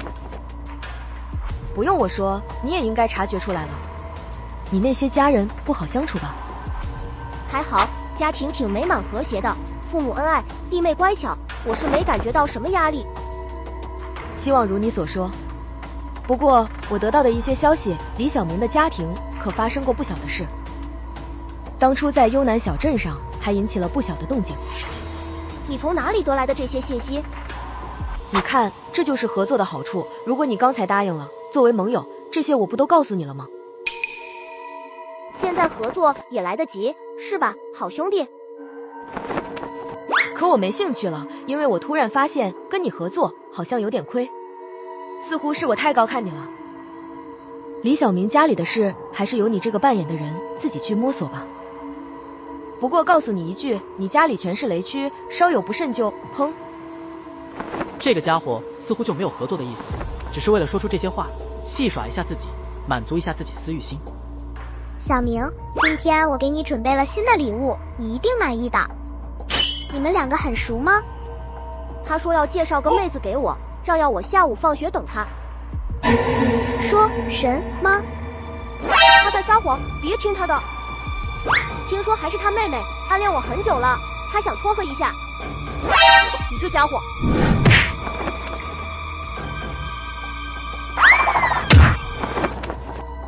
廖晨这家伙居然敢招惹黄霞这母老虎，一巴掌就被拍趴下，真逊哦！你是纸片吗？这么弱不禁风。这么说，你有新欢了？我对他不感兴趣，只是他们一厢情愿罢了。我就知道你怎么会对那些胭脂俗粉的骚货感兴趣。这真是一个小学6年级的小女孩说出来的话吗？我对女人也不感兴趣，现在一心只想学习。我知道，我会等你的，现在只是作为好朋友送你生日礼物，这样可以吧？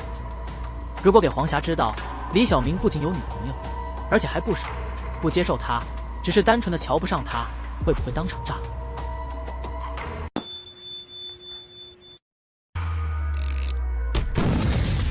那就放在桌子上，当我收下了，以后不要再送了。烦人！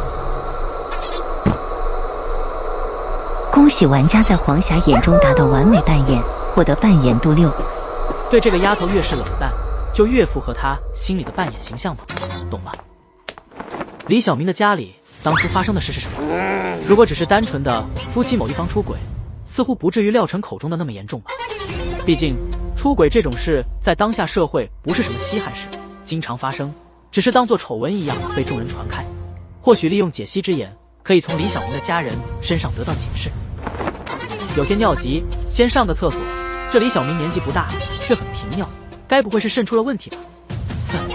这小小年纪的就开始不爱惜自己的身体了。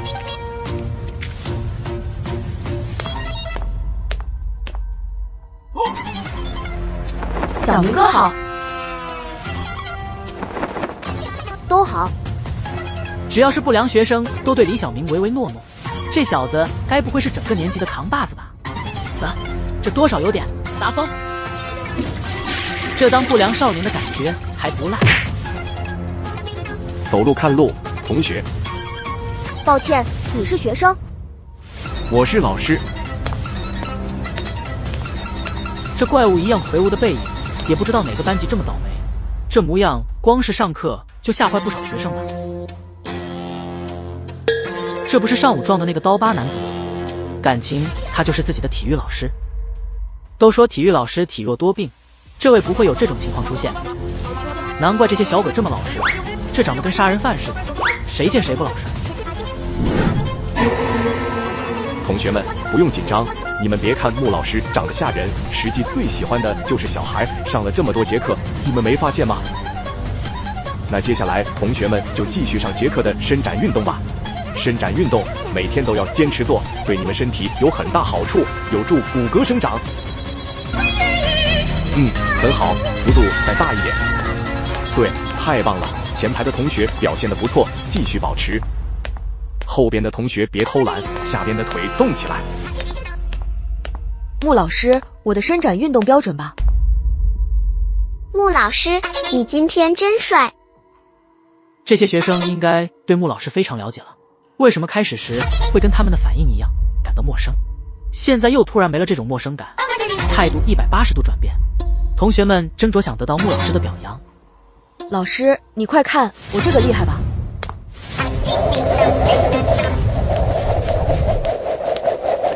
有些动作不能做得太过，你这样会对脖子脊椎不好。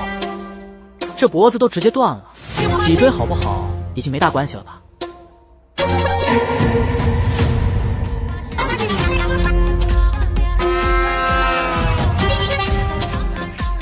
同学，你的动作有不少错的地方，没事，老师耐心教你，一步步给你纠正。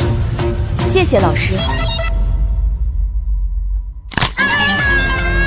干，我的手断了。同学，不好意思，是老师的错，没注意轻重，老师看看能不能帮你接回去。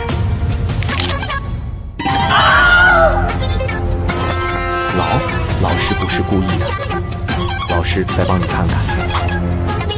老师，求求你饶了我吧！廖晨，你真是弱爆了，不就扭了一下手臂吗？至于叫得这么惨吗？跟个瓷娃娃似的，一碰就疼，比我们女生还像女生。赶紧来个同学，带这位同学去医务室，把胳膊接回去。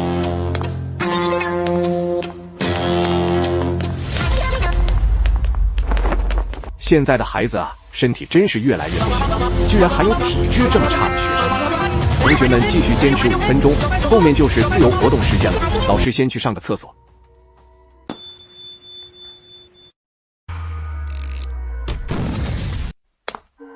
穆老师一走，同学们立马就懒散了下来，似乎他们都知道穆老师的脾气了，就算生气也会包容他们。扮演廖晨的那玩家估计是废了，没底牌的话，后面的游戏时间对他来说完完全全就是折磨了。老师，你看我动作标准不？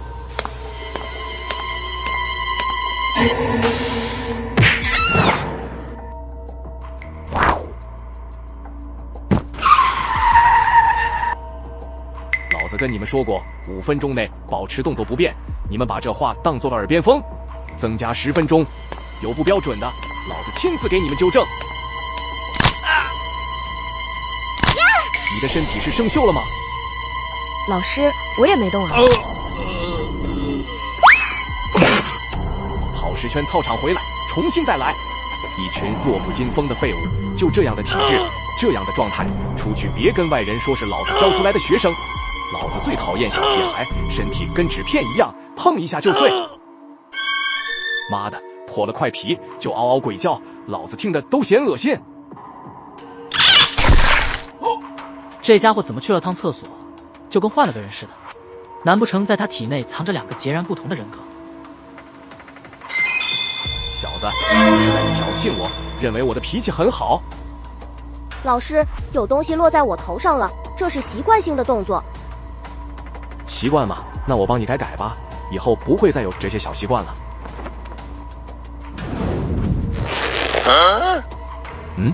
有点意思。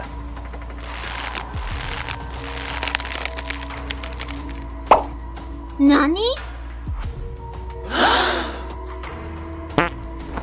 穆老师真是好呀，知道我关节骨不好，还特地给我揉揉，帮我舒展一下。谢谢穆老师，我现在感觉好多了。你的体质还算不错，不过以后得多多注意活动，关节骨这些地方有些生锈了。看什么看？一个个耳朵又聋了是吧？小样，还想把老子卸下来？要不是担心暴露身份，老子已经把他脑袋捏爆了。血哥牛逼 Plus。接下来是自由时间，铃声敲响后不用集合了，直接滚。看样子多半是有这2个人格，就是不知道哪个才是主人格，哪个才是衍生出来的另一个人格。难怪那些学生一开始的表情都跟他们一样不安紧张，原来是不清楚这穆老师是哪个人格。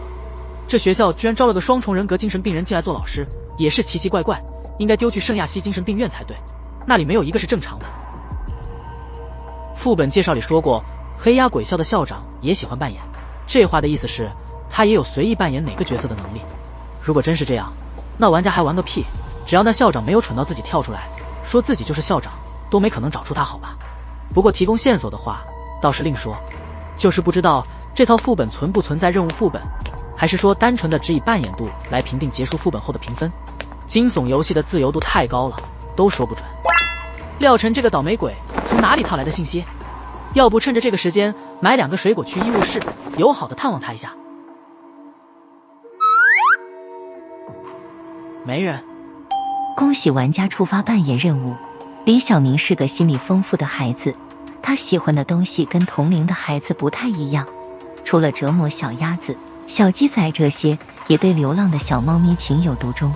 他经常会利用体育的空余时间溜进医务室，偷取普医生的麻醉针，利用食物诱捕小猫咪，然后躲进小黑屋，将猫咪4肢捆绑，打上麻醉针，开始他的小癖好。折磨过程中，麻醉针的效力只能让猫咪的瞳孔细微的颤抖，恐惧却无能为力的眼神让李小明异常的亢奋，身心得到极大的满足。请玩家潜入医务室，偷取普医生的麻醉针，过程中不被发现，安全离开医务室，即可完成任务。完成扮演任务可增加扮演度、副本评分以及一定概率获得主线线索。